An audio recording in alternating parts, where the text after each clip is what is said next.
Chapter 1. Return to Kyoto. A car drove into the entrance of Baishi village. In this 21st century, where automobiles abound, it is quite rare for cars to visit this remote village. Most of the village's young people have ventured out to seek work, leaving only the elderly behind. There exists an unspoken rule in the village. Regardless of how one lives outside, no cars are allowed to disrupt the ecological balance upon returning home. Therefore, when a vehicle is permitted entry for the first time, the villagers immediately deduce which family it belongs to. Beside a brook, a young girl with bare feet was pacing through a wheat field while engaged in a phone conversation. The responses from the other end seemed to cause her expression to shift, knitting her brows in contemplation. After hanging up, Bai Jinshu called out, "Ching Ching," and instantly, a charming girl appeared by her side. "Shijia, the Bai family has sent someone to pick you up. The car is already at the village entrance," Ching Ching informed her. Bai Jinshu responded with a soft and continued, "I understand. Tonight, please take the raw stones we brought back yesterday to the Yulon Pavilion for auction. Inform Ching Feng that he should retrieve the items we discussed last time from Country M and store them at Yulon Pavilion. I will inspect them upon my return to Kyoto." "Understood, Shijia. Should I have Qingyin gather your belongings for the journey home?" Ching Ching inquired. "That won't be necessary. I can manage on my own. Just pack a few changes of clothes, the rest can be sorted out after I depart, and you can bring them back to Kyoto," Jinshu replied calmly. "Are you heading home now, Shijia? The Bai family's car should have arrived. The one here to pick you up is Butler Wang. Mr. Bai and Madam Chin are in Country J attending the wedding of a close friend's son, so they are not in the country. The two young masters of the Bai family are also abroad, while the eldest miss is filming in Haicheng and won't return to Kyoto until the day after tomorrow. If you need anything during your stay at the Bai residence, let me know, and I can deliver it." Ching Ching shared the latest news with Jinshu. Upon hearing Ching Ching's words, Bai Jinshu stepped into her courtyard. Though small, it exuded warmth, filled with memories of living here with her grandmother. This was the reason Bai Jinshu had remained in this village. Since the age of 12, she would leave for several months each year, and the villagers were aware she was pursuing her education. Only her grandmother knew that her granddaughter had important matters to attend to, yet she never pried, content as long as her beloved Sierra returned safely. When her grandmother fell gravely ill, she wished to take her to Kyoto. A skilled healer, her grandmother understood her own ailments. Even if Bai Jinshu possessed remarkable medical skills, no one could alter the inevitability of life's cycle. Her grandmother had but one wish: for her to return to her adoptive parents' home and live a good life without excessive stress, attending school and engaging in the pursuits befitting an 18-year-old girl. Everything else would be arranged by her adoptive parents.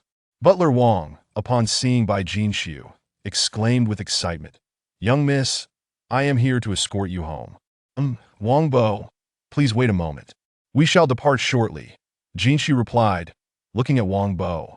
She changed into a white casual outfit, grabbed a backpack, and left her house, saying to Wang Bo, "Let us go." As the car traveled along the road, Butler Wang glanced at the rearview mirror, reflecting on how much the young miss had grown. She had spent many peaceful years in the countryside, and it was hoped that she would be safe. Mr. Bai, Madam Chin, and the young masters and miss awaited her return home. Meanwhile, Bai Jinshu pondered the circumstances of Kyoto's prominent families. The city is divided into 3 tiers. The lower tier, represented by the Tang, Li, and Wu families; the middle tier, including the Qin, Meng, and Bai families; and the upper echelon consisting of the 5 great clans: Qi Ji, Tan, Wan, and Guan. The Bai family, situated in the middle tier, presents a lot of prominence in the capital. However, this is merely a veneer, as the Bai family operates across various sectors without overstepping boundaries, adhering to their family creed. By evening, the car arrived in Kyoto, eventually reaching an upscale villa district renowned for housing the affluent. The Bai family, being one of the foremost clans in Kyoto, occupied a vast estate. Upon entering through the grand gates, the vehicle proceeded to the main courtyard, which belonged to Mr. and Madam Bai, while their other children had their own quarters. As Bai Jinshu alighted from the car, all the servants greeted her in unison. "Good evening, young Mississippi." Not a single servant displayed any semblance of indifference. Despite her absence for several years, these staff members understood the significance the family placed upon her. Butler Wang approached Jinshu, saying, "Young Miss, Mr. and Madam Bai are in Country J attending a friend's wedding. Both the young master and Miss are also away from Kyoto. However, Mr. and Madam Bai have ensured that the guest house prepared for you is spotless. Should you find anything unsatisfactory, feel free to change it. Dinner has been arranged and is ready for you. After your meal, you may rest, and if you require anything else, we will prepare it for you tomorrow." Bai Jinshu entered the foyer, glanced around, and proceeded directly to the dining room for dinner. The meal was modest but consisted entirely of her favorite dishes, clearly reflecting her family's affection for her. Jinshu felt a warmth within her heart, reminiscent of her grandmother's presence. After dinner, Jinshu retired to the guest house prepared for her. Upon entering, she first encountered the living room on the first floor, simply decorated yet filled with exquisite items. Ascending to the second floor, she found her room adorned in soft shades of blue, her favorite color. It was evident that careful thought had gone into the arrangements, with each piece placed according to her preferences. Jinshu placed her backpack in the wardrobe and noticed it overflowing with clothes, a testament to her family's concern. She retrieved a set of clean clothes and stepped into the bathroom, washing away the fatigue that was not merely physical, but deeply emotional, contemplating how to navigate her life with her loving family. In her memories, all she recalled was the time spent with her grandmother. Over the years, she had only occasionally met her parents and siblings. Though they treated her kindly during those brief encounters, the habits formed over the years made her prefer a quieter existence. She feared that overly affectionate family members might misinterpret her demeanor as indifference. For someone who had never been stumped by challenges, today, due to her loving family, she found herself sleepless. Chapter 2. Who are you? In the morning, Jinshu rose as usual to engage in her morning exercises. Upon stepping out of the Bai family's villa, she ran along a path leading to the back mountains. A gentle breeze caressed her hair as the morning light enveloped her in a warm glow. From the depths of the mountain, a long Lincoln limousine slowly emerged, pausing briefly as it passed by Jinshu before continuing on its way. In that fleeting moment, as the car approached, Jinshu felt a strange sense of familiarity. She was certain she had seen the occupants before. "Who are you?" Jinshu murmured to herself. However, this fleeting thought did not linger in her mind. Upon returning to the Bai residence, Jinshu changed her clothes and made her way to the main house, where Butler Wang had already arranged breakfast. Wang Bo inquired, "Young miss, how did you sleep last night? Is there anything else you require?" Jinshu glanced at Wang Bo and replied, "No, everything is fine as it is. I wish to attend school. Do you have any good recommendations?" Though she had already amassed numerous qualifications, her grandmother wished for her to experience a normal girl's life, and Jinshu was determined to fulfill that wish. Her grandmother sought her happiness, so the choice of school and subjects mattered little. She had mastered the essentials and merely needed to find a comfortable institution. She disliked complications, but was unafraid when they arose. "Before your return, Mr. Bai had already contacted a school for you, the senior division of Kyoto Academy. You can head there shortly to complete your enrollment process," Wang Bo informed her. In preparation for the young Miss' return, Mr. Bai had anticipated these matters, reflecting the late matriarch's wishes for Jinx's happiness. Mr. Bai, Madam Bai, and the young master and Miss genuinely cared for her, striving to offer her the best. Both the young master and Miss were graduates of Kyoto Academy, so it was unthinkable for Mr. Bai to send Jinshu elsewhere. Prior to her return, he had donated several million to the academy, hoping that her transition would be seamless. After a moment of thought, Jinshu replied, "All right, I understand.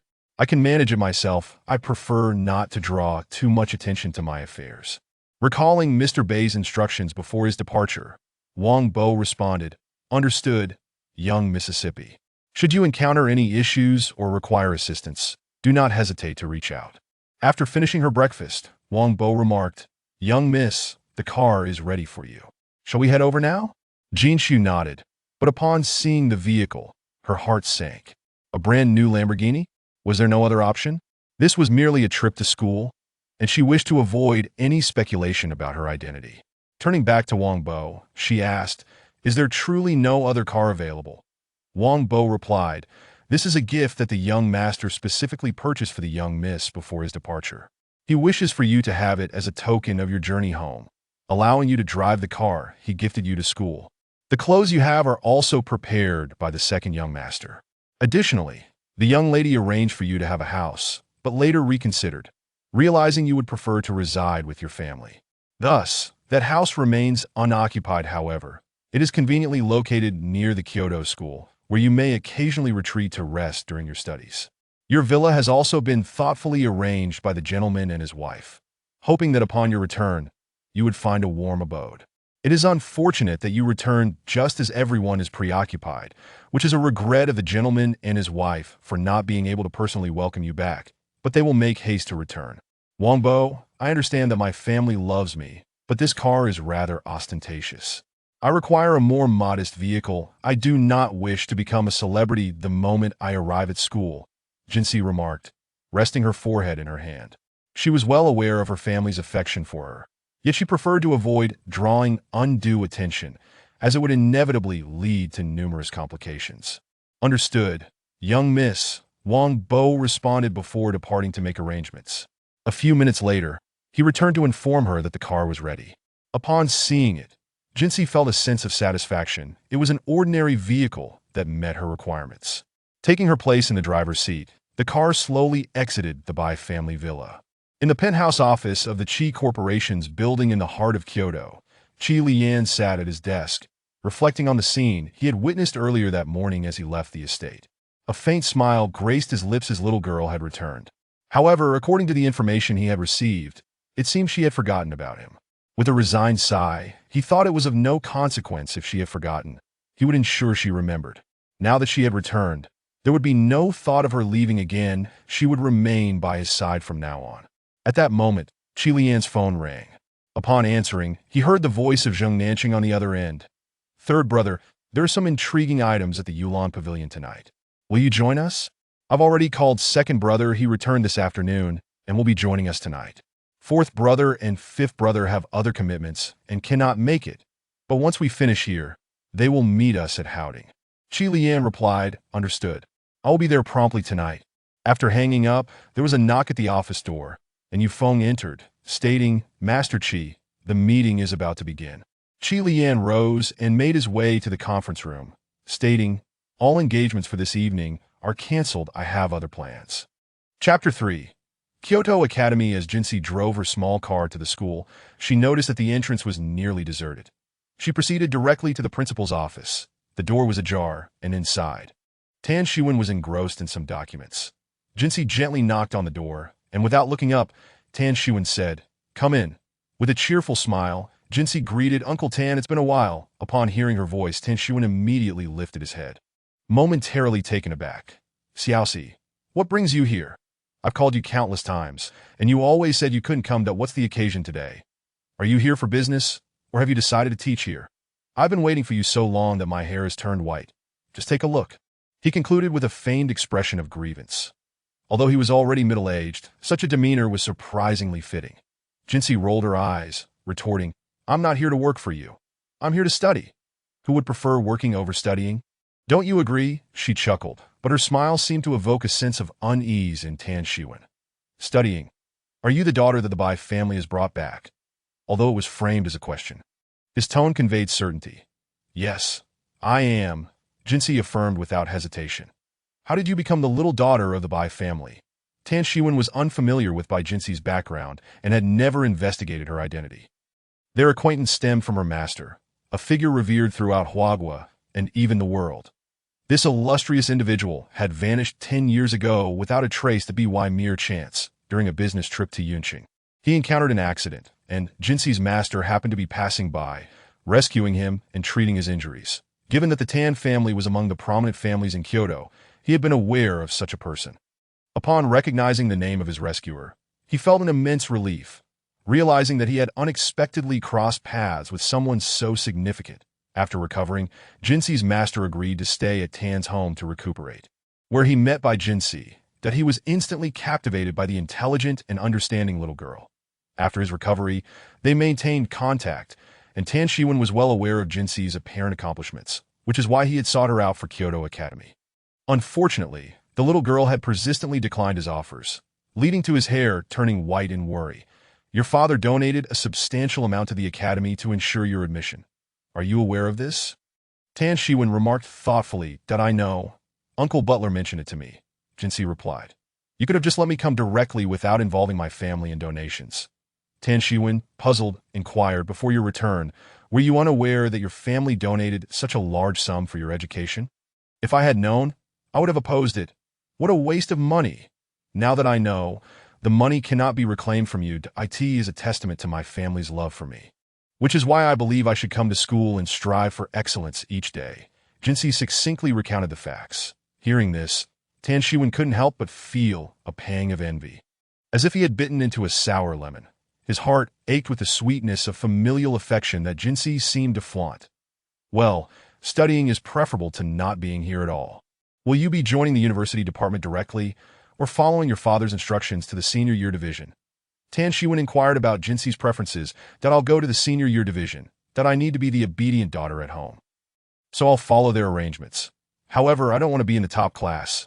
A regular one will suffice, as long as the teacher is easy to talk to. Upon saying this, a glimmer of determination sparked in Jinsei's eyes. Very well, but no skipping classes and no causing trouble. Don't think that just because you find an agreeable teacher, you can do as you please, that I will be keeping a watchful eye on you. Tan Shiwen cautioned, well aware of the spirited nature of the young girl.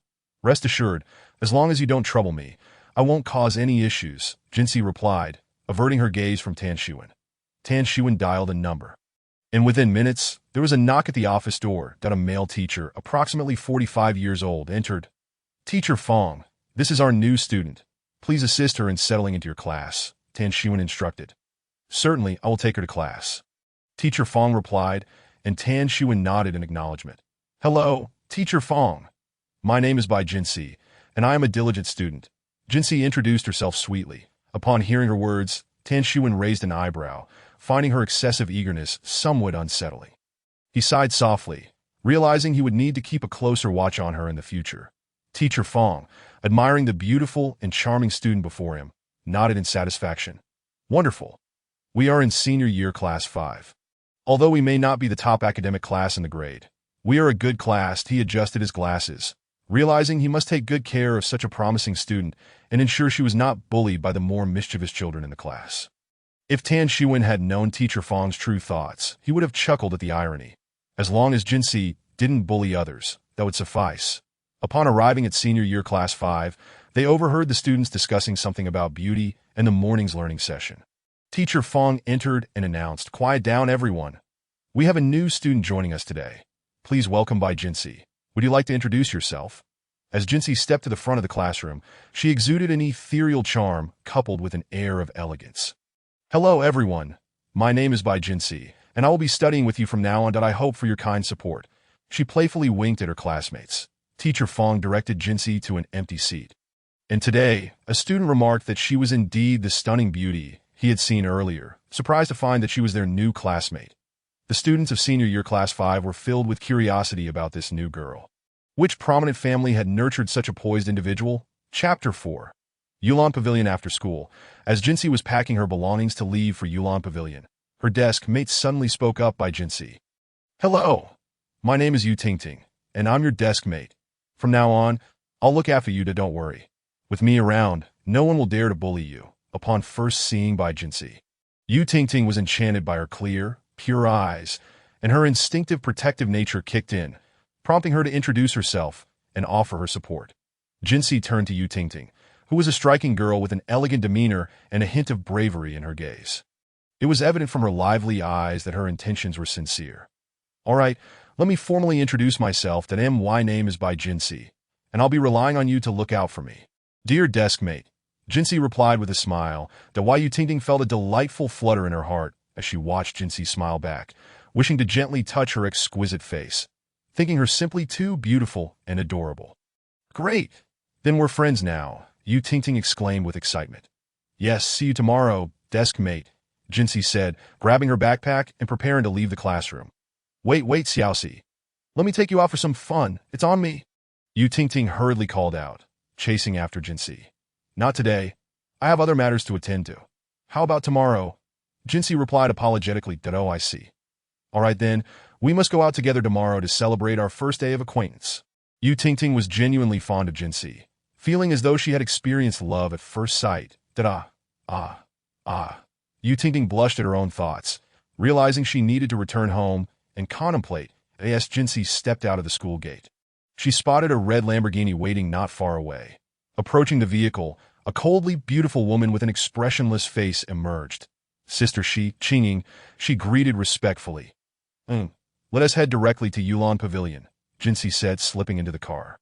Nearby, a figure emerged from behind a large tree. Observing the scene unfold and capturing it on his phone, in the top office of the Qi Corporation, Qi Liang had just concluded a day filled with meetings and was putting away the last document in his hands. The office door swung open, and Zheng Nanqing, dressed in a casual red outfit, swaggered in, asking, "Third brother, can we leave now?" Qi Liang didn't spare him a glance and simply walked out of the office. Zheng Nanqing scratched his nose and followed suit. As they reached the basement parking lot reserved for the president of the Qi Corporation, their assistant, Yu Feng, was already waiting for them. Upon seeing the two gentlemen, he promptly opened the car door and inquired, "Master Qi, shall we head directly to Yulan Pavilion now?" Qi Lian emitted a faint sound of acknowledgement as he closed the car door after entering. The vehicle swiftly making its way toward the Yulan Pavilion. Yulan Pavilion, renowned in Kyoto as a prestigious appraisal hall, also serves as a grand underground auction house, gathering an array of extraordinary treasures. It is a place where nothing is unattainable, only unimaginable. Should the item you seek be absent at this moment, you may also spend lavishly to enlist Yulan Pavilion's assistance in locating it. To date, there remains nothing that Yulan Pavilion has been unable to procure. It is said that today, a sudden auction has been arranged at Yulan Pavilion, seemingly showcasing a significant raw stone returned by the esteemed owner. The nature of such a raw stone that warrants a standalone auction, attracting representatives from the prominent families of Kyoto, remains a mystery. Upon Jinxiu's arrival at Yulan Pavilion, a plethora of luxury vehicles congregated outside, indicating a considerable turnout for this auction. In truth, not only were there the previously scheduled auction items and a centerpiece raw stone that prompted Jinxiu, the pavilion's owner, to attend, but also the items that had been sent for retrieval from M Country by Qingfeng had finally arrived. Once Jinxiu and Qingying entered, Qi Lian's vehicle also reached the entrance of Yulan Pavilion. "Third brother, second brother is already here. Let us proceed inside," Zheng Nanqing declared as he exited the vehicle. "Very well, let us enter," Qi Lian replied, leading the way, followed closely by Zheng Nanqing and Yu Feng. Chapter 5. The Auction, Part 1. The auction venue at Yulan Pavilion is situated 3 stories underground. At the center lies the auction hall, where families other than the prominent clans are seated, their positions arranged according to familial standing. Flanking the hall are private rooms on the second floor, designated for the influential families, with 4 rooms marked as Tian, Di, Xian, and Huang. The Tian room has always been reserved for the owner of Yulan Pavilion, and no one knows whether the pavilion's master is male or female, leaving every visitor curious and hopeful to one day have the honor of meeting them. As Qi Lian and his companions approached the D room, they found the second brother, Wen Tianlin, seated within. Sipping tea, "Second brother, we have arrived," Zheng Nanqing announced loudly upon entering. "I just returned today. The matters over there have been resolved?" Qi Lian inquired. "Yes, it is settled," Wen Tianlin replied, his brow slightly furrowing. "What's the matter? Is there still an issue?" Qi Lian discerned from Wen Tianlin's expression that matters were not entirely settled. It can be considered resolved, provided they do not wish for their family to vanish, Wen Tianlin said with a smile. Yet this smile sent a chill down Zheng Nanqing and Yu Feng's spines, indicating that the second brother was genuinely angry that he would not be deceived by the second young master's typically gentle demeanor. Beneath lies a profoundly cunning nature. He is only sincerely tender when it comes to his sister-in-law, who holds an unparalleled position in his heart. By the way, it seems that his sister-in-law's younger sister is to be brought back from the countryside in the coming days. Zheng Nanqing thought. "What do you require from my side?" Qi Lian inquired, his expression as impassive as ever. "None, I shall not impose. If there is a need, I will not hesitate to reach out," when Tianlin understood that the third brother was concerned. "Particularly since the matter had been rather delicate at its onset, that I heard that my sister-in-law's younger sister is returning." Qi Lian noted, his tone revealing a hint of excitement when mentioning his sister-in-law's sister, though he concealed it well enough that no one noticed. Yes, yesterday, Luer called to inform me that her sister has been brought back. Originally, Luer was supposed to return tomorrow, but an additional scene was added to the filming schedule. So she will not wrap up until the day after tomorrow. She is expected to arrive home the day after tomorrow, and I shall be visiting Luer's family then, as her parents will also return that day. When Tianlin spoke of Luer with evident tenderness and affection. Meanwhile, Zheng Nanqing could not help but feel a pang of envy upon hearing the second brother refer to his sister-in-law. Despite the years they had spent together, their bond seemed as fervent as when they first began, with time failing to diminish their affection, leaving Zheng Nanqing feeling more envious than ever, having yet to encounter someone he cherished as deeply.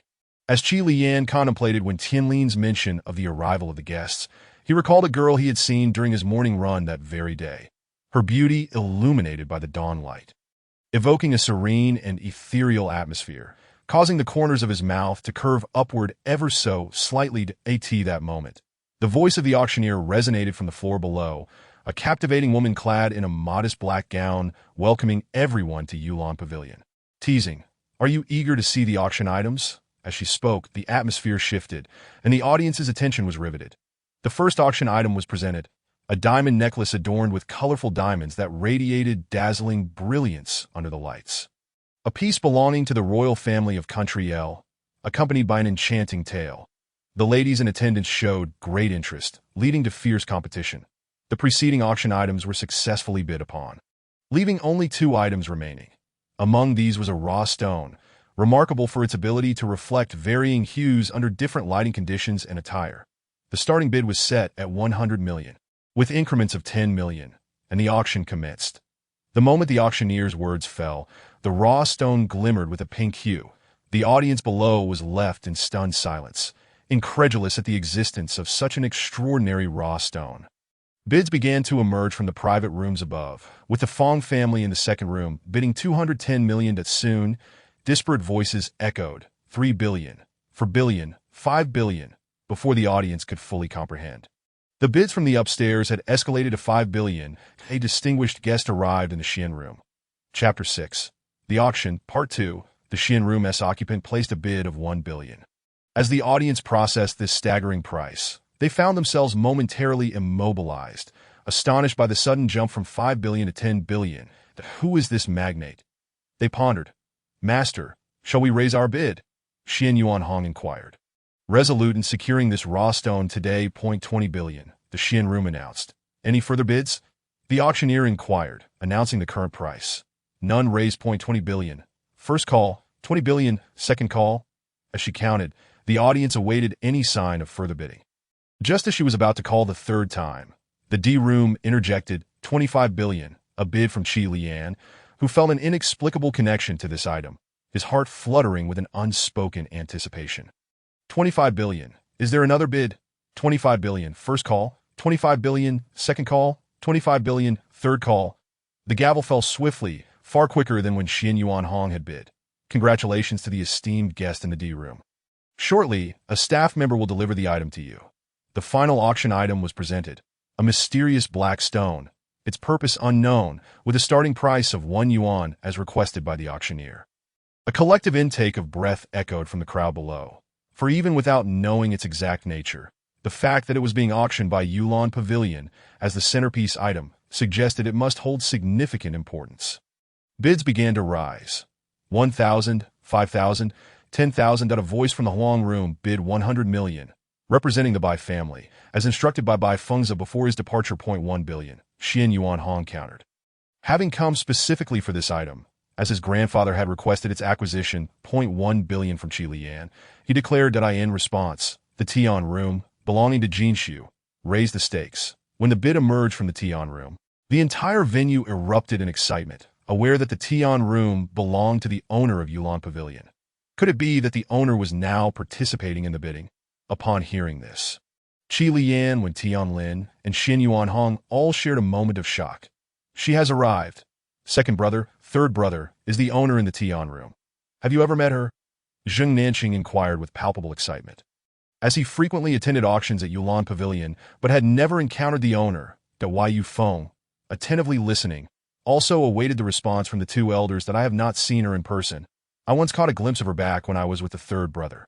When Tianlin recalled, remembering the fleeting silhouette he had observed at a previous auction. I thought you had seen her in person. How do you know she is the owner? And a girl at that? Zheng Nanqing mused, pondering the timelessness of beauty, noting that a woman in her 40s could easily be mistaken for one in her 20s if well maintained.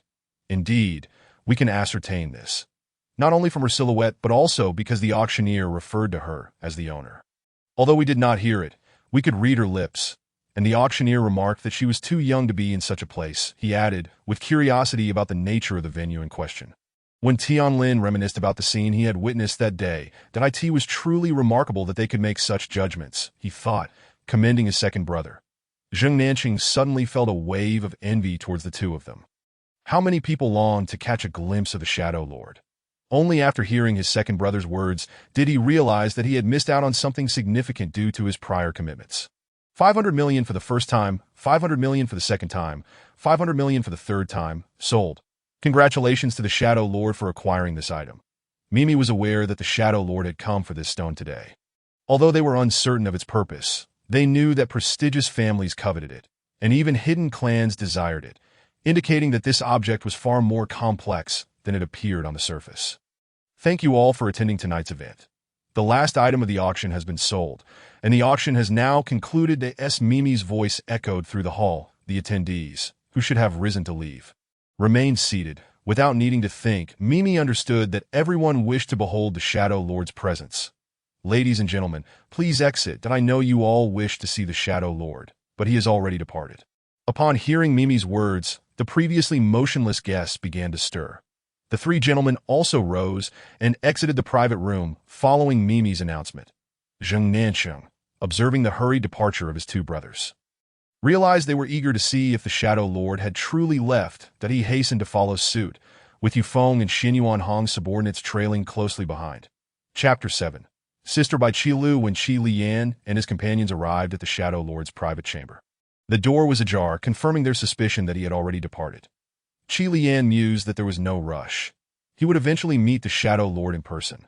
When Tianlin shared a similar sentiment, while Zheng Nanqing, who followed behind, lamented, "What a pity! I missed my chance again. Who knows when I'll have the opportunity to see the Shadow Lord here next time?"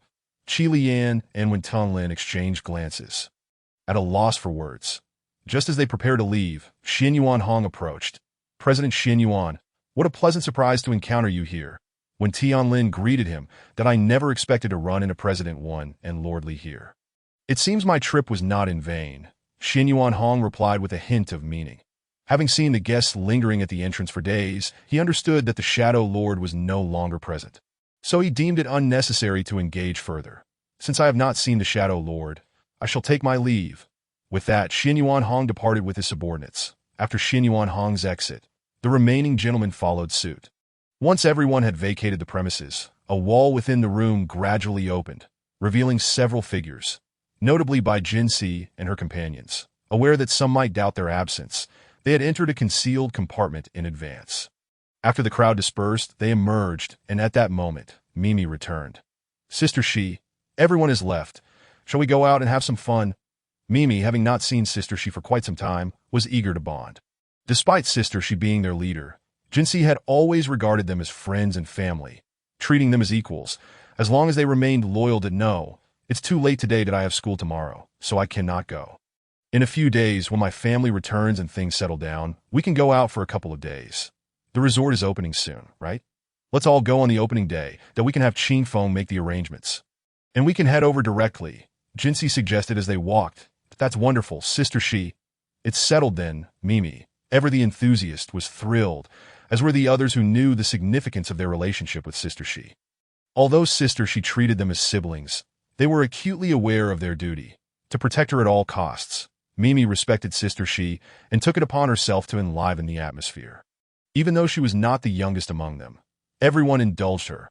Upon reaching the parking lot, they set off towards the Bai family residence. As they exited the lot, Jinxi failed to notice a car parked across the street. Watching the vehicles leaving the parking area, "Second brother, third brother, what on earth are you looking at?" Zheng Nanqing wondered, perplexed by their behavior. After emerging, they entered a car. Yufeng was driving, and Zheng Nanqing took the passenger seat. After they had all settled in, Qi Lian instructed Yufeng to park across from the lot and wait. They had been waiting for some time, and just as Zheng Nancheng was about to voice his impatience, he spotted a car pulling out of the parking lot. Weren't they all gone? Why is there still a car exiting? Zheng Nancheng murmured. Just as his words faded, Qi Liyan and Wen Tianlin exchanged knowing glances. Understanding she had not left at Yu Feng, follow that car, Qi Liyan commanded. Understood, Lord Li, Yu Feng replied. Hey, wait. Why aren't we following?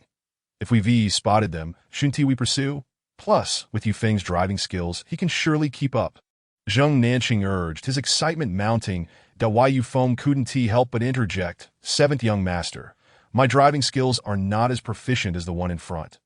Zheng Nanqing stunned, noticing that the car behind them had ceased its pursuit.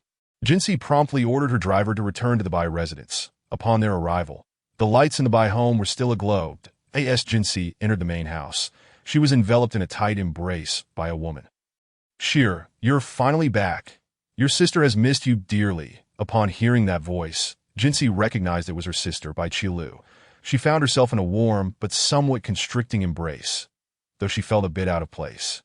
She could not push away, as it would surely hurt her sister's feelings. Sister, I've missed you too, Jinsi replied. Chapter 8. The sisterly bond. Just as Jinsi was contemplating how to extricate herself from the embrace that nearly brought her to tears, a commanding female voice shattered the moment. Did I say, Lulu, have you had enough of hugging? If you're done, come inside, so I can have my turn. Come here, my little Sheer. As the voice faded, Jinsi spotted a woman emerging from the main house. Clad in a professional suit, her hair styled in an old-fashioned manner, and wearing large black-framed glasses. The dark spots on her face gave the impression of someone aging poorly, yet her figure beneath the suit was quite attractive. She was Bai Qilu's confidant and manager, Wen Tianqi, who also happened to be Wen Tianlin's twin sister. As Jinsi was released from one embrace, she was swiftly pulled into another. Just as she pondered how to escape this situation, Wen Tianqi released her. Quick, Shearer, come inside so I can see if you've lost weight, Bai Qilu said, pouting as she tugged Jinsi into the house. Wait, I haven't even introduced myself to Sheer yet. Wen Tianqi called after them as they entered. Understood, was Jinsi's succinct response, a habit she had developed in her interactions with Tianqi. How wonderful! Little Sheer remembers me. I'm so delighted, Wen Tianqi exclaimed, her eyes sparkling with affection.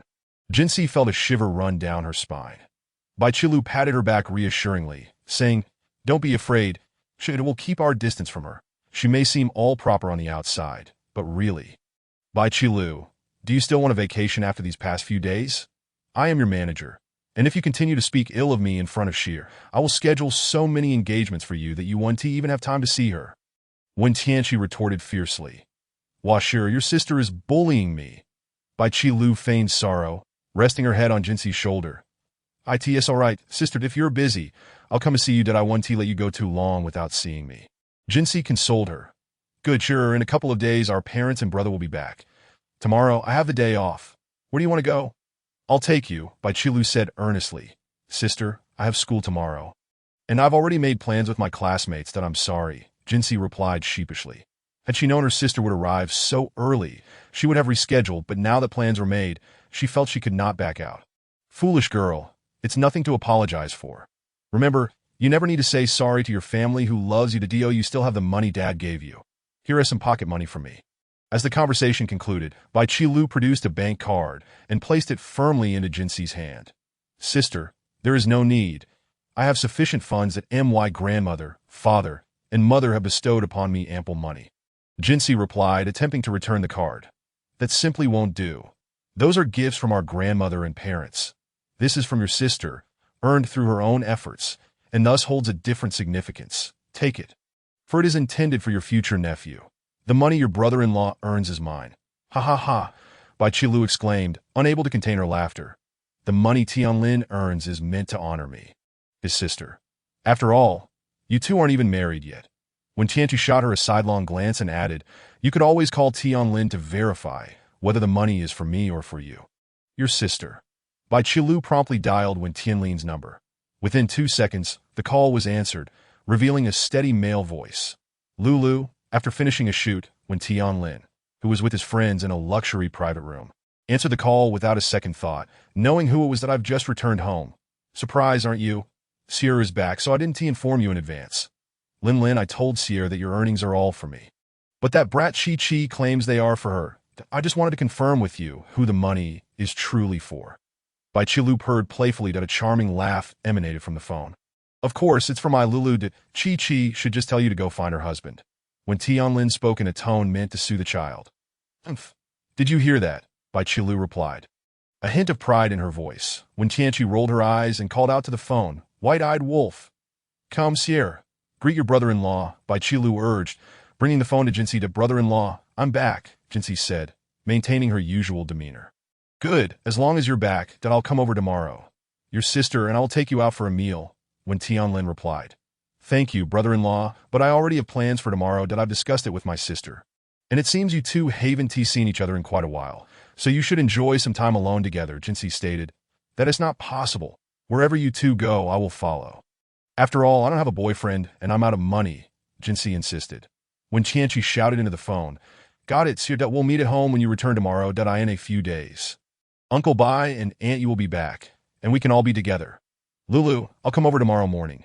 Good night, darling." When Tianlin seemingly ignored when Tianqi's remarks and gently wished Bai Qilu good night. Good night, Lin," Bai Qilu responded tenderly. Chapter 9. Campus Forum. After hanging up, Jinxi felt a bit fatigued.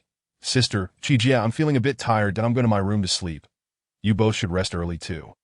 "All right, darling, we'll head back to our rooms as well. Are you sleeping here or going home?" Bai Qilu inquired. "That I'll stay here, that if I go home and let my mother know I'm resting tomorrow. She'll start arranging blind dates for me again," when Tianqi replied, grimacing at the thought of her mother's matchmaking efforts. "And we will find out you are resting tomorrow," Bai Qilu teased mischievously. When Tianqi ignored her with a glance, and the three of them retreated to their respective rooms in the main house, as Jinxi opted not to return to her separate residence that night. After when Tianlin ended the call, the others turned to him expectantly. Zheng Nanqing was the first to break the silence. "What is going on?" "Lulu returned, and you didn't go back?" "Yes, she is back. But there is no need to return, that I'll go over early tomorrow. Sierra is back, so Lulu wrapped up her shoot early to come home." When Tianlin explained that I'm coming with you tomorrow, Qi Liyan stated. When Tianlin was puzzled by Qi Liyan's eagerness to join him, "That you're coming with me." Qi Liyan offered no further explanation. "All right," when Tianlin conceded without pressing further, that Qijie and Lulu are back. She finished her scenes remarkably quickly, that I wonder when I'll be able to reach Sister Lulu's level of performance. Luo Chen remarked that he is a rising star in the entertainment industry, primarily known for singing. His acting skills were somewhat lacking, but being the heir of the Luo family afforded him certain advantages, especially since his twin brother managed the entertainment company. Yes, she returned. Her scenes were primarily scheduled for the earlier part of the shoot. And since Sierra is back, she wouldn't delay her own filming, when Tianlin noted, aware of Sierra's significance to Lulu, who held a considerable place in their hearts as well, that I've yet to meet Sierra. I've only ever heard you and Sister Lulu speak of her, that I'd like to see her tomorrow, and I can also discuss my MV with Sister Lulu and seek her and Qijie's advice. Luo Chen suggested. "Let us all go together tomorrow. This piqued Zheng Nanqing's interest as well, that we'll see tomorrow," when Tianlin replied vaguely that it's getting late. "Let us head back." Qi Liyan grabbed his jacket and made for the door. "Hey, third brother, aren't you heading back a bit early?" Zheng Nanqing wondered aloud, noticing his brother's distracted demeanor. "Let us go back. Don't you all want to see Sierra tomorrow? I want to head home early," when Tianlin said as he too donned his jacket and stepped outside. "Let us go, fifth brother," Luo Yu chimed in, rising to leave. Luo Chun and Zheng Nanqing followed suit, marking the earliest conclusion to their gathering yet. The next morning, Sierra rose early for her morning exercises. Sensing a pair of eyes upon her mid-run, she paused and looked up, seeing nothing amiss, yet she could feel a gaze from within the estate. To Sierra, as long as there was no malice intended, she remained unfazed. After washing up and changing for breakfast, she received a voice message from her classmate, Yu Tingting. "Cici, quickly check the campus forum. Every post is about you." Jinxi replied as she opened the forum, discovering an array of posts discussing her. "Wow, who is this beautiful girl? She is stunning, I don't know. She seems to be a new transfer student from yesterday. With such an aura, she must be from a prominent family. That is impossible. I saw her enter without a driver yesterday. I haven't heard of any heiress returning. Just because she is pretty doesn't mean she is genuine. Who knows what her agenda is?" Suddenly, a malicious comment appeared. "Is she even pretty? She doesn't compare to our campus flower, Tang Yunyan. Sister Yunyan is truly beautiful. Her aura is that of a true heiress. She is probably just some country girl that in no way, a country girl can't look like that. Who knows? Jinsi, seeing these comments, chose not to dwell on them. For her, as long as these individuals didn't take any action, she wouldn't hold back when the time came. It's all right. Ting. Don't pay them any mind, Jinsi said calmly. However, Yu Ting was far from calm, nearly infuriated by the spiteful remarks. How can you remain unbothered? CC. The first class was taught by their homeroom teacher, Mr. Fong, a kindly man in his 50s that as soon as he entered the classroom, the previously noisy room fell silent. Although their grades were not stellar, the students held great respect for Mr. Fong, that he glanced at Jinsi, and the unspoken trust was evident that we all believe in you, her classmates echoed. Thank you, teacher, and thank you, everyone that I'm not concerned, Jinsi expressed as best she could. Mr. Fong and the students were momentarily at a loss for words upon hearing her response. Clearing his throat, Mr. Fong began the lesson, and the awkward atmosphere in the classroom dissipated. After the last class of the morning, Jinsi and Ting headed to the cafeteria for lunch. Jinsi informed Ting about her parents returning that evening. They agreed to meet during their physical education class, and Ting readily accepted, though she hadn't considered how they would explore the snack street during gym class. After finishing their meal in the cafeteria, Ting escorted her to apply for a school dormitory. Not every student in the high school division has a dormitory. Rather, they must apply for one that hence, Ting applied for a dormitory at the school. And fortunate for her, she would have it all to herself, providing a perfect place to rest during lunchtime. Therefore, her plan for today was to take Cece to apply for the dormitory immediately after lunch. Upon arriving at the director's office, Ting knocked on the door, tapped out a calm female voice from within beckoned them to enter. Ting, holding on to Jinx, stepped inside. Hello, director. I would like to assist classmate by Jinsi in applying for a dormitory. Ting greeted the director and directly stated her purpose. The director remained silent, instead casting her gaze toward Jinx. Hello, director, did I wish to apply for a dormitory? Jinx understood that the director's look was inquiring her opinion. Recognizing her need for a dormitory, she expressed her intent clearly and succinctly. The director nodded and retrieved a form. Please fill this out, she instructed, her expression inscrutable, leaving one to ponder her thoughts. It seems the director is not as straightforward as she appears.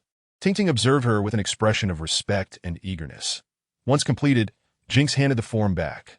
All right, your dormitory is in room 302. It is well equipped. You may go now. The director concluded her words without glancing at them again. Ting, unable to contain her excitement, quickly thanked the director and led Jinx outside. Hurry! We must return to the dormitory to rest. By the way, you'll be sharing the dormitory with me, just the two of us. You will understand when we arrive. Ting could hardly contain her exuberance. Jinx would finally be sleeping with her, Upon entering the dormitory, Jinx comprehended what Ting had meant. It seemed this arrangement had been made well in advance. Everything was in order, with all necessities on the bed being brand new and fragrant, clearly freshly laundered. The desk was equipped with shelves, study materials, and a computer. All prepared. Thank you. Jinx expressed her gratitude, realizing that Ting truly regarded her as a friend rather than merely speaking superficially. No need to mention it, Ting replied, feeling a bit bashful at Jinx's thanks, instinctively touching her nose and smiling shyly. Jinx understood that they must remain steadfast and loyal to one another, keeping each other close in their hearts. Today, it was evident that Ting and the director were acquainted, though Ting did not elaborate, so Jinx refrained from inquiring further. Point 1, can still sense the goodwill or malice of a person. The director harbored no ill will toward her, and even seemed to regard her with a kind curiosity. Jinx and Ting lay on their respective beds, listening to Ting's rhythmic breathing. Jinx shook her head and took out her phone, sending a text message before closing her eyes. Chapter 11. Parents returned. Qing Feng received a message from his master and immediately began investigating who had posted the images on the school forum. A few minutes earlier, Jinx and Ting had arrived at the classroom, where the class monitor, Gu Chung, called out to Jinx upon seeing them enter. Classmate by Jinx, the photos about you on the school forum have disappeared. Please keep an eye on it. Gu Chung warned her, suspecting that the poster might have deleted them and subsequently updated with other posts regarding Jinx. Jinx understood the monitor's intention and replied, All right, I understand. Thank you. She never hesitated to express her gratitude for kindness. Upon hearing this news, Tingting could not help but exclaim, "Cece, how could the forum's posts be gone? Did you have someone delete them?" Jinx did not deny it. "I knew it was you, Jinx. You're incredible. How did you manage to resolve this? Tell me quickly. Did you find out who posted it? We must locate them and give them a good beating." It's infuriating. Tingting clenched her fists, adopting a mock fighting stance, her little face adorably puffed up in anger. Unable to resist, Jinx playfully poked her cheek to "Don't be angry. When we find them, we will surely give them a thorough thrashing." Jinx echoed Tingting's tone, eliciting a giggle from her friend. "All right, class is about to begin. Let us focus," Jinx said, preparing for the lesson. After getting ready, Jinx checked her phone, discovering a message from Qingfeng indicating that a female student named Lin Pei from Class 1 of the high school division was responsible for the post. Her intent in sharing the image was to target beautiful girls at the school, making disparaging comments. Those with connections were spared her wrath, while those without any background were often the victims of her spiteful posts. Lin Pei's family was somewhat prominent in Kyoto, and she often associated with Tang Yunyun from the Tang family, one of the upper echelons of society. Tang Yunyun was well-liked due to her beauty and talent, which endeared her to her family. Currently, she was busy filming a movie and was not in school. When Lin Pei sent Jinx's photo to her, she informed her that Jinx was a new transfer student. Upon seeing Jinx's beautiful face in the photo, for reasons unknown, Tang Yunyun felt a flicker of fear, sensing that if she did not deal with by Jinx, she might lose something of great importance. Shaking off her unease, Tang Yunyun instructed Lin Pei to keep a close watch on Jinx and inform her immediately of any updates. Consequently, after school that day, Lin Pei spotted by Jinx getting into a sports car. She had arrived at school without a ride in the morning. Hence, why was someone picking her up now? Lin Pei rushed to relay the information to Tang Yunyun. Tang Yunyun had her assistant investigate which young lady had recently returned to Kyoto and whether there were any movements from the Bai family. As Jinx bore the Bai surname, and she could not dismiss the possibility, since Jinx rarely returned to the Bai family, aside from a few prominent families being aware of her existence. The majority remained oblivious to the fact that Bai Jinx was a daughter of the Bai family. Meanwhile, when Jinx returned home, her parents were absent, leaving no one to greet her. Thus, only a few people in Kyoto were privy to her identity. And those who knew were tight-lipped, making it impossible for outsiders to uncover Jinx's information. During physical education class, before the lesson began, Jinx stepped out briefly and returned with an array of snacks. She led Tingting to a tree, laying out a mat on the ground. "Today, let us have a picnic. I've already taken leave from the teacher for PE class, so we can indulge ourselves," Jinx declared as she began setting up the spread. "Really? That sounds wonderful. I haven't had a picnic in ages. Where did you get all this food, Cece?" Tingting exclaimed joyfully. "Sure, it's a secret," Jinx replied mysteriously. "All right, let us get started," Tingting said, her eyes lighting up at the sight of her favorite foods. Jinx had no particular favorites, so she only asked Qingying to buy some treats that girls generally enjoyed to to her surprise. Tingting genuinely liked them, which pleased Jinx immensely. After school that evening, as Jinx entered the main courtyard, she was greeted by a couple, her parents, her adoptive parents. Chapter 12. Mommy misses you so much she can't eat. Just as Jinx was about to greet her parents, she was swept into a warm, fragrant embrace. "Whoa, my little Shibao, Mommy misses you so much that I can't even eat," Qin Yu exclaimed, holding her long-missed daughter tightly. Qin Yu was not originally from the Qin family of Kyoto. Very few knew her origins. What was known was that Qin Yu owned a corporate group involved in both jewelry and fashion. She and Bai Bappa had gradually gotten to know each other through a series of fortuitous encounters. However, such encounters were only perceived as fortuitous by her. Before Qin Yu could release Jinx from her embrace, Bai Bappa joined them, wrapping his arms around both. "Cece, Daddy misses you too. It's wonderful to have you back. Our family can finally reunite and no longer be apart." Jinx felt somewhat unaccustomed to being held so closely, yet she was aware of her parents' love for her. She also recognized her mother's formidable presence in front of others. Exuding a powerful aura, it would soon become evident at home, truly a sight to behold. "Let go. I haven't had enough time with my Shibao. Who let you interrupt our long-awaited reunion?" Qin Yu huffed, playfully pushing Bai Bappa away. Bai Bappa rubbed his forehead. Despite being accustomed to this for many years, his heart still felt a twinge of pain. "What can I do? I must dote on my precious daughter, especially since my Shibao is so fond of me." Mom, I missed you too. Just squeeze a little harder. I'm almost out of breath. Quickly, come inside. Everyone is waiting for us, Sister Bai Chilu addressed her mother. Acknowledging her mother's supreme status within the household, followed closely by Jinsi, who is adored by everyone. Although they had not lived together over the years, whenever anyone in the family had even a moment of free time, they would return home to visit Grandma and Jinsi. For significant occasions, such as holidays and birthdays, they made every effort to be present. If unable to do so, video calls and gifts were never neglected. Despite this, the family felt they owed Jinsi a great deal. Jinsi understood the love her family had for her, and thus, in the days to come, she endeavored to spend as much time as possible with them. Due to her unique circumstances, she had previously been unable to be by their side, but now that she had returned, she prioritized being with her parents, considering it the most precious gift she could offer them. Understood, you chat too much, Shibao. Hurry inside. You must be tired after a long day at school. Come and sit by Mama to rest. Dinner will be ready shortly, Chin Mama remarked, walking into the house while conversing with Jinsi, completely oblivious to the stares from everyone else in the room. Mom, Jinsi just got back, and I haven't even spoken to her yet. Why are you monopolizing her? Bai Qiming, the second brother, complained. Bai Ba and Qin Ma had 2 sons and 2 daughters, the eldest. Bai Qiwen, age 28, who founded Dingfeng Group at the age of 20 and currently serves as its chairman, is single and facing pressure from his parents regarding marriage. The second son, Bai Qiming, age 25, has had a passion for fashion and jewelry since childhood.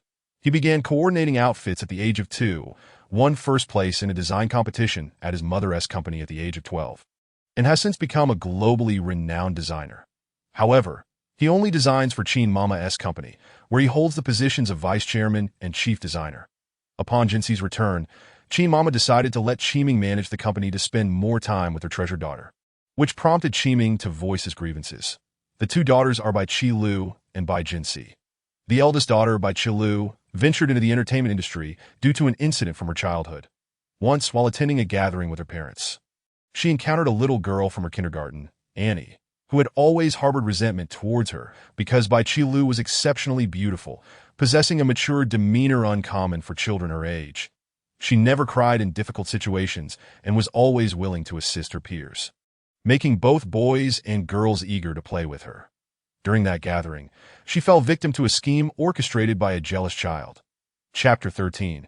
The reason behind Lulu's entry into the entertainment industry. The event was a business gathering, an annual affair among the upper echelons of Kyoto society. That on that day, Bai Qi Lu's brothers had their own commitments, and Jinsi was still young and living in the countryside, so Bai Ba and Qin Ma brought their eldest daughter, Bai Qi Lu, who was only 5 at the time. Owing to her mature disposition, Qi Lu never donned princess dresses and instead wore a dapper little suit, complemented by black trousers and stylish boots.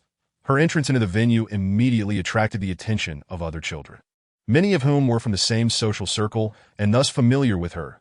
At that moment, Annie stood beside her father, listening to her mother, and when she heard commotion at the entrance, she looked over to see Bai Qi Lu arriving. That a look of envy and hatred, emotions uncharacteristic of a child her age, crossed her face.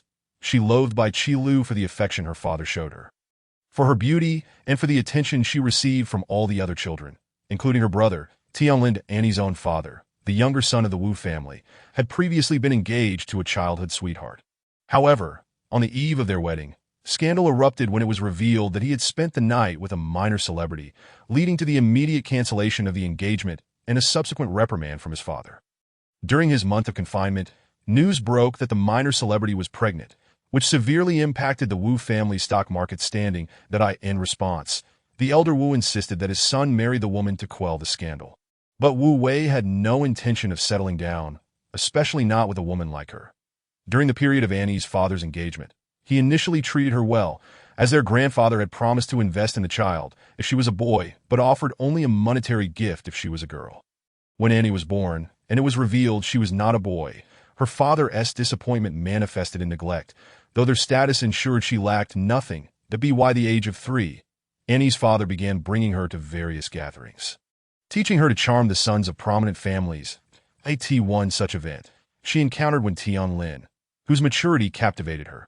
She resolved to find someone more powerful than her father to escape her family, and upon seeing Tianlin, She believed he would be the one to, however, her hopes were dashed when she saw him holding hands with another girl, igniting her animosity towards anyone who approached him upon returning home.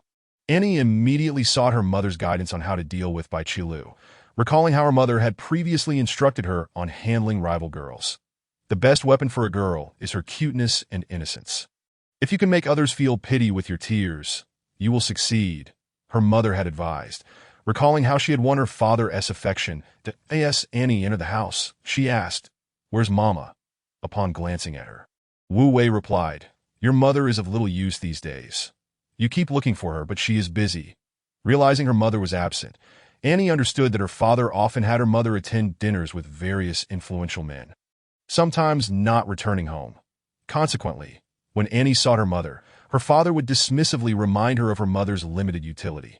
This realization steered Annie to form her own plans for the future, aspiring to secure a powerful ally. Chapter 14. The Reason Behind Lulu's Entry into the Entertainment Industry, Part 1. Every day, Annie's mother would whisper in her ear, and the little girl internalized these lessons, vowing to find a formidable ally for herself. On the day of the gathering, she accompanied her parents, scanning the hall for a glimpse of Tianlin, only to feel disappointment wash over her as he was nowhere to be found. Prior to their arrival, her mother had emphasized the importance of befriending the children of influential families, especially the boys, and had even encouraged Annie to practice holding back tears while speaking, asserting that such a tactic could prove advantageous. As her father led her mother to converse with an acquaintance, the Wen family arrived. Unfortunately, Tianlin was absent, but his twin sister, Wen Tianqi, was present, and gaining her favor could facilitate proximity to Tianlin. Just as Annie prepared to approach her, she noticed the Bai family entering the venue. Her heart raced with anticipation at the prospect of confronting her rival. Wen Tianqi, upon spotting Bai Qilu, approached her with familiarity, as their mothers were close friends, and the two had grown up together. "Hello, Uncle Bai. Aunt Qin and I'm taking Lulu out to play," Wen Tianqi announced. "Very well. Go ahead and have fun," Bai Ba and Qinma replied. With that, Bai Qilu took the lead, guiding Wen Tianqi toward the garden, unaware that a little girl was following closely behind. Just as they reached the pond, a little boy approached, saying, "Bai Qilu, you're here too. Come play with us." "Why would I want to play with you?" "Who are you?" Bai Qilu shot him a disdainful glance. "Who am I? I'm Tang Tang, the little master of the Tang family. You must play with us," the boy insisted. "Keep your distance from me." Upon uttering these words, Tang Tang made a move to push aside the obstructing Bai Qilu at that very moment. Annie seized the opportunity, hastily dashing over to Lulu's hand inadvertently collided with the rushing Annie, sending her tumbling into the nearby pool. Observing Annie's unfortunate plunge, Tang Tang immediately cried out. Bai Qilu pushed Annie into the water. "Hurry, save her!" Throughout their time in kindergarten, Tang Tang had always favored the gentle and composed Annie. Unlike the attention-seeking Bai Qilu, why now, someone had already fished Annie out of the water, and her mother, Qiao Kiki, rushed over. With a tight embrace, Qiao Kiki exclaimed, "My darling, how could this happen? Who pushed you into the water? Are you feeling unwell anywhere?" "Mom, it's nothing. You can't blame Lulu. It was my own clumsiness. She truly didn't do it on purpose, that I just happened to run over when her hand was raised," Annie replied, her eyes glistening with unshed tears. She had genuinely adhered to her mother's teachings, evoking sympathy from those around her for the little girl. Why would this daughter of the Bai family want to push Annie? Has my dear Annie done anything wrong? Though her words were accusatory, the tone was surprisingly gentle, leaving no room for discomfort. The mother and daughter believed their expressions and tones were perfectly aligned. Yet in the realm of esteemed families, seasoned leaders had witnessed far more than this. A mere gesture or glance could reveal one's true intentions. Even the most polished demeanor could not mask the subtleties of micro-expressions. "It wasn't me who pushed her. She came over on her own. You should ask her why she suddenly dashed over," Bai Qilu stated calmly, exhibiting none of the panic one would expect from a 5-year-old girl who had made a mistake. "It is not Lulu's fault. It's my own," Annie said, her eyes brimming with tears once more. "Did I ask you why you ran over? Not whether I was at fault. I'll ask you again. Why did you suddenly come over?" Bai Qilu pressed, her tone now imbued with authority. Annie trembled slightly, and Xiao Kiki, noticing her daughter's demeanor, immediately sensed the gravity of the situation. After all, the girl was still young and would naturally feel fear when confronted. leading to inadequate handling of the matter. She gently patted Annie, signaling her to remain calm. Annie, look at mommy. Did it's okay? Just tell us why you ran over. Chiao Kiki reassured her daughter. Chapter 15. Is it you? Mom, I had planned to find Tang Tang to play today.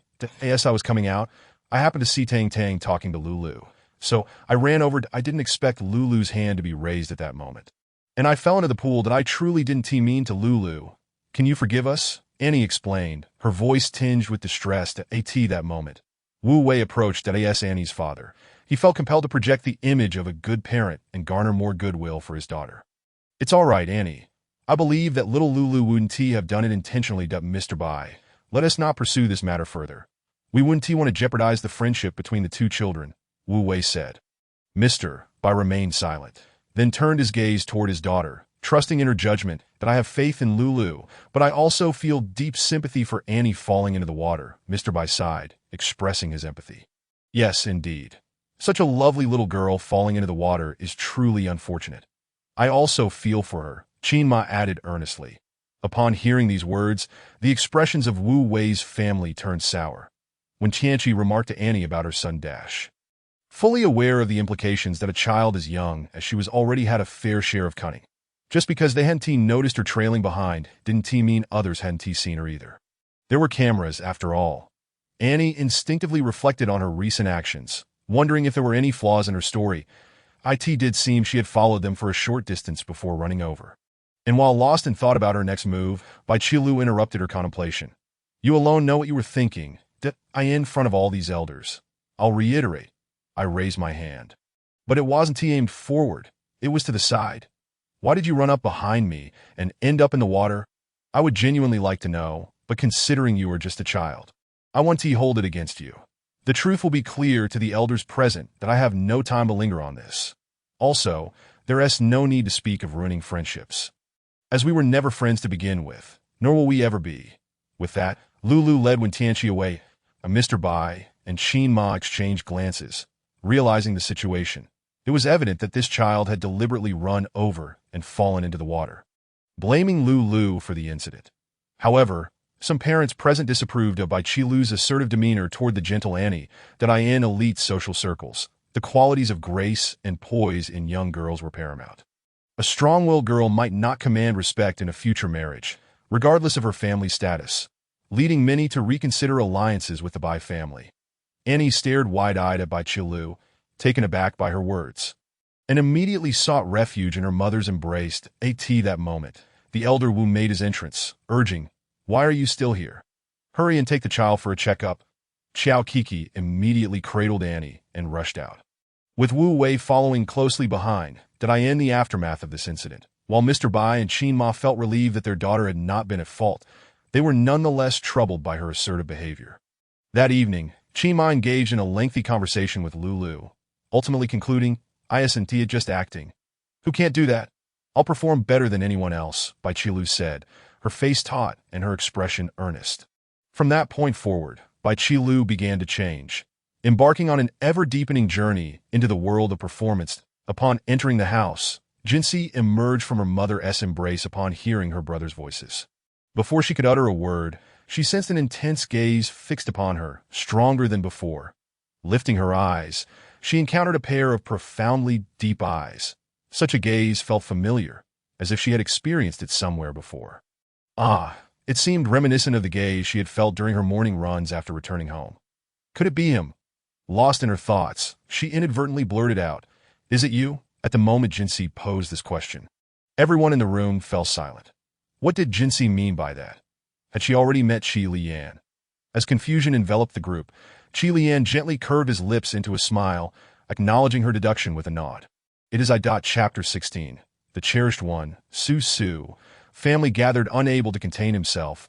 Second brother Bai Qiming inquired, "What do you mean by you? When did you meet Su Su? Su Su, do you know him? Where did you meet?" Bai Qiming bombarded her with questions, and the others began to scrutinize the two to stop. "Second brother, can you please hold on? I haven't met him. I only recognize his gaze," Jinxi replied helplessly, realizing that explaining to her family would be challenging. She couldn't very well tell them that she knew him from the way he looked at her during her morning runs. When Tianlin, observing his good friend, sensed that there was something amiss and quickly aimed to shift the focus away from the matter, intending to inquire later about what had transpired. All right, let us not dwell on that. We have yet to introduce Su Su to everyone. Let us have Su Su meet everyone. When Tianlin suggested at the right moment that don't call me second treasure, call me Qi. Understand? No one is to refer to me as second treasure from now on. Bai Qiming exclaimed, his mood souring at the mention of the nickname. The Bai family brothers all had childhood nicknames, bestowed by Qin Ma. The names Big Treasure, Second Treasure, Baby, and Bebe were assigned to the eldest, second Lulu, and Su Su. Respectively, as they grew older, Bai Qiwen and Bai Qiming expressed their reluctance to be called by those names, insisting that family members use their given names instead. All right, we won't call you Second Treasure anymore. Will we, Second Treasure? Qin Ma said with a smile, her expression betraying her true feelings that if one were to disregard her demeanor, the tone of her voice would make Bai Qiming genuinely believe she was doing this for his benefit.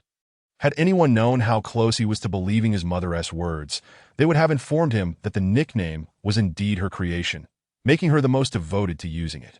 Welcome home, Su Su, Bai Qiwen said, stepping forward to embrace Jinsi. She reciprocated the hug, having grown accustomed to familial affection, knowing that she must embrace her beloved family. At this moment, Mr. Bai interjected quickly, introduce Su Su to your brothers. They are all older than you. Bai Qilu chimed in, let me do the introductions. This is big brother, second brother, and you already know Sister Tianqi. The one who just referred to himself as second treasure is your future brother-in-law. When Tianlin. You should already be aware of that. No need for further introductions. Immediately, Jinsi called out, brother-in-law, who's next? Do you two actually know each other? Bai Qilu glanced at Jinsi and then at Qi Li Yan. Hello, Cici. You may call me Yin or Brother Yin, he stated before Bai Qilu had a chance to introduce herself. Hello, Brother Yin, Jinsi replied, emphasizing the title with a playful grin. And me. Hello, Cici, I am Zheng Nanqing. Your brother Chen. Zheng Nanqing extended his hand towards Jinsi, ready for a handshake, but before they could make contact, he felt a chill emanating from beside him. Turning to see Sanji's expression, he quickly withdrew his hand, touched his nose, and chuckled awkwardly. Standing nearby, the brothers Luo Chun and Luo Yu also stepped forward to introduce themselves. Hello, Jinsi. I am your elder brother Luo Chen. Hello, Jinsi. I am your younger brother Luo Yu. I often hear Sam mention you. Hello to both of you. I have also heard my sister speak of you, Jinsi replied with a faint smile. Quickly, everyone take your seats in the dining room. Dinner is ready. My little Shibao is famished after a long day of school. Qin Ma interjected, pulling Jinsi's hand towards the dining area. Jinsi wanted to inform her mother that she wasn't particularly hungry, as she had enjoyed a hearty meal with Tingting at school that afternoon. Upon entering the dining room and seeing all her favorite dishes laid out, Jinsi felt a wave of gratitude. Throughout her life, her parents and siblings had always provided her with the best, ensuring she had what she loved, despite living in the countryside. This was the love her family had for her. Now that she was back, it was her turn to protect them. She had begun to uncover the reasons why her parents brought her siblings along to live with her and why her grandmother stayed in the countryside with her. She vowed never to let anyone harm her by Ba, Qin Ma, or her siblings. During dinner, she listened intently as Zheng Nanqing spoke about the exciting places to visit in Kyoto, the best eateries, and the nightlife. However, when he mentioned the places one could visit at night, he shot a glance at everyone at the table, except Jinsi, causing him to immediately close his mouth and resume eating obediently. Meanwhile, Qi Lian's gaze remained fixed on Jinsi, a fact that did not escape the notice of Tianlin, who sat opposite him. It seemed his good friend had matters to attend to, and it was high time they had a serious conversation. After dinner, as the Bai family departed, Wen Tianqi accompanied Wen Tianlin home. The matriarch had commanded her to return home that evening, threatening consequences if she failed to comply. Hearing her mother's ultimatum, Wen Tianqi had no choice but to obediently accompany Wen Tianlin back home. Chapter 17. I will take you to school, Shibao. You are finally back to live with us. If you need anything, be sure to tell your father and mother that don't ever suffer in silence, that if anything happens at school, come back and let us know. Your father has already donated money to the school. If that's not enough, we'll have him donate more. Nothing is more important than our little Shibao, Qin Ma began, her words flowing as she held Jinsi's hand. I understand, Mom. Rest assured, no one can bully me, that I will inform you of anything that arises. Jinsi replied earnestly, wanting to reassure her mother. She knew her mother was concerned about her just returning to Kyoto, worried about her unfamiliarity with the surroundings and the potential for her to feel wronged. Don't worry, Mom. We are here for her, that we won't let Cece suffer, Baiqian promised. Yes, Mom. You can trust me that I will pick up and drop off my sister from school every day, Baiqiming assured as well. Oh, please, second brother, you need not bother. I can manage. I have no pressing matters at this time, so I will rearrange my schedule, Baiqilu interjected, nudging her second brother Baiqiming. Enough already, with that face of yours. You might not even get her to school without attracting the paparazzi that don't create trouble for her. Baiqiming rolled his eyes. All right, you all do as you please. I will take Shibao, Qinma said. You all do as you please. I will accompany Cece. Right, dear? Bai Ba chimed in, seeking to placate his wife. This time, Qinma did not counter Bai Ba's suggestion. The three brothers, unable to win against their mother, resigned themselves to their fates and prepared to work diligently the next day, as there was still much left to do that moment. Jinsi spoke up, no need, Mom and Dad, that I can go by myself. I don't want everyone to pay too much attention to me. That MY face has already become quite well known at school, and I would prefer not to draw attention to my family, that I beg you. Mom. This was Jinsi's first time being somewhat spoiled with her mother, making her feel a bit uneasy, but Qinma was delighted. Her little daughter had never acted this way before, and how could she deny her daughter's wishes? She decided to heed Jinsi's request, promising to step in if necessary, as she would always be her little daughter's steadfast support. All right, I will listen to Shibao, Qinma said with a smile. Yes, you're the best. Mom. Jinsi leaned her head against her mother's shoulder, wrapping her arms around her. Then it's settled. Everyone is tired. Let us rest early, Bai Ba declared, bringing the discussion to a close. Good night, Mom and Dad. Good night, big brother, second brother. Sister. Jinsi understood that her parents and brothers were rushing back after a long day without any rest, and they must all be exhausted. Good night, Shibao. Everyone chorused before heading their separate ways. Big brother and second brother returned to their respective villas, as they still had work to finish, while sister Baiqilu remained with Jinsi in the main house to rest. That as soon as Jinsi entered the room, she heard the incessant ping of her phone notifications. Upon checking, she saw the family group chat buzzing with messages from her siblings. Big brother? Cece, do you like the new car I sent you in the garage? If not, I can get you another one. Second brother. Cece, do you like the clothes and jewelry I sent? I designed them personally. If not, I can create something else for you, sister. Cece, ignore the nonsense from big brother and second brother. I and your future brother-in-law sent you a villa near your school. Do you like it? I had Wang Bo give you the keys that if he hasn't tea, remind him when he returns tomorrow. Mom, most of it was prepared by your father and me. Why are you all trying to take credit in front of Cece? Dad, wife, you are the best. Everyone fell silent, responding with facepalm emojis. Cece, I love everything, thank you. Mom and Dad, thank you, brothers and sister, that I have gifts prepared for you, but they will take a few days to arrive. Are you looking forward to them? Looking forward, extremely looking forward. Thank you, darling. Everyone expressed their excitement about Jinsi's gifts, regardless of what they might be. Cece, good night to my beloved family. Good night, good night, good night. Blows kisses. Jinsi shut her phone and opened her computer to contact Qingying, inquiring about the status of the gifts for her family and when they would be delivered. This morning, Jinsi awoke early once again and began her morning RUN as she stepped out of her home. She spotted Qi Liyan waiting at the entrance. Jinsi greeted him with a smile. Good morning, Brother Yin. Are you also out for a morning run? Yes. I'm here to accompany Shibao for her morning jog. Qi Liyan responded, his gaze lingering on Jinsi. In his heart, he silently vowed, Sir, you've returned. This time, you cannot leave again. Regardless of whether you remember me, I will ensure you hold me deeply in your heart. All right, let's go together, Jinsi said, beginning to jog at a leisurely pace, with Qi Liyan following closely behind. During their morning run, one led and the other followed, neither speaking a word. Upon reaching the Bai family gate, Jinsi stopped and turned to Qi Liyan. Brother Yin, would you like to come over for breakfast? Fresh from her jog, Jinsi's cheeks were flushed, and with the sweat glistening in the morning light, she appeared particularly alluring. Qi Liyan struggled to divert his gaze, replying, I need to head back to wash up first and I'll take you to school afterward. Wait for me at the gate. This time, Jinsi did not decline. She followed her heart's desire, feeling an inexplicable pull, as if she had known him before and needed to discover who he truly was. Chapter 18. Cece, are you participating? as soon as Jinxi stepped into the main hall of the courtyard. Wang Bo, who had been out on errands the previous day, was already there, reporting to Bai Ba. Upon noticing Jinxi's return, he approached her. "Young miss, back from your morning exercise? This box contains the keys to the new car from the eldest young master. And this other box is the key to the villa from the young lady." Wang Bo presented the gifts from the young master and young lady before returning to Bai Ba's side. Jinxi accepted the items, expressing her gratitude. "Thank you." Wang Bo, she then ascended the stairs to change out of her sweat-soaked clothes.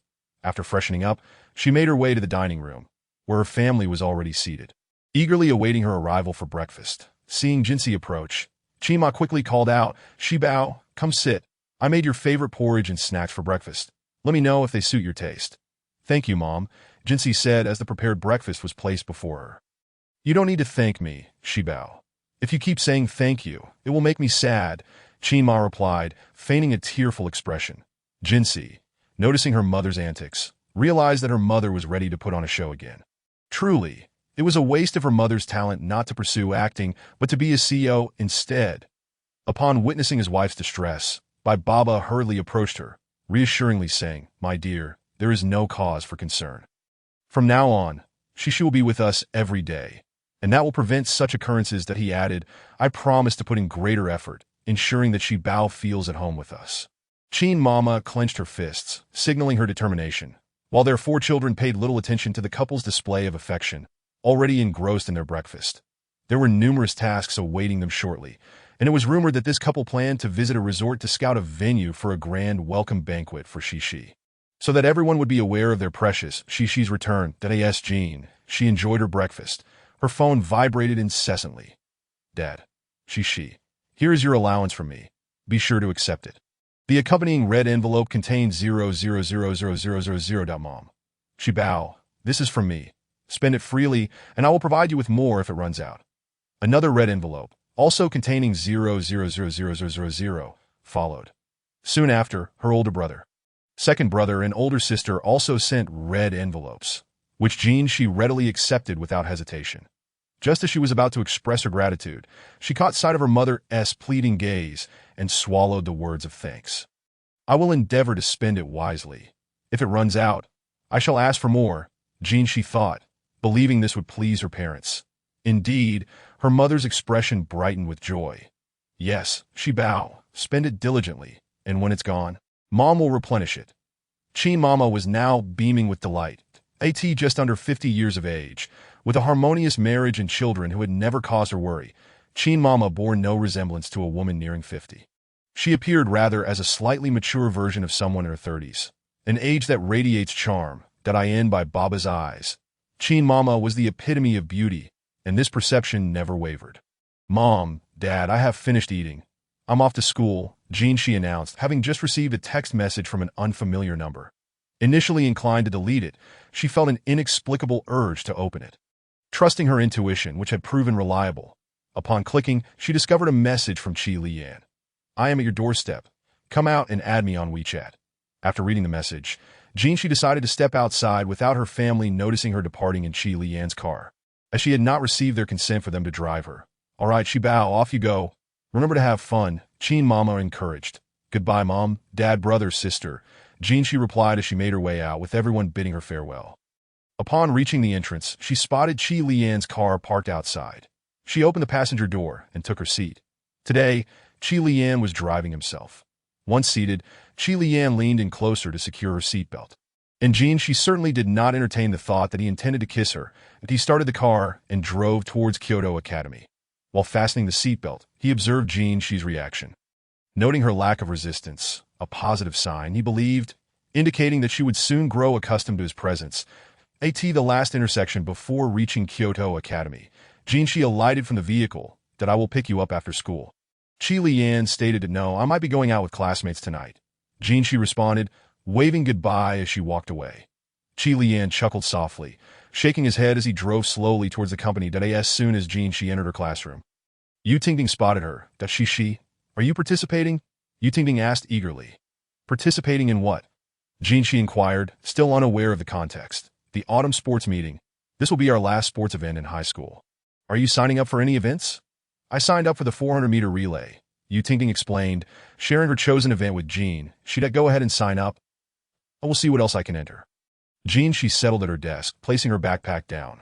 Just as she sat, the sports committee member and class monitor approached her. The committee member, slightly embarrassed, scratched his head and said, "By Jean Shi, I heard you want to sign up for an event. We only have the 1,500 and 3,000 meters left. Will you enter one of them?" He added a sheepish grin. "These two, I will take," Jean Shi replied without looking up, her head bent as she rummaged through her books. Eventually pulling out a classical literature text, Jean Shi remained silent, lifting her gaze only to find them all standing there in a daze. "What's wrong? Is it not allowed?" she asked, puzzled. No, it's not that. Shi Jie, from now on, you're our Shi Jie. You're amazing for entering both events, right? I can't believe my ears. Shuang exclaimed, momentarily speechless. Shi, how can you sign up for both? That is too exhausting. Yu Tingting interjected, her composure slipping upon hearing Jean Shi's decision to take on the two most grueling events. The class burst into laughter, covering their ears from the overwhelming enthusiasm of Yu Tingting's exclamation. All right, Tingting, trust me, Jean Shi reassured her with a pat on the back. Didn't you all hear? I'm signing up for both the 1,500 and the 3,000. Clear. Jean Shi confirmed with Shuang. Yes, Shi Jie, understood. I'll get you signed up right away. With that, Shuang scurried off to register Jean Shi's name on the list, leaving the classroom to submit it to the student council. The classroom erupted in excitement, for these two events had historically posed significant challenges for their class. United in spirit, Class 5 was neither particularly strong in academics nor exceptionally weak, but they excelled in gaming. Sports, however, were a different story, especially in long-distance running. Thus, Jean Shi's decision to take on both events resolved a major dilemma for the class. Explaining Yu Tingting's fervor. Thank you, Shi Jie. They all chorused, performing a fist salute in unison. Jean Shi offered a rare, slight smile and no need for thanks. Their laughter filled the room. Just then, the homeroom teacher, Mr. Fong, entered the classroom, inquiring, "What is everyone in such high spirits? I could hear your laughter from quite a distance." The class monitor replied, "Teacher, Shi Jie signed up for both the 1,500 and 3,000 meter events at the sports meeting. Isn't that impressive?" He spoke with stars in his eyes. That Shi Jie. Mr. Fong looked at the class monitor with a puzzled expression, wondering how Jean Shi had transformed into Shi Jie in just one morning. It's because Shuhang sees that Shi Jie has solved our class's major dilemma. So now she is our Shi Jie, a boy chimed in eagerly. Indeed. Shi Jie, well done, Mr. Fong agreed, giving her a thumbs up to convey his approval. Meanwhile, after dropping Jean Shi off, Qi Lian drove to his company. Upon reaching the parking lot, his assistant, Yu Feng, awaited him. Mr. Qi, there have been developments in country. Why should we head over? Yu Feng reported. Make arrangements. We will go tonight. Qi Lian instructed as he approached the exclusive elevator for the CEO. I will handle it right away. He proceeded to contact Qi Mu, ensuring that he followed Jean Shi to guarantee her safety. Upon arrival, he was to report to Jean Shi immediately and follow her instructions without needing to update him at any time. In case of danger, he was to contact Qi Lian without delay. Qi Lian was concerned about Jean Shi's recent return and the potential for unsavory individuals to bother her, knowing her character would not tolerate disrespect. Understood, sir, Qi Mu replied respectfully. Go now. Just inform her after class. Qi Lian added, sending a message to Jean Shi to notify her that Qi Mu would be accompanying her, affirming that he would always respect her wishes in any matter. Receiving the message while in class, Jean Shi learned that Qi Mu would be following her. Although she was not keen on having another person around, she preferred someone obedient. Jean Shi sent a voice message back to Qi Lian. Got it. Thank you, Brother Lian. As Qi Lian entered the conference room, he noticed Jean Shi's voice message and opened it, allowing everyone present to hear the sweet voice of a girl saying, "Thank you, Brother Lian." The room erupted in shock as they witnessed a faint smile gracing Mr. Qi's lips, causing everyone to be momentarily taken aback. Chapter 20. Mr. Qi is in love. Qi Lian paid no mind to the reactions in the conference room, maintaining his good spirits as he conducted the meeting. Once it concluded, he hastily exited, leaving the attendees in a daze, pondering the implications of Mr. Qi being in love. Did you hear that woman's voice when Mr. Qi entered? Could she be his girlfriend? Someone speculated. Surely not. Is it possible she's his sister? I've never heard of Mr. Qi having a girlfriend. Another replied. That doesn't sound like his sister. I've met Mr. Qi's sister before, and this voice is different. She calls him third brother, and this girl calls him Brother Yan. Upon hearing the address Brother Yan, a murmur of discussion erupted in the conference room, its soundproofed walls failing to contain the lively atmosphere within. Just as the debate reached a fever pitch, Yufeng opened the door and remarked, "Are we all done working?" His unexpected voice startled everyone, prompting them to shuffle out of the conference room. Some approached Yufeng and, with a hint of audacity, inquired, "The girl on the phone with President Xi, she must be his girlfriend, right?" Upon hearing this question, Yufeng nearly lost his balance. He too was quite curious about the relationship between Miss Jinxi and President Xi. "Enough with the gossip. Let's get back to work," he retorted, turning back to his office. Meanwhile, at school, Jinxi received a message from Qi Lian and promptly informed Qingying and the others that someone would be accompanying her during this period. So they need not come over. She urged them to finish their tasks quickly, as gifts for her family had yet to be shipped from country Y, and with her family returning soon, she needed everything ready. Upon receiving Jinxi's message, Qingying notified Qingfeng and the others, instructing Qingfeng and Qingyu to head to country Y to assist Qinghe in resolving matters swiftly and ensuring that Jinxi's gifts reached her family without delay. They themselves would wrap up the remaining tasks assigned by Jinxi in Kyoto. After successfully hosting the auction in Kyoto, Mimi departed for the branch of Yulon Pavilion in City C to arrange the next auction. Following her notification to Qingying, Jinxi returned to her slumber, the teacher's lecture resembling a lullaby. She had intended to listen attentively, but soon found herself drifting off to sleep. Upon arriving at the school, Qidang quietly approached Jinxi's classroom, only to find her sprawled across her desk, sound asleep, that he reported to his superior that he had arrived and that Miss Jinxi was currently napping, stating he would update her after class. Qi Lian, upon reading Qi Tong's report, replied that such matters need not be communicated to him in the future. Ensuring Jinxi's safety and following instructions would suffice, but he reassured Qidang that Jinxi was already aware of his presence and would contact him after class, instructing him to remain vigilant outside. After receiving his superior's response, Qidang quietly stationed himself in a nearby training room, where few would pass, ensuring a tranquil environment that 18 noon. As classes ended, he had initially planned to join Tingting for lunch, but, considering Qidang, asked her to proceed to the cafeteria without her. Tingting did not pry into her affairs, understanding that true friends do not need to share everything, only what is necessary. "All right, Jinxi, I'll get the food ready. Hurry back once you're done," she said, making her way to the cafeteria. Jinxi exited and made her way to the training room where Qidang awaited her. As she approached, he greeted her warmly, "Good day. Miss Jinxi, that I am Qidang.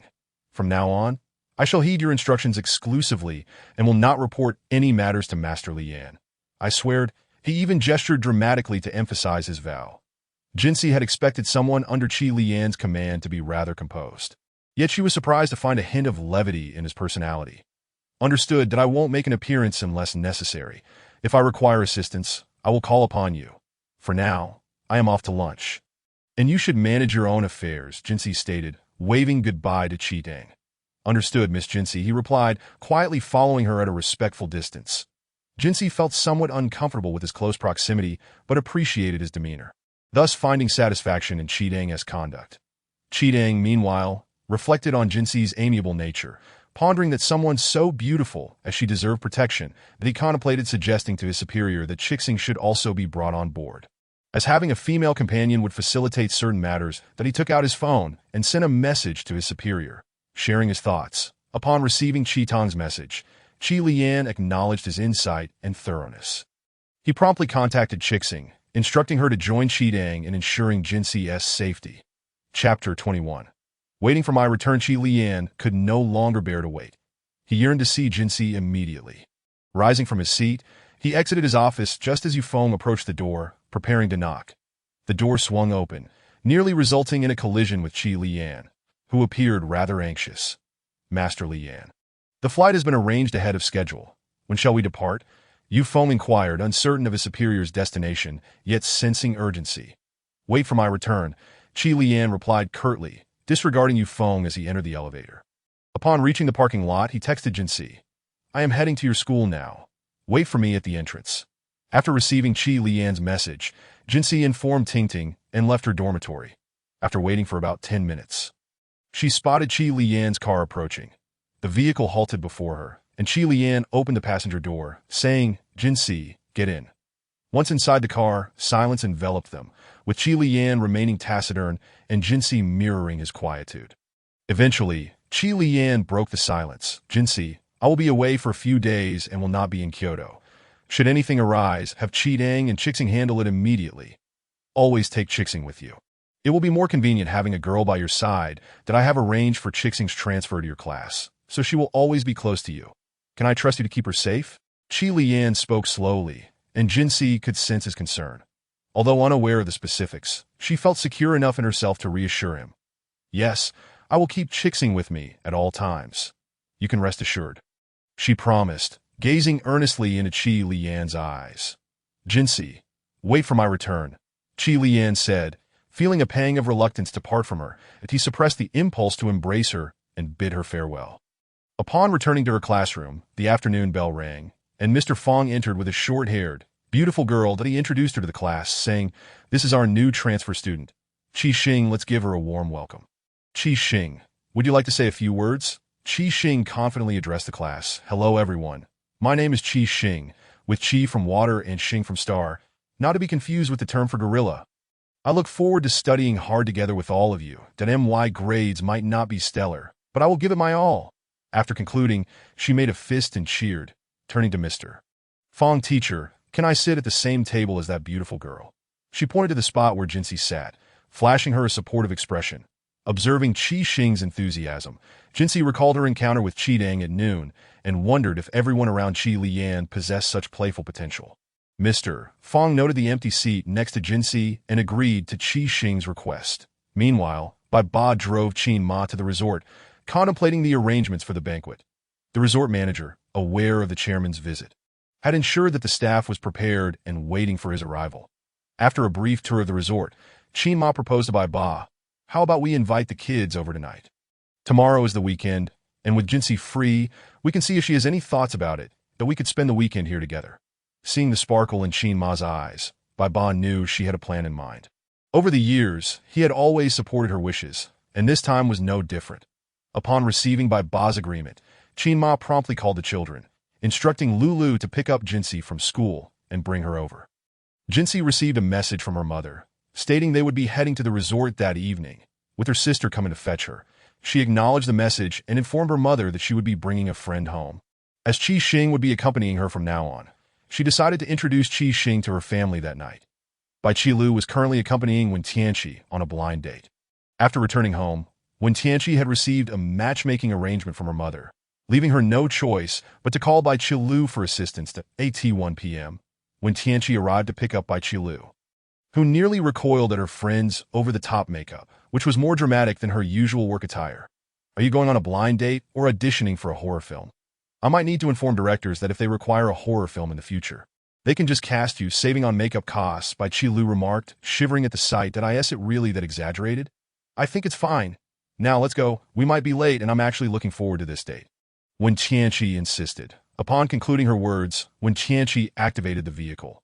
Unbeknownst to her, this blind date would be a topic of discussion for many days to come, and in hindsight, she wished fervently to erase the memory of it. Chapter 21. How is it you? When Tianqi drove to a bespoke CAF in Kyoto. The Maple Leaf CAF was established 15 years ago by a couple, whose background remained a mystery to all. Rumor had it that when the CAF first opened, several individuals attempted to cause trouble, only to encounter misfortunes that very night. Some speculated that the couple had formidable protection, while others suggested they hailed from a prominent family. As stories circulated, the Maple Leaf CAF gained renown, evolving into a favored retreat and meeting place for the elite. Gradually, reservations became necessary.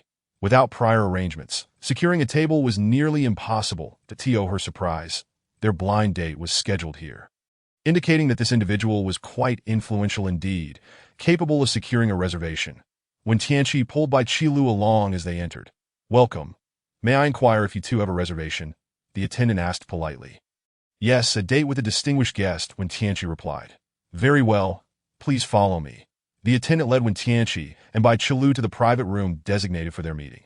Once the attendant departed, Wen Tianqi adjusted her attire, inhaled deeply, and opened the door, only to find herself momentarily stunned. How could it be him? Bai Qilu, noticing Wen Tianqi's frozen state, peeked inside, and beheld a remarkably mature and handsome man. However, it seemed they were not acquainted.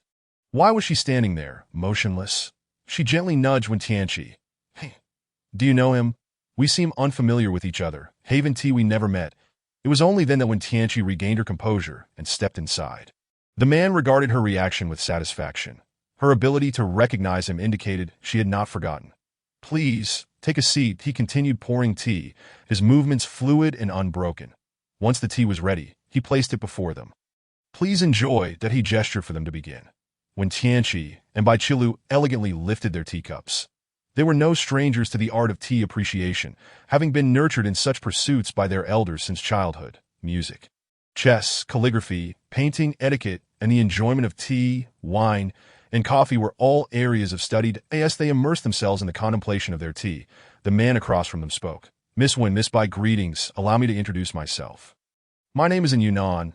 I am 28 years old, a graduate of a university in Country M, and currently the CEO of YR Group. That I hope Miss Wen finds my position satisfactory." That he raised an eyebrow when Tianqi as he spoke. Satisfactory," she replied, somewhat dazed. Baiqilu nudged Tianqi with her shoulder, whispering, "You seem dazed. What do you mean satisfactory? Do you know him? Is there something I'm unaware of? You seem so out of sorts." As Baiqilu spoke, she cautiously glanced at Yunnan. The private room was rather small, and Yunnan had excellent hearing, so he caught every word. He placed a hand over his mouth to stifle his amusement. Upon hearing Baiqilu's remark about her being dazed, Tianqi felt a surge of indignation. "Who is dazed? You're the one being foolish." Baiqilu rolled her eyes at her. "Then aren't you dazed?" At this moment, Yunnan interjected. "Miss Wen is not dazed. It's quite endearing." Finally recovering from her initial shock, Tianqi retorted, "Endearing indeed." Yunnan chuckled softly. "Well, if I'm endearing, that makes me charming." Tianqi was left speechless. While Baiqilu, observing their interaction, sensed an underlying story that in Yunnan. "Do you two know each other?" Baiqilu boldly inquired, opting not to ask Tianqi, knowing she would remain reticent. Her curiosity piqued. What event had rendered the typically composed Tianqi so flustered? Baiqilu leisurely lifted her teacup, sipping while waiting for them to share their story. That in an effort to divert the conversation, Tianqi asked, "Mr. N, how did you come to be at this CAF? Given it primarily serves coffee." "Indeed, it is a coffee establishment. Yet I prepared this tea specifically for you. Do you find it to your liking?" And Yunnan's inquiry was laced with curiosity. "Yes, this tea is quite delightful." Tianqi responded, taking another sip. Baiqilu, growing impatient, interjected, "Can one of you please tell me how you know each other? I'm on the edge of my seat here." Tianqi shot a glare at Yunnan, warning him not to divulge their history. "You mustn't say a word, or you shall never see me again." "All right, I shall remain silent," and Yunnan appeased her gently, "since you two are evidently well acquainted and engaged in delightful conversation. I shall excuse myself. That I'd rather not intrude on your intimate exchange. That my mother has requested I pick up my sister from school, so I must take my leave. Farewell." With that, Baiqilu grabbed her bag and prepared to depart. At that moment, Tianqi grasped her arm, inadvertently stumbling. Chapter 22. Setting off to the resort. As Tianqi grasped Baiqilu's arm, her foot caught on something, nearly causing her to fall. Just as she was about to meet the ground, a strong arm caught her. Before they could regain their balance, Tianqi pushed away the person who had caught her, resulting in both colliding against the table. Tea splashing onto Tianqi's face. She hastily wiped her face on a cloth, and upon clearing away the liquid, she raised her head, only to see the very spot she had just cleaned. At that moment, Tianqi's expression darkened. She yanked Baiqilu and exited swiftly, this time safely navigating outside without further mishaps, and they successfully entered the car. Baiqilu was in stitches, laughing uncontrollably. "Ha ha, this is too hilarious." "Stop laughing," Tianqi admonished, her face stern. Seeing her friend as genuine irritation, Baiqilu attempted to stifle her laughter but failed, erupting into even more exaggerated giggles. "I can't help it. Your face is just too."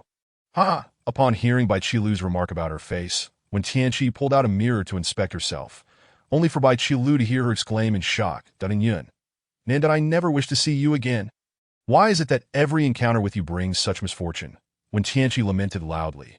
Coincidentally, Yunnan emerged at that moment.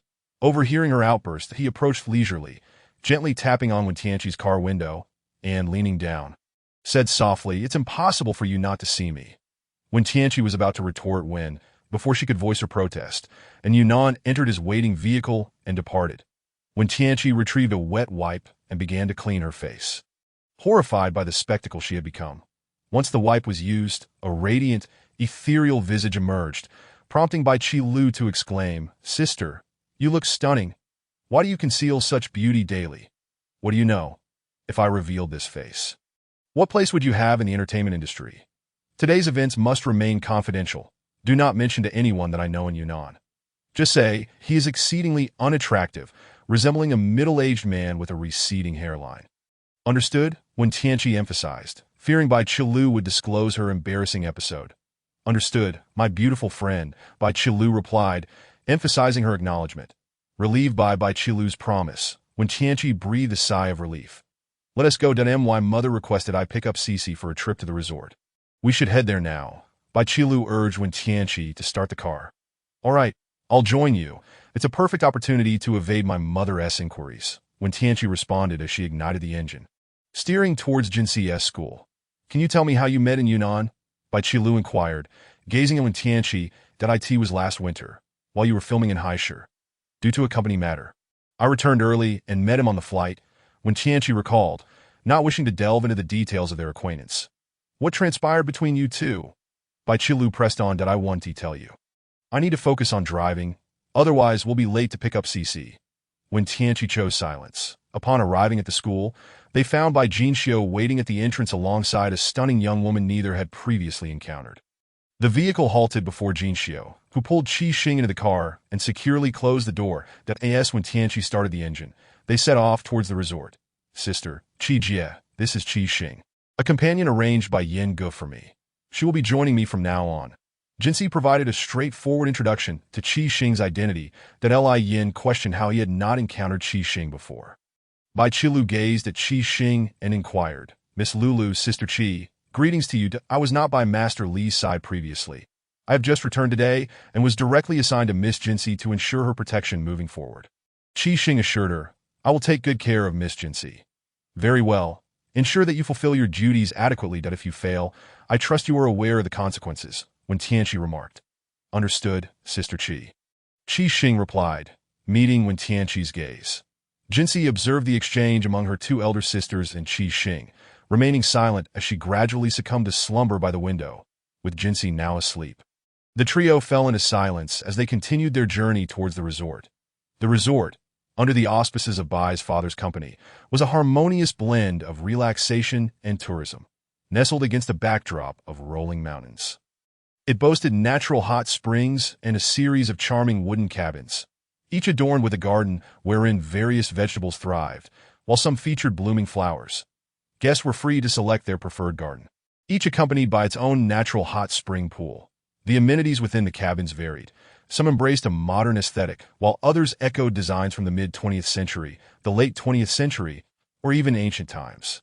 Incorporating distinctive elements from various cultures, it was a place where imagination knew no bounds, offering an experience that truly rejuvenated the spirit. Chapter 23. Arrival at the resort. The resort featured not only wooden cabins, but also star-rated hotels, children's amusement parks, extreme experience venues, a five-dimensional cinema, and a stunning lake reminiscent of a fairyland. The lake, nestled between two mountains, showcased a spectrum of colors. The uppermost layer shimmered with a soft pink, beneath which lay a vibrant green. Further down, a hint of blue emerged, and at the very bottom, a deep red, akin to the multicolored cocktails one might encounter at a bar. This mesmerizing lake attracted many visitors. Within the lake swam fish the size of a pinky finger, their tails shaped like fans, displaying a myriad of colors, with golden and silver fish glimmering delicately in the sunlight. Above the lake, white clouds lingered between the mountains, allowing sunlight to filter through, casting beautiful rays that created an illusion of paradise. Captivating the children who visited, Bai's father and Qin's mother intended to host a banquet for Jinxi here, where a spacious square and bamboo bridges awaited, along with a glass platform above the lake, offering a clear view of its enchanting scenery. Standing atop it, one could even reach into the clouds. making it a popular spot for couples to capture their wedding photos. As Jinsey stepped through the gates of the resort, she was greeted by fruit trees and flowers lining the path. Each flower variety occupying its own circular area, separated by walkways that featured resting swings. Under the fruit trees, swings and hammocks offered relaxation, while a pavilion, adorned with climbing grapevines bearing large, ripe purple grapes, tempted passers-by with their luscious appearance. Jinsey and her companions arrived at their designated yard, spacious enough to accommodate not only family, but also familiar friends. The garden was filled with red roses, a reflection of Qin Mother's preference, rendering the space vibrant as the sun illuminated the dewdrops on the petals, making them appear almost edible. Their residence was a modern villa, not crafted from wood, comprising 4 stories. The first floor housed the living room, kitchen, dining area, and servant quarters, while the upper 3 floors contained private bedrooms. One for Jinsey and her sister, one for her brothers, and one for her parents. Guest rooms were located in adjacent villas, each 2 stories high, equipped with kitchens, living rooms, and 5 rooms in total, featuring a master bedroom with an ensuite bathroom, while the remaining rooms shared a communal bathroom. 6 such villas were available for guests. Upon learning of Jinsey's arrival, Bai's father and Qin's mother hurried back from Bai's father's office, escorted by the resort manager in a sightseeing vehicle. As they alighted, they spotted Jinsey surveying her surroundings. Qin's mother approached her, asking, "Cici, how do you find this place? Do you like it? Shall we host your banquet here?" Jinsey, seeing the anticipation in Qin's mother's eyes, found it hard to decline. Moreover, the beauty of the place was undeniable. She promptly replied, "Yes, I absolutely love it here. It is truly magnificent." Upon hearing Jinsey's enthusiastic response, Qin's mother beamed at Bai's father, exclaiming, "I knew Cici would adore this place. It seems my choice was impeccable, don't you think?" Bai's father, with a tone of indulgence, replied, "Your choices are always correct. We have unwavering faith in you." The resort manager, witnessing this exuberance from Qin's mother, was taken aback. The previously stern and formidable Qin had transformed, leaving him to ponder whether this was still the same powerful businesswoman known in the marketplace. Bai's father, however, had grown accustomed to such displays and regarded them with familiarity. At that moment, Bai's father called over the resort manager, saying, "Let me introduce you. This is my youngest daughter, Jinsey. She is the treasure of our family, and you are to take good care of her during her stay." The manager understood immediately. Bai's father's message was clear. No one was to offend Miss Jinsey. Even without this warning, he would have ensured her comfort, being well aware of her esteemed status as Bai's daughter. It was evident that Miss Jinsey held a higher standing than either of the Bai sons or the Bai daughter. The manager promptly assured, "Rest assured, Mr. Bai, I will ensure Miss Jinsey's stay is without a hitch." "Yes, Cici. This is the resort's manager, Mr. Wang, that he is your Uncle Wang's nephew and has worked here since he was a child, that if you require anything during your stay, just seek out your Uncle Wang. He will arrange everything for you. Do not hesitate to speak up if you feel uncomfortable," Bai's father explained. Jinsey found herself bewildered by the seemingly exaggerated concern from her family and the resort staff regarding her comfort. Was her appearance truly so vulnerable that it inspired such apprehension? She subconsciously touched her face, glancing at Bai's father awaiting her response, before shaking off her thoughts and saying, "Rest assured, father, I will seek out Uncle Wang if anything arises. You need not worry, I will take care of myself." With that, she entwined her arm with her father's, playfully seeking his affection. Jinsey had only ever shown such affection to her grandmother in her childhood. She had largely refrained from it in recent years, but now, having just returned home, she found herself gradually acclimating to the warmth and love of her family. Chapter 24. The encounter at Qinghe of country. Why Jinsey pulled Qi Xing, who had accompanied her, to introduce her to Bai's father and Qin's mother, saying, "Mom, Dad, this is Qi Xing. She is Bai Yin Gija's side and will be protecting me from now on, so you can rest easy." Upon hearing Jinsey's introduction, Bai's father focused not on the protection aspect, but rather on the implication of Qi Xing being associated with Qi Li Yin. Alarm bells rang in his mind. What did it mean that Qi Li Yin had sent someone to safeguard his precious daughter? He couldn't help but voice his concerns. "What do you mean by having someone protect you? What are his intentions?" Jinsey explained, "I just returned to Kyoto, and everyone is worried about me. So, my brothers and sisters discussed that I should have someone accompany me for my safety, and Gij Yin suggested arranging for Qi Xing, as she is quite capable and can keep me company." Everyone agreed, and Ge Jian had no ulterior motives. Qi Xing, hearing Jinxi's words, wished to inform her of her true master's intentions, that he merely wished to take her home. Bai's father's vigilance was warranted, but such thoughts could not be expressed. She needed to consider her master's future, and assisting him in bringing Jinxi home was paramount. Her master had said that following Jinxi's wishes meant she would belong to her. However, it did not preclude her from helping him pursue Jinxi. That it appeared that Qi Xing had a task ahead of her, as Jinxi had yet to grasp her master's intentions. Noticing Bai's father's scrutinizing gaze, Qi Xing promptly declared, "From now on, I am devoted to Miss Jinxi. I will heed her every command and protect her with utmost care." After uttering the phrase "love her," she instinctively covered her mouth, fearing she might have misspoken. Upon hearing the phrase "love her," Bai's father shot a disapproving look at Qi Xing, stating, "Just ensure you protect Cici. Our family's love for her is sufficient." That as Qin Mama gazed at Qi Xing, admiring her beauty and noting her closeness to Qi Liyan, she was assured of the young lady's capabilities. Staying by her daughter, she Bao's side seemed just right. Unlike Bai Baba, she was not overly cautious. Moreover, Liyan was quite commendable in every aspect and could adequately protect her Shibao. With this thought in mind, Qin Mama took Qi Xing's hand and said, "Good child, if you protect Shibao, I shall rest easy. Didio, take care of yourself as well. I have taken a liking to you." Upon hearing Qin Mama's words and witnessing the sincerity reflected in her eyes, Qi Xing felt a deep sense of trust and was genuinely touched. Having relied solely on her brother since childhood, and later receiving educational opportunities through their grandfather, she had always followed him and excelled in various ways. Yet, she had never experienced a mother's care until now. Finding that maternal warmth in Qin Mama. Noticing Qi Xing standing there in a daze, Qin Mama understood the child's sentiments.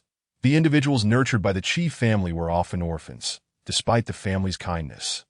They lacked the affection that only a family could provide. That a mother's love is irreplaceable. Qin Mama embraced Qi Xing and said, "From now on, this is your home. Do not hesitate to share anything with me." Qin Mama was an emotional person, decisive in business, gentle with children, and childlike in front of her husband. Kindness is an innate quality, not merely a facade, and such a Qin Mama is simply impossible not to adore. Qi Xing felt her eyes welling with tears upon hearing Qin Mama's words. It had been years since she had shed a single tear.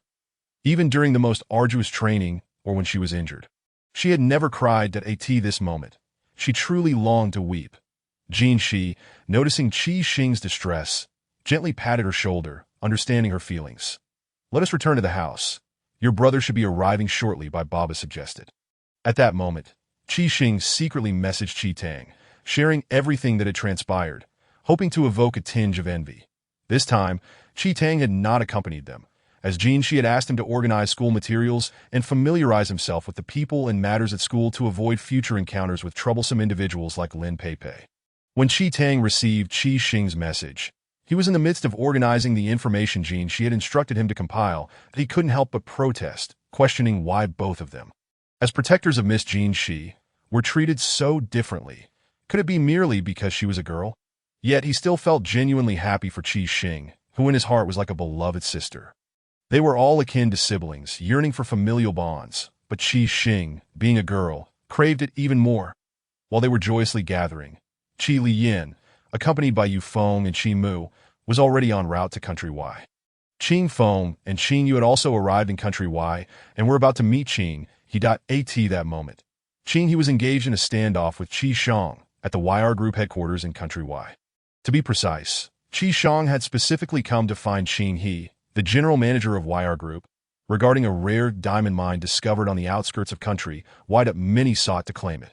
And Qi Shang's primary purpose was to negotiate for half of the mining rights. Qing He, of course, would not acquiesce, resulting in a deadlock. You cannot expect to acquire half of the mining rights. However, once we begin extraction, you may be given priority in purchasing, Qing He stated. Qi Shang, hearing his words, chuckled derisively. "Do you truly believe that without our backing, your YR Group can extract and transport anything?" Qing He sipped his tea and raised an eyebrow. "What do you think?" Qi Shang replied, "Of course, I believe so. You are aware of our Dark Knight's strength. As fellow citizens of Z Country, we can assist each other. Grant us half of the mining rights, and I assure you a smooth operation. Precisely because we are all Z citizens, we will consider selling to you first after extraction. Is that not satisfactory? We are capable of safeguarding a mine without the need for Dark Knight's protection. Thank you for your goodwill, but it appears we both need some quietude today. Farewell. Qi Shang sensed it was not the right time for further negotiations. Masterly would be arriving shortly, and he needed to report the attitude from this side, but he stood up and left without uttering another word. Observing Qi Shang's retreating figure, Qing Yi's lips curled into a victorious smile. The notion of relinquishing half of the mining rights was utterly impossible. Not even a small fraction could be given away. He hastily informed Shi Jie of this good news, as she had specifically instructed that the mine be reserved for her. With General and currently absent from the company, he could not allow matters to go awry. Upon receiving Qing Yi's message, Jin Shi was updated about the situation and commended him for his performance. She instructed him to ensure that Qing Feng and Qing Yu were properly arranged and that they brought back everything she needed. Just as Qing Yi glanced at Jin Shi's reply. Qing Feng and Qing Yu arrived. Boss, it would have been better if you had arrived a bit earlier. You missed Qi Shang's expression moments ago. It was truly delightful. You should have seen how I triumphed over them. Qing Yi boasted, I doubt Qi Shang was merely angered by you. He likely has his own plans, and I've heard that the leader of Dark Knight intends to come here personally, showing considerable interest in the mining rights. Now is not the time to lower our guard. Qing Feng responded earnestly. Realizing Qing Feng was serious, Qing He understood that an even fiercer confrontation awaited them. Dark Knight would not relent easily. Dark Knight occupied a neutral position, neither black nor white, and none dared to offend them. That it was said that the leader of Dark Knight, Yi, was from Z country, with a background seemingly connected to the Huang family of Country Y. The details were shrouded in secrecy. Neither gender nor age was known, with only a few members of the Huang family privy to this information. Rumors circulated that the leader was the child of Princess Lisa of Country Y, whose mother was also from Z country. Having married a Z countryman, she met at her maternal family home. Meanwhile, at the YR headquarters, Qing Feng was discussing the forthcoming strategies regarding the protection of the mining rights with Qing He and Qing Yu. At this time, Qi Liyin had also arrived in country Y. Qi Shang did not return directly to Dark Knight after leaving YR Group. Instead, he drove straight to the airport to pick up Qi Liyin, Yu Feng, and Qi Mu. Upon arriving at the airport and parking, Qi Shang received a call from them. Once Qi Liyin got into the car, Qi Shang immediately set off for Dark Knight Manor, which rivaled even royal estates in country Y. During the drive, Qi Shang reported on the recent negotiations at YR and conveyed Qing He's stance. Qi Liyin remained silent as he listened to the report, creating a heavy atmosphere in the car that made Yu Feng, Qi Shang, and Qi Mu hesitant to breathe too loudly, patiently awaiting their master's next directive. The journey back to the manor was filled with silence. None knew Qi Liyin's thoughts, that as he had not spoken, they decided to wait in silence. While in the car, Qi Liyin messaged Jin Shi, informing her of his arrival in country Y and his intention to return promptly, reminding her to take care of herself and to have Qi Tang handle matters, ensuring that Qi Xing remained by her side. Jin Shi, in turn, received a call from Qing Feng. After hanging up, she got a message from Qi Liyin just as several cars entered the courtyard. The vehicles belonged to Bai Qiwen and Bai Qimin, along with Wen Tianlin and Zheng Nancheng. Accompanying them was an infrequent visitor. Ji Xiao ran hail from the Ji family of Kyoto, the second most prominent family after the Qi family. The Ji family had 3 generations of military service, with Ji Xiaoran's grandfather being a distinguished general. His grandfather had 3 sons and 2 daughters. The eldest son followed in his footsteps as a soldier and had now attained the rank of general. The Ji Xiaoran was the child of the second son and the eldest grandson of his grandfather, also becoming a soldier and currently serving as a captain of a special forces team, with all operations classified at the highest level. Only a select few were privy to his position, including family and friends that he rarely made public appearances, which pleasantly surprised his peers upon his return. However, unbeknownst to them, Ji Xiaoran's visit was due to a special order from above, as his grandfather had requested him to return for matchmaking. At 29, nearing 30, Ji Xiaoran had paid little attention to his own marital affairs, prompting his grandfather to grant him leave to resolve his personal issues, with a strict directive from above that he must be engaged before returning to duty. This was the reason for Ji Xiaoran's presence. Seeing Ji Xiaoran exit the vehicle, Jin Shi, typically composed, found herself momentarily entranced. Her left eyelid twitched ominously, and if one looked closely, they would notice a slight tremor at the corner of her mouth. Ji Xiaoran, noticing Jin Shi's captivated gaze, recognized her as the little daughter of the Bai family. Having always known of her existence but never having the opportunity to meet, he found her intriguing. Pondering the meaning behind her expression, did they know each other? Bai Qiming noticed Jinsi staring at Ji Xiaoran and promptly tugged at her, for his elder brother was not fond of being gazed at in such a manner.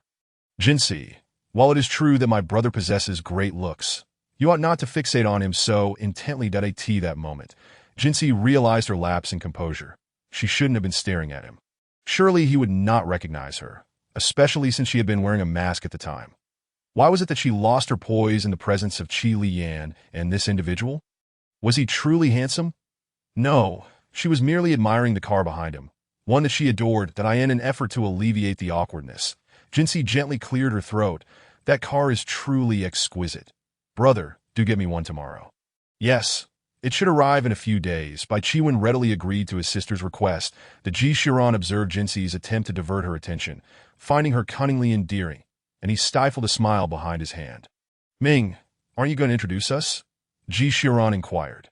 Bai Qiming then realized that he had yet to introduce Jinsi after all this time, that he quickly exclaimed, Elder brother, this is my little sister Bai Jinsi. Jinsi, this is Ji Xiaoran. You may call him Elder Brother Ji, that he is a military man, so he carries a certain aura, but you need not fear. He is quite gentle. Indeed, Elder Brother Ji, I am not afraid. As always, she spoke little in front of strangers, merely greeting those who approached before retreating indoors, followed closely by the others, as dinner was about to be served. Meanwhile, on the other side in Country Y, Qi Liyan had been awaiting a response from Jinsi ever since he sent her a message. After a lengthy wait without a phone call, he felt a subtle agitation. He had never experienced such feelings when Jinsi had been unresponsive before. Just as he contemplated calling her, a notification chimed, and he initially thought it was Jinsi's reply. Upon opening the message, he found it was from Qi Xing. Sir, young Master Ji has returned and just arrived at the resort. Miss Jinsi has been fixated on him since she saw him, but now everyone has gone inside for dinner. She only glanced at young Master Ji once. Upon reading Qi Xing's message, Qi Liyan harbored no extraneous thoughts. For he knew his cousin had someone in his heart, though no one knew who that person was, and he never spoke of it. Understood, was all he replied, opting not to continue the conversation. Qi Xing recognized that sending such messages to Sir would not warrant further discussion. Other matters could be omitted, but Jinsi's attitude towards other men was certainly worth reporting. Qi Liyan was not waiting for news from Jinsi. He trusted she would respond to him later that evening, that he rose and made his way to the study, where Qi Shang and others awaited him. At the dinner table, Jinsi was preoccupied, having completely forgotten about her intention to message Qi Liyan. Instead, she was eager to inform Yunwei about her encounter with Ji Xiaoran, urging her to stay alert and avoid being found by him. Unbeknownst to Yunwei, who was currently vacationing with a young boy. Her cheerful days were about to be disrupted as her fate was quietly unfolding. In the study, Qi Liyan was joined by Yu Feng and Qi Shang, who were discussing the diamond composition of the mining source. They discovered that this diamond mine was exceedingly rare, with diamonds of the utmost hardness and various colors, requiring no polishing. The diamonds were already diverse in type. This made the mine a coveted prize among various factions. Tomorrow, I will personally visit the YR group. Qi Shang, please make the arrangements. Yu Feng, you head to the mine to assess the situation there, Qi Liyan instructed, delineating the tasks ahead. The two men promptly set off to execute his orders. While Qi Mu accompanied Qi Shang, Qi Liyan began reviewing the mine's documentation, aware of its significance to him, determined to secure it. Little did he know that upon seeing a particular symbol, he would abandon this pursuit. Had he foreseen this, he would have stayed home to accompany Jinsi instead of wasting an opportunity to enjoy a vacation with her. During dinner, Jinsi remained distracted, and once the meal concluded, she hurried back to her room to message Yunwei about Ji Xiaoran, advising her to prepare herself. Yunwei, sister to Yunnan, had lost their parents at a young age and was taken in by their master. They had lived together ever since, and one day, their master introduced a young girl as their junior sister, who trained alongside them. The three had become inseparable over 5 years. When their junior sister returned home at the age of 10, she would only visit for 3 months each year, yet they were akin to family. They had established YR together, which gradually evolved into the YR Group, while Jinsi founded the Yulan Pavilion, where several loyal members, including Qingying, had joined her, viewing her as kin. Initially, Shi Island was an unremarkable isle, but upon returning to her master, Jinsi informed him and her siblings that she had purchased it to serve as their base for nurturing newcomers and a sanctuary for relaxation. Their master now resided there, nurturing a few orphan children, whom he regarded as family. Having spent his life alone, he found companionship in raising these children, as his 3 disciples had matured and embarked on their own paths. Upon receiving Jinsi's message, and Yunwei was aware that their location had independent internet access. Without permission, outsiders could not communicate with the outside world. Reading the content of the message, she decided to postpone their planned departure 2 days hence and cancel their return tickets to Z Country. The young boy, and then observed his mother staring at her phone with a rather troubled expression. Mistaking her demeanor for discomfort, he rushed over to embrace her and planted a kiss on her cheek. Inquiring with concern, "Mommy, are you unwell? If you are, you can have Grandpa arrange some tasks for you. Otherwise, lying around all day will only make your old arms and legs rusty, and that would sadden me." And Yunwei gazed into her son's large, glistening eyes, uttering innocent words that made her wish to cradle him once more within her womb. Pinching her son's face, and Yunwei gritted her teeth and retorted, "Your mother is still young and won't rust. Am I not exhausted taking care of you every day? You should show some concern for your mother instead of saying I have old arms and legs. You have truly grown bold." As she spoke, her grip on his face remained, reddening in Anne's previously fair cheeks that Anne, refusing to relent, began to wail loudly. Just as his cries grew louder, their master entered. Frowning at Yunwei, "You naughty girl, are you bullying my precious grandson? Come here, my dear. Let us ignore your mother and leave her to rust on her own." With that, he led Anne away. And Yunwei shouted from within, "We won't be leaving the day after tomorrow. We'll stay here and bother you." Their master chuckled inwardly, though he feigned indignation. "Humph. Hurry and leave. Once you do, I'll finally have some peace." Anne protested, "Grandpa, if we don't leave, we'll stay here with you."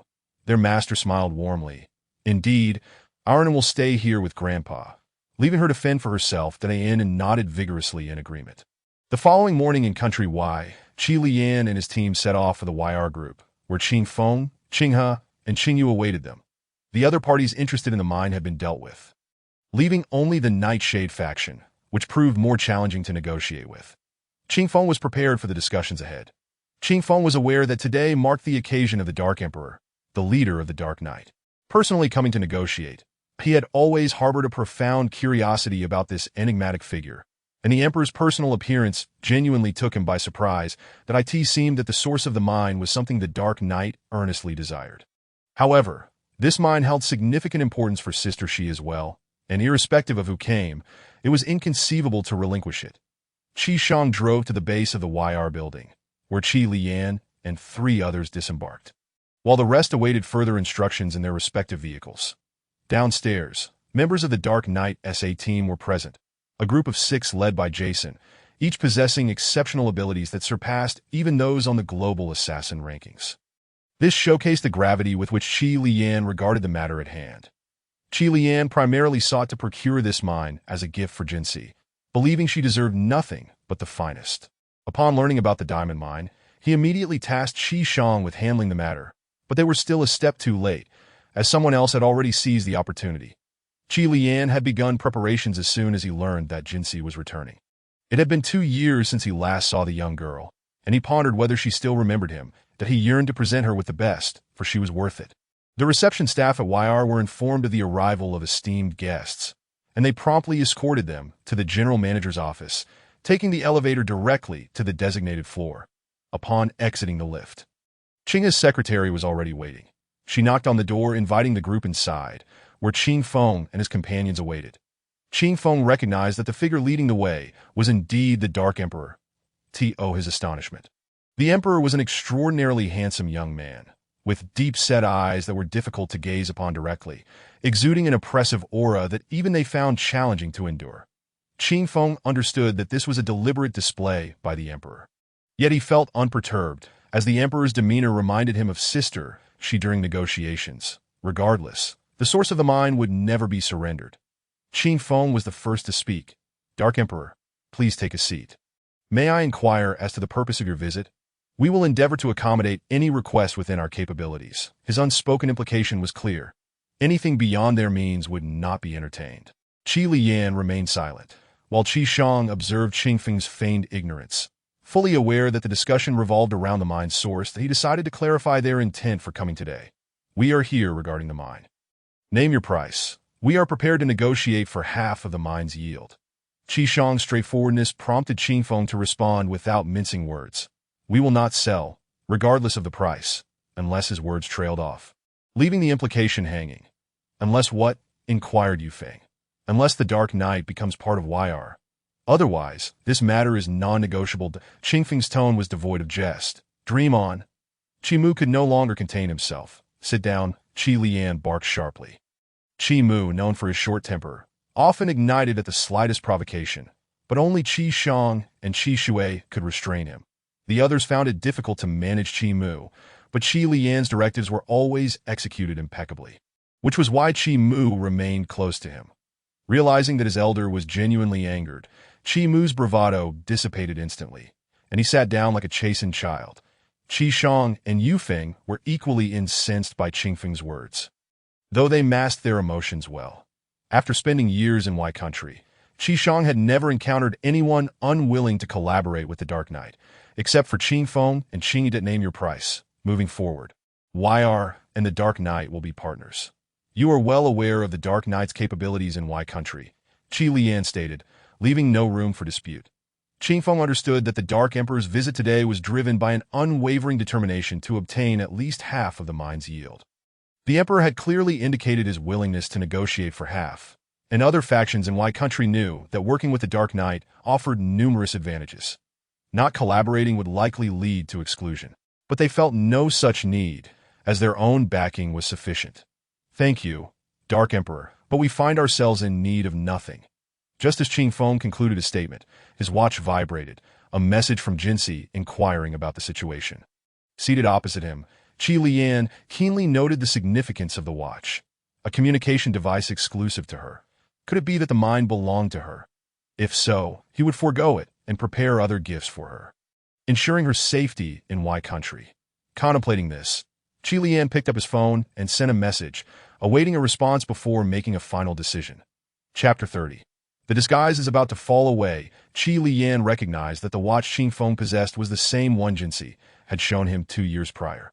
She had one identical to it and had asked him to remember that these were her people, advising him to avoid conflict should they ever cross paths. The watch appeared rather ordinary, indistinguishable from typical luxury timepieces. The watch face and band were entirely black, with only one button featuring a unique design that was imperceptible to the untrained eye. When receiving a signal, the pattern would subtly change, but only those who scrutinized it closely would notice. Jinsi had taken great care to reveal this detail to Qi Liyan, having observed it several times before he discerned its secret.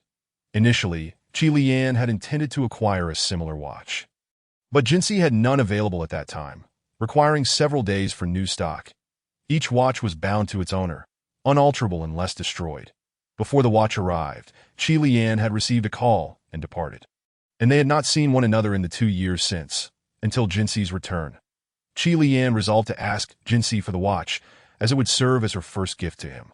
Meanwhile, Jinsi received Qi Liyan's message, which read, "Cici, I am at YR Company in Y country, seeking half of the mine's yield. What are your thoughts? Should we proceed or not?" Upon reading the message, Jinsi realized that Qi Liyan had likely deduced the mine's connection to her. "How'd he come to know? Come back. I await you," she replied succinctly. Qi Liyan's heart swelled with happiness upon realizing it was indeed Jinsi's. Had he known earlier, he would not have made this trip. With the gift diminished, he contemplated preparing other presents for her. If others were to discover that the formidable Dark Emperor had mobilized for a mere gift, they would be utterly astonished. Everyone in the office sensed the oppressive aura that had once surrounded Qi Liyan dissipate, replaced by a gentle atmosphere, although they remained oblivious to the reason for the Emperor's newfound cheer. Qi Liyan lifted his gaze to Qin Feng and stated, "Ensure the mine is protected, should any matters arise. Feel free to contact Qi Shang. Is there anything you wish to bring back for Cici?" Initially bewildered by the emperor's sudden dismissal of the mine, Qingfeng's mention of Cixi further puzzled them. Was he referring to Sister Shi? Qinghe and Qingyu, who had remained silent, were equally taken aback by the mention of Cixi. The Dark Emperor knows her? Qingfeng inquired. Qi Lian remained silent, casting a glance at Qingfeng's watch. Realizing the connection, Qingfeng understood that Qi Lian was aware of the watch's secret, suggesting a unique relationship between him and Sister Shi.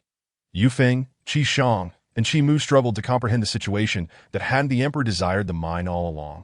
Why had he suddenly relinquished his claim? They had been fixated on this mine for over 6 months, making such an abrupt withdrawal out of character. Just as Qi Mu opened his mouth to question, Yu Feng tugged at him, signaling him to remain silent. There must be a reason behind the emperor's actions, and he would reveal it when the time was right. Qi Lian chose not to elaborate further, and Qingfeng refrained from asking additional questions. Qi Lian departed with Yu Feng and the others, while Qingfeng stood to escort them out. Qinghe and Qingyu were puzzled by the sudden shift in Qingfeng's demeanor towards the Dark Emperor. Yet they trusted him and rose to bid farewell. Upon their return, Qinghe asked Qingfeng, "Brother Feng, what transpired?" The Dark Emperor just walked away, stating we could reach out to Qi Shang if needed. Qingfeng did not immediately answer Qinghe's question. Instead, he focused on sending a message to Jinxi. The content read, "Sister Shi, the Dark Emperor personally visited today that we discuss matters. But when you messaged me, he noticed the watch and soon after declared he no longer desired the mine. He mentioned we could contact the Dark Knight as Qi Shang for any needs." After sending the message, he slowly raised his head to meet the gazes of his companions, who were eagerly awaiting clarity. "It is as simple as this.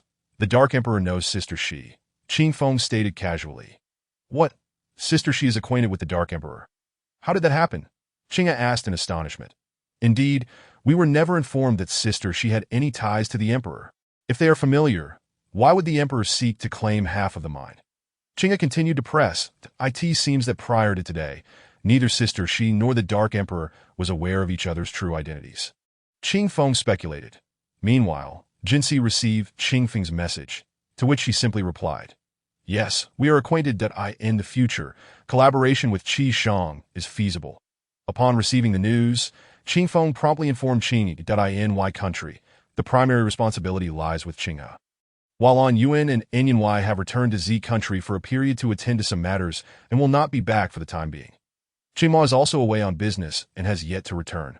In the following days, Qingfeng needs to arrange for the diamonds required by Sister Shi to be transported back to the homeland. Qingma is expected to return in the next couple of days. So this task will be entrusted to the two of them, that he must also take Qingyu back. Chapter 31. Qi Lian's return to the country. Meanwhile, in the vehicle, the 3 individuals in Qi's party were quite puzzled, as their master had not disclosed the circumstances, leaving them uncertain about how to interact with the YR personnel in the future. Just as their thoughts were in disarray, Qi Lian spoke up, "In future collaborations with YR, we shall give our utmost effort to any matters concerning them. Qi, you must establish a good relationship with Qinghe, as she is part of Xi's circle. Yu Feng and Qi Mu both understood who she was. But Qi did not, as no one had informed him about Jinxi's situation. Qi directly inquired, "Master, who is she?" The moment the name she was uttered, an immediate chill permeated the air, and upon glancing at their master's face, they noticed it had darkened. Qi Lian coldly replied, "She is someone you should address." Typically, Qi Lian would not speak so harshly to his subordinates unless they crossed his boundaries that he had always regarded them as brothers and family. Making this his first instance of such a serious demeanor towards Qi. Realizing he had misspoken, Qi quickly apologized. "I'm sorry, Master, it won't happen again." Qi Lian's mood softened at this moment. "It's fine. From now on, refer to her as Miss Jinxi or Sister Shi." Acknowledging this, the 3 responded affirmatively. Qi Lian was now eager to return to his homeland and instructed Yu Feng to arrange for their departure today. "Master, are we not visiting the royal family this time? They're already aware of your arrival," Yu Feng remarked, having received a call from the royal family inquiring about Qi Lian's itinerary that he had yet to respond, thus seeking Qi Lian's final decision. After a moment of contemplation, Qi Lian stated, "No, I shall personally explain matters to my grandparents." Indeed, Qi Lian's mother was Princess Lisa of Y country, known in Chinese as Ji Rushua. His grandmother belonged to the Ji family of Z country, at the age of 14. Qi Lian's mother had ventured to her grandmother's house at a time when the Ji family was still under the patriarch Ji Laote. Ji Laote had only one son and one daughter. The son was Ji Shiran's grandfather, and the daughter was Qi Lian's grandmother. At that time, Ji Laote opposed his daughter marrying so far away. As both men in the family were military personnel in high positions and could not leave the country, that he worried for his precious daughter, fearing she might be mistreated abroad. However, as the heir, Mays did not relent, for he genuinely loved Ji Qingyao. He traveled to Z country, accompanying his beloved and proving his sincerity to the old man, ultimately gaining Ji Laote's approval. Decades passed, and Mays inherited the presidency of Y country. He and Ji Qingyao remained as affectionate as ever, blessed with 2 sons and a daughter. Their daughter, Ji Ruxue, was cherished by her family from birth. She envied her parents' love and longed to find someone who would treat her similarly. She also desired to marry a Z country citizen, knowing her mother missed her homeland greatly. The inability to be with her family was her greatest regret in life, and she wished to fulfill that for her mother. Thus, she secretly boarded a flight back to Z country, away from her parents and brother. Upon her return to Z country, Ji Ruxue did not go back to the Ji family, but instead submitted her resume online, seeking a job to experience life. Indeed, to her, it was merely an experience. As for ordinary people, work is a means of sustenance. However, for Ji Ruxue, who had everything provided for her from birth, it was a chance to experience life. The day after submitting her resume, she was contacted for an interview. That on her way to the interview, she was struck by a military vehicle. The accident was not severe, merely resulting in a sprained ankle, and she had some scrapes on her skin from wearing light clothing in the summer. That it was during this incident that Qi Lian's father, Qi Yufeng, became acquainted with Ji Ruxue upon returning to the estate. With only Qi Yufeng and Qi Mu remaining, Qi urgently inquired, "Who is Miss Jinxi? Has our master found a girlfriend?"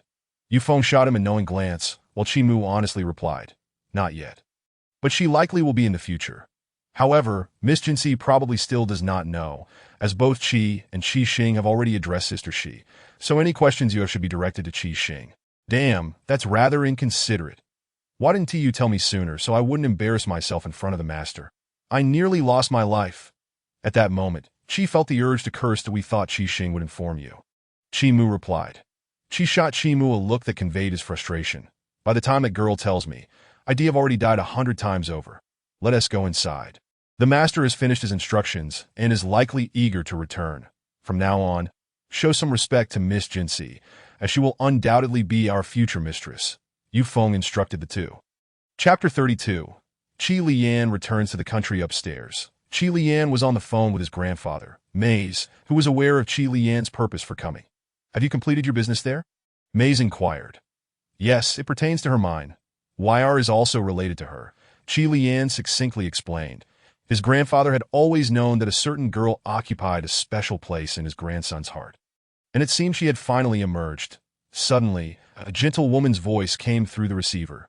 Grandson, when will you bring her over for me to meet? The girl my grandson likes must surely be the best. This kind voice belonged to his grandmother, Ji Qingyao. Grandmother, she is still quite young and unaware.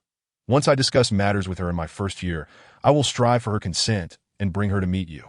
Qi Lian assured. Very well. I shall wait. When are you returning? I will prepare your favorite dishes.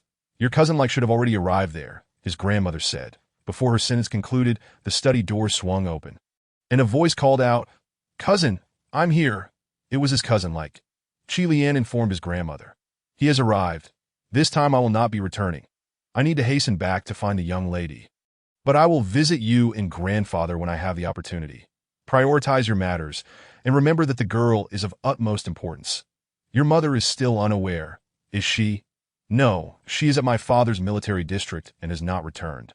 Qi Lian responded. Make sure to mention it to your mother as well, his grandmother advised before passing the phone to his grandfather.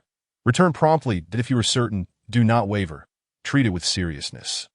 His grandfather urged, Rest assured, grandfather. Our family is steadfast in our commitments. Qi Lian reassured him. With a sigh, his grandfather ended the call. Qi Lian understood that the sigh stemmed from concern for his well-being. Yet he felt no worry, trusting in his own judgment. After hanging up, Qi Lian looked at You have something to discuss? I will be returning to the country shortly, upon hearing that Qi Li Yan was about to return. Like immediately leaped from the sofa. What do you mean? Returning so soon? No way, I want to go back with you. Cousin, take me with you, like insisted, understanding that if he did not acquiesce to this spoiled child's request, he would likely sneak back on his own. Qi Li Yan decided it was better to keep him within sight. Very well, as long as you behave, Qi Li Yan agreed. Hearing his cousin's consent, like immediately promised to be obedient. Yu Feng knocked on the door and, upon entering, informed Qi Li Yan that the plane was ready and could depart at any time. Acknowledging this, Qi Li Yan summoned Qi and instructed him on other matters in White Country, particularly to keep an eye on the Zero Organization's activities in various countries. Qi Li Yan, accompanied by Yu Feng and Qi Mu, as well as boarded the plane, preparing to return home. Qi Li Yan did not inform Jinxi of his return today. She should have already departed the resort and returned to the Bai family, but he planned to drop her off at school on Monday morning. Seated not far away, could clearly sense his cousin's good mood and asked Yu Feng beside him. Fengzi, why is my cousin in such a good mood? Is there something good happening upon his return? The plane was quite quiet, yet Like's voice, though deliberately lowered, was still overheard by Qi Li Yan. Young master Like. Could you refrain from calling me Fengzi? Yu Feng remarked, not disclosing to Like that his cousin's good spirits were due to his impending visit with Miss Jinxi. Fengzi sounds delightful, Like retorted. Qi Mu couldn't help but chuckle. What are you laughing at? Fengzi isn't a nice name, Like exclaimed. Upon hearing Like's comment, Qi Mu suddenly found it hard to keep his laughter at bay. Young master Like. Could you possibly use another nickname for me? Mu would suffice. It sounds much better than what Yu Feng teased. Let us see if you can still laugh after this time with young master Like aboard. The flight was filled with lively chatter, leaving little room for silence. The next morning at the resort, Jinxi resumed her morning run, taking in the beautiful scenery of the resort. Upon returning to the courtyard, she found Ji Shiran, who had risen even earlier, practicing military boxing. You've returned from your run. Come learn military boxing with me, Ji Shiran invited. Sure, Shiranga, I'll definitely learn when I have the chance. But first, I need to freshen up, Jinxi replied. After speaking, Jinxi hurriedly left, her heart racing with anxiety at the thought of Ji Shiran recognizing her. What if Ji Shiran failed to recognize her and inadvertently revealed Wei Wei's identity? Shaking her head at the thought, Jinxi reassured herself that it wouldn't happen on the island, and Yun Wei sneezed and muttered, It must be that little girl Cece gossiping about me again. Chapter 32, finalizing the venue for the banquet after breakfast. Mama Qin took Jinxi to the lakeside square to assess the venue for her welcome banquet. Mama Qin, Cece, come, let me show you the place where we will hold your welcome banquet. Jinxi, Mom, just make the reservation. Mama Qin, it must be to your satisfaction. My dear It is truly beautiful and befitting of you. Jinxi, all right, let us take a look. Jinxi followed Mama Qin leisurely, having only glimpsed the scenery around their courtyard that morning. She had always known of a stunning lake nearby, resembling a fairyland. Mama Qin had often called her, extolling the beauty of the place, promising to bring her there for a vacation upon her return, and to host her welcome banquet there. Now, Mama Qin's wish was finally coming true, and a satisfied smile graced her face. Their courtyard and the lake lay on opposite sides of a mountain, connected by a tunnel that allowed passage both by water and land. The waterway required a boat, but the lake was only a little over 2 meters deep, crystal clear and inviting. Inside the tunnel, vibrant lights illuminated the surroundings, and at the center of the water's wall hung a luminous pearl, protected by a transparent cover, forbidden to touch. The area around the pearl lacked illumination, yet boats passing through remained unaffected by the darkness, indicating the pearl's immense size. This tunnel was not open to the public. Only select family, friends, and specific individuals could enter, as the other side of the mountain led directly to their courtyard. The courtyard's entrance was located on the opposite side of the resort, which had 3 entrances, one for family and friends, another for the wooden cabin accommodations, and the third for the star-rated hotel. Each of these 3 distinct venues was accessed through separate gates. Converging at the lakeside square, there was also a path leading up the mountain, with a grand gate installed at the entrance to their courtyard, preventing outsiders without the correct fingerprint from entry. This gate was positioned between the 2 mountains and the lake, making it difficult for the unaware to locate.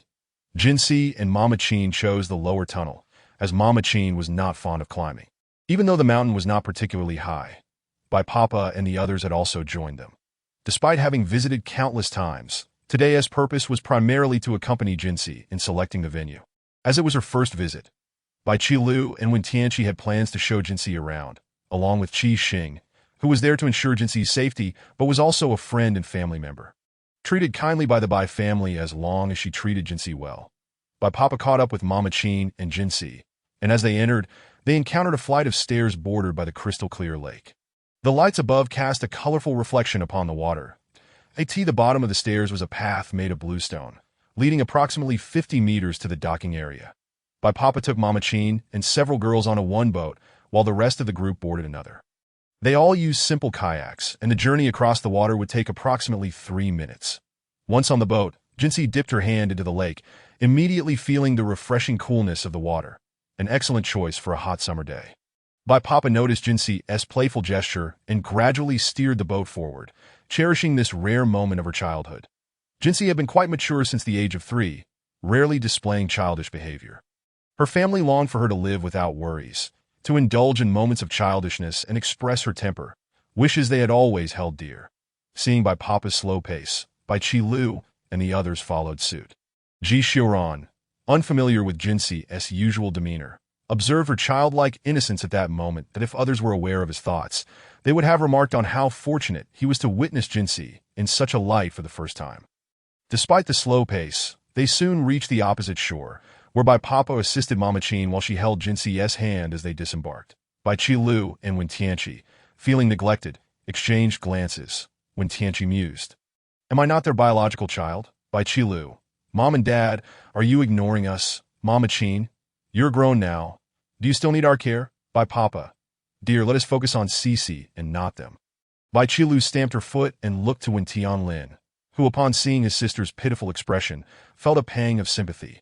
Wen Tianlin, I will always take care of you, my dear. He took her hand and led her forward. Wen Tianqi watched her brother and Qilu, feeling a bit left out, but she wasn't angry. She muttered, not biological. Once married, the brother is like spilled water. The others exchanged glances, observing the unfolding dynamics. Chapter 33. Immersed in the moment, the group arrived at the exit, which featured an intelligent fingerprint door. Bai Papa beckoned Jinsi over. Understanding his intent, she placed her hand on the door's smart screen, and a voice chimed, Welcome, beautiful. I am honored to serve you. Did I love you? Please hold on while I process your information. Bai Papa, finding the system overly chatty, swiftly disabled the voice function, concerned it would disturb his wife and Jinsi. In that moment, the screen displayed a pouty expression. Jinsi's information was successfully recorded, allowing her future access. The others present had already registered. Upon completion, Mama Qin eagerly grasped Jinsi's hand and led her outside. Mama Qin, hurry out, and you'll see how perfectly this place suits you. This has always been a place I dreamed of bringing you to. I envisioned this day while it was being created. That my wish has finally come true. Tears welled in her eyes as she spoke. Jinsi, Mom, I know that I understand. She embraced her mother's arm and walked outside. Mama Qin felt a renewed closeness to Jinsi, her earlier tears replaced by a radiant expression of joy. When Tianlin felt his hand go empty, as Bai Qilu released her grip on him. Bai Qilu then took Wen Tianqi's hand, urging her to catch up with Mama Qin and Jinsi. The four of them stepped out of the tunnel, where 2 winding paths hugged the lakeshore. Allowing direct contact with the water, their intersection, a small platform featured a stone table and chairs. The stone table was intricately carved into a tea table, with chairs positioned on either side. Enveloped in a gentle mist that gave the scene an ethereal quality, resembling a fairyland. Jinsi followed one of the paths to the stone table, gracefully settling onto one of the stone chairs. At that moment, she appeared as a celestial being descended from the heavens, captivating the others who could only marvel at her beauty. Qi Xing discreetly took out her phone and snapped a photo. Sending it to Qi Lian, he did not receive it immediately, and upon finally viewing the image, he felt a pang of regret for not having thoroughly investigated the mineral source belonging to Cici. Had he conducted a deeper inquiry, he wouldn't have needed to journey to Y country, thus missing the opportunity to accompany Cici on her first vacation. Meanwhile, Zheng Nanqing noticed Qi Xing taking the photo and provided cover to prevent the Bai family from noticing. The rest of the Bai family remained oblivious, their attention solely on Jinsi. Unaware of the surrounding commotion, the Jishiran observed the two with raised brows and turned his gaze towards Jinsi, where, through the soft haze, he discerned a familiar figure. His heart momentarily stirred. That moment, Mama Chin leaned into Papa's embrace, discreetly wiping away her tears. Jinsi was the collective burden of the Bai family, the little one who had endured far too much hardship.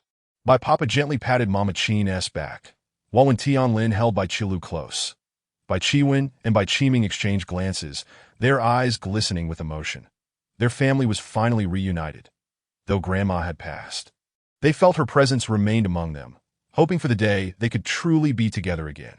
When Tianlin, Zheng Nanqing, Ji Xiran, and Qi Xing all believed they were witnessing the poignant reunion of the Bai family on their first vacation. Little did they know, the Bai family harbored deeper sentiments. Jinsi, noticing her family watching her, approached them, declaring, "We will be all right. Our family will thrive, and reunion is just around the corner." The reunion is imminent, and the Bai family's hearts are momentarily shaken. The others remain oblivious to the meaning of this statement.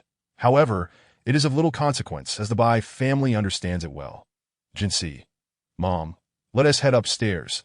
She gestures towards the glass platform above.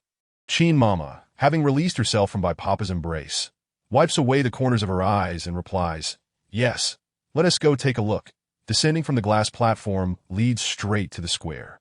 "The very place where I wish to host a banquet for you," when Tianqi, "Come on, Cici, the view of the lake from above is even more breathtaking." Qi Xing, "Hurry, Shijie, it's my first time here, and I can't wait to see it." Over the past couple of days, Qi Xing has truly integrated into this family. The Bai family has not regarded her as lesser due to her background, but has instead provided her with a sense of security.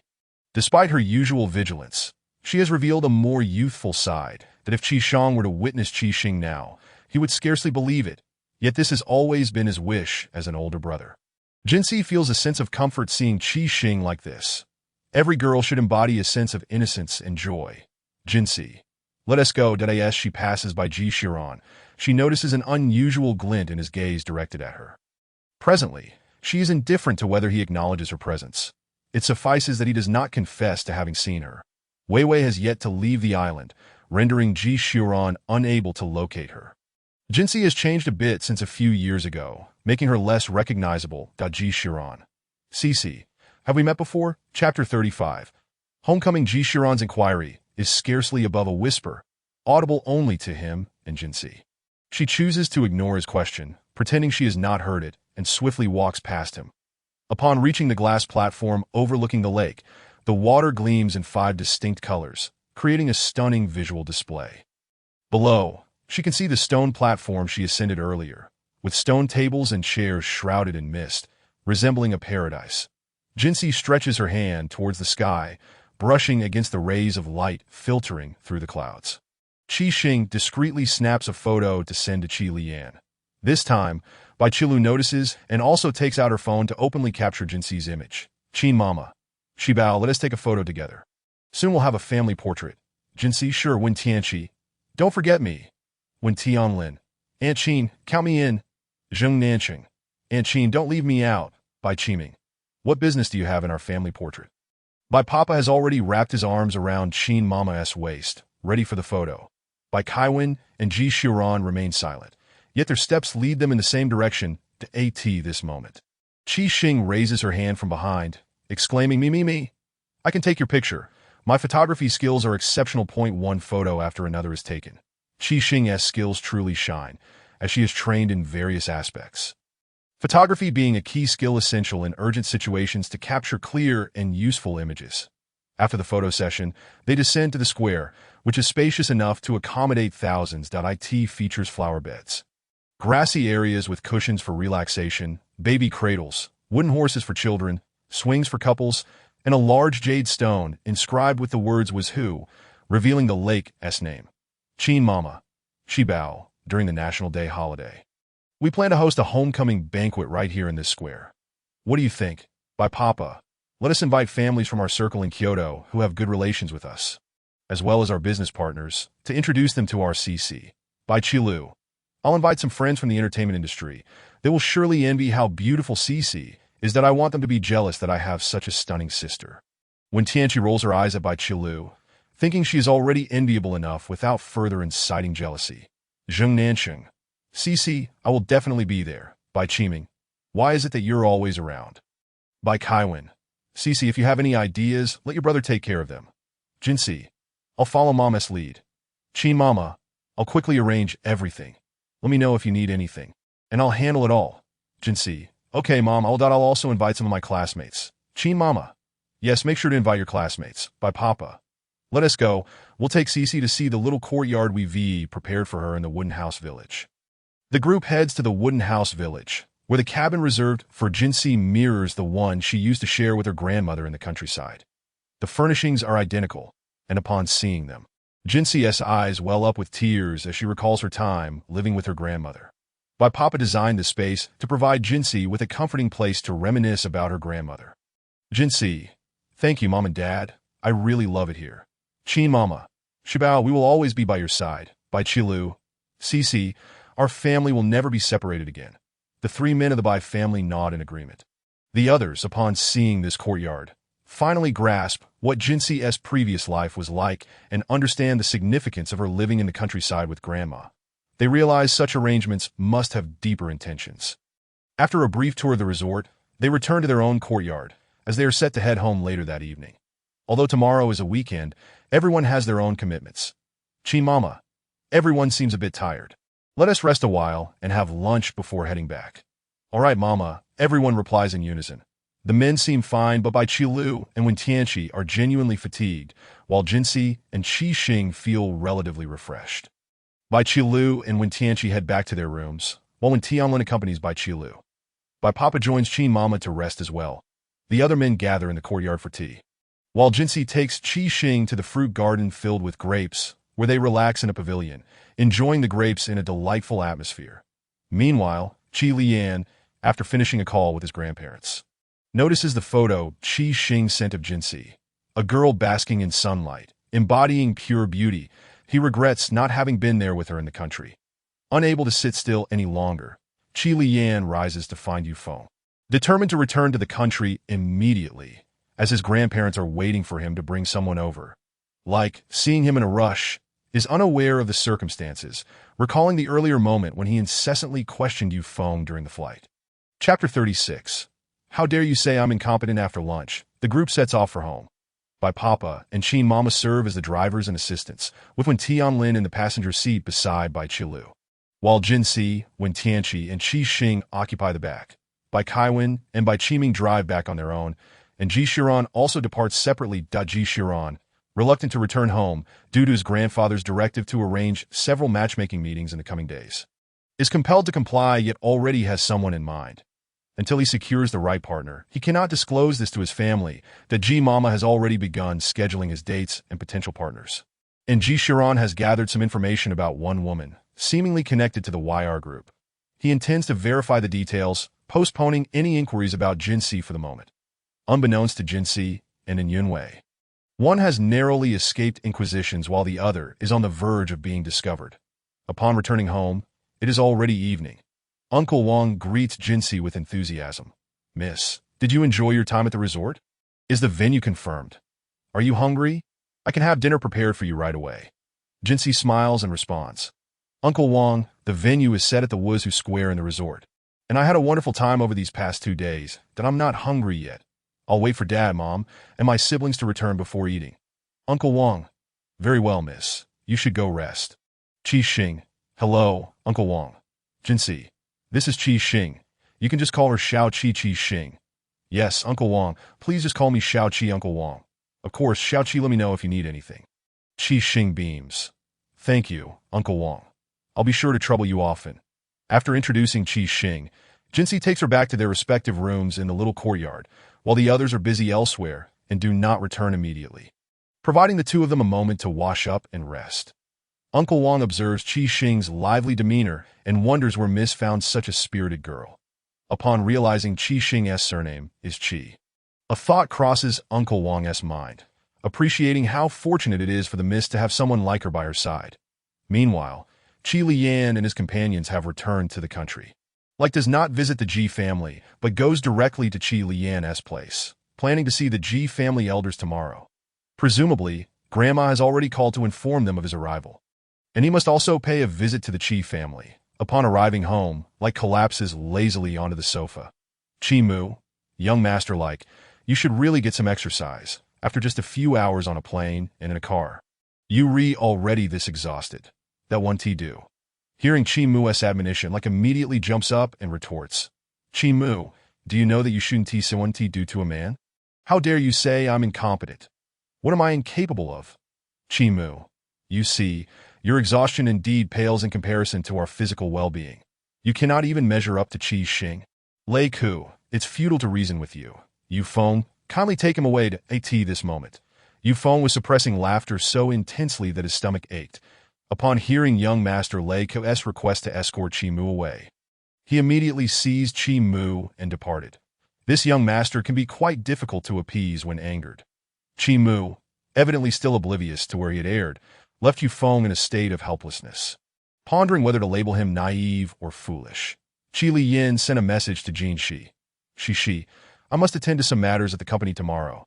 I will take you to school on Monday morning. Having just returned to her room, Jin Shi received Qi Li Yin's message and replied, I'm back, busy yourself, see you on Monday. Qi Tang brought over the organized materials. He was messaging Qi Xing to come out and meet him at the door. Upon seeing Wang Bo, Qi Xing introduced Qi Tang to him, and they proceeded to Jin Shi's door. Qi Xing knocked gently, and upon hearing Jin Shi's invitation to enter, she opened the door. Sister Shi. Qi Tang has returned, Jin Shi, to the study. Qi Xing led Qi Tang into Jin Shi's study, and before long, Jin Shi entered. Qi Tang. Sister Shi, the materials are organized and ready. They are all here. Tang Jia's Tang Yun Yun should be finishing her shoot and returning to school soon. You must keep an eye on that girl. I suspect she was behind the recent incident involving Lin Pei Pei. Jin Shi. Understood. Just leave the materials here. I will review them when I have time. One day, I shall introduce you to a few friends along with Qi Xing. If you're hungry, go have breakfast. And then rest afterward. Qi Tang and Qi Xing. All right, Sister Shi. Jin Shi did not examine the materials Qi Tang had brought back, but instead contacted Qing Feng to inquire about the preparations for the diamond she needed and when they could be transported back. Chapter 37. School Sports Day in Country Y.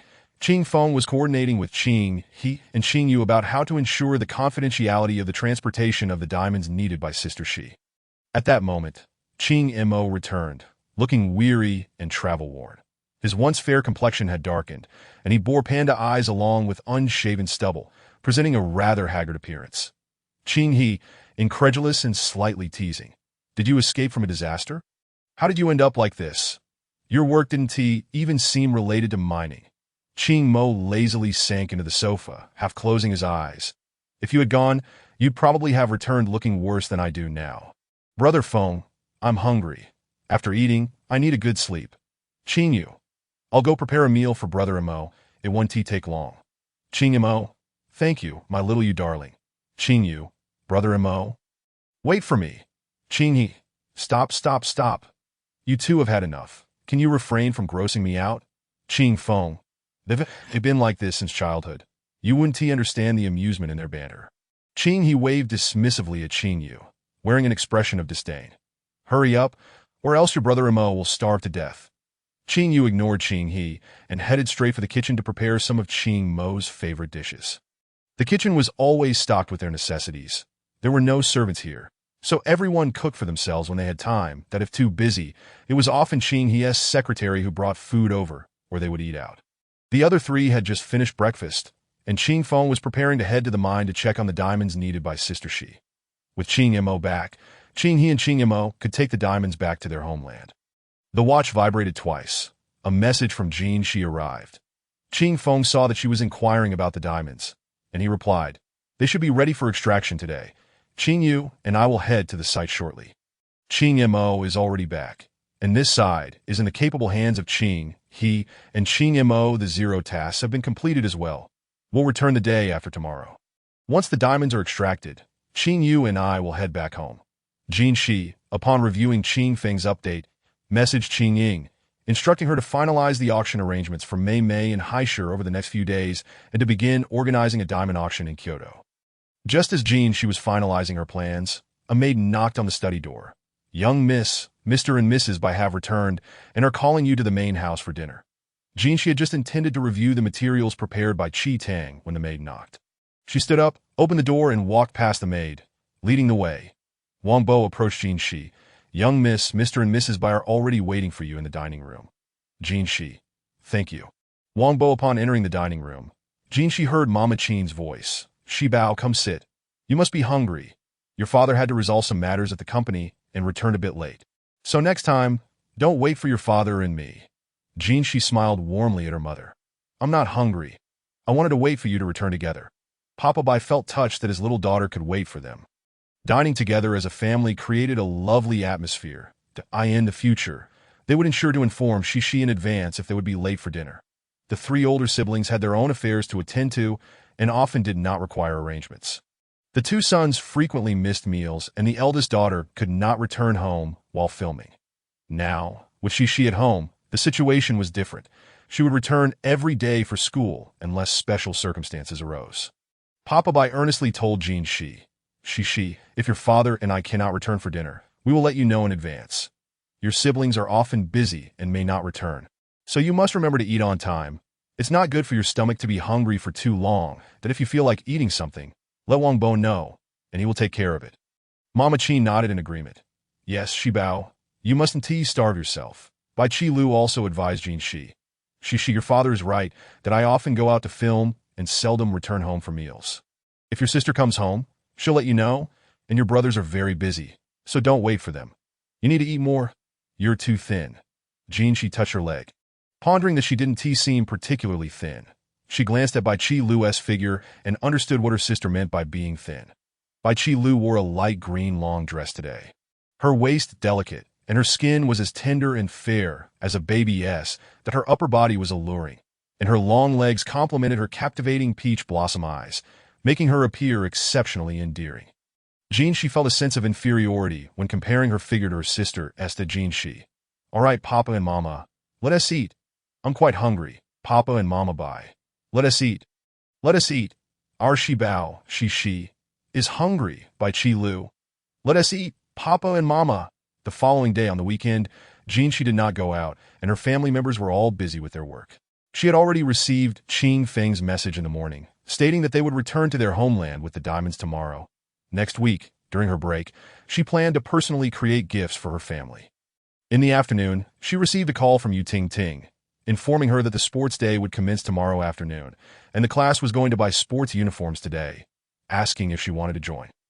Jinshi informed Ting Ting that she wouldn't be going and requested that Ting Ting simply bring her a set, buying according to her size.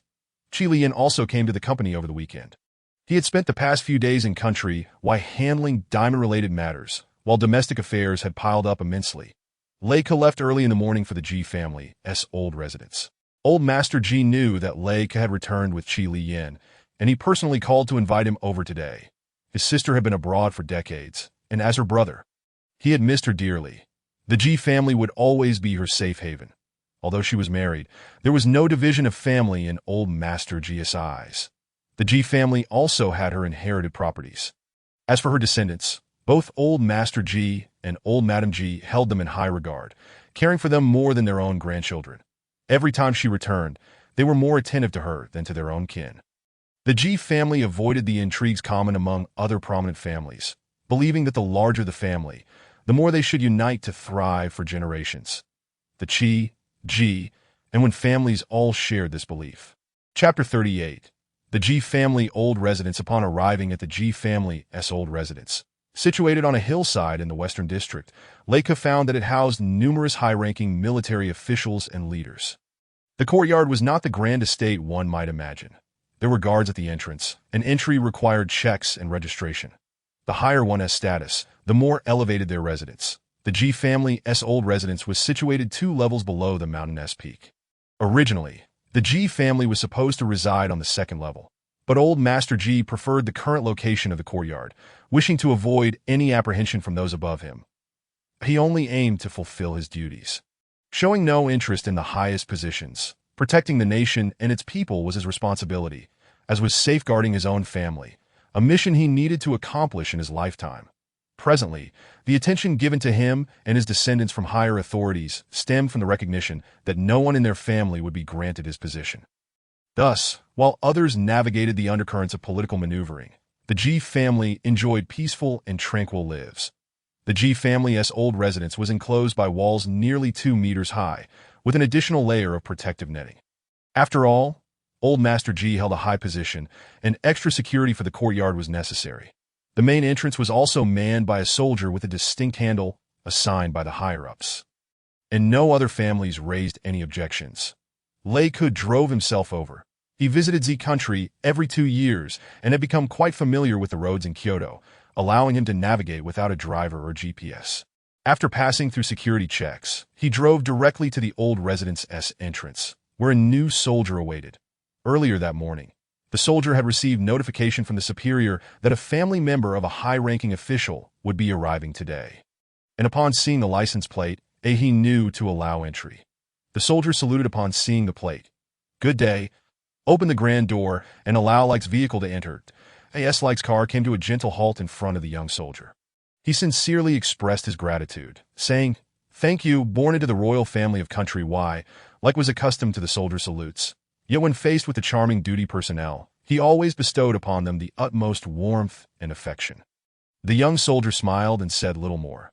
During his shifts at the G family residence, every family member entering or exiting would express their thanks to him, which was precisely what made him feel heartened and honored in his role of safeguarding the nation and its leaders. It is important to note that not every leader and their family treat these lower-ranking soldiers with such kindness and equality. Like skillfully navigated to the garage, parked his car, and carried the gifts from his grandmother intended for his uncle and aunt into the courtyard. Upon entering, he noticed his uncle enjoying tea while his aunt tended to her flowers. The elderly matriarch of the G family had a particular fondness for flowers, caring for them herself, as in her old age. Her primary hobby was nurturing her beloved plants. Upon hearing the sound of the car, Ji Laotu knew Like had arrived, that he wondered how tall this mischievous young man had grown since his last visit at 18. For now, 2 years had passed, and Like was now 20. Among his younger cousins, Like was the most restless and playful. He often traveled to country Z and sometimes stayed for half a year. While his siblings were preoccupied with their own pursuits and rarely visited, the family indulged him. Even the notoriously stern Qi Liyan was quite lenient with him. Before he could even enter, Like called out, "Uncle and Aunt, your grandson Like is here." Upon seeing him, he embraced Ji Laotu's wife, exclaiming, "Aunt, I've missed you so much. I've lost weight thinking about you." Ji Laotu's wife playfully swatted him. "You're just here to enjoy my cooking, aren't you?" Ji Laotu chimed in. "If you missed us, why didn't you come back to visit?"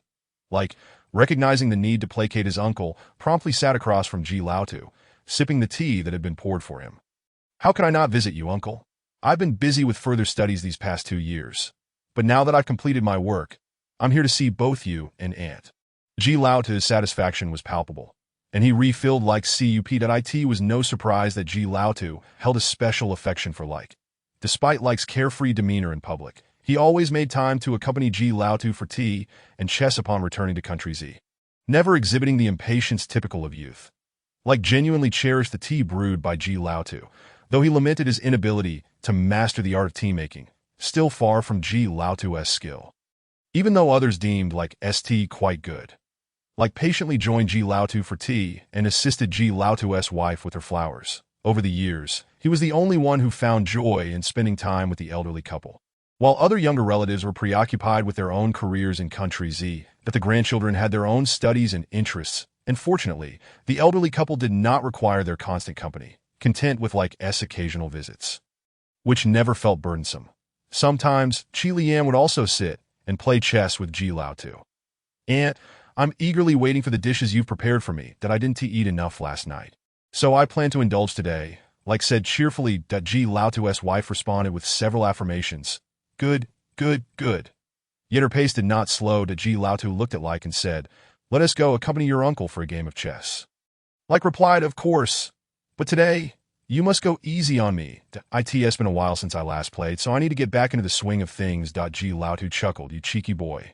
Look at you getting all grown up." Like spent the morning enjoying Ji Laotu's company while his wife prepared lunch, with just the 3 of them dining together at noon.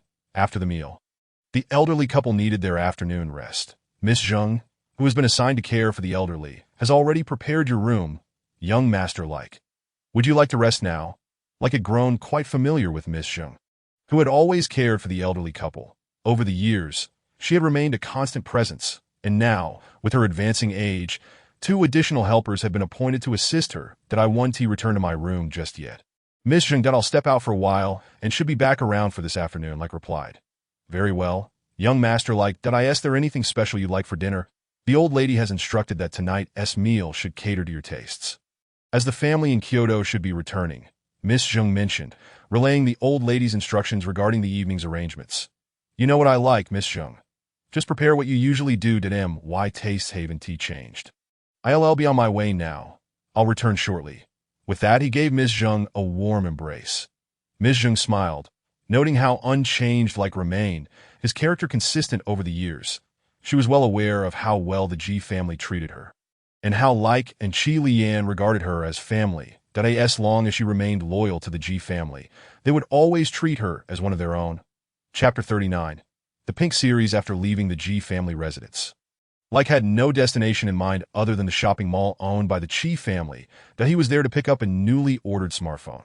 This device, crafted from pink crystal, boasted top-tier specifications, and was one of only 1,000 units available worldwide. Like had managed to secure his order shortly after its release 6 months prior, as he could not refuse his youngest cousin's whims. She was particularly adept at charming him. Whenever there was something she desired that the family wouldn't buy for her, she would call on him, aware that a pink phone was about to be launched and realizing her family wouldn't purchase it for her. She reached out to her brother like in far-off country Y, and as expected, he readily agreed. As a daughter of the Ji family, she had kept a low profile, but this phone was something she truly adored. What girl doesn't love beautiful things? Like S order had been placed at this location, and the phone was set aside for her to collect.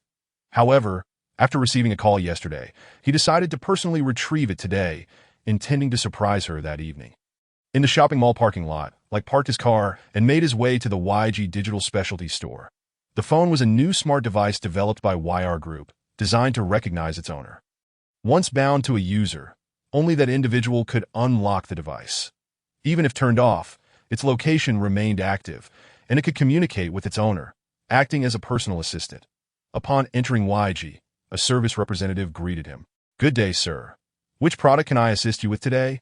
Every customer at YG was assigned a dedicated account manager, as it was a high-end boutique specializing in intelligent products, frequented by the wealthy elite. I am here to collect the Pink Series I ordered over the phone, like replied. Certainly, sir. The representative led like to the manager's office and gently knocked on the door. Please come in. The manager was already waiting for like. The representative opened the door and gestured for like to enter. As he stepped inside, the manager stood to greet him. Mr. Like? Yes, that's me, like responded. Please hold on a moment. I'll retrieve your Pink Series phone, the manager said, heading to the secure vault where the most precious products were stored. After a short while, the manager returned, wearing gloves and holding a custom transparent pink box containing the crystal phone. Mr. Like, would you like me to assist you in setting up the device and binding your information? Do I look like someone who needs help with this? Like quipped, casting a glance at the manager. Shall we assist you with the binding process? The manager inquired. No need. I can handle it myself, like replied, taking the phone. Mr. Like, please note that binding the system requires 3 steps. Iris recognition, fingerprint, and a blood sample. Instructions are included within the package. Once binding is successful, the instructions will disappear. If they remain, it indicates an unsuccessful binding. Should you encounter any issues, feel free to contact our headquarters technical team. Their contact information is provided. We hope your family enjoys using it, the manager explained in detail. Thank you, understood. Reek has departed, and for such products, I can manage on my own. After all, he's a hacker, and these electronic gadgets are merely trifles for him. Upon driving back to the G residence, he found that the other family members had yet to return, arriving earlier than anticipated.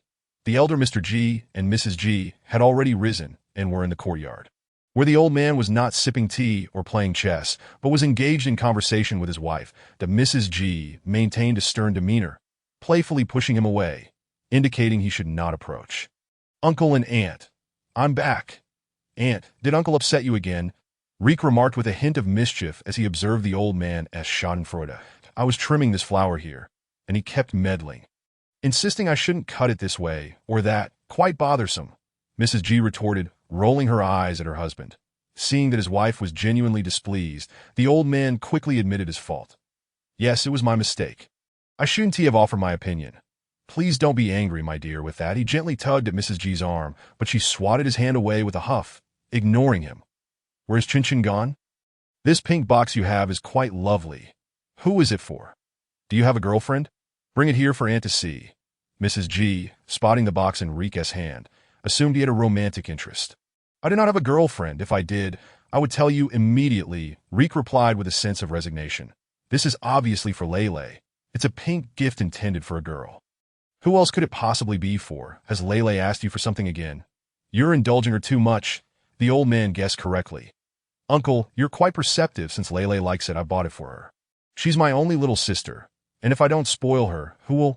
Reek chuckled, recalling the little girl as pitiful plea for him to buy her a phone, and he felt certain he would acquiesce.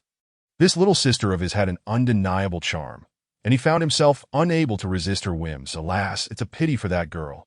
In a typical merchant family, children could grow up carefree and spoiled. But our family is destined to be different. We cannot allow them such indulgence, Mrs. G lamented, reflecting on how their offspring were remarkably sensible, never causing trouble for their parents and refraining from seeking the most expensive items. As the family comprised civil servants, regardless of the past or future, we will always have each other. Our generation will continue to improve, trust me, Aunt Reek asserted earnestly, his eyes shining with unprecedented determination. Chapter 40, G. Lele Misses. G patted Reek's hand, acknowledging, Aunt knows that our lives are already quite good, that I end our day. No more lamenting. Let us check on Aunt Jung and see how dinner preparations are coming along. They should be returning soon. Just then, a car pulled into the driveway. It was likely the children returning from school. Reek entered the house to put his things away, hoping to surprise his little sister Lele. As he stepped inside, the very person he was looking for, G. Lele, had just arrived. Today was the weekend, and as a diligent third-year high school student, she had spent the morning studying at a friend's house before having her brother pick her up in the afternoon. Old Mr. G had 3 sons. The eldest was Ji Shiran's father, and the family had a long tradition of military service spanning 3 generations.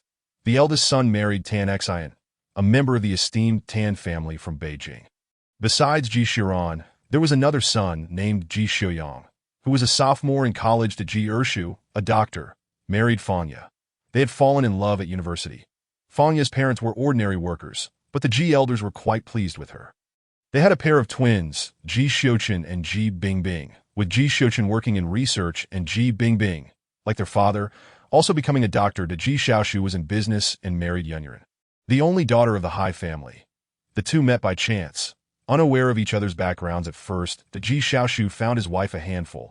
Yunyuan was anything but submissive, possessing a fiery temper and a penchant for standing up for herself.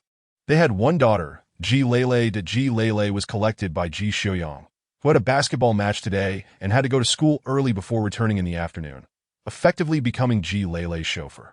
Knowing that her brother Reek was back, Ji Lele could hardly contain her excitement for the pink-themed phone she had long desired. Before the car had even come to a complete stop, she flung open the door and dashed inside.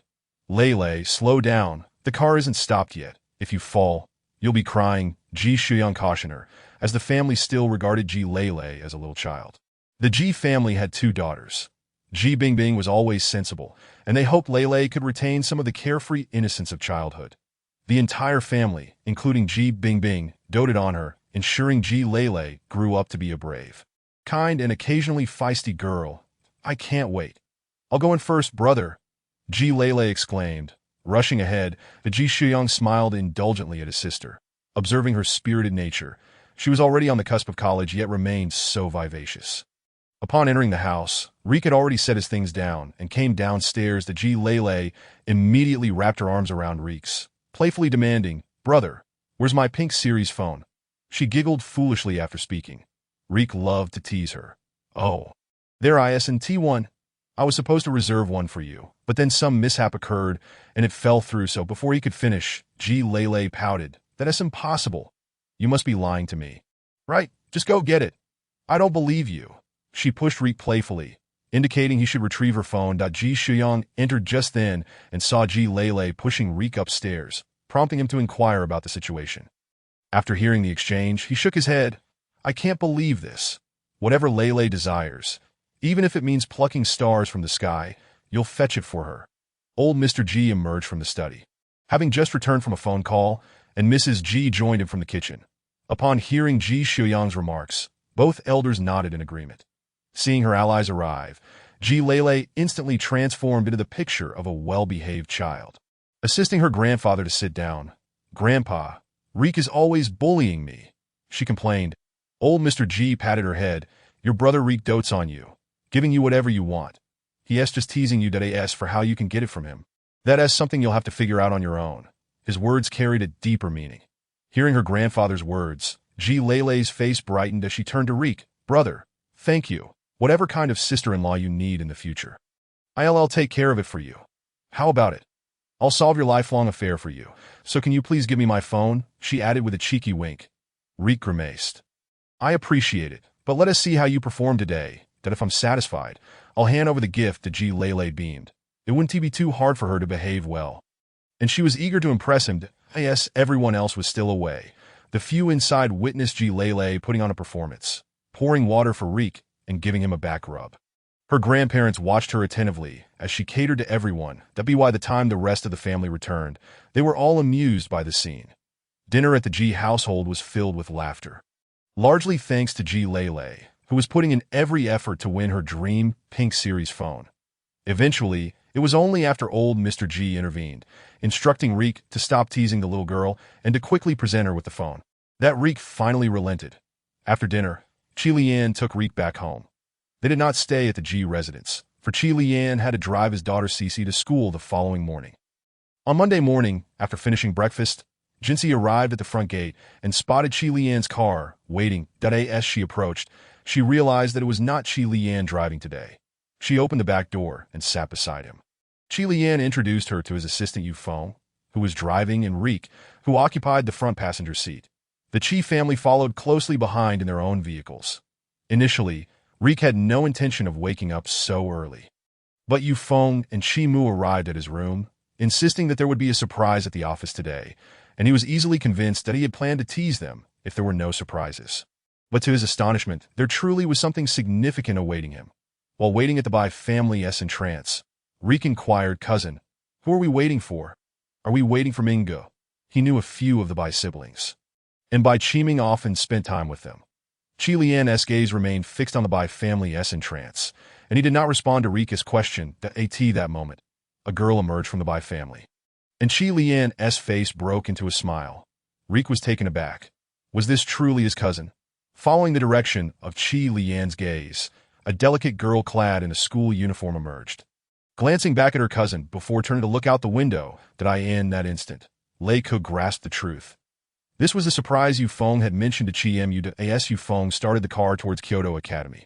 Lei Ke remained in a state of shock. Even when Chi Lian introduced Jinsi to him, he failed to react. It was not until the vehicle jolted to a stop at an intersection that he regained his senses. Cousin, this little sister is Bai's younger sister, he remarked. Lei Ke was unaware that the Bai family had another daughter.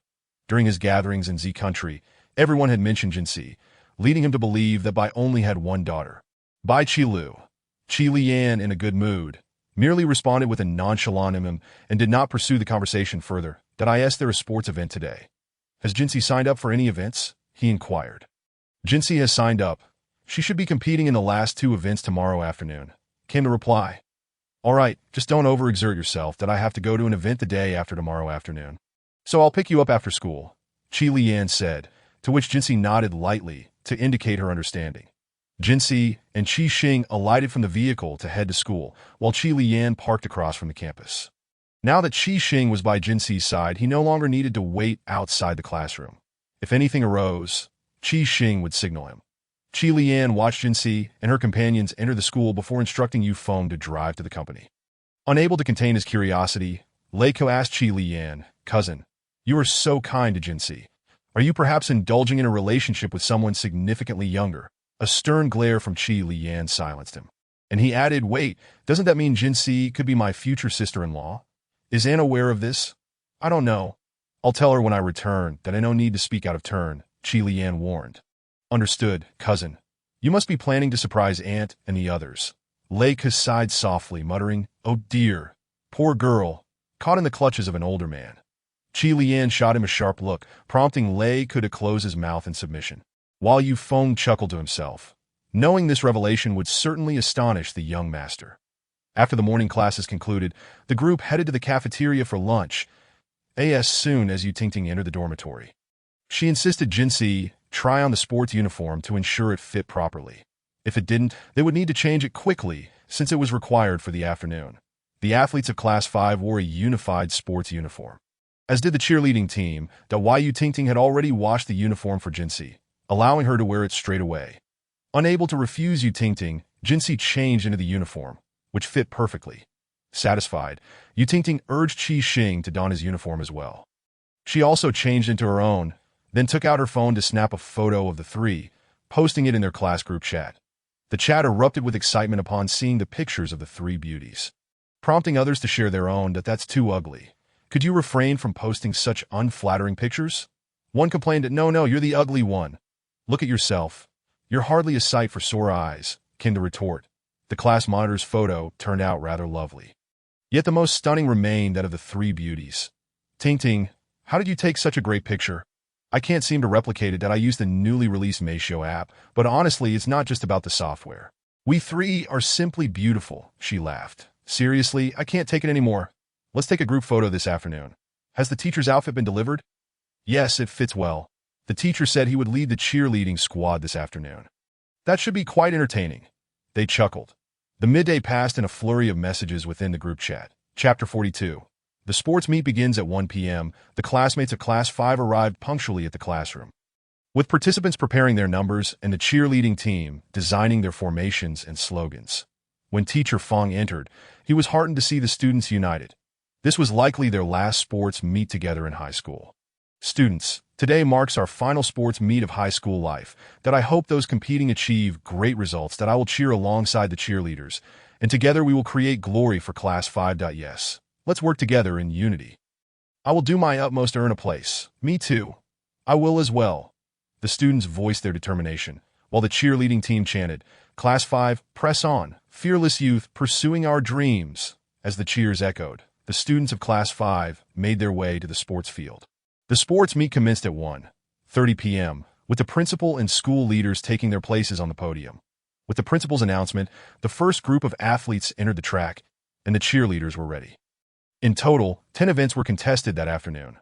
Class 5 secured first place in 3 events and second and third in 3 others. Among the 9 classes in the senior year, such results were commendable.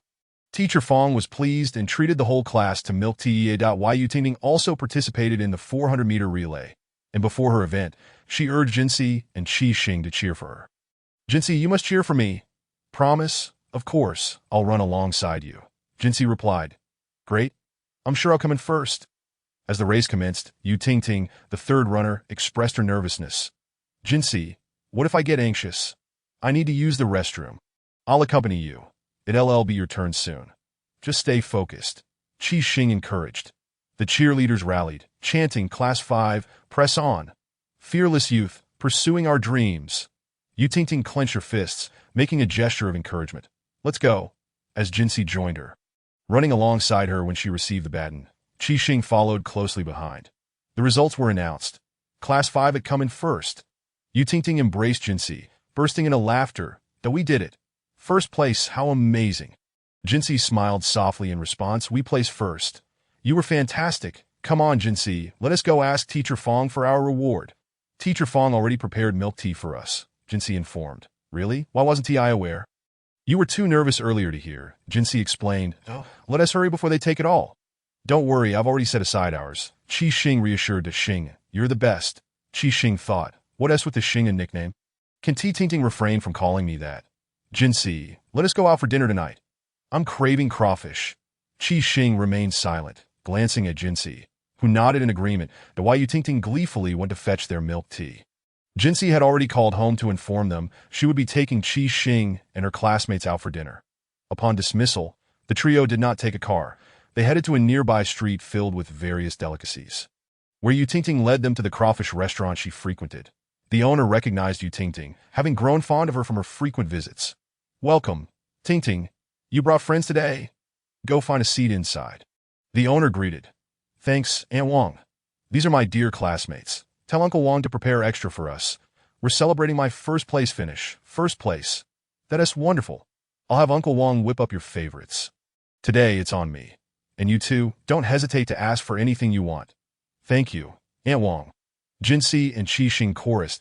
The Yu Tingting playfully nuzzled Aunt Wong's shoulder, sweetly saying, "Thank you. You're my favorite." The owner's husband overheard. "What about your Uncle Wong?" "Of course, I love Uncle Wong's cooking the most. Look at how sweet your words are. Now go lead your classmates inside," Aunt Wong urged. "That I'm so tired," Yu Tingting exclaimed as the trio settled at their usual spot. "Jinsi, I heard some exciting news today. Can you guess what it is?" "What news?" Jinsi inquired. "Well, Chapter 43. The School Beauty." Tang Yunyan Qi Xing gazed at Yu Tingting with her bright, clear eyes, while Yu Tingting, unable to withstand Qi Xing's stare, revealed, "I heard our school beauty is coming back." "School beauty? Who is she? Is she more beautiful than my sister, Jinsi?" Qi Xing queried. The Yu Tingting cupped her chin, scrutinizing Jinsi closely. "No one is more beautiful than my Jinsi." Jinsi, Tang Yunyan, a member of the Tang family from Kyoto, is also the most favored granddaughter of the old master. She is a student in Class 3 of her senior year, ranking 3rd in her class and 5th in the entire school. Last semester, she accepted a film role, and this semester she is finally filming her scenes. That Yu Tingting gazes at Jinsi with stars in her eyes, exclaiming, "Cici, you are simply amazing. How do you know everything?" "I was about to tell you about her identity. Everyone at school knows she belongs to the Tang family. During her time at school, she is always followed by numerous classmates, all eager to curry favor due to her family background. That I truly cannot stand such people, and many boys harbor secret crushes on her." Jinsi nonchalantly sips the tea that Anjung just brought over, remarking, "You really dislike her." Jinsi states this with a tone of certainty. The Yu Tingting pouts. It's not so much dislike as it is a distaste for how she carries herself like a lofty princess, expecting everyone to bow to her. Once, I saw her smiling sweetly at one of her admirers, thanking him for his affection, only to turn around and call him a fool, saying a toad shouldn't aspire to eat swan meat. Her mood swings faster than turning pages in a book. Qi Xing adds, "It would be best to keep your distance from her. The last thing these affluent young ladies want is someone more beautiful than themselves." Jinsi replies, "If she doesn't provoke me, I won't bother with her. But if she does, there will be no mercy." This statement is directed at Qi Xing, indicating that she need not report any future encounters with Tang Yunyan, but rather respond with force. That Yu Tingting reassures, "It's fine. I'm here too. I'm not afraid of her." After saying this, she notices Jinsi's intense gaze, as if it could see through her. Before Yu Tingting can feel too guilty, Aunt Zheng enters, followed by a waiter. The proprietress announces, "The dishes are here. You three can start eating. That if it's not enough, I'll have Uncle Wong prepare more for you. Most of the dishes are ones that Tingting loves, and I think they will suit the taste of the young ladies." Uncle Wong has also prepared several of his signature dishes. The Yu Tingting exclaims, "Thank you, Aunt Wong. I can hardly contain my drool." Cici Shaoxing, let us dig in. Jinsi and Qi Xing respond, "Thank you, Aunt Wong. Please also extend our gratitude to Uncle Wong." The proprietress replies, "You're welcome. Let me know if the food suits your palate, that if you find it delicious. Do come often." "Certainly, Aunt Wong." The proprietress then states, "Enjoy your meal. I have to get back to work." To Yu Tingting, with her mouth full of crayfish, mumbles, "You can go back to work. This is simply too delicious." Still chewing, she grabs another to eat. Qi Xing observes that over the past few days, having spent time with Yu Tingting, her usual demure demeanor has transformed, especially as she devours the crayfish. Jinsi has also picked up a crayfish, peeling it with finesse. After dipping the succulent meat into the accompanying sauce, she relishes the spicy, fragrant flavor, noting how tender and delicious it is. Qi Xing watches Jinsi eat with a satisfied expression, and soon she begins peeling and eating as well. Uncle Wong's culinary skills are indeed impressive, which explains Yu Tingting's fondness for these dishes. The three of them finish every last crayfish on the table, with no leftovers from Uncle Wong's cooking. Each has enjoyed a bowl of soup, leaving them so full they can hardly move. That Yu Tingting sighs, "Cici, I feel so stuffed. This is my first time eating so much at Aunt Wong and Uncle Wong's." It is true that having good friends to share a meal with makes it more appetizing. Jinsi, who also indulged, usually quite restrained, has made an exception this time. Aren't you worried that if you keep eating like this, your clothes will become looser? Yu Tingting gasps, no way, I cannot gain weight. Being plump would not look good. Qi Xing suggests, then perhaps you should eat less in the future, to why Yu Tingting retorts, eating less is not an option. As a foodie, how could I possibly eat less? Jinsi remarks, it's getting late. Let us go. The three of them exit, bidding farewell to Uncle Wang and Aunt Wang, who are busy as the snack street bustles with activity. Once outside, Qi Tang parks the car beside them. Today, Yu Tingting has not summoned her driver. Qi Xing takes the front seat while Jinsi and Yu Tingting sit in the back. Jinsi instructs, take Tingting home. To Yu Jingbei. Qi Tang replies, understood. Shiji to Yu Tingting exclaims, oh, Cici, how do you know where I live? Jinsi nods slightly. I do know to why Yu Tingting feels pleased rather than annoyed that Jinsi is attentive to her as a friend. Jinsi can tell from Yu Tingting's expression that the girl is quite innocent, perhaps only showing such simplicity to her genuine friends, as girls from large families are seldom simple in thought. Qi Tang drives them to the entrance of Yu Jingbei, but Yu Tingting does not ask him to enter the compound, stopping at the entrance instead. This residential area is an upscale apartment complex. Ensuring safety is not an issue. Jinsi does not push the matter, simply reminding her to inform them when she gets home that Wai Yu Tingting acknowledges this and heads inside. The security guard at the entrance greets. Miss you, welcome back. Wai Yu Tingting replies, I'm back. Upon returning to the Bai residence, Mama Qin greets Jinsi and inquires about her day at school and whether the sports meet was exhausting. Jinsi responds, our class performed quite well at the sports meet. It wasn't tiring at all. Teacher Fong even treated us to milk tea. Mama Qin asks, did you have enough to eat outside? If not, I'll have the servants prepare a late-night snack for you. Jinsi reassures, I'm full, Mama. I even feel a bit overstuffed. Mama Qin remarks, you're too thin. You should eat more, just avoid feeling uncomfortable from overeating. Jinsi replies, all right. Mama, I'm heading back now. I have a competition tomorrow, so I'll sleep early. Mama Qin encourages, go on, get some rest. Jinsi bids, good night, Mama and Papa. Papa bye, and Mama Qin respond, good night, Shibao Cici. Jinsi returns to her room, opens her computer, and sees an email from Qin Feng along with images of extracted diamonds. After reading, she replies to Qin Feng, shuts down her computer, and goes to bed.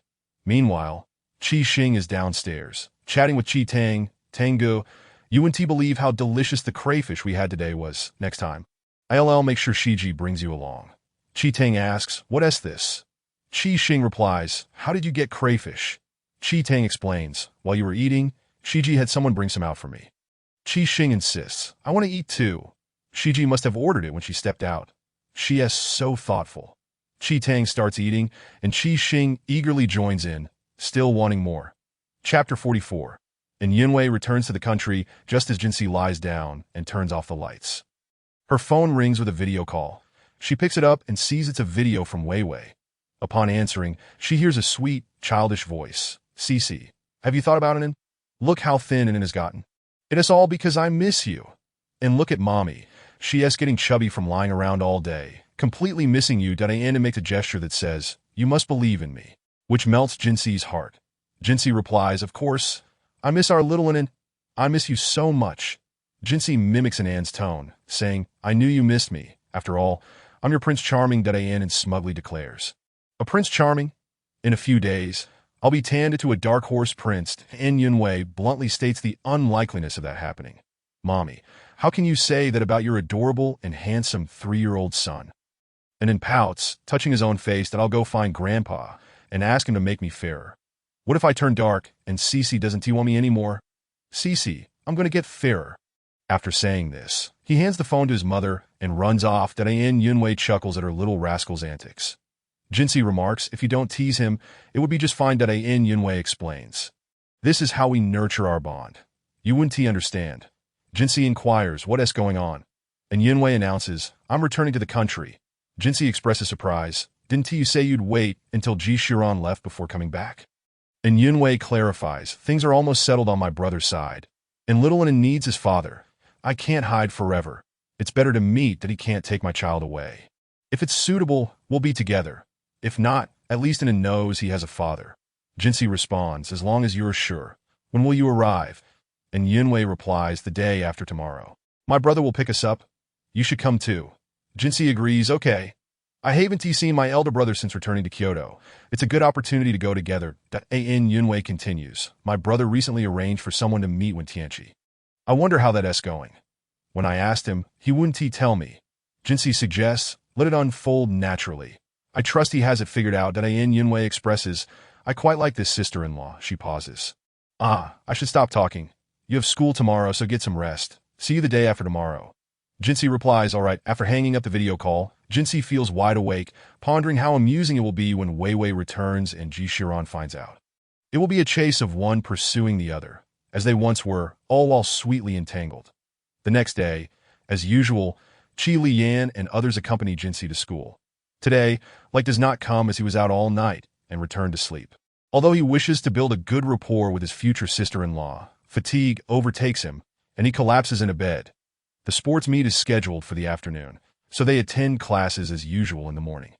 After lunch, Jinsi and her friends head straight back to the classroom instead of returning to the dormitory, as Jinsi has 2 events in the afternoon. Qi Xing, aware of Jinsi's capabilities, still fears that 2 events might be a bit much for her. So he seeks out the sports committee member to see if he can allow her to participate in just 1 event. Qi Xing finds Xu Hang, saying, can I take over one of Shiji's events this afternoon? Upon understanding the meaning of, Xu Hang remarked, I shall endeavor to make a change. 2 consecutive projects are indeed exhausting. Qi Xing replied, all right, bring me 3,000. Xu Hang responded, okay, I will go now. Qi Xing returned to their side, now awaiting news from Xu Hang. After a while, a message was sent out in the class group. Xu Hang announced, this afternoon, 3,000 will be contested by Qi Xing. How did it turn into Qi Xing?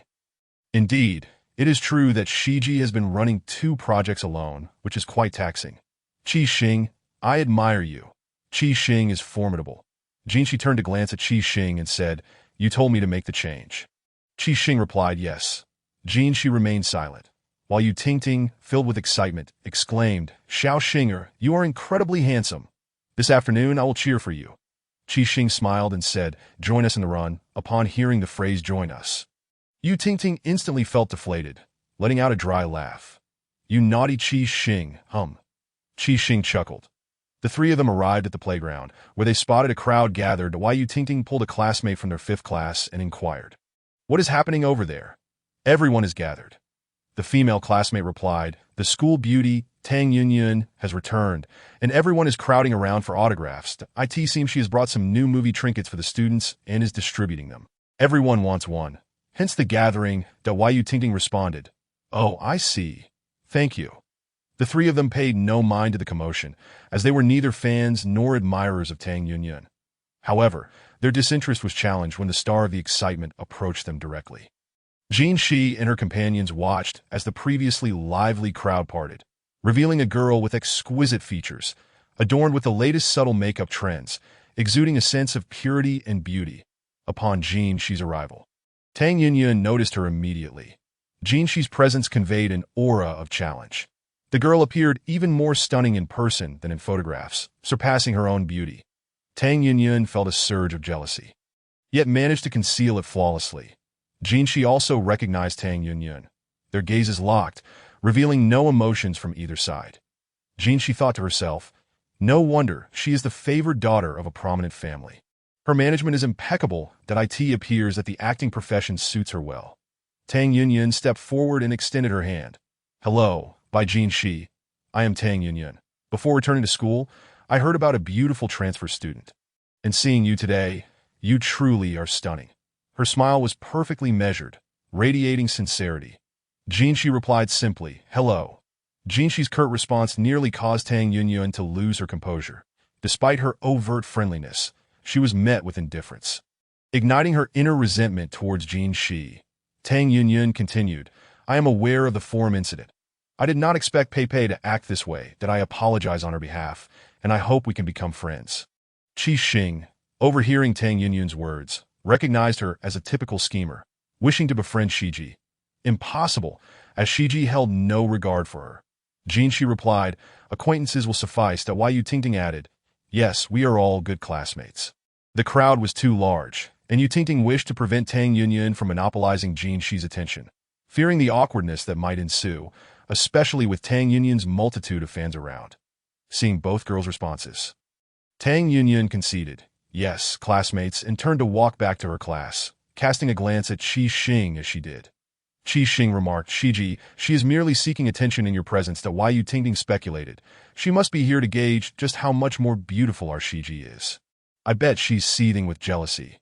Jean, she declared, "The competition is about to start. Let us go." The three of them proceeded to the competition venue. Chapter 45, an unexpected turn upon their arrival at the competition site. Other events had already commenced, with Jin Shi and Qi Xing's competition scheduled to be the last. Under the urging of Tingting, they began their warm-up exercises, which were rather trivial for both. The announcer called for the 1,500-meter competitors to prepare. As the race was about to begin, Wai Yu Tingting exclaimed, "Shiji, it's almost your turn. Let us head over." Jin Shi replied, "I can go alone. You stay here and watch." Wai Yu Tingting insisted, "No, we are accompanying you." Qi Xing added, "Shiji, I will accompany you." Understanding Qi Xing's intention, Jin Shi agreed, "All right." Jin Shi led the way, hands in pockets, her gaze lowered, exuding a relaxed demeanor devoid of any signs of pre-race anxiety. Her long eyelashes cast shadows upon her face, obscuring any emotions in her eyes. As they approached the track, everyone began to stretch and warm up. Classmates from their 5th class shouted encouraging cheers, with Yu Tingting appearing even more nervous than Jin Shi. Qi Xing, unable to bear it any longer, handed Yu Tingting a bottle of water, urging her to take a sip to calm her nerves. Qi Xing reassured her, "Shiji is very strong. You needn't worry." Yu Tingting replied, "I know, but I just can't help it." Hearing Yu Tingting's response, Qi Xing was at a loss for how to ease her tension, as she was already aware of it. The gunshot rang out, and all athletes on the track surged forward, while only Jin Shi and a few classmates jogged slowly. This event included participants from all grades, thus many were competing. Qi Xing ran alongside the outer edge. While Yu Tingting awaited Jin Shi's return, Jin Shi prepared to sprint in the final stretch. Yu Tingting cheered her on from the finish line. Just as Jin Shi was about to reach her, something tripped Yu Tingting, causing her to lose her balance and fall directly into Jin Shi's path. In an instinctive reaction, Jin Shi caught Yu Tingting before they could stabilize themselves, only to be collided into by a fellow competitor who was sprinting behind them, sending both girls tumbling to the ground. Qi Xing, who was running beside Jin Shi, had just relaxed when she saw they were unharmed, only to realize that another runner was approaching and could not react in time to catch them.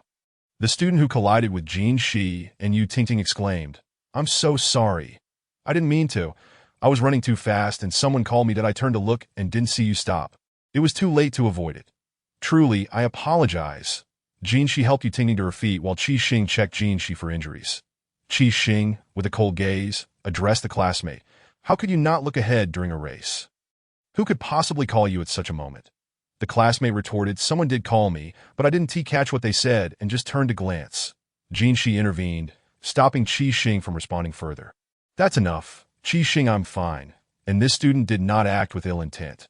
Seeing Jin Shi take that stance, Qi Xing refrained from speaking further. Jin Shi then asked Yu Tingting, "Are you all right? Did you get hurt anywhere?" Yu Tingting replied, "No, you shielded me just now. You need to check for injuries. I think I saw your arm hit the ground." Qi Xing rolled up Jin Shi's sleeve, revealing a small cut on her elbow where blood had begun to seep. Upon seeing Jin Shi's injury, Yu Tingting's eyes welled up with tears, her voice tinged with a hint of crying. "Shiji, you're hurt. Quickly, let us go to the infirmary." The student who had caused the incident continued to apologize profusely. Jin Shi assured her, "I'm all right. You can leave," and the classmate also apologized to Yu Tingting, who did not hold it against her, allowing the girl to depart. Teacher Fong and the classmates from the 5th class hurried over. Teacher Fong asked, "How are you two? Are you all right?" Yu Tingting replied, "I'm fine, but Shiji has a scrape on her arm, and it's bleeding." Teacher Fong instructed, "Quickly, to the infirmary." Qi Xing attempted to support Jin Shi, but she declined, stating she was merely scratched and could walk unaided. Qi Xing insisted, "Teacher Fong, I need to accompany Shiji to the infirmary. We have a competition coming up." Before she could finish, Teacher Fong interjected, "Forget about the competition. Your health comes first." Xu Hang reassured Qi Xing, "Go ahead. I'll handle things here." Qi Xing expressed her gratitude. "Thank you, Teacher Fong and you, Xu Hang." Both Qi Xing and Yu Tingting wanted to assist Jin Shi, but she refused. As Jin Shi walked ahead, Qi Xing sent a message to Qi Tang, informing him of Jin Shi's injury and urging him to investigate, as she had a lingering feeling that it was intentional. Qi Tang, upon receiving the message while in the car, chose to call Qi Lian instead of investigating immediately, understanding that Jin Shi's injury, regardless of severity, was a pressing matter. Qi Lian had just concluded a meeting and returned to his office when Zheng Nancheng and Like arrived. Intending to accompany him for dinner after work, aware that Jin Shi was participating in the sports meet that day, Zheng Nancheng suggested, "Third brother, let us pick up Shiji later. We can all go out together tonight since second sister-in-law and Shiji will be there as well." Like chimed in, "Yes, cousin, let us go get Shiji together. I want to get to know my future sister-in-law better." As Like mentioned picking up Shiji, Qi Lian was about to respond, but held back upon hearing sister-in-law. Qi Lian finally said, "I'll ask Shiji." As soon as he picked up the phone, it rang, displaying Qi Tang. With a sense of foreboding, Qi Lian knew that something was amiss with Jinsi. Before he could even inquire, Qi Tang had already relayed the news of Jinsi's injury. Zheng Nancheng and Like observed Qi Lian's demeanor darkening as he listened, the atmosphere in the room growing increasingly tense. Qi Lian understood. "Ensure Qi Xing takes good care of Cici. I will head over immediately." Just as Qi Xing suggested, "We must get to the bottom of this matter. If it was done maliciously, you know what to do." After hanging up, Qi Lian strode out, followed closely by Zheng Nancheng and Like that he instructed Yufeng to drive them to the school, with Zheng Nancheng, Like, and Qi Mu accompanying him. Inside the car, Zheng Nancheng dialed Wen Tianlin. The phone rang twice before it was answered, and he heard Wen Tianlin's deep voice. "Aiken, Zheng Nancheng, second brother, it seems Cici has been injured at school, that I didn't catch all the details. Do you think you should inform second sister-in-law?" Wen Tianlin, "How did you find out?"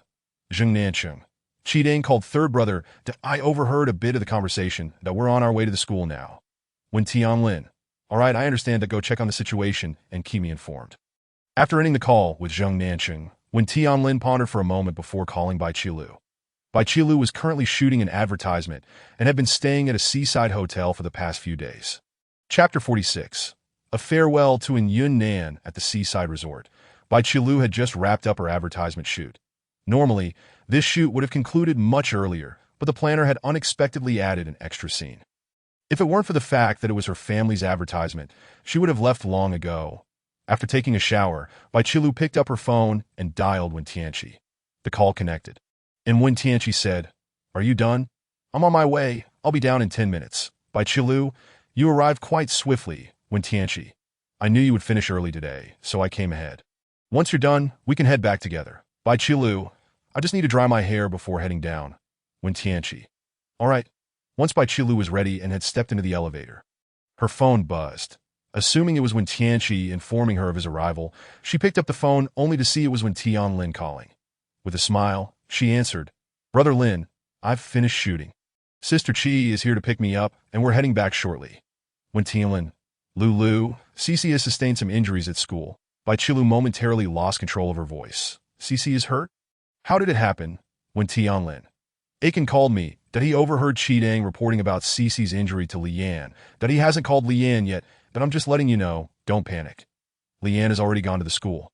And Cici was sent to the infirmary by her classmates, that it shouldn't be too serious." Bai Qilu steadied her emotions. "All right, I understand that. I will call Cici." Wen Tianlin, "Be careful on your way back." Bai Qilu, "Yes, don't worry." Qi Xing and Yu Tingting accompanied Jinsi to the school infirmary, where a beautiful female doctor looked up as the students entered and asked, "Are you feeling unwell? Or have you sustained an injury?" Qi Xing, "She is injured." "Doctor, could you please take a look?" "Doctor, have a seat, and I will examine you." Jinsi sat down, rolling up her sleeves and pant legs, revealing scrapes on her left elbow and knee. The elbow injury appeared to be somewhat serious, while the knee was less so, with a few drops of blood yet to seep from the inflamed area. Yu Tingting couldn't contain her tears, exclaiming, "Cici, your leg is hurt. Just now, you didn't even need my support to walk here. Was it very painful when you were leaving?" Qi Xing frowned. To her, any injury to Cici was unacceptable, and she felt responsible for not taking better care of her. "Jinsi, it's fine. It doesn't hurt, really." The doctor began to tend to Jinsi's wounds, and at that moment, her phone vibrated. Seeing it was her sister calling, she answered, "Sister, Bai Qilu. How did you get hurt?" "Jinsi, It's nothing serious, just a small scrape that I accidentally fell while running during a race. By Chilu. Send me a photo to reassure me. I want to see if it's truly a minor injury. Jinsi. Okay, but don't tell mom and dad. By Chilu. Send the photo first. Jinsi. Got it.as by Chilu descended the stairs. She happened to run into Tianchi, who had just arrived. She got into the car and said, "Let us go to the school. CC is injured." Tianchi. Is it serious? How did it happen? By Chilu. She fell during a race. She claims it's nothing, but let's check the photos shortly. Ding. The photo arrived. Bai Chilu opened it and saw that it was indeed not too serious, just quite swollen. Which eased her worries. Bai Chilu. It's all right. Both her leg and elbow have some scrapes, but it's not particularly serious. Tianchi. That is good that we can go now and pick up Cici to have dinner together later. Bai Chilu. Yes. While typing a message, she decided not to inform their parents this time. If it happened again, it would be unacceptable. Jinsi, having finished bandaging her elbow and with her leg cleaned up, no bandage needed, thanked the doctor and left the infirmary with her companions. Qi Lian sent a message to Jinsi from the car. Are you done? Jinsi. Just finished. Qi Lian. Come out. Jinsi looked up and saw Qi Lian's car parked not far from the building. Jinsi. Why are you here? I'm fine. Qi Lian. I'm here to pick you up that we're going out for dinner tonight. Jinsi. All right. She then turned to Tingting and said, let us all have dinner together. Yu Tingting's eyes widened in astonishment upon seeing Qi Lian. Knowing he was the president of the Qi Corporation, seeing her frozen in place, Jinsi waved her hand in front of her face, prompting Yu Tingting to snap back to reality and smile sheepishly. Sure. I hope I want to be a third wheel for you guys. Otherwise, I won't join. Qi Lian replied cheerfully. You want TB. There will be plenty of people this time. His implication was that while it was a larger gathering now, a future date with Jinsi would not permit any third wheels.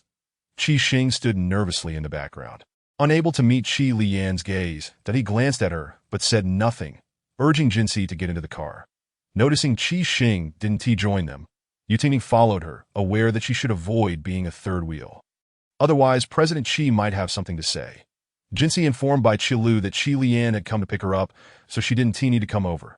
Qi Xing took Yu Tingting to Qi Tong's car, heading to the evening's gathering location. Qi Lian did not allow Jing Nancheng and the others to follow, instructing them to head over first and that he would call, if necessary, in the private room. Like remarked, I wonder how things are going. My cousin hasn't called. Jing Nancheng replied. If third brother hasn't called, it likely isn't a major issue, and he should arrive shortly. Qi Mu. Yes, if there's anything urgent, he will inform us at that moment. The door to the private room opened, and everyone assumed Qi Lian had returned with Jinsi, only to find it was Ji Shiran and others entering. Ji Shiran had no way to confess to her family that she had someone she liked. When she told them, they didn't believe her. She had promised to bring the person home within the next few days to gain their approval. After exiting, she sought out Tianlin, knowing Qi Lian was picking up Jinsi, and the two of them had arrived early. Upon reaching the lobby, they coincidentally bumped into the Luo brothers, and the four of them entered together.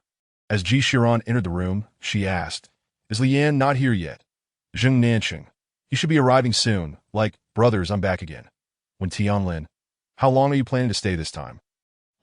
Until my cousin gets tired of me. I plan to develop here domestically. Luo Chun. What are your plans? Luo Yu. Do you have a strategy in mind? Do you need us to assist? I got a plan that a friend from school recently started a tech company, and I plan to shift my focus here. Luo Yu. If you need anything, let us know. I won't hesitate to ask you. Downstairs, when Tianchi and Bai Qi Lu had also arrived, handing the car over to the staff for parking as they walked towards their designated private room for the gathering. Just as they were about to step into the elevator, a voice from the lobby staff inquired, Good day. Sir, do you have a reservation? When Tianchi and Bai Qi Lu turned to look, and to Wen Tianchi's dismay, he spotted the last person he wanted to see, and Yunnan. And Yunnan, equally surprised, had not expected to encounter the person he was eager to see. Chi. Today. Chapter 47. Going together to pick up in Yunwei when Tianchi blurted out. What are you doing here? And Yunnan chuckled softly. I knew you were here, so I came to see you. When Tianchi. Are you following me? He glared at Yunnan, his tone accusatory. In Yunnan. I'm just teasing you. I have a meeting with friends. When Tianchi. Humph, that's acceptable. By Chilu. Hello, mister, and it's lovely to see you again. In Yunnan. Hello, Miss It's a pleasure to meet you, and Chi-Chi again. Bai Chi-Lu stifled a laugh upon noticing Wen Tianqi's expression, which resembled someone suffering from constipation upon seeing in Yunnan. The lobby staff's voice interrupted the moment. "Hello, Mr. Chi." Chi Lian entered the hotel lobby with a group of people. As Jinxi stepped inside, she spotted in Yunnan conversing with her sister and Chi-Chi, noting that Chi-Chi's expression seemed rather unfriendly towards him. Jinxi approached in Yunnan. "Brother, I was planning to see you tomorrow when picking up Wei Wei. But I didn't expect to see you tonight, that I in Yunnan. I have been eager to see you since your return. The moment I thought of you coming home, I imagined visiting together with Wei Wei." Everyone here was taken aback when Jinxi called out brother. Bai Chi-Lu pulled Jinxi aside and asked, "Shi, how can Aristocratic be your brother?" "Which brother?" Jinxi replied, "He is from my master's side.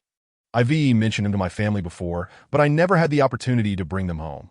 Bai Chi-Lu inquired, "Your senior apprentice brother?" Jinxi affirmed, "Yes." Bai Chi-Lu continued, "Mr. and I didn't expect you to be Shi's senior brother. I am aware that you have been very kind to her over the years." "Thank you." Yunnan replied, "There is no need for thanks. She is like my sister. It is my duty as her brother to take care of her. Please call me Nangu." Referring to me as R.N feels distant. Bai Chi-Lu responded, "All right, Nangu, from now on, you can call me Lulu, as that is what my family calls me." Chi Lian introduced himself. "Chi Lian." And Yunnan followed suit. And Yunnan. Chi Lian suggested, "Let us head upstairs. She has been injured and shouldn't stand for too long." Upon hearing of Jinxi's injury, and Yunnan grew anxious and asked, "Where are you hurt?" Jinxi reassured, "It's nothing serious, just a minor injury. Let us go upstairs. You can finish your business over there." Seeing it was just a small injury and observing that Jinxi appeared fine, and Yunnan chose not to press further. The entire group ascended the stairs, and Yunnan proceeded to his private room, where he was meeting his friend Xian Yuanhong. The two rooms were not far apart, and as he entered, he cast a glance at Wen Tianqi, who also noticed in Yunnan's gaze and promptly turned away to enter the room first. Chi Lian and the others followed suit and entered their room, where Jinxi introduced Yu Ting Ting to everyone. Yu Ting Ting greeted them, and most were already familiar with her. She had never inquired about Jinxi's family background, believing that their friendship transcended such matters.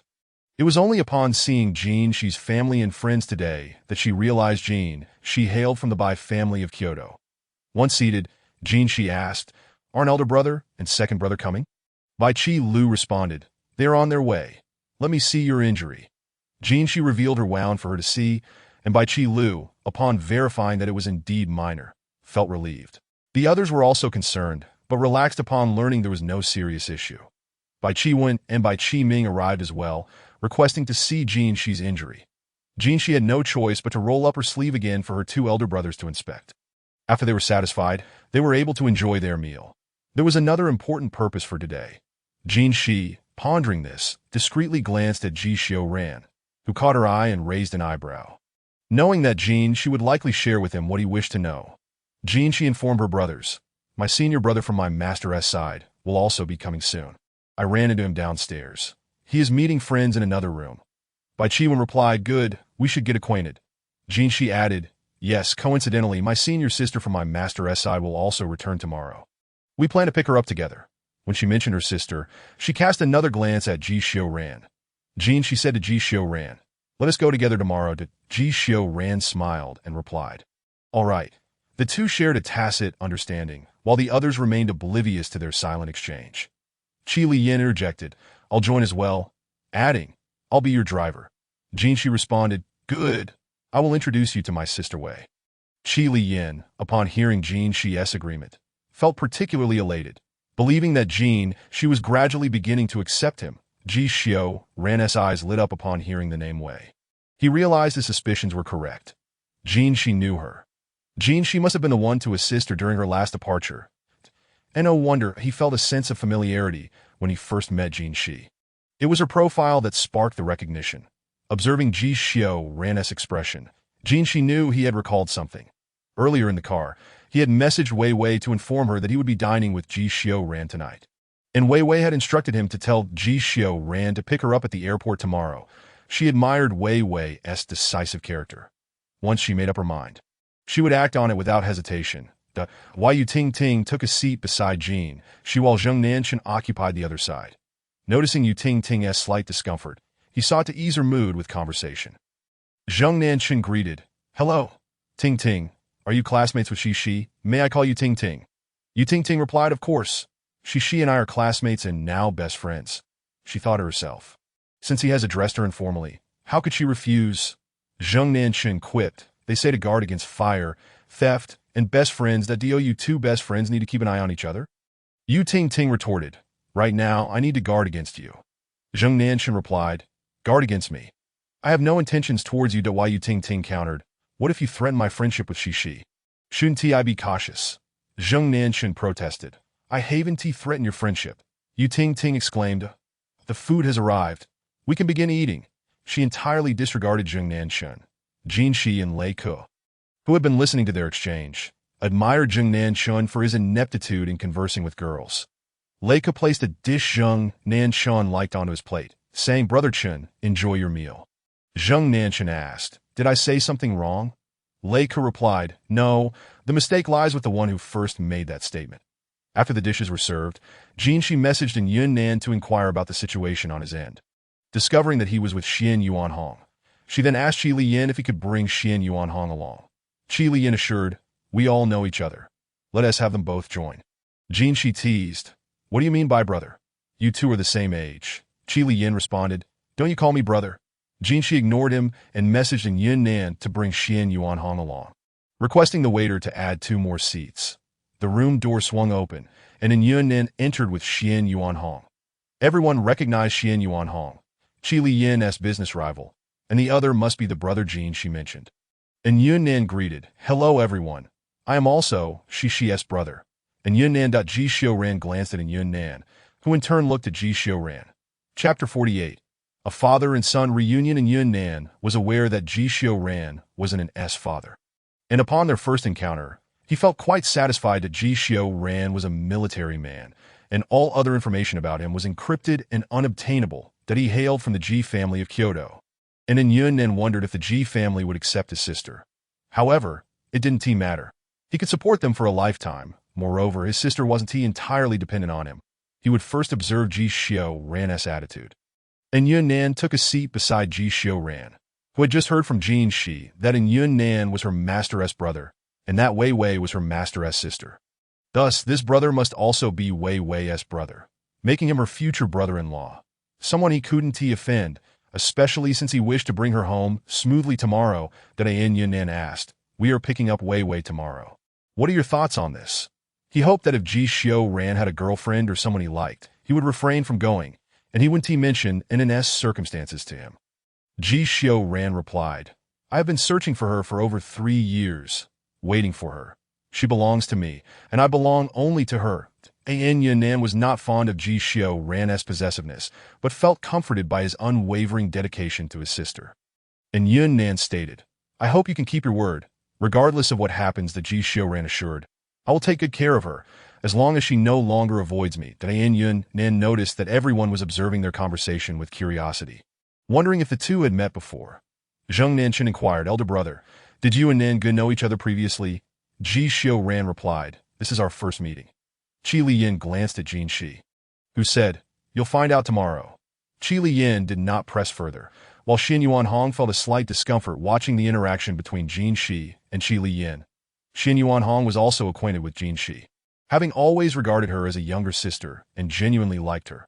However, seeing her converse so amiably with another man stirred an unsettling feeling within him. Xin Yuanhong remarked, Shi, it's been quite a while since Xian Yuan Gu entered. Why have you been ignoring me?" Jin Shi replied, "Long time no see. I've heard you've been quite busy lately with a new project." Xin Yuanhong responded, Shi truly cares for her brother. "Yes, there is a new project. Are you interested?" Jin Shi quipped, "Not at all." Qi Liyin, unaware of the familiarity between Jin Shi and Xin Yuanhong, felt a pang of jealousy at their closeness and the latter's self-identification as her brother, which would no longer be the case. Xin Yuanhong suggested, "Wei Wei is returning tomorrow. Let us all gather again." Jin Shi agreed, "Sure, my sister Wei is coming back." Hearing Jin Shi's affirmation, Xin Yuanhong glanced at Qi Liyin, raising an eyebrow in provocation, to which Qi Liyin responded with a smile. Qi Liyan asked, She, may I join as well? Jinxi replied, yes, if you're free. Qi Liyan assured, I am free. As everyone engaged in conversation, Zheng Nanchen noticed that Yu Ting was no longer paying him any attention, so he raised his glass and declared, it's not often that we gather like this. Let us all raise a glass together. Lei Ku added, I'm starting my entrepreneurial journey as well. I hope my brothers and sisters will support me. During a meal, Zheng Nanchen occasionally engaged in playful banter with Yu Ting, while Bai Qilu and Wen Tianlin expressed their affection for each other. Meanwhile, Xian Yuanhong provocatively teased Qi Liyan, and Ji Shiran eagerly anticipated the arrival of the following day. Jinxi did not ride home with Qi Liyan today. Instead, she returned with her siblings. Knowing that the group had gone out to socialize, Qin Mama worried they might not have eaten sufficiently due to drinking, so she prepared some hangover soup and late-night snacks. When they entered the house, they found Qin Mama and Bai Baba still awake, watching television, clearly waiting for them. Bai Qiwen said, Mom and Dad, it's quite late now. Please don't wait for us in the future. Qin Mama replied, we just returned not long ago. I was worried you might not have fed Jinxi well, so I had Uncle Wang prepare some late-night snacks. Qin Mama instructed the servant to bring out the hangover soup and snacks for the children to enjoy. Jinxi, go have some late-night snacks, she urged. All right, but you two should eat less, Jinxi replied.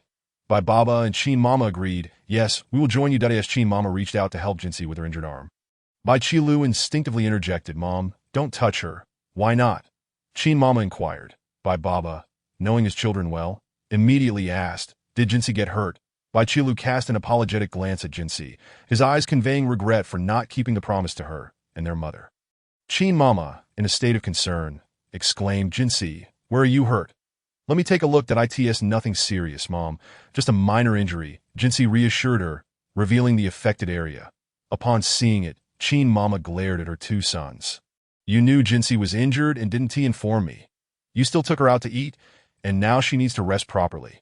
Bai Qiwen and Bai Qiming sincerely admitted their fault.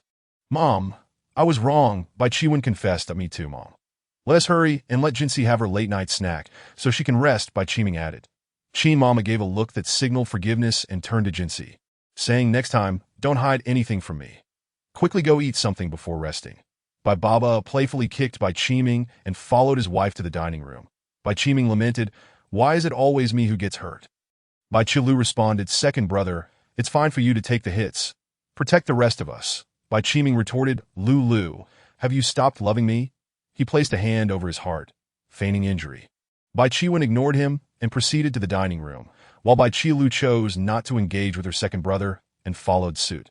Second brother, hurry up. We're waiting for you, Jinxi called out. Bai Qiming instantly perked up, my dear Jinxi, you always know how to cheer me up. The following morning, assured by Qin Mama that she was fine, Jinxi stepped out to find Qi Liyan already waiting. Upon their arrival at the airport with Qi Liyan and Qi Xing, they found in Yunnan and Ji Shiran already waiting. Brother, is Wei Jia almost here? Jinxi inquired. About half an hour, and Yunnan replied. Qi Liyan added, she is definitely coming. Yes, it's her, Ji Shiran confirmed.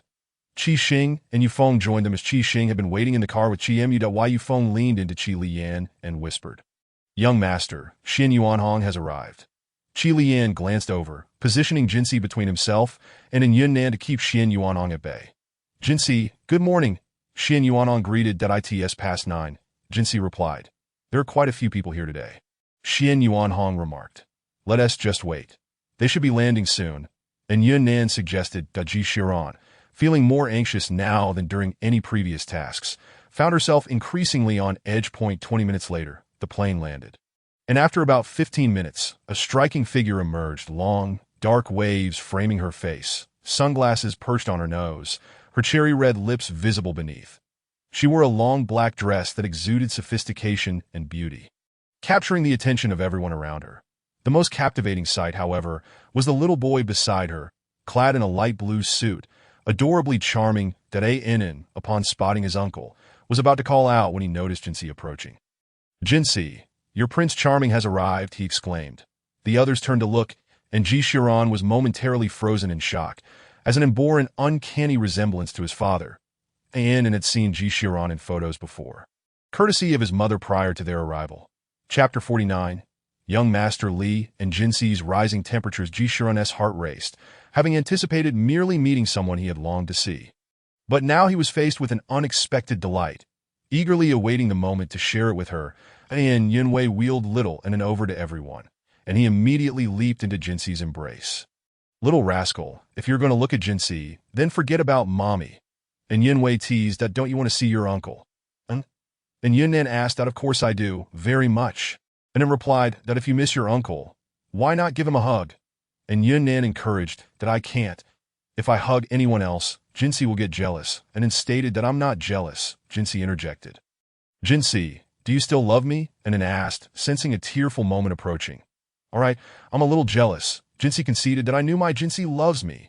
Otherwise, I would have thought you fancied that handsome uncle over there. But Jinxi, he is too old. I'm the real young prince here." Jinxi, realizing this could not continue, placed him in Ji Shiran's arms. Instinctively, Ji Shiran embraced the boy to prevent him from falling. And finding himself in Ji Shiran's arms, behaved surprisingly well, feeling a bit bashful. Could this truly be his father? Ji Shiran recognized him as his son, seeing the resemblance to both him and in Yunwei. It was evident they were their children at that moment. He wished he could pull in Yunwei over and scold her for having taken the child away, reflecting on how he had not been part of their lives for the past few years, a regret he would carry for a lifetime. Qi Lian, feeling a twinge of rivalry for the little boy who seemed to be vying for Jinxi's affection, experienced a surge of emotion when Inen mentioned Jinxi possibly liking that handsome uncle. Well, if he was an uncle, then so be it. He was certainly older. Tomorrow, he would arrange for a few lovely young ladies to entertain him, thereby ensuring he would no longer have to worry about Jinxi. Jinxi observed that Qi Lian was fixated on Inen, thinking he was merely astonished by the resemblance between Inen and Ji Shiran. Had she known the thoughts swirling in Qi Lian's mind, she would have reassured him that he was overthinking the situation. All attention had shifted to the adorable young boy, except for Xian Yuanhong, who noticed Qi Lian pulling Jinxi slightly away from Inen, creating some distance between them, and Yunwei closely monitored Ji Shiran's every expression toward Inen, pleased with his brother-esque demeanor. "Brother, let us go, Jinxi," she suggested. "Yes, let us head home," and Yunnan agreed. "Indeed, it's crowded here. We can talk at home." Jinxi concurred to Ji Shiran cradled Inen in one arm, while he took in Yunwei's hand with the other. Yunwei shot him a glance, but did not pull away as Yunnan pushed the luggage outside. Qi Lian also grasped Jinxi's hand, and upon her glance, she allowed him to lead her along. Xian Yuanhong attempted to intervene, but Yu Feng and Qi Xing each held him back, preventing any disruption. Outside, Qi Tang and Qi Mu noticed the group exiting and promptly opened the car doors for Qi Lian and Jinxi, exchanging glances that implied a shift in their dynamics. Qi Mu, spotting the child in Ji Shiran's arms alongside the stunning woman, widened his eyes in surprise, quickly snapping a photo to send to young master like. Qi Lian did not stop Qi Mu from taking the picture, recognizing it was intended for Like, who should have already arrived at Ji's family home. Ji Shiran was entirely focused on Yunwei and their child, surrounded by close friends, and thus did not pay attention to who might be capturing photos. Yunnan glanced at Qi Mu, furrowing his brow, then looked back at Jinxi and her companions before saying nothing further. "Young master, where are we headed?" Yu Feng asked. "Jinghua Street," Jinxi replied. "Jinghua Street," came the surprised responses, as it was a protected area in Kyoto where all residences were traditional courtyard homes. "Off-limits for private sale. There are houses for my master there," Jinxi explained. Upon hearing it was her master's property, Yu Feng and Qi Mu understood that Jinxi's master was not an ordinary person. And what they were about to hear would be even more astonishing. "All three of our masters have given us a residence," Jinxi added. "Your master treats you well," Qi Lian remarked. "Yes, my master sees us as his own children," Jinxi affirmed. Yu Feng and Qi Mu exchanged glances, contemplating the implications of such kindness. It is indeed wonderful. The vehicle halted at the entrance of the Sihiyuan, wherein Yunnan currently resides, with the others just having parked and disembarked. Ji Shiran still cradled in his arms.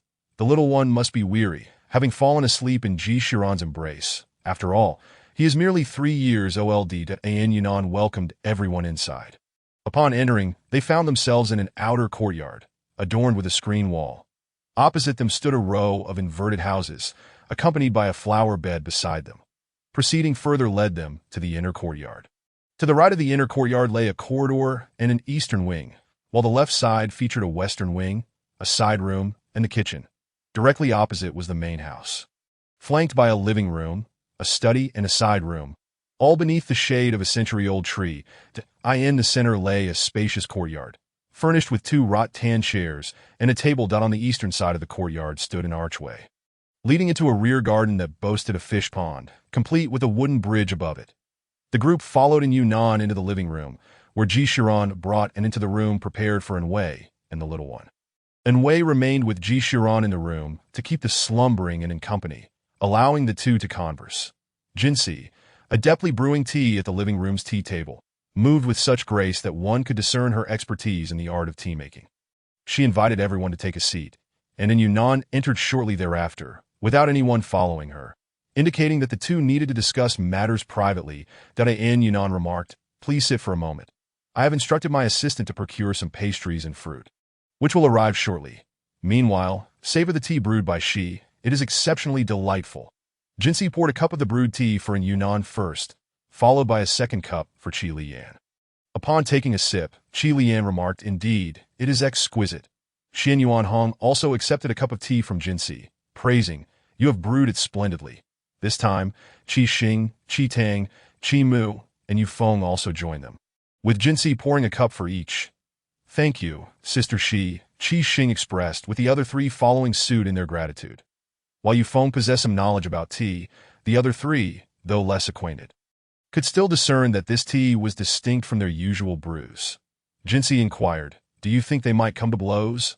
And Yunnan took a gentle sip of her tea and set down her cup, replying, "I believe not. Wei Wei should be able to engage in a serious discussion this time." Jinsi responded, "That is reassuring." Qi Lian added, "Rest assured, my elder brother would not resort to violence against his sister-in-law." Jinsi replied, "I know. I worry that Wei Wei might strike him." The corners of others' mouths twitched at this, pondering if Miss N was truly so formidable, ready to engage in combat at the slightest disagreement. Would Ji, the elder, henceforth find himself under the thumb of his wife? Rek, having received a call from the elder in the morning requesting his presence, did not accompany Qi Lian when he set off, but instead drove to the Ji residence. Rek found himself in the living room playing chess with the elder when his phone chimed. Elder Ji admonished, "Focus on the game. Check your phone after we finish." Rek replied, "Only if you grant me some leniency."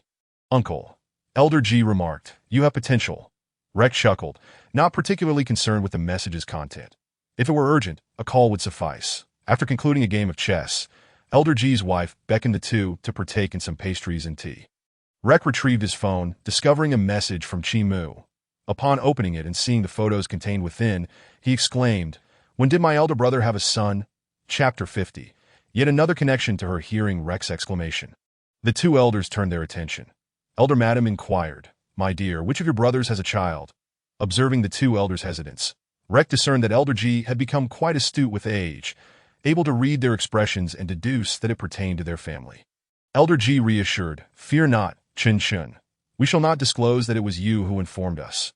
Rek mentally prepared himself, realizing that regardless of whether he divulged the information or not, he would face repercussions.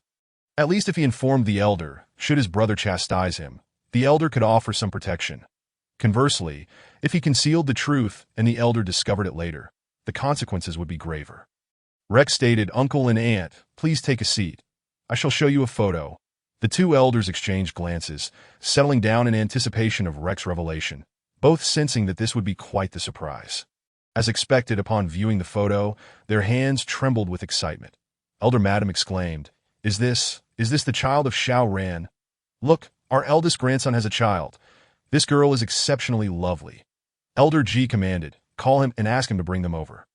Rek interjected, "Please calm yourselves. First, call Cousin Lian to inquire about the details, then contact my elder brother." Elder Madam nodded in agreement. Yes, dear husband, first call Lian to ascertain the situation." Elder Ji picked up the phone and dialed Qi Lian. Meanwhile, in the living room, only the sound of tea being sipped could be heard as everyone awaited the outcome of the conversation between the two inside. The phone rang in the quiet living room, and upon seeing it was Elder Ji calling, Qi Lian understood that Rek had shown the 2 elders the photos. Qi Lian answered, "Uncle, you just called, and I wasn't given a chance to speak." Elder Ji inquired, "Is the child in Xiao Ran's arms his son? And the girl he is holding is my granddaughter-in-law, correct?" The phone was quickly seized by Elder Madam, who urged have Xiao Ran bring them over. Is now the right time to discuss this? Qi Lian replied, Aunt, it is not convenient to call my elder brother at the moment. The child is likely his, and they are currently discussing matters inside. We are all waiting for a resolution. Once it is confirmed that my elder brother can bring them home, I ask that you both be patient for a while. Elder Madam instructed, inform us as soon as you learn the outcome. Qi Lian affirmed, understood. After hanging up, and Yunnan looked at Qi Lian, who perceived her thoughts. Having a sister of his own, he knew that if she were to marry, the other family might not accept her, leading to her distress. Qi Lian reassured, the Ji family is very kind. They do not harbor notions of social standing. They appreciate good individuals, and my elder brother will protect her, so rest easy. Hearing Qi Lian's words brought in Yunnan some comfort. She trusted that he would not deceive her, for otherwise, Jinsi would not let him off easily. Jinsi added, we only desire for Wei Wei to be happy. Qi Lian affirmed, and they shall all be happy. With a hint of implication in his words, Jinsi chose to ignore it and continued with her tea preparation. Qi Xing remarked, Sister Shi, just now Ting Ting informed me that she has sent us the notes from today's class.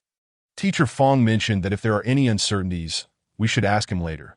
Jinsi, needing to pick up Wei Wei and having sustained an injury, directly requested a day off from Teacher Fong, who consented to Jinsi taking a break. Qi Xing was tasked with looking after Jinsi, while Teacher Fong only advised them not to fall behind in their studies. Jinsi replied, all right, I shall bring some of Ting Ting's favorite treats tomorrow. Qi Tang added, Sister Shi, grandfather, the investigation into yesterday's incident has been completed. Both Jinsi and Qi Lian turned their attention to him, awaiting the results. Qi Tang explained, it was a boy infatuated with Tang Yunyun, who was upset that Sister Shi did not allow him to befriend her on the playground, so he sought revenge by pushing Miss Yu when Sister Shi was sprinting. Qi Xing queried, what about the person who collided with Sister Shi and the others from behind? Was that also his doing? Qi Tang clarified, the student who bumped into her was not involved. That incident was genuine. Someone called her name from behind, causing her to become distracted and miss what was ahead. Qi Xing speculated, how is it that it involves Tang Yunyun again? I wonder if she had a hand in this. Jinsi concluded, let's leave it at that. Qi Lian cautioned, from now on, both of you must remain vigilant. Qi Xing, ensure that you are always mindful of those around Sister Shi. Qi Xing affirmed, yes, grandfather. She understood that this admonishment stemmed from the fact that she had not faced any punishment due to Sister Shi's situation. And Yunnan added, we must keep a close watch on this Tang Yunyun. Jinsi acknowledged, understood, brother. Xian Yuan Hong suggested, I shall have Li Li accompany you tomorrow. Jinsi replied, no need. For now, Qi Xing accompanying me is sufficient. Xian Yuan Hong cautioned, take care of yourself. Do not sustain any further injuries. Qi Lian's words, I will ensure Sister Shi's safety, were directed at Yunnan. Footsteps echoed from outside, and Yunnan's assistant entered the living room. And Yunnan's assistant, Sun Su, had been his classmate since their school days. Sun Su announced, Brother Nan, everything has been ordered, and it will be delivered shortly. Diane Yunnan replied, excellent, come join us for tea. Sun Su greeted, Sister Shi, it has been a while. Jinsi replied, we will be in Kyoto from now on, so we shall see each other often. Sun Su smiled warmly. His demeanor was gentle and refined, exuding a particularly soothing aura that gave Jinsi the impression of a caring older brother from the neighborhood. Qi Lian found Sun Su's smile particularly irksome, and seeing the expression on his boss's face, Yu Feng recognized that he was indeed feeling jealous. Xian Yuan Hong chimed in, Brother Su, did you not notice me? You only see Sister Shi. Sun Su, ever the charming fox, maintained his smile regardless of the remarks thrown his way. Sun Su replied, President Xian, I trust you are well. Xian Yuan Hong responded, I too will remain in Kyoto. We can gather whenever there is an opportunity. Sun Su added, in the future, when you meet with Brother Nan, I will join as long as I have no other commitments. Xian Yuan Hong agreed. Good. We shall make sure to arrange frequent meetings with Brother Nan. Meanwhile, Ji Shiran and Wei gently laid in and on the bed, with a little one furrowed his brows, slightly. Ji Shiran promptly began to pat and soothingly until he drifted back into a deep slumber. Observing Ji Shiran's tender actions, and Wei teased, your movements are quite adept. Do you often soothe children? Ji Shiran replied with a mischievous smile. What? Are you implying that I have other children? And Wei retorted. If you had other children, I would not permit you to acknowledge an as yours. You know my temperament, the Ji Shiran embraced in Yunwei in the past, saying, how could I possibly have anyone else? let alone another child. You know me better than anyone. An Yunwei attempted to push Ji Shiran away, but he would not allow her to escape his embrace. He tightened his grip and in a hoarse voice murmured, "Darling, don't fuss that I miss you so much that it aches everywhere." An Yunwei glanced at him to see if he was asleep, hoping he wouldn't witness their current position. That Ji Shiran reassured her, "Don't worry." And in his fast asleep, that he lowered his gaze upon the woman he longed for, recalling how she had once slipped away without leaving him a single clue, in a playful manner. He swatted in Yunwei's bottom, declaring, "From now on, you are not allowed to leave me again. Both you and our son shall remain by my side." An Yunwei shot him an indignant glare for daring to swat her. "Who said it is your son?" "Humph." Ji Shiran confidently replied, "He is mine, and I believe you." An Yunwei's eyes instantly glistened with tears. This was the man she loved. Chapter 51. To the base, Ji Shiran kissed in Yunwei's rosy lips and gazed at her, saying, "Wei, marry me." A ring, crafted specifically for their engagement when they were together, had mysteriously appeared in his hand. Noticing in Yunwei's silence as she fixated on the ring, he felt the urgency to press on, unwilling to let her slip away again. "Wei, this time you cannot escape." An Yunwei retorted. "Who said I wanted to escape? Just put it on." "Darling," the Ji Shiran burst into a hearty laugh, his joy echoing in the living room. Awakening an in from his slumber, the little one rubbed his eyes and with a soft voice inquired, "Mummy, what is he laughing about?" And Yunwei playfully chastised Ji Shiran. "It's all your fault for laughing so loudly. You woke our son." Ji Shiran responded. "Blame me." He approached the bed, lifting his still drowsy son and planting a kiss on his little cheek. An scrunched his face in distaste. "You drooled on my face." Ji Shiran, having just recognized his son, found it hard to contain his laughter. An Yunwei announced, "Your father and I are getting married." She had no intention of hiding this from her son, despite being only 3. He understood and knew how much he longed for a father. An exclaimed, "Mummy, how can you sell yourself while I'm just taking a nap?" Then turning to Ji Shiran, he added, "If you marry my mummy, you need to provide 2 betrothal gifts. You have to bring me home too." Ji Shiran replied, "Everything I have belongs to your mummy. As for your share, my son, you will have to strive for it yourself." And then lamented, "Ah, so you've married your wife and forgotten about your son." He then looked at Yunwei and said, "Mummy, marry him. As long as he treats you well." Ji Shiran playfully swatted in An's bottom, promising, "Daddy will take good care of both you and Mummy." "That's a man's promise." And wrapped his arms around Ji Shiran's neck, declaring, "Daddy, I trust you." Ji Shiran assured him, "Wait for Daddy to come and take you and Mummy home." And Yunwei observed the exchange between the father and son. Feeling somewhat sidelined, Ji Shiran added, "Wei, I will have my parents come to propose tomorrow. I hope you can discuss the wedding with your brother." And Yunwei replied, "My master is on the island and won't be coming out. I'll take you there when the opportunity arises." I mentioned the wedding plans to him before I left. "And we can have Jinshu come to fetch him. She is the only one who can bring him out." Ji Shiran agreed. "All right, I'll follow your lead. Let us head out. Everyone is waiting, and An must be hungry." Just then, An's stomach rumbled audibly, confirming his hunger. In the living room, everyone could hear Ji Shiran's laughter, signaling that the couple had reached an understanding. Before long, the trio appeared in the living room. And Yunwei announced, "Brother Cici, we have finalized everything." Ji Shiran addressed in Yunong, "Brother, I will have the elders come to propose tomorrow. I hope you will agree to let Wei marry me." In Yunong, however, focused on his precious nephew. And An, understanding his uncle's intentions, nodded and said, "Uncle, I agree," even though he gave all the betrothal gifts to Mummy, leaving none for me. An Yunong replied, "Since my dear nephew agrees, I have no reason to object. I trust that is all that needs to be said." Ji Shiran added, "They're my everything." An Yunong, satisfied, gestured for Yunwei to come closer, saying, "Wei, let me introduce you to everyone in the room." He proceeded to introduce each person to Yunwei, and her eyes lit up upon seeing Qi Lian, recognizing him as someone Cici would find appealing. Jinshu chimed in, "Let us eat. Everyone is hungry." And Yunong replied, "Let us go. Asu has everything prepared for you." An exclaimed, "Great. Time for a feast. No more dog food." Qi Lian whispered to Jinshu, "When will we let others taste our dog food?" Jinshu responded, "I'm still young." Qi Lian suddenly felt a pang of frustration. His Cici was still so young that he glanced at Ji Shiran, feeling somewhat reassured, knowing he would always be there for her. which was better than the eldest brother who had lost her all these years. Unbeknownst to Ji Xiran, if he knew Qi Lian's thoughts, he would feel quite differently. After the meal, Ji Xiran did not linger. As he needed to return home to arrange for the proposal the next day, Yunwei stayed behind with an Jinshu said, "Brother, Wei, we're leaving too. Qing Feng and the others have returned, and I need to drop by." And Yunong replied, "All right, I'll take Wei to visit Uncle and Annie tonight." Jinshu nodded, "See you tonight." Qi Lian added, "I'll be going with Jinshu, that if you need my help, don't hesitate to ask." "Sister-in-law, I'll take my leave now," Yunwei replied. "There's no need to be polite, especially considering our relationship." That Yunwei's implication was clear, and Qi Lian understood she referred to his connection with Jinshu.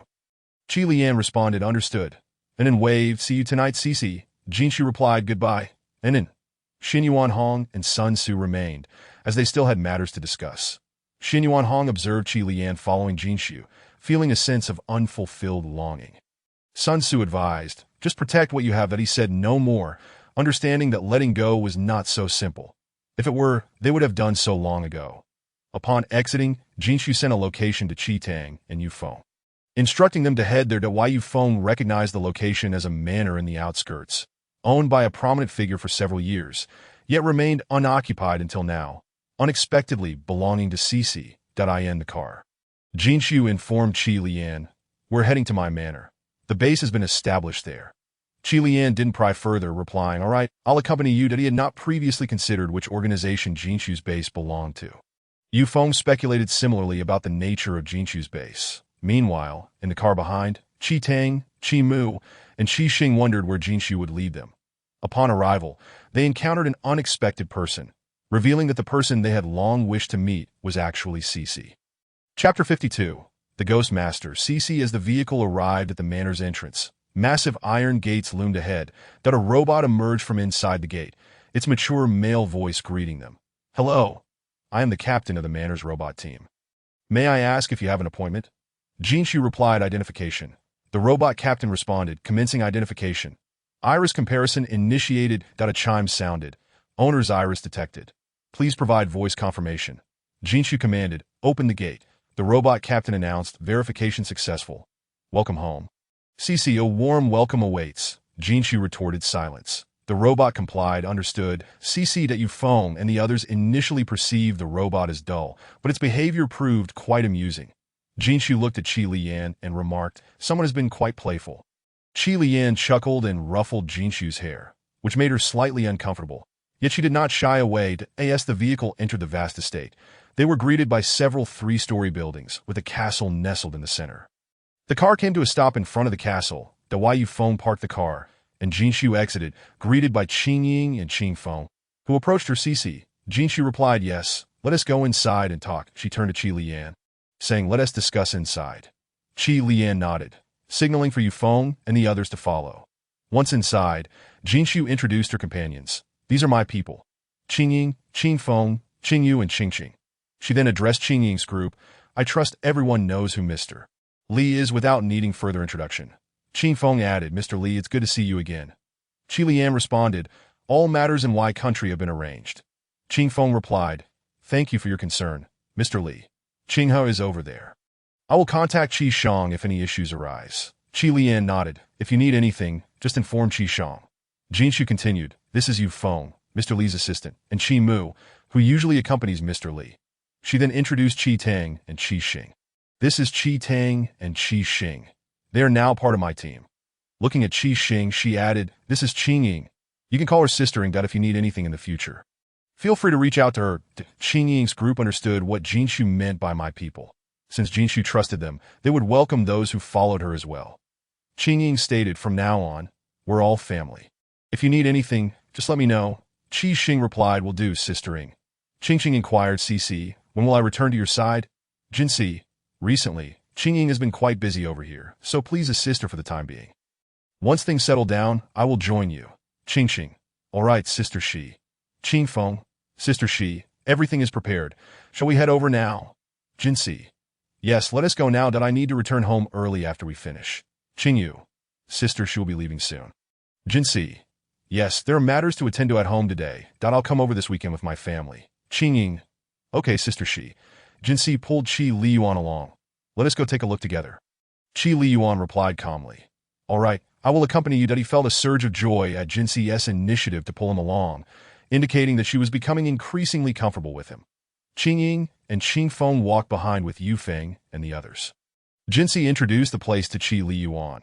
This manor was an accidental purchase of mine a few years ago. My family had prearranged to bring me back when I turned 18, which is when I needed a base in Kyoto. To my surprise, the owner of this manor was acquainted with my master and sold it to me. Qi Li Yuan. I've heard that the owner is from over there. I've never met him, only learned that this manor was unoccupied for a period while it was being renovated, after which I heard it was sold to a big shot. Jinxi. My master did not reveal his origins to me, and I have not seen him since he sold me the manor. Jinxi led them to a garden behind the castle, where a path led to a pavilion. To the left of the pavilion was an intersection. Jinxi glanced at the camera above, and the door opened. Upon entering, they found themselves in what resembled a laboratory, filled with transparent glass chambers containing various instruments, along with several private offices. Staff members approached Jinxi, greeting her as Sister Shi, Boss, and Brother Feng. From the innermost studio emerged a woman clad in a white coat, which could not conceal her striking figure. She walked up to Jinxi, removing her mask and cap, allowing her long hair to cascade down. Her enchanting peach blossom eyes seemed capable of bewitching anyone. This woman required no introduction. Everyone in Qi Li Yuan's group recognized her as Mei Mei, the auctioneer from Yulan Pavilion. Mei Mei, Master, all items have been organized, and what you requested is ready separately. Jinxi. All right, I will take a look shortly. She turned to introduce her companions, but realized from their expressions that they already knew each other. Qi Mu stammered. Sister Shi, you are Mei Mei's master. Then what about you, Jinxi? That's right. Even the composed Qi Li Yuan was momentarily taken aback upon learning that Jinxi was Mei Mei's master. Qi Xing. Then Sister Shi is, in fact, the owner of Yulan Pavilion. Chapter 53. You wish to see me? Yu Feng observed that Qi Mu and Qi Xing had yet to voice their thoughts and asked, Sister Shi, you are the master of Yulan Pavilion. Jinxi. I have said so. It is I. Why Yu Feng? I thought Sister Shi's figure seemed remarkably familiar. The last time at Yulan Pavilion's auction, I saw nothing but your silhouette, and I guessed correctly. Jinxi looked at Qi Li Yuan. What did you guess correctly? Qi Li Yuan. After the last auction, we wanted to meet the pavilion master, but by the time we reached your room, it was empty. When we chased after, we saw a silhouette and speculated that it must belong to the pavilion master, especially since Mei Mei was following closely behind you. Jinxi. Did you wish to see me? Is there something you need? Qi Li Yuan. Yulan Pavilion has always been a unique entity in Kyoto. No one knows who the pavilion master is. That we are limited in our understanding that Yulan Pavilion is connected to a certain power. So getting to know you would indeed be advantageous for us. Jinxi. Indeed, knowing me would certainly be beneficial. Qi Li Yuan smiled gently. Yes, getting to know our Shishi brings numerous advantages. Mei Mei nudged Qing Ying and whispered, Sister Shi. It seems you are already taken. Qing Yu overheard and chimed in. Not yet. If it were confirmed, Sister Shi would let us know. Mei Mei, given the situation, it appears it 1 TB long. Lord Li's feelings are quite evident. The others surrounding him showed no surprise, indicating they were all aware of his affections for Sister Shi. Qing Ying, enough chatter. Let us go accompany Sister Shi to examine the items you've organized.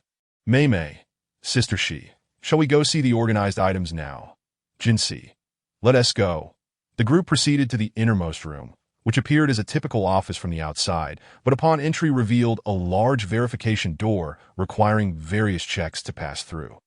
Once inside, they realized it resembled a massive safe, housing treasures of immeasurable worth. Mei Mei, Sister Shi, the items are here.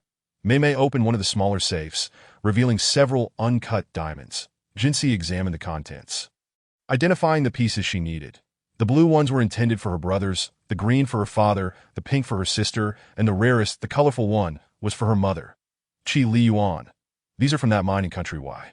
Qing Feng. Indeed, Lord Li. Qi Li Yuan. This mine is indeed extraordinary. Jinxi. These appear to be diamonds, yet their composition differs slightly from traditional diamonds. They are harmless to the human body and, in fact, nourish like jade. There is also a black one that I'll have Qima bring back one day. Qi Li Yuan. Just have Qi handle these matters. Jinxi said to Mei Mei. Keep these larger ones for me. The smaller ones can be auctioned. That we'll auction 1/3 of the raw stones, while the rest will be sent to YR for processing into jewelry before the auction. Mei. Understood, Sister Shi. Ching Feng. I will arrange for the others to be sent to YR right away. Jinsi. Let us go. After Jinsi ascended, she departed with Qi Li Yuan and the others, instructing Qing and Qing Yu to return to the house where she had previously lived with her grandmother to retrieve some items. Intending to show them to her parents over the weekend, Qi Li Yuan dropped Jinsi off at the entrance of the Bai family estate, but did not accompany her inside. Jinsi boarded the car with Qi Tang. Qi Li Yuan. Shi, do you have school tomorrow? Jinsi. Yes, I do. Qi Li Yuan. All right, I will take you, Jinsi. You should attend to your matters first tomorrow. You have likely delayed a considerable amount of work today. I will be fine with Qi Tang and Qi Xing accompanying me. Qi Li Yuan. Okay, see you tomorrow evening. Jinsi. See you tomorrow, Brother Li Yuan. The first time she called him Brother Li Yuan, it felt indifferent. But now calling him that sent an inexplicable thrill through her. Mama Qin spotted Jinsi returning and immediately grabbed her, asking, Shibao, are you tired? Does your wound still hurt? Why didn't you invite your friends over for a visit? Jinsi, unfazed by Mama Qin's barrage of questions, replied, Mama, my brothers and sisters from my master's side are visiting tonight, but I'm not tired at all. The wounds are minor and no longer painful. So there's no need to worry. Mama Qin breathed a sigh of relief. Good, as long as it's not painful, does she bow? Go wash up. Come down for some dessert afterward. Jinsi, I'll head back then. Qi Xing. Mama Qin, I'll accompany Sister Shi back. Mama Qin, go ahead. Wash up first before coming back. Jinsi led Qi Xing back to her own villa, while Qi Tang parked the car and waited at the main house's entrance. After they left, Mama Qin called for Uncle Wang. Uncle Wang, prepare a bit more for dinner tonight. Shibao has friends visiting, and there's a 3-year-old baby coming as well. Uncle Wang, certainly. Madam, I will see to it immediately. Mama Qin murmured to herself. I should call my husband to ensure he returns home early. I need to inform him about the children as well. Papa Bai was in a meeting at the company when suddenly, a ringtone echoed through the quiet conference room. Everyone instinctively knew it was the president's phone because that ringtone belonged exclusively to the president's wife. A sound they had grown accustomed to. Upon hearing his wife's unique ringtone, Papa Bai raised his hand to signal a pause. Dear, what is the matter? Every employee in the meeting silently hoped that the call brought good news. If it did, the chairman would be in a good mood, and so would they if he received a reprimand. They would likely face the same fate. They all subtly urged Secretary Li to listen carefully to the tone of the call, hoping to discern whether it was filled with reprimands or sweet tones. Mama Qin said on the other end, Dear, today the brothers and sisters from Shibao's master's side are visiting our home. Please come back early, Papa Bai. All right, I will return now. I've just finished with my work. Secretary Li internally fumed, thinking, President, you still have plenty of work left to do. How can you lie to the president's wife? The other attendees were delighted, believing they were safe from reprimands today. Papa Bai, good. Dear, I'm heading back now. After hanging up, Papa Bai announced, Let us conclude the meeting for today. He took Secretary Li back to the office. Organize the materials. If there is any work, send it to my home this evening. Secretary Li. Yes, Chairman. He thought to himself that at least the chairman hadn't forgotten about the numerous unfinished tasks. Papa Bai, in the future, these tasks can be assigned to Chiwen. I will discuss it with him. Secretary Li. Understood, Chairman. After Baba assigned his tasks, the driver was already waiting at the company entrance, not wasting a moment and heading straight home. In Chapter 54, titled The Baby Called Unin, Qin Mama made calls to the other family members. Bai Chiwen was occupied with matters at his own company and did not go there today, which is why Baba took the initiative to visit the office. Bai Qiming received a call from Qin Mama. Mom, I'll be home for dinner tonight. All right, I understand. The diamond issue has yet to be finalized. We'll discuss it at home this evening. Bai Qiming was in the midst of designing couple's jewelry set to launch by the end of the year. The design was complete, yet he was still unable to find satisfactory diamonds. These days, he had been tirelessly searching for suppliers at the company. The YR Group had agreed to provide diamonds, but they had not specified a timeline that he would need to personally visit Y country to assess whether the diamonds matched his design. On Bai Chiluo's end, she was in Wen Tianlin's office. She returned to the shooting set in the morning and completed filming by noon, while Wen Tianqi went off to handle other matters and did not accompany her. After finishing a meeting in the morning, when Tianlin personally drove to pick up Baichilo upon hearing her mother mention that the elder brothers and sisters from Jinsi Master would be visiting today. She was instructed to return home early with Wen Tianlin. Before hanging up, she reiterated the request to be prompt. Baichilo told Wen Tianlin, "The elder brothers and sisters from Master Cici are coming to our house tonight. Mom said we should get home early." When Tianlin replied, "All right, just give me a moment that I still have some work to attend to, and once I finish, we'll head back." Baichilo suggested, "Let us call Qi Jie. And Yunin is coming over today, and he probably wants to see her, but I wonder if Qi Jie wants to see him." She said this with a mischievous smile. When Tianlin responded, "Aren't you afraid that she'll know you're intentionally setting her up to meet in Yunin and get upset? Assigning you endless work afterward?" Baichilo shrugged. "No worries if she dares to bully me. I'll call Wen Mama to report." When Tianlin chuckled, "You?" Baichilo affirmed, "Rest assured, if we get married and you bully me, I won't hesitate to report you." When Tianlin teased, "And what exactly would you report?" Baichilo, half annoyed, said, "Get on with your work already." After that, she ignored Wen Tianlin and began reading the script for the next show. Wen Tianlin also focused on his work, eager to finish early to accompany Chilua home. Baichilo nearly forgot to inform Wen Tianqi about dinner at her house and sent a message to Wen Mama, letting her know that Qi Jie would see her previous blind date tonight, hoping to bring a smile to Wen Mama's face. Upon receiving the message, Wen Mama replied, asking Baichilo to take some photos of the evening to send her. Baichilo readily agreed, without a second thought, that Ji Shiran had already driven back to the Ji family's old residence and had called his parents on the way to inform them about returning to discuss matters tonight. Although the family did not live together, significant work issues were typically discussed with Grandpa. While Grandma managed household affairs that the eldest grandson of the Ji family, Ji Shiran was acutely aware that marriage was a serious matter not to be taken lightly. Upon entering the main house's living room, Ji Shiran found his grandparents and sitting on the sofa watching television. Normally, they would be napping at this hour, so it was unusual to see them so alert. Ji Shiran inquired, "Grandpa, Grandma, didn't you take a nap today?" Grandpa Ji replied, "I came to keep us company today. Your grandma and I are feeling quite energetic, so we decided to skip the rest." Grandma Ji silently scoffed at her husband, thinking to herself that he was merely putting on a show, knowing their eldest grandson was due to return. She smiled at Ji Shiran, "Shaoran, do you have something to share with us?" Sensing his grandmother's knowing tone, Ji Shiran narrowed his eyes at who instinctively shrank back behind Grandma Ji. Grandma Ji firmly stated, "We discovered it ourselves, not from Chunchen, so you mustn't take it out on her." Ji Shiran replied solemnly, "Grandpa, Grandma, you both already know about Wei Wei and Inen. Tomorrow, I wish to propose to Wei Wei and file for our marriage with the military." Grandma Ji exclaimed, "The baby is called Inen." "Right. Inen, wishing for peace and safety. Very well, I'll discuss the betrothal gifts with your mother tonight, and we shall proceed tomorrow." Grandpa Ji added, "The children are all grown up. Haven't we kept the girl waiting?" Ji Shiran assured them, "No, she is my one and only. Had she not been in hiding these past few years, we would have been married over 3 years ago." Grandpa Ji did not press further, trusting his grandson's character, knowing he had never acted inappropriately. Grandpa Ji continued, "The military has already been notified that as long as the girl's family has no objections, the marriage proposal will be approved without issue." Ji Shiran expressed his gratitude. "Thank you, Grandpa." Observing her grandson's eagerness, Grandma Ji recognized the significance of this girl in his heart. She hoped that this girl would be suitable, as Ji Shiran's profession demanded a wife who could provide peace of mind. Otherwise, it could be detrimental to him. Grandma Ji declared, "All right, I'll inform the family to return for dinner tonight." Ji Shiran replied, "Thank you, Grandma. Chen is accompanying the eldest brother to train. I also want to see how much you've progressed these past 2 years." Followed Ji Shiran out, his face a picture of distress, pleading, "Brother, dear brother, please go easy on me." When I saw the photos, I never imagined the elders would see the house. That Ji Shiran reassured him. "It's just a bit of training, truly." Grandma Ji had no time to concern herself with complaints.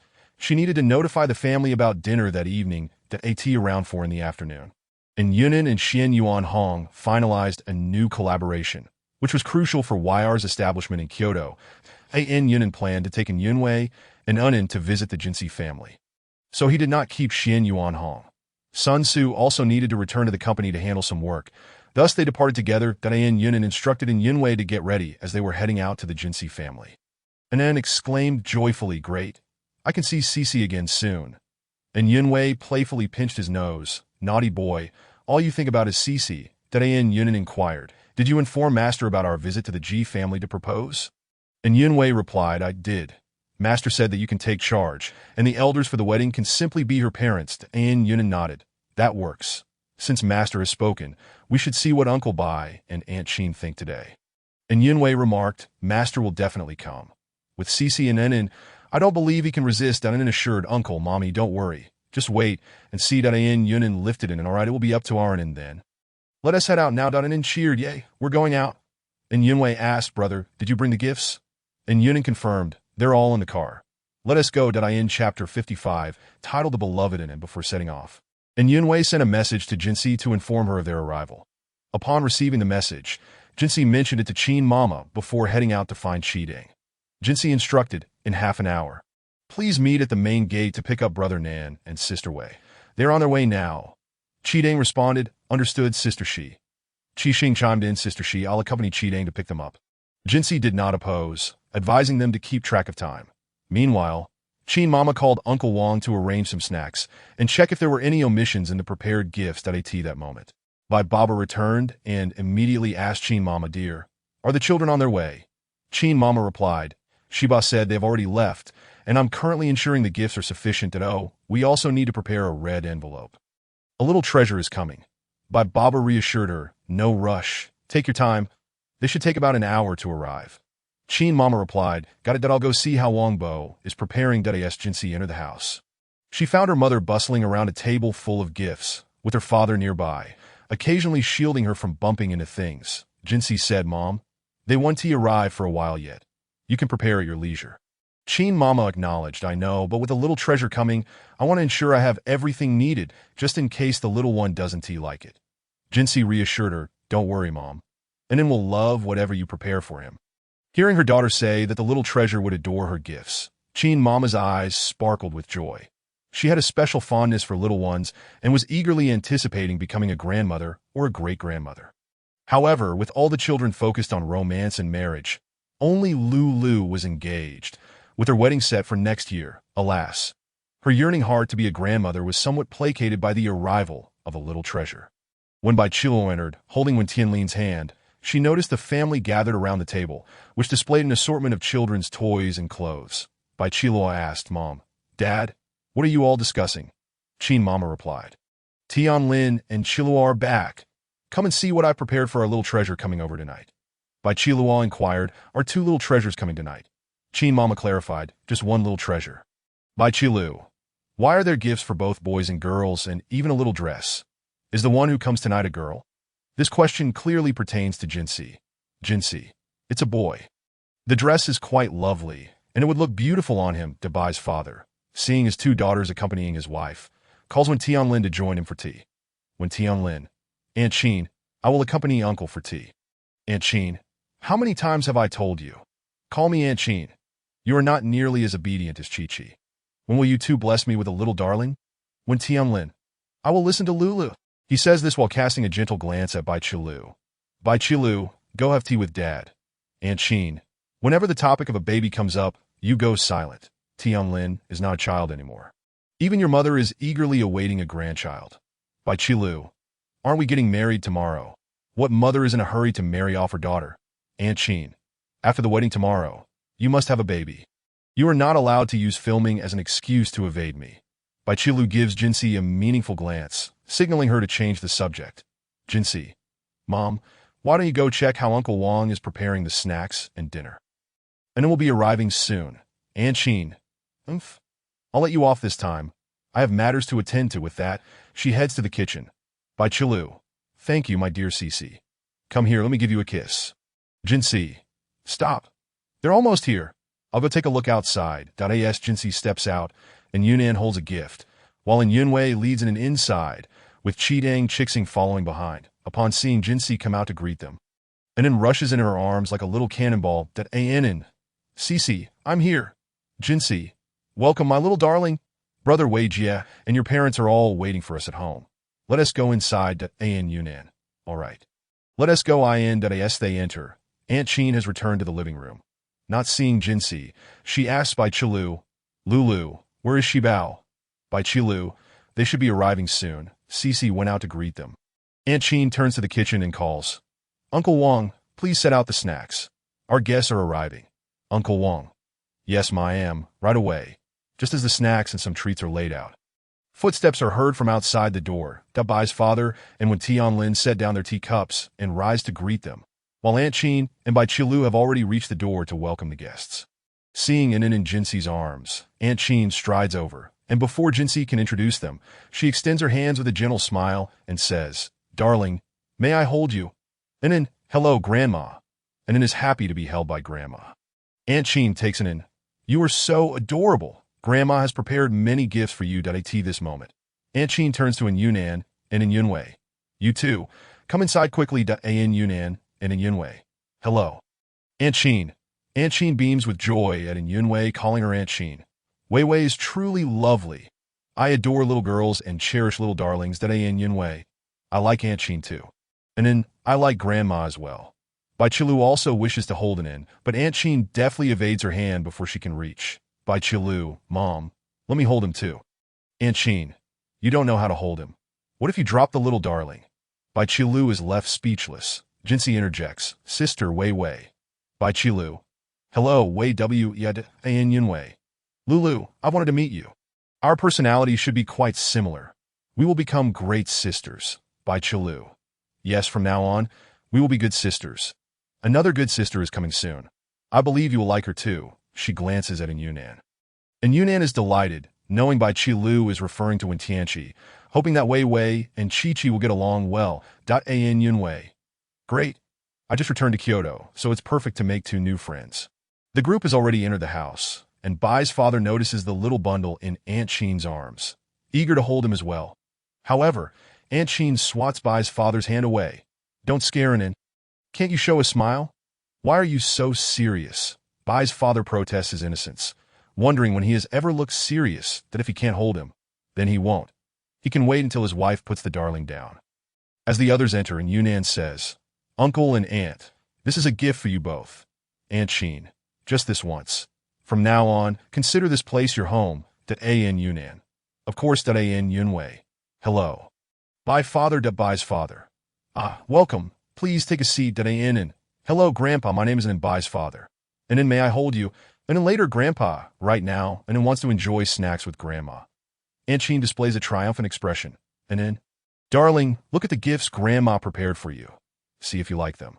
When Tianlin and An Yunnan nod at each other, greeting An Yunwei and glancing towards An, this is the eldest son's child. He got engaged before the eldest son, yet the eldest child is already this big, while he remains unmarried. Chapter 56. "Grandpa believes in you." Bai Qilu notices the forlorn look in Wen Tianlin's eyes and tiptoes to ruffle his hair. "We will have our own someday." Wen Tianlin, unconcerned about his tousled hair, replies tenderly, "Yes, we will in the future." That a sweet voice interrupts their moment. That in Aunt Chin's arms, sees the dress prepared for him and immediately feels uneasy. Sure enough, he hears his mother and Yunwei say, "And then, darling, great news. Grandma has prepared a dress for you, your favorite." Aunt Chin, "Is that so? And then likes dresses? That's splendid." And then, fearing Grandma might genuinely believe he likes dresses, clings to Aunt Chin's neck and nuzzles against her. "Grandma is the best. And then doesn't he want to wear a dress? And then is a boy and is grown up." Aunt Chin, "If my darling and then doesn't he want to wear a dress? Then we want An and beams, knowing Grandma is the best." But just as he revels in his joy, he hears Aunt Chin say, "Later, I will take you to Grandma's room to try it on." Just for Grandma to see. An Yunwei decisively adds, "Yes, and then you will only wear it for Grandma." And Mommy Wunti looked at An and gazes at Jinxi with tearful eyes, hoping she will help him. Jinxi, "Cece also wants to see my little darling in a dress." An. "All right, only Grandma and Cece can see." An Yunwei promptly assures, "I absolutely want to peek." An and gives her a skeptical look, as if to say he could never trust her. When Tianlin sends a message to Ji Shiran, letting him know that An will be wearing a dress soon. Does he want to see? Ji Shiran, currently playing chess with the elder, glances at the message and replies, "Are you at Uncle Bai's house? They have arrived." Elder Ji, "Is there something going on?" Ji Shiran, "Nothing much, just Tianlin letting me know that Wei Wei and his brother have brought the children to Uncle Bai's house." Elder Ji, "Wei Wei is that little girl from Bai's family. Isnt she? Ji Shiran.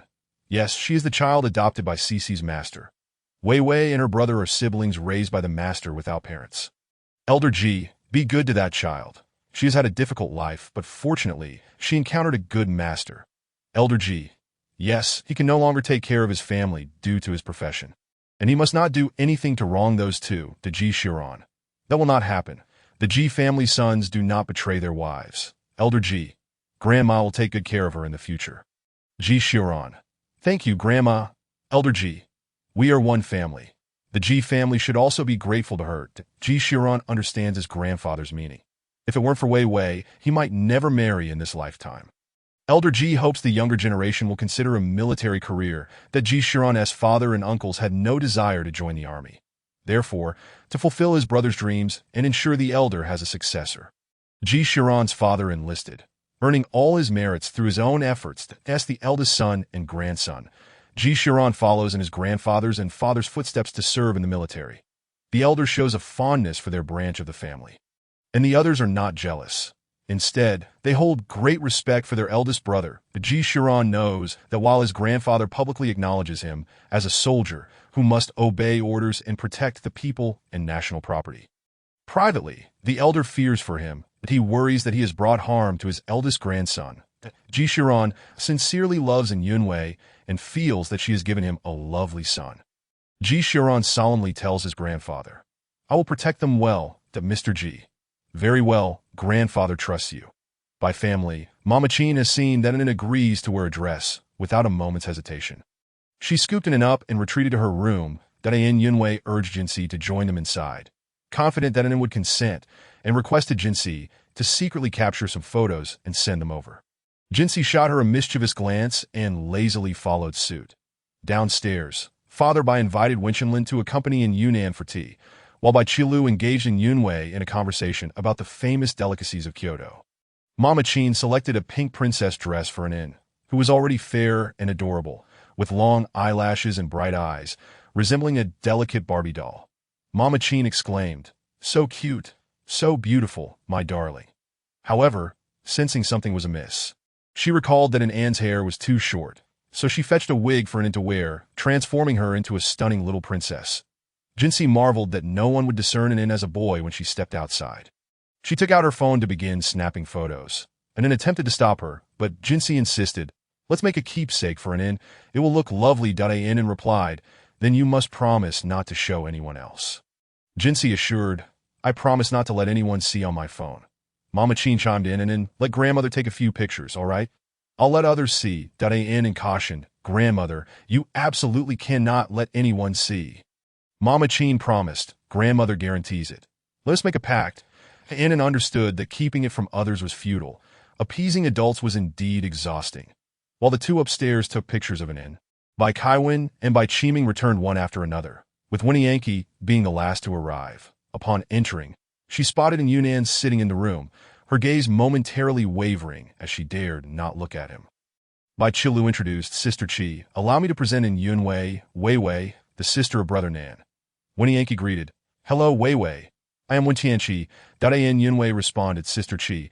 I have long admired your reputation. Winnie Yankee exclaimed, You know me, pointing at Yunnan. And Yunwei added, He mentioned you. I have always wanted to meet you, and indeed you are as beautiful as rumored. Winnie Yankee retorted, Indeed?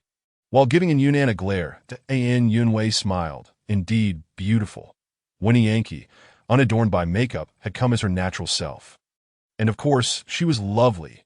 Bai Chiming remarked, Mother is upstairs changing the little darling into several outfits. Winnie Yankee questioned, What darling is changing outfits? Bai Qilu explained, Wei Wei has a son, and in darling, and my mother is upstairs dressing him in a skirt. Winnie Yankee quipped, Only Mama Chin would dress a boy in a skirt. Footsteps echoed from upstairs, and everyone looked up to see Mama Chin leading down the little darling dressed in a small suit, looking particularly dapper and gentlemanly, with Jinsi trailing behind them. Chapter 57. I have diamonds upon seeing the little darling led by Mama Chin. Winnie Yankee turned to Yunwei and remarked, Wei Wei, your little darling is exceptionally handsome. If he were to enter the entertainment industry, he would undoubtedly become a star. What do you think? Are you interested in letting him be a child star? Before Yunwei could respond, Winnie Yankee approached Anin. Squatting down to greet him, Hello, Anin darling, I am Annie WN. And enchanted by beautiful Annie's beamed, "Hello, anyone, you are truly beautiful." Winnie Yankee asked, "Do you like watching movies? And how about we act in a film together in the future?"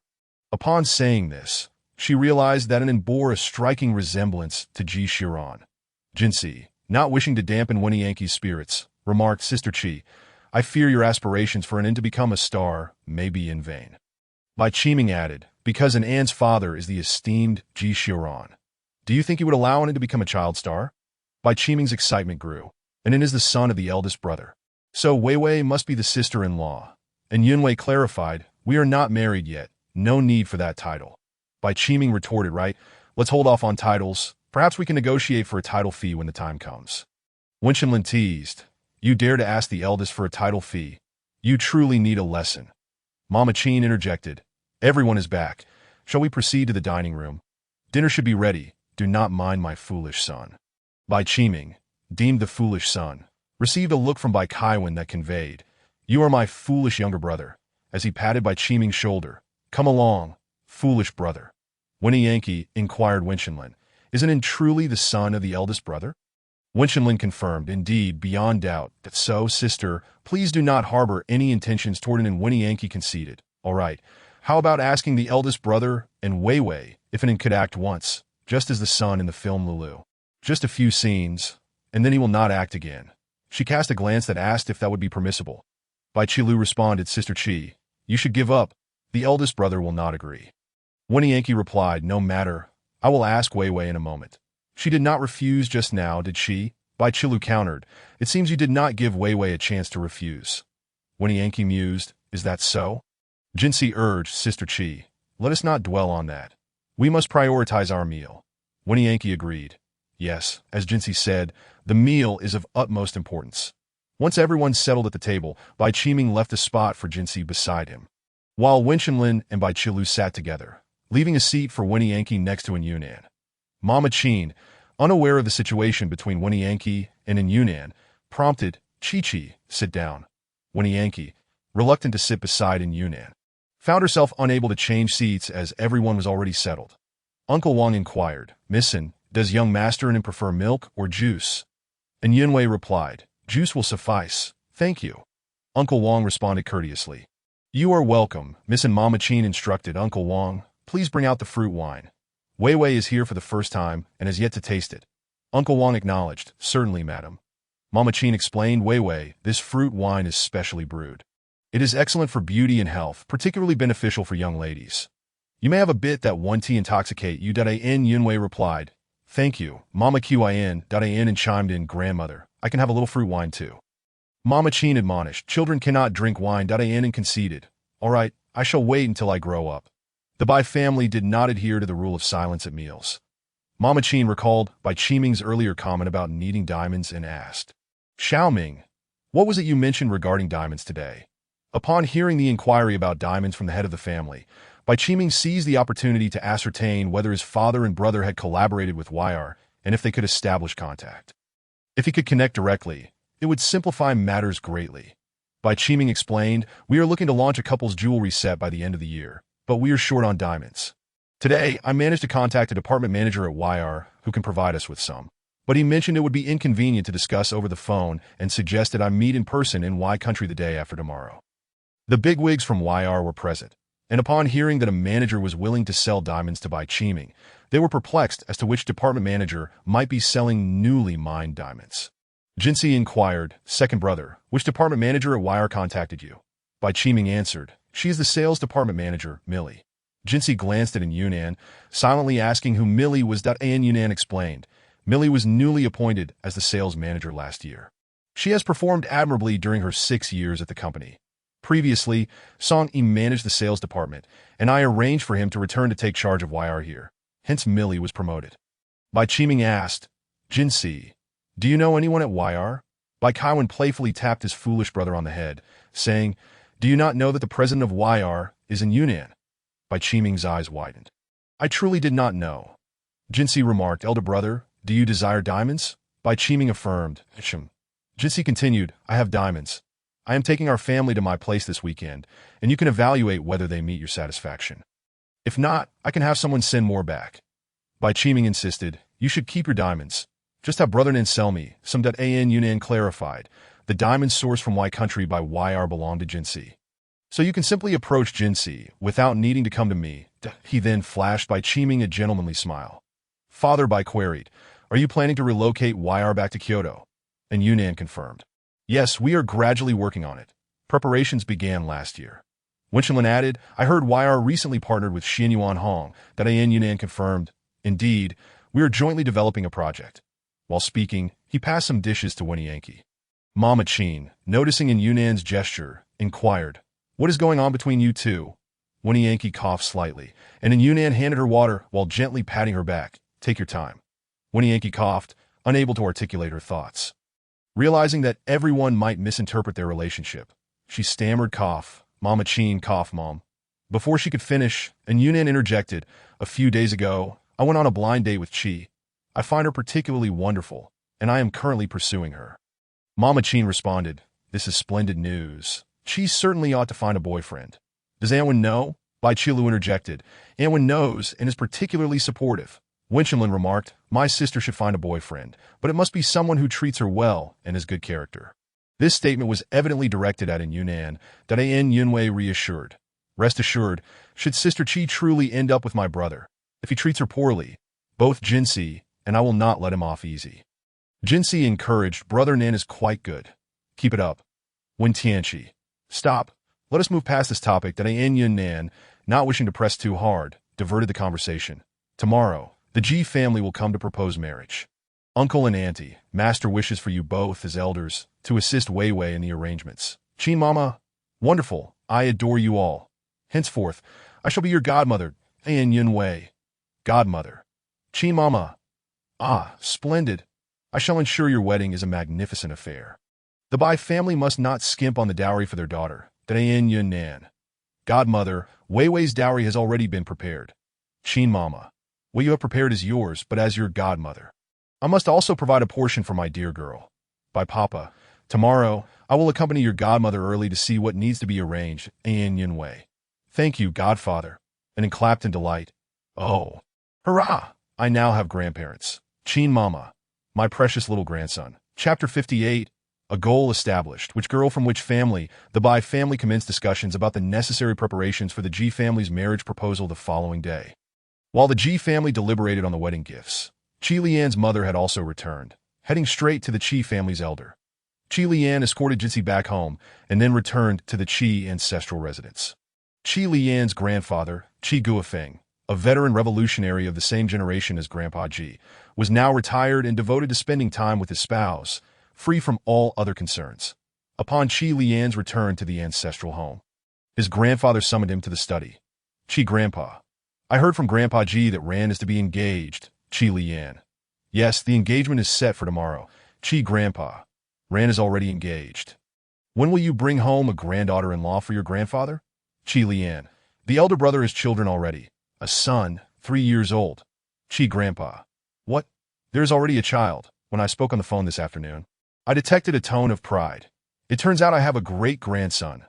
Qi Grandpa gazed at Qi Lian with a look of feigned grievance. Qi Lian stifled a laugh, clearing his throat. Ahem. Do not feel wrong, Grandpa. Your granddaughter-in-law will still need to wait 2 years. Qi Grandpa. I thought I would have a granddaughter-in-law by now, but instead, I must wait 2 years, Qi Lian. Although it will take 2 years. I am already making efforts. Qi Grandpa abruptly stood. A goal has been established. Which family's girl? Qi Lian did not conceal the truth from his grandfather. The Bai family. Qi Grandpa. The Bai family? Isn't that girl involved with Lin? Qi Lian. The Bai family's younger daughter. Qi Grandpa. The younger daughter that the Bai family has taken in. How old is she? Qi Lian. She is 18. In her final year of high school. If she agrees when she goes to university, we shall become engaged. Qi Grandpa. Too young. Indeed, we must wait 2 years. Very well. Put in the effort. If you are determined. Treat it with seriousness. Qi Lian. Let us go, Grandpa. Grandma and Mom are likely waiting downstairs. I must accompany Mom to the Ji family shortly. Qi Grandpa. Go on, share this good news with them. As Qi Lian descended with his grandfather, the latter's demeanor was particularly bright, his joy unmistakable. Qi Grandma. noticing her husband's exuberance, inquired, "What is the good news? What were you two discussing in the study that has you so pleased?" Chi Mama, observing her father-in-law's expression, sensed that something joyful had transpired. Otherwise, he would not wear such a cheerful countenance. Chi Grandpa, let him share the news with you himself. Both Chi Grandma and Chi Mama turned their gaze toward Chi Lian. Chi Lian, Mom, we are going to Uncle's house shortly. The elder brother is getting engaged and has a son. Chi Grandma, Ran has a son already. That is why your grandfather is so joyful. It cannot be. Chi Mama, I knew Xiao Ran was going to propose tomorrow, but I did not expect he already has a son. The elder brother and his wife must be overjoyed. Chi Grandpa cleared his throat lightly, signaling for the younger generation to speak of their own matters. Chi Lian, catching his grandfather's hint, said, Grandma, Mom, I am currently pursuing a girl. Chi Grandma, I have a granddaughter-in-law. Chi Mama, Mom, do not be too excited. Xiao Lian is merely in the process of courting someone. Chi Mama then inquired of Chi Lian, which girl's family is she from, and how old is she? Chi Lian, she is 18. The younger daughter recently returned from the Bai family by Jinsi. Chi Grandma, the younger daughter that the Bai family just brought back. The Bai couple are quite good people, and their children have been well raised. This little girl must also possess a commendable character. Chi Mama, son, I support you, though you are somewhat older. Will she truly like you? Chi Lian did not respond to his mother, but glanced at his watch. Mom, we should be on our way, or we will be late. Chi Mama, I tell you that you are getting old, yet you refuse to listen. Chi Grandma, my grandson is not old. To me, he still appears as fresh as ever. Let us hurry. We must not be late. Chi Lian, Grandpa, Grandma, I will take my leave with Mom now. Chi Grandpa, off you go. The Ji family ancestral home was filled with guests. Today, everyone had returned, including the usually busy Ji Xiuqin, who had set aside his experiments to join the Ji Grandma. Ru Xue and Lian must be nearing. I expect them soon, like aunt and cousin are on their way. They should arrive shortly, Ji Grandma. I trust everyone understands the reason for our gathering today. We are to celebrate a joyous occasion, correct? Ji Lele, Grandma, I am truly going to have a sister-in-law and a little nephew. Ji Grandma, ask your elder brother to Ji Shiran. Sit tight and do not cause any trouble to Ji Grandma. Turn to her eldest daughter-in-law. Tomorrow, your father and I shall also attend. It is of little use for us to remain home alone. We should go together and see to it that the girl, having no parents, is not neglected simply due to the absence of elders in her family, to Ji Mama. Certainly, Mother to Ji Grandpa. The wedding gift shall be as previously arranged. As for what you wish to give, I will not interfere. I will provide more for the eldest son than for you. Do not take offense that, as has been said before, Shiran's contributions to our family exceed yours. Not less that I must state this clearly. If the partners you find in the future are unworthy, do not bring them into the Ji family. We do not welcome such individuals to Ji's second uncle and aunt. Rest assured. Father, we will keep a close eye on Xiaoqing and Bingbing, Ji third uncle and aunt. Do not worry, Father. Lele will ensure her boyfriend comes through you first, Ji Lele. I do not want a boyfriend. Ji Grandma. What nonsense are you speaking, Ji Shiran? Do not worry, Grandpa. We all understand Ji Grandpa. Very well. As long as you understand Ji Shiran. Grandpa, you can be at ease. We are all doing well. Ji Mama. I plan to give a quarter of our shares held by the third brother as a wedding gift to my eldest daughter-in-law, Ji Shiran. I shall transfer all of mine to Wei Wei. Ji Mama. Excellent. I shall ensure all of yours is transferred to her to AT that moment. The sound of an approaching car could be heard. Like, that must be aunt and cousin arriving. Indeed, Chi Mama. Ji Ru Xue and Chi Lian walked in. Chi Mama. Uncle and aunt, you must be particularly delighted. The elder brother and sister-in-law must be grinning from ear to ear, to Ji Grandma. When did you return? How could we not be joyful? At last, Xiaoran is getting married and has a son. Our hearts have finally found peace. Chi Mama, I just heard this good news upon my return today. As an aunt, I am equally thrilled at Ji Mama.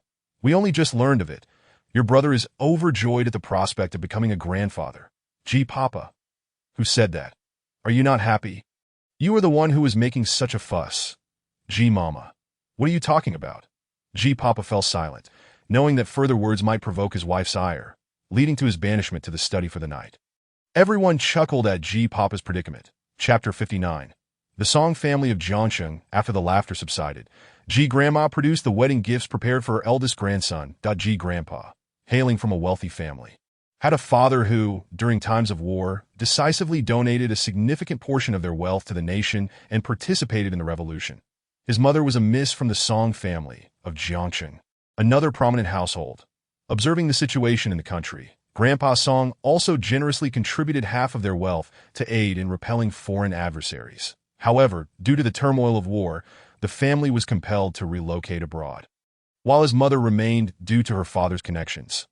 Thanks to the contributions of the older generation of the Ji family and their established position during the revolutionary period, they managed to remain unaffected during that tumultuous time.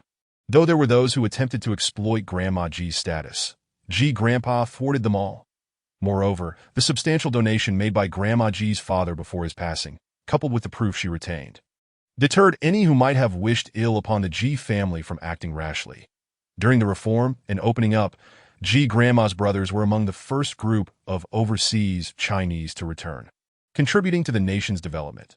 The state returned the wealth of the Song family of Jiangcheng to them, and upon their return, the Song family remained the wealthiest in Jiangcheng. Ji Grandma and Grandpa felt a sense of guilt for having left their daughter alone in the country during those times. Therefore, let it be known to one's descendants that the family's assets shall be evenly divided into 3 portions. Regardless of how vast the Song family's developments may become, there will always be a share of property for Grandmother Ji. The brothers of the Song family remained steadfast in their father's counsel. Thus, whether it be assets abroad or companies domestically, all are endowed with shares belonging to Grandmother Ji. Upon marrying Grandfather Ji, she also brought a considerable dowry, portions of which were distributed to her daughters-in-law during their marriage. And now, the remainder is to be allocated to the younger generation. Grandmother Ji presents the betrothal gifts intended for Ji Xiran, a sandalwood box containing a pair of exquisite jade bracelets and a complete set of traditional headpieces, all heirlooms from the Song family's ancestors. Grandfather Ji advises, take these gifts prepared by your grandmother with you tomorrow. You may choose whichever house you deem suitable for your wedding. Ji Xiran replies, I have arranged the wedding house in the villa district where Li Yan resides. I possess a unit there, which has already been decorated. Grandfather Ji responds, as long as you make the arrangements. The wedding should take place at the ancestral home. The Ji family legacy is destined for Ji father, who will subsequently pass it on to Ji Xiran, the future head of the Ji family. Naturally, her wedding will occur at the ancestral home, while the weddings of the other children will be hosted in their respective homes, including that of Ji Shuyang. Although Ji Shuyang is also Ji father's son, he is not to be the future head of the family. Thus, his wedding will not take place at the ancestral home.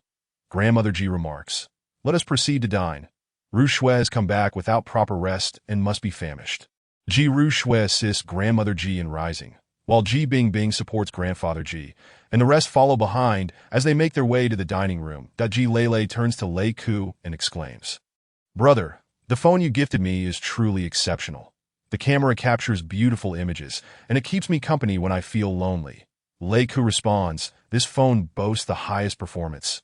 How could it not be marvelous? As long as you are pleased, that is what matters.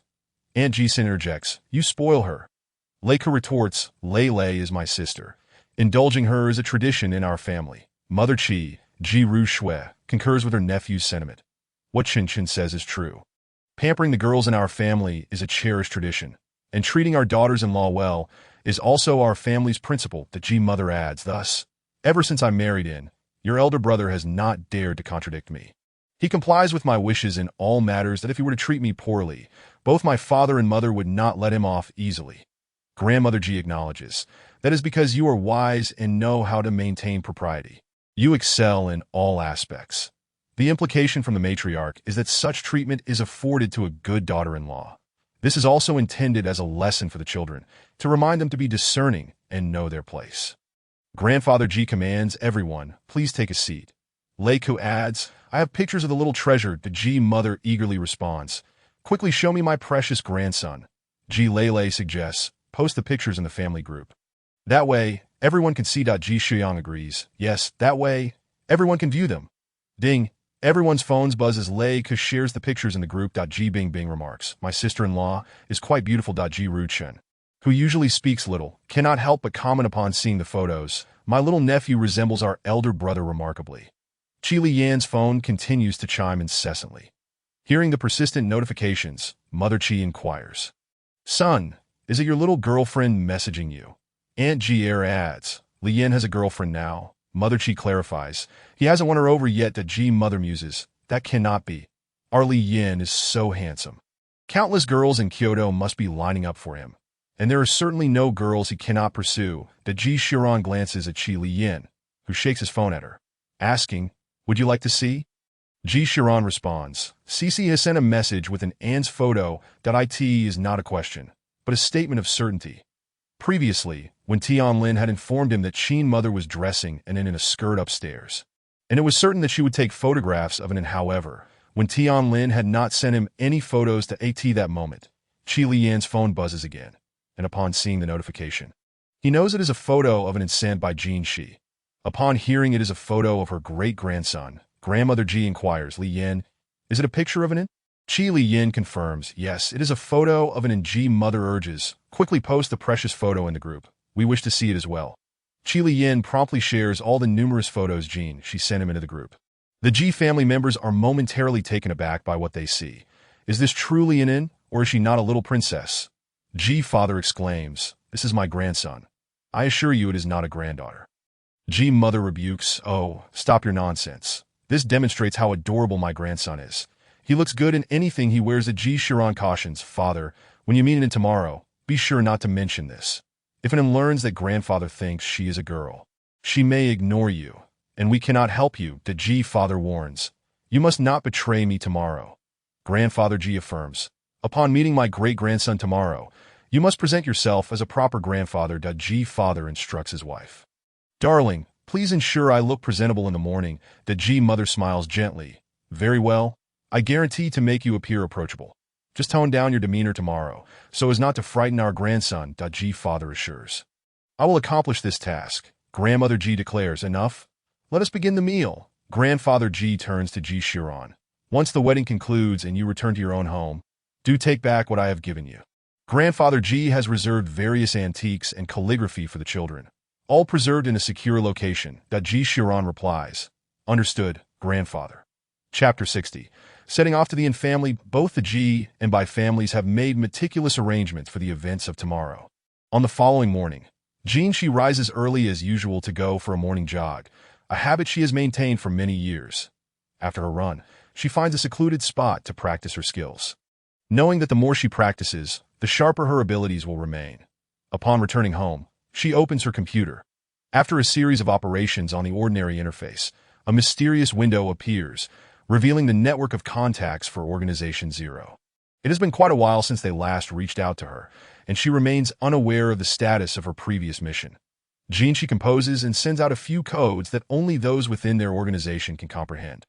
Once the message is dispatched, she closes and hides the window, ensuring that even the most skilled hacker would be unable to detect any traces of her recent activities. After securing her computer, She proceeds downstairs for breakfast. Yesterday, she had taken leave from school to pick up in Yunwei, and today she plans to attend classes, while her parents will wait at the family residence for the Ji family to propose marriage. Downstairs, Uncle Wang has already prepared breakfast. Since most of the family members returned home yesterday, they all sit together for the morning meal. She greets, good morning, Mom and Dad. Good morning, brother and sister. Good morning. Shi Bao, Shi, replies Qin mother. Qin mother asks, Shi Bao, are you going to school today? Shi affirms, yes, I'll head straight to the family after class. Qin mother replies, all right, your father and I will be waiting there for you. Bai Qi Lu adds, I happen to be free today, so I'll accompany my parents over. Bai Qi Wen states, I want to be going. I have work at the company, and Dad has tasks as well. I will be handling matters at both places today, and won't return until the evening. Qin mother reminds, don't forget to eat and take care of your health. Bai Qi Wen reassures, don't worry, Mom. Bai Qi Ming interjects, Shi about the diamonds. Shi responds, I'll have Qi Tang take you to see the diamonds. If you find one you like, just take it out. I've already made arrangements. Bai Qi Ming protests, that won't do. This is a company matter, and the payment must be made. Qin mother agrees, true, while the company belongs to our family, there are still some minor shareholders. Business matters should be handled accordingly. She concludes, second brother, you can decide. By father states, Qi Tang will drive second brother out, and will take you to school. Jinshi replies, "All right, Dad." Jinshi messages Qi Li Yin to inform him that her parents will be taking her to school, and he need not come today. Upon receiving Jinshi's message, Qi Li Yin does not wait for her to request it and has Yufeng drive him directly to the company. He replies to Jinshi, reminding her to take care of herself at school. After a hearty breakfast, Bai Qi went head straight to the company, while Qi Tang drives Bai Qi Ming to Jinshi's estate.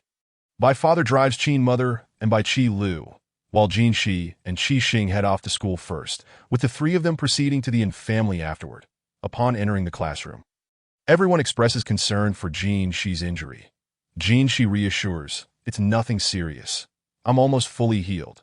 Teacher Fong enters the classroom and inquires about Jinshi, to which she responds that she is nearly recovered. Yu Ting Ting offers, "Shishi, I brought you some medicine. We can apply it in the dormitory at noon." Jinshi agrees. All right. Meanwhile, Bai Father and the others arrive at the Yin family residence, wherein Yin is overjoyed to see them, and exclaims, "Grandpa and Grandma. Annie, Yin has missed you so much." Qin Mother replies, "This clever little one, Grandma's precious baby, has such sweet words. Grandma misses you too." Bai Father adds, "Come here, let Grandpa give you a hug." And Yin joyfully responds, "Okay, Grandpa hug." And Yunnan and Yunwei greet, Godfather and Godmother. And Yunwei adds, "Lulu is here too." "That is wonderful." Bai Qi Lu responds, "I thought you wouldn't welcome me." And Yunwei reassures, "How could that be?" And Yunnan suggests, "Godfather and Godmother, let us have some tea first. I need to discuss the dowry for Wei Wei with you." Qin Mother replies, "All right, I have brought the dowry for Wei Wei as well." As they entered and settled down, Qin Mama first took out the dowry she had prepared for Wei Wei. It consisted of 2 sets of exquisite jewelry, including necklaces, bracelets, and earrings, along with a pair of couples' watches. Qin Mama remarked, "Although these items may not be numerous, they embody our heartfelt intentions." Yin Yunwei responded, "Godmother, these are the limited edition love couple watches from the Q family, and these jewelry sets are truly exquisite."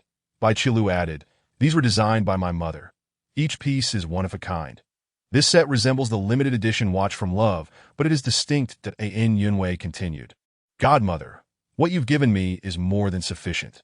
The diamonds in these pieces and watches are truly priceless, and combined with your unique designs, I shall cherish them as family heirlooms." Hearing Yin Yunwei's words brought joy to Qin Mama's heart. "Stop with the silly talk. When you marry, I will personally design gifts and jewelry for you." "Thank you, Godmother," Yin Yunwei exclaimed. "Thank you, Godmother," echoed Yin Yunnan. The siblings understood that their godmother's kindness stemmed from her affection for Jinshu. Yet they were genuinely grateful for her generosity, regardless of the reason. Although they had outgrown the age of needing a mother, it did not diminish their enjoyment of the maternal warmth she provided. And then chimed in, "Grandma, what about mine? Is everything ready for my future bride?" Qin Mama embraced Yin, saying, "Our little one already knows he wants to marry. Yes, Cici is waiting for me to grow up." And Yin replied. Bai Qilu interjected, "But Cici is older than Yin. What if Yin grows up and no longer likes the aging Cici? Cici won't grow old." And Yin declared confidently. Yin Yunnan remarked, "Godmother, all of Wei Wei's dowry is here. The Sihiyuan given by the master, 10% shares in YR Group, along with some cash and miscellaneous items, are all kept by Wei Wei herself." Bai Baba noted, "The Ji family is quite splendid. However, Wei Wei is marrying a soldier, so she must be mentally prepared. Being a military wife can be quite arduous." Qin Mama reassured, "In the future, feel free to come back to Godmother's place anytime." "Yes, I will visit often." And Yunwei promised, "I will also frequently return to see Grandma and Cici," and then added. Bai Qi Lu inquired, "What about Annie?" "I will visit Annie too, along with Grandpa." And then replied. Bai Baba commented, "The Ji family should be arriving soon, right?" And Yunwei confirmed, "I just received a message. They departed around 9 and should arrive by 10:30. Meanwhile, at the Ji residence, Ji Shiran's family had spent the night at the old house. Ji Shiran rose early to exercise, maintaining his military habits even while on leave. Ji Leo Furin and Ji Mama got up early to prepare the necessary items for the day. Ji Shuyang had left for school after breakfast and would not be participating today. Ji Mama, Ji Rushue, had the family driver bring her over as she would accompany them today. The Ji family was all set. Ji Shiran drove one car, while Ji Leazizi's guard drove another, as they set off for the Yin family. Chapter 61. Finalizing the wedding date, and Yunwei received a call from Ji Shiran that morning, informing her that the elders from his family would be visiting. She promptly conveyed the news to her family. Bai Baba remarked, Uncle Ji is from the older generation, and Aunt Song is someone we must respect. We cannot simply wait for them to knock. Dadayan Yunnan agreed. What Dad said is right. We should go out to welcome them. And then asked, Great-grandpa and great-grandma are coming, right? And grandpa and grandma too? Chi Mama confirmed, yes, all of Anan's relatives are coming. Are you happy? And then glanced at his mother and replied, it's okay. I have mommy and grandma with me. I'll see if they like me after we meet. Dadayan Yunwei teased. What if they don't like you? Startled by his mother's words, and then jumped down from his chair, causing Chin Mama to rush over to catch him, fearing he would fall. Mommy, do you have any misunderstandings about your adorable, intelligent, handsome son whom everyone loves? And in question, Dadayan Yunwei replied, I have no misunderstandings. You said they might not like you, Dadayan, and clarified. I meant to see, just phrasing it more delicately. Enough of that, as if you know anything about being delicate, and Yunwei chuckled. Bai Chilu laughed. Come here and then let Annie give you a hug. Arnon is too adorable. Everyone will like you. Listening to the banter, Bai Chilu understood that Anan was simply being charming in front of them. I am very well behaved, Grandma. Hug me, Anan exclaimed. Chin Mama affirmed, indeed, Arnon is so charming that everyone adores him. Bai Baba urged, let us head out. The time is about right, and we can wait in the courtyard for a bit. Just then, the Ji family's vehicle arrived at the entrance of the Sihiyuan, with the gate wide open to allow those inside to hear the sound of the approaching cars. Bai Baba and in Yunnan were the first to step forward to welcome them. Ji Shiran parked the car, stepped out, and assisted his parents in opening their doors. The guard helped Ji Layazizi out of the car, while Chi Mama, Ji Rushue, supported Ji Lao Furin. Bai Baba greeted Uncle Ji, Aunt Song. We didn't expect you both to come in person today, Ji Layazizi replied. It has long been the family's wish for Sharon to marry, and given his unique profession, this also reflects our Ji family's sincerity towards a girl. Bai Baba introduced Uncle Ji. This is Weiwei's elder brother. Ji Layazizi noticed that this young man, wearing glasses, exuded a gentle aura. However, the eyes behind the lenses betrayed his extraordinary nature. Layazizi suspected that this young man was not ordinary, but was unaware of who his master was. And Yunnan observed Ji Layazizi, sensing the authoritative air about him. Yet upon exiting the vehicle, he radiated the warmth and approachability of a regular elder. She recognized that this elder had come with sincere intentions, unlike some from high-ranking families who held on to notions of status. Hello, Ji Layazizi, and Yunnan greeted. Ji Shiran brought in Yunwei over, introducing her to each elder. As she greeted them warmly to Ji Lao Furin, and the others took an immediate liking to Yunwei. Families like theirs could discern a person's essence at a glance. Yunwei's refreshing and forthright character was a perfect match for their eldest son, which explained his affection for her. Chin Mama suggested. Uncle Ji, Aunt Song, let us head inside and sit down to chat. Ji Lao Furin agreed. All right, let us go. This Lulu girl didn't go to shoot today. Bai Chilu replied, Grandma Song, I happen to have no plans today. So I came along. Ji Mama inquired, what are you preparing to shoot this time? Your Aunt Tan is quite the fan of yours. Chi Mama, Ji Rushue added, did you sign a new movie? As the women chatted and walked inside. The men engaged in their own conversations. Ji Baba asked Ji Shiran, where's my grandson? Why haven't I seen him? The others paused, realizing they hadn't noticed where the child had gone. Ji Lao Furin, and Ji Mama assumed he was asleep and would join them once he woke up. Chin Mama interjected, and then just said he was going to get something. He should be out soon. No sooner had Chin Mama finished speaking than a charming little boy dashed out. Diane and ran. Slightly out of breath, his small hands resting on his knees as he gasped, I'm here. I'm here. Am I late? The Ji family's eyes lit up upon seeing an approach, as if he were a delectable treat about to be devoured. They and exclaimed, Great-grandpa and great-grandma. Hello, I'm and I'm not a delicious treat. I'm not tasty at all. Ji Layazizi chuckled, patting Ji Baba on the back. Wipe your drool. You've frightened my great-grandson. He thought you were going to eat him. Ji Baba protested. I was drooling, you all.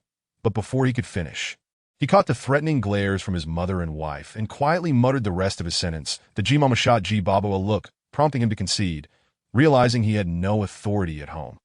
And Yunwei finally recognized from whom her son inherited his personality. Dadayan, my precious, come here to great-grandma. Ji Lao Furin called warmly, and obediently walked over. Great-grand Ji Lao Furin smiled. Oh, my precious, do you know who I am? And in replied, I know. Mommy said you would come today. You're the kindest elder here, so you must be my great-grandma. Such a clever child. Ji Laofurin praised that Ji Laozizi stepped forward, beaming. And do you know who I am? And then pretended to think. You are. Ji Laozizi prompted. Yes, I am great-grandpa, and then declared. Correct, I am indeed your great-grandpa. Ji Laozizi affirmed. The Ji Baba attempted to step forward, but halted upon noticing Ji Mama's presence. The Ji Mama asked. And then, do you know who I am? And it replied, I look like you, so it's easy to tell you're my grandma. That Ji Mama picked him up and kissed him. My clever little one. Ji Mama, Ji Rushua, added, and me, dear Nin, I am your aunt. Hello, aunt. And then greeted cheerfully to AT that moment. Ji Laozizi said, let us head inside. Otherwise, our little one will tire out soon. Did I in and observe the precarious position of his grandfather within the household. Feeling a deep sense of sympathy for him, that he urged his grandmother to let him down and approached his father, Ji, grasping his hand and saying, Grandfather, let us go inside. Ji, a soldier who had never flinched in the face of life and death, felt his eyes moisten slightly at the moment his grandson held his hand, responding, very well, grandfather will enter with. And Ji's mother also approached the two, taking an An's other hand as they walked inside. And Yun Nan witnessed the entire scene, believing that his sister would find happiness in such a family environment. Chapter 62. Finalizing the wedding date. Mother Ji Rushue, saw that the eldest daughter of the Bai family had arrived. Yet the younger daughter was absent, presumably at school. She wondered if she would have the chance to meet the girl who had captured her son's affection. Mother Qi. Xiao Yu, it appears your younger daughter is not here today. Mother Qin. She Bao is at school. She should be able to come after classes. Mother Qin noted this for future reference, feeling relieved that her younger daughter would soon return, fulfilling a long-held wish. Mother Qin. Indeed, having her close brings comfort. Father Bai overheard their conversation and agreed, recognizing, as his wife had stated, that keeping a watchful eye on loved ones was essential to trust. Everyone settled into their seats. And in Yun Wei and Bai Qi Lu poured tea for the guests. Elder Ji took a sip of tea and remarked, Ah, this tea has a delightful flavor. Quite commendable, Yun Wei replied. I am glad you enjoy it, grandfather. Elder Ji felt pleased with his granddaughter-in-law and approved of his grandson's choice. Mother Ji was the first to speak, as today was the day her eldest son was to propose. She said, We are here primarily to discuss the proposal for Wei Wei, to finalize the wedding date, but if Wei Wei has any requests, do not hesitate to voice them. We shall accommodate any reasonable demands. And Yun Wei responded, Aunt, you may discuss these matters with my godmother. I have no special requirements. Mother Ji inquired, Your godmother? And Yun Wei clarified, Mother Qin is my godmother, and Father Bai is my godfather. Ji Xiu Ran looked at her, prompting in Yun Wei to explain, I recognized them last night. They will also be your godfather and godmother moving forward. To Ji Xiu Ran chimed in, Godfather, godmother. Mother Qin added, Though I only acknowledged Wei Wei as my goddaughter yesterday, she is the sister of my younger daughter's master, and I treat her as my own. Mother Ji responded, That is wonderful, with you as her godmother. I, as the prospective mother-in-law, am quite pleased. Elder Ji's wife asked, What opinions does Wei Wei's master hold? And Yun Nan replied, As long as master is assured of Wei Wei's happiness, that is sufficient. That in and has also grown up under master's guidance. And it is paramount that he is not wronged in the future. Elder Ji reassured, You need not worry, and he is my first great-grandson, and no one in the Ji family would dare to mistreat him. Mother Ji added, Once Wei Wei becomes part of our family, she will see that the Ji family is amiable and that all daughters-in-law are cherished. Father Ji stated, Rest assured, Xiu Ran will be obliged to heed Wei Wei's wishes. And it is the treasure of our household. However, Yun Nan, Wei Wei, I may send him into the army for some training. You mustn't feel distressed. And Yun Wei responded, I do not mind. It is beneficial for boys to undergo training.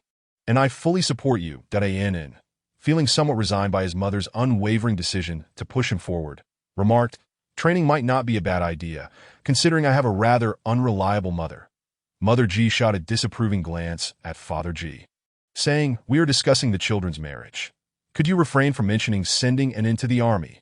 Continuing with the topic of the children's marriage, Mother Ji presented gifts for Wei Wei, stating, All these items are gifts for Wei Wei. And this card is also for her, along with some shares that will be transferred directly to her upon her marriage. She handed the card and the list of gifts to Yun Wei. And Yun Wei accepted the card and the list, not bothering to open the box, for she was marrying Ji Xiu Ran, not simply receiving gifts from the Ji family. Mother Qin presented a dowry list, saying, "This is what we have prepared for Wei Wei." Mother Ji declined to take it or look, stating, "Let Wei Wei keep it for herself. Once she marries into our family, she will be like my daughter, and I shall care for her." An Yunnan expressed gratitude. "Thank you, Aunt." Mother Ji replied, "There is no need for thanks among family. I thank you for marrying my sister to my son." Elder Ji noted, "Xiao Ran's responsibilities are unique. He may not always be by Wei Wei's side, but she will not be neglected in our household. Should he ever mistreat you, your grandparents will stand up for you."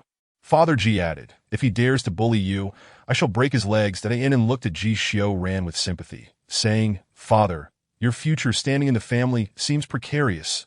Everyone burst into laughter at An's remark. And as it was nearly noon, Mother Qin suggested, "It is almost 12 o'clock. It is time for lunch. The venue has been reserved. Let us proceed there to finalize the wedding date." Elder Ji agreed. "Indeed, let us go there to discuss further." Mother Ji instructed, "Wei Wei, please gather your things. We shall be leaving shortly." And Yun Wei directed Ji Xiao Ran to bring her belongings to her room while outside, and then patted his stomach, which rumbled audibly. Bai Qi Lu remarked, "Our little treasure is hungry." Anan replied, "It is nothing. I can endure." Elder Ji insisted, "You are growing. You must eat on time. Let us hurry along and let Anan ride in our car." Ji Xiao Ran and Yun Wei returned with their things, and the group set off in their car to the reserved restaurant. At noon, Jin Shi, who had been studying at school, finished his meal and was escorted back to the dormitory by Yu Ting Ting. Yu Ting Ting took out the ointment she had brought and said, Shi, show me where you are hurt so I can apply the medicine." Jin Shi replied, "It is all healed." Yu Ting Ting urged, "Hurry, this ointment will ensure that your small wounds leave no trace."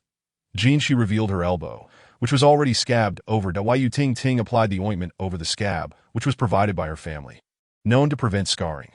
Jin Shi said, "I will make a phone call. You two rest for a moment." Qi Xing agreed, "All right."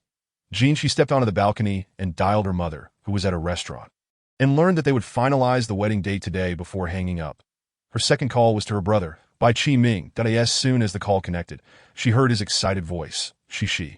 "These diamonds are exquisite, even better than what I designed. I will need to revise the design shortly." Jin Shi responded, "I'm glad you like them." Bai Qi Ming instructed, "Have someone prepare a quote, and I will arrange for payment through the company tomorrow." Jin Shi assured him, "You can coordinate with Qing Feng. They are all my people."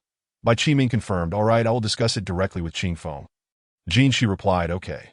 After sending a message to Qing Feng, informing him that her brother could select any diamond he liked, she returned to the dialing screen and made another call. On the other end, Qi Li Yan's deep voice came through. Shi. Jin Shi requested, "Please pick me up after school. We are going to Wei Jia's house." Qi Li Yan agreed, "Understood." After hanging up, Qi Mu observed his grandfather's good mood and deduced that it was a call from Shi Jia. Qi Mu reported, "Qi Shang mentioned that the Zero organization is making moves. It seems Zero has completed his task." Qi Li Yan responded, "I will get in touch with Qi Shang." That he instructed Qi Shang to keep a close watch on the Zero organization and to monitor black market transactions. Expressing interest in the new weapons developed by Zero, though he was unsure if they would be for sale in country. Chapter 63. Finalizing the wedding date, the dining location was set at the Kyoto Hotel, a venue primarily designated for hosting foreign dignitaries and leaders. Choosing to establish the wedding date here ensured Elder Ji's safety was thoroughly guaranteed. Elder Ji, along with Father Ji and Father Bai, entered first, greeted warmly by the manager upon their arrival. "Manager, Elder Ji, it is a pleasure to see you." Elder Ji replied, "Today is the day the Bai young man reserved this place." Father Bai clarified, "I made the reservation." The manager responded, "Mr. Bai's reservation is on the second floor. Please follow me." Elder Ji prompted, "Let us proceed." The manager escorted them to the reserved private room, where a tea master was arranged to brew tea. Elder Ji and Elder Ji's wife took their seats at the head of the table, with the elders from both families seated beside them, and the rest of the guests arranged accordingly. Once everyone was settled, the manager approached Elder Ji. "Elder, shall we proceed with the usual menu?" Elder Ji replied, "No, today let us see what the children would like to eat. Let us order according to their preferences." Father Ji suggested, "Let us stick to the usual fare and add a few dishes that the children enjoy." An raised his hand and asked, "May I order?" Elder Ji's wife inquired, "What would Arnon like to eat?" Anan replied, "Roast duck, I have heard from Shishi that the roast duck in Kyoto is the best. Elder G said, if an wishes for roast duck. Let us order a portion. The roast duck here is indeed authentic, and expressed his gratitude. Thank you, great-grandfather and great-grandmother. Elder G's wife asked, do the two young ladies have any preferences? Bai Chi Lu replied, I am fine with anything. I need to maintain my figure, as I will be joining a film crew soon. Mother Chi, Ji Ru Shui, remarked, your figure looks splendid as it is. I believe a little more weight would suit you just fine. Ji Mama, stars are all afraid of gaining weight. Being overweight does not look good on camera. However, Lulu will be slim enough later, so eat more without the worry of gaining weight, the Ji Mama then inquired about in Yunwei. Wei. You two need not diet. Indulge yourselves, both of you are too slender, that An Yunwei. I'm fine with that. I'll eat a bit more later, the Ji Lao Yeezy. Good. Then let us stick to our usual order. Plus an extra serving of roast duck, and let us see if there are any other dishes that the girls might enjoy. Manager. Certainly, Ji Laoi. The tea master has already brewed the tea. And Ji Mama instructed her to simply set it down. They would serve themselves to Ji Mama. To elaborate, Xiao Ran is a soldier, and he has returned on leave this time, that he will be heading back to the army by the end of this month. So we would like to schedule the wedding for the end of the year. Xiao Ran will be back then, and the engagement can take place this month before he returns to duty. Ji Lao Furin. I checked the calendar last night, and the 26th of the 12th lunar month is an auspicious date. How does that sound to you? Does Wei have any objections? Everyone here is listening to An Yunwei. And they all turned to her. An Yunwei replied, all right, Grandma, I'm fine with whatever you decide. Qin Mama, then the wedding date is settled. As for the engagement, I initially planned a banquet on the Mid-Autumn Festival to introduce. She bowed to everyone. Wei is now my goddaughter, so she can be introduced that day to Ji Mama. Excellent. Let us set the engagement for the end of the month before Xiao Ran departs. The Ji family understood Qin Mama's intention, which was to inform everyone in advance that Wei is by family's goddaughter, lest others think she lacks status during the engagement and feel wronged. An Yunnan and in Yunwei also grasped Qin Mama's meaning. In Yunwei, thank you, godmother. Qin Mama, silly child, we are family. There is no need for thanks. Little one spoke up again. Grandma, don't forget to introduce me. I'm your little treasure. Qin Mama. Yes. We have our little treasure too. Ji Lao Yeezy. On that day, we will collectively announce the engagement of the children. Xiao Ran and Wei girl will be obtaining their certificate tomorrow. Ji Xiao Ran. Certainly. Grandpa, Ji Xiao Ran took in Yunwei's hand, and she responded with a gentle smile. The manager knocked and entered. Ji Laoi, your dishes are ready. Ji Lao Yeezy. Serve them. The children are hungry. An and O. Oh, we're having roast duck. And then sitting between Ji Lao Furin and Ji Mama, then turned to Ji Mama and asked, Great-grandma, may I stand on the stool for a photo? Ji Lao Furin. What photo doesn't want to take? Ji Mama. Come here, Grandma will hold you. And I want to take a photo of the roast duck for my master so he can see this delicious roast duck that I wonder if he will drool. But I hope he can't resist coming over. After saying that, he looked at his mommy with a beaming smile. An Yunwei gave him a thumbs up, mouthing that he was awesome. They all knew that master loved to eat and was especially fond of An and Jinsei. So An and Jinsei were trying to entice him with food, hoping he might come over. After the meal, Ji Xiao Ran returned home with his family before heading back to the An family. Bai Papa took Qin Mama back to their home. An Yunnan took An Yunwei and Bai Chilu back home, as they had planned to gather together that evening. Jinsei returned home after school as well. And then, unable to bear the sorrowful gaze of his great-grandparents and grandparents, succumbed to the temptation of delicious food and followed them home. That evening, as Jinsei and the others walked towards the school gate, they spotted Tang Yunyun, surrounded by a throng of admirers who encircled her. As they passed by Jinsei, it was as if she were invisible, striding past without acknowledgement. Why you Ting whispered in Jinsei's ear. CC. It seems that Tang the campus belle did not see you. Wasn't he? She just wanted to be friends with you the other day. Just one day apart. And she has forgotten you. Qi Xing. She must be embarrassed because she knows her admirers have made a mistake. Jinsei. Do you think she is that kind of person? Both shook their heads in unison, declaring impossible. Jinsei. Let us go. Qi Lian arrived to pick up Jinsei, while Yu Feng and Qi Mu had other matters to attend to at the company. Qi Tang had not returned either. Jinsei instructed him to follow her second brother by Qiming back to the company, as they would head to the An family together in the evening. Jinsei took the passenger seat, and Yu Tingting accompanied her, sitting in the back with Qi Xing upon arriving at the Yin family. When Tianlin, Zheng Nanqing, and the two brothers from the Luo family also arrived together. Qi Lian glanced at Luo Chen. Aren't you supposed to be releasing an album soon? How come you are at every gathering? Is your album not coming out?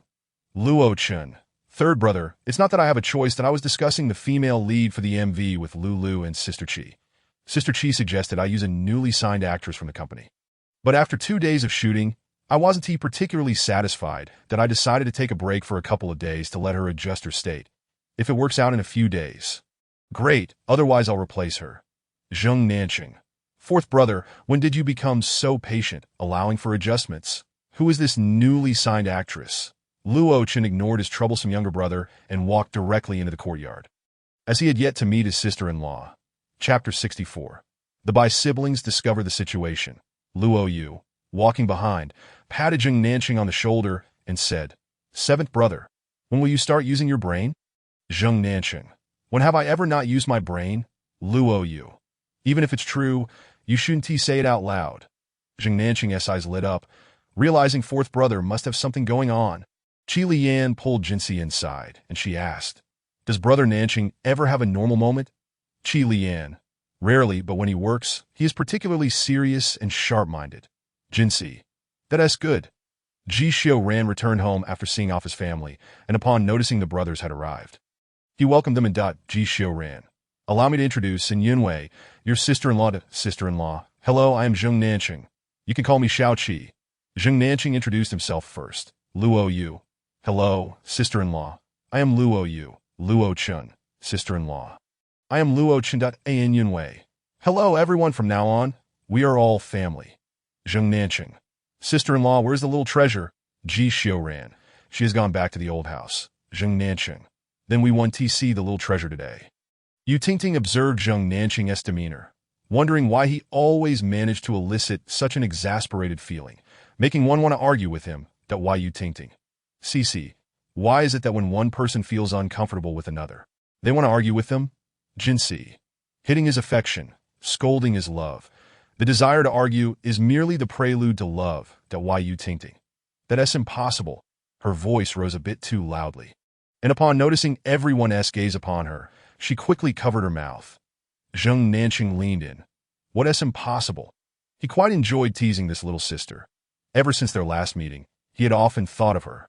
Even though she always loved to bicker with him. That why Yu Tingting? None of your business. She articulated each word distinctly. Bai Qi Lu, standing beside when Tianlin, remarked, "It seems these two have some chemistry." Jinxi, indeed. Bai Qi Lu. Speaking of others, Cici, what's the situation between you and Lian?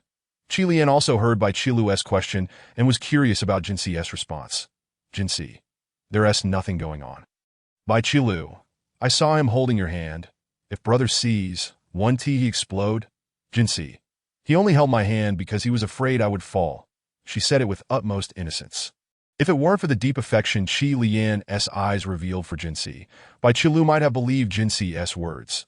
Qi Lian did not bother concealing his affection for Jinxi, making it evident to anyone who cared to notice. Others also did not believe that he was merely concerned for Jinxi's safety. After all, when had Lian ever actively held a girl's hand? He hadn't even held his sister's hand before. Upon hearing Jinxi's response, Qi Lian observed her expression, unsure whether she was joking or genuinely oblivious. However, he was not worried. He had time to wait. When the day came that she no longer wished to feign ignorance, he would always be her best choice. An Yunnan. Chi-Chi, who is picking you up? This question was evidently directed at Bai Qi Lu. Bai Qi Lu, my brother will pick Chi-Chi up directly when he arrives. Our companies are close to An Yunwei. Brother, I noticed that Chi-Chi doesn't seem to have a fondness for you. Bai Qi Lu. Isn't at all because of what happened during the blind date. In Yunwei, what happened? In Yunnan cleared his throat, and Bai Qi Lu promptly shut her mouth to An Yunwei. Come on, Qi Lu, just tell me. Jinxi also chimed in, sister, I want to know too. Bai Qi Lu looked to Yunnan with pleading eyes. I can't say.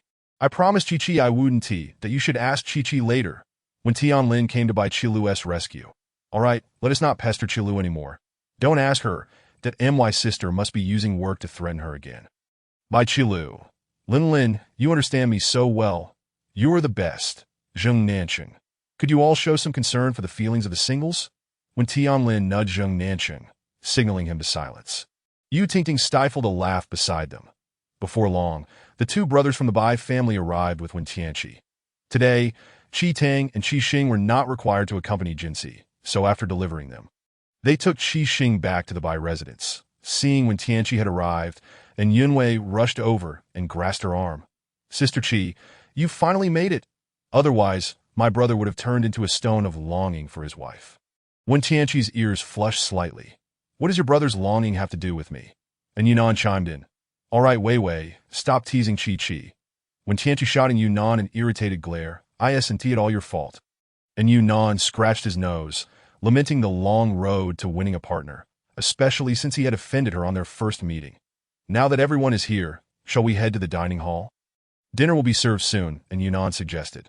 "Let us go," before the words of big sister-in-law could even escape. When Tianqi shot them down, and Yunwei urged, when Tianqi replied, "That is more like it. Any more mischief, and I might have to spank you." And Yunwei retorted, "But I am your sister-in-law." When Tianqi replied, "You're not married, Yet?" Yunwei quipped, "But I am still your sister-in-law," raising her brows and gesturing toward her brother. When Tianqi rolled her eyes. "Let us eat." Jinsi interjected, "Sister Wei, aren't you afraid that Sister Qi will come after you later?"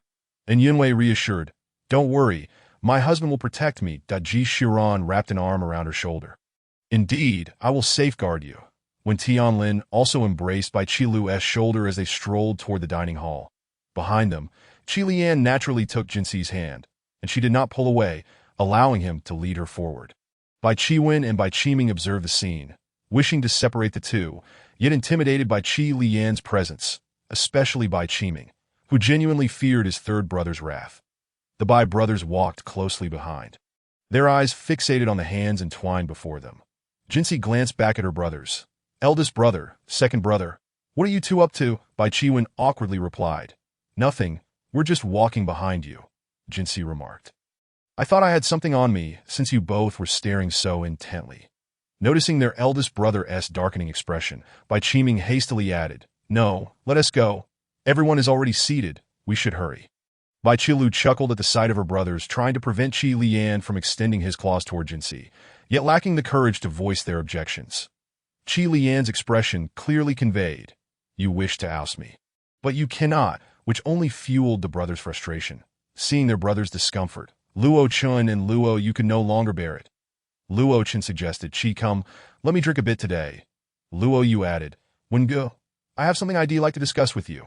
Initially, the brothers were disinclined to respond, but upon Qi Lian glancing back at them, they felt a chill run down their spines. Bai Qiming remarked, "I was just waiting for you to call me." Bai Qiwen, maintaining his composure, strolled forward as if nothing had occurred. Chapter 65. "I want to be alone." Qi Lian held Jinsi's hand, lingering at the back, unhurriedly savoring the moment as they walked slowly together. However slow they were, the distance within the courtyard was limited. Ji Shiran suggested, "Lian, let us indulge in a few drinks today." Qi Lian agreed, "All right, let us celebrate your wedding certificate tomorrow." Inside, the sound of urgent knocking at the door interrupted them, followed by a loud voice. "Open up." It was unmistakably Like's voice, prompting Ji Shiran to answer the door. "Come in," Ji Shiran called. Like rushed in, "Elder brother, where's sister-in-law? Didn't you have something to attend to?" Ji Shiran replied. Like scratched his head sheepishly. "Nothing really. Lele asked me to pick her up from school, and after dropping her off, I came straight here." Upon entering, Like immediately recognized in Yunwei from the photos he had seen. "Hello, sister-in-law, I'm Like." "Hello, Like," and Yunwei greeted back. "Sit down quickly," Ji Shiran urged. Like greeted everyone else before taking a seat beside Zheng Nancheng. Zheng Nancheng whispered, "Didn't you say we were going racing?" Like replied, "We had planned to, but who knew Gu Lei stood me up, claiming his sister was back, and he had to pick her up, so we disbanded." Qi Lian continued to peel shrimp for Jinsi, placing them delicately in her plate, that he then wiped his hands slowly and looked up at Like. "Didn't I tell you not to go racing?" Like stiffened and mechanically turned toward Qi Lian. "Cousin, didn't he go racing? Right? Someone bailed on you," Qi Lian stated. Like swore with one hand raised, "I promise, this is the last time, truly." Jinsi chimed in, "Take me with you next time you go racing." Just as Like was about to protest that his cousin wouldn't agree, Qi Lian interjected, "Next time, I'll take you." Jinsi beamed, "Great. Next time, brother Lian will take me." felt like the neglected child of a stepmother. And upon seeing Jinxi's sympathetic expression, he said, "When Brother Lian takes me, I'll let you know." Seeing that Qi Lian did not object, nodded Cici, "Let us add each other as friends that don't forget to invite me when your brother takes you." He refrained from finishing his sentence upon noticing Qi Lian's expression darkening again. Qi Lian urged, "Cici, eat more. Otherwise, you might get hungry in the middle of the night." Bai Qilu reassured, "It's fine. Mom will surely prepare a late-night snack for Cici at home." When Tianlin added, "Lulu, eat some shrimp. You can't skip meals just for filming, that if you get too thin, I won't allow you to continue acting." Bai Qilu replied, "I know, I'll eat." When Tianqi remarked, "Just eat, but avoid anything too high in calories," An Yunnan urged, "You should eat as well." When Tianqi retorted, "I can take care of myself," An Yunwei quipped. "Honey, they're all throwing dog food." That Ji Shiran smiled indulgently. "Wife, eat some ribs." "Thank you, husband," and Yunwei replied. Zheng Nanqing lamented, "Spare a thought for us lonely souls." Luo Chen warned, "Don't include me in that." Luo Yu added. "Nor me," Wai Yu Tingting admitted. "I am indeed single." Jinxi responded, "Not for long." Wai Yu Tingting did not catch Jinxi's remark. "Cici, what did you say?" Jinxi smiled. "I wished you an early escape from singlehood." Qi Lian felt pleased that Jinxi did not refute her single status. And the others also noticed, choosing not to remind her otherwise. The Bai brothers wanted to speak up, but under the pressure of everyone's gaze, they remained silent. Bai Qiwen remarked, "Gu Lei's sister is returning." "Yes, when Gu, confirmed." Bai Qilu interjected, "Isn't Gu Shuang supposed to return after a year?" Replied, "I'm not sure." Gu Lei was also notified at the last minute to pick her up. Bai Qilu glanced at Bai Qiwen's expression, uncertain if he had moved on from this matter, and no one could discern Bai Qiwen's inner thoughts. Remarked, "Sister Lu, you seem to hope she won't return." Bai Qilu reassured, "No, it's fine if she comes back." Jinxi remained silent, but noticed Bai Qilu glanced at her elder brother when mentioning Gu Shuang, suggesting a connection between them. The group chose not to delve further into the topic. And after dinner, they dispersed without engaging in any additional activities, each returning home. Jinxi still rode in Qi Lian's car. Since everyone had consumed alcohol, they each called for drivers to take them back. Ji Shiran stayed over, claiming that tomorrow they could directly head to obtain their marriage certificate. An Yunnan wished to send him away, but Ji Shiran produced the necessary documents, fully prepared. When Tianlin escorted by Qi Lu while Bai Tianqi felt reluctant to be a third wheel. And Yunnan offered, "Qi, let me give you a ride." Just as when Tianqi was about to decline, when Tianlin suggested, "Then just ride with Lu and me." When Tianqi replied, "Well, maybe not," after saying this. She climbed into an Yunnan SC.AR. An Yunnan dropped when Tianqi off at her doorstep, but as she opened the car door, he suddenly pulled her back. "What are you doing?" When Tianqi asked. "I just want to say a couple of things to you," and Yunnan replied. When Tianqi understood it was better to clarify. "Go ahead, I'm listening. Qi, I'm sincere. There was a misunderstanding during our first meeting, but please give me a chance to pursue you," and Yunnan implored. When Tianqi pondered, "Can you give me some time to think about it?" "Of course, I'll wait for you. I hope it won't be too long." And Yunnan replied, "All right." She opened the car door and entered her home without looking back, and Yunnan took out a cigarette, lit it, but did not smoke, allowing it to burn down completely before extinguishing it and driving away. Inside, when Tianqi felt unsettled, seeing that her parents were still awake, her father inquired, "Daughter, what's wrong?" "Oh, Dad, it's nothing. I just need some peace and quiet," when Tianqi replied. Her mother asked, "Who has this peace and quiet?" "Dear Mom, I'm not in the mood for jokes right now," when Tianqi replied. "Then why do you need peace and quiet?" Her mother pressed, with a sigh, when Tianqi replied, "My lifelong affair. Please don't disturb me from now on." Motherwin, "Then you should stay quiet for a while. Once you have results, do let us know," when Tianqi made an okay gesture and said, "Good night, Mom and Dad." Fatherwin replied, "Good night, daughter." Motherwin added, "Good night, darling." After saying this, when Tianqi returned to her room to take a shower. Once she was ready, she lay on her bed, allowing her mind to drift. Upon returning home, when Tianlin noticed that his parents had not yet retired to their room, he walked into the living room and inquired, "Mom, Dad, why are you still awake?" Motherwin responded, "Son, come here. How did your sister fare with Yunman today?" She said she needed some time to think.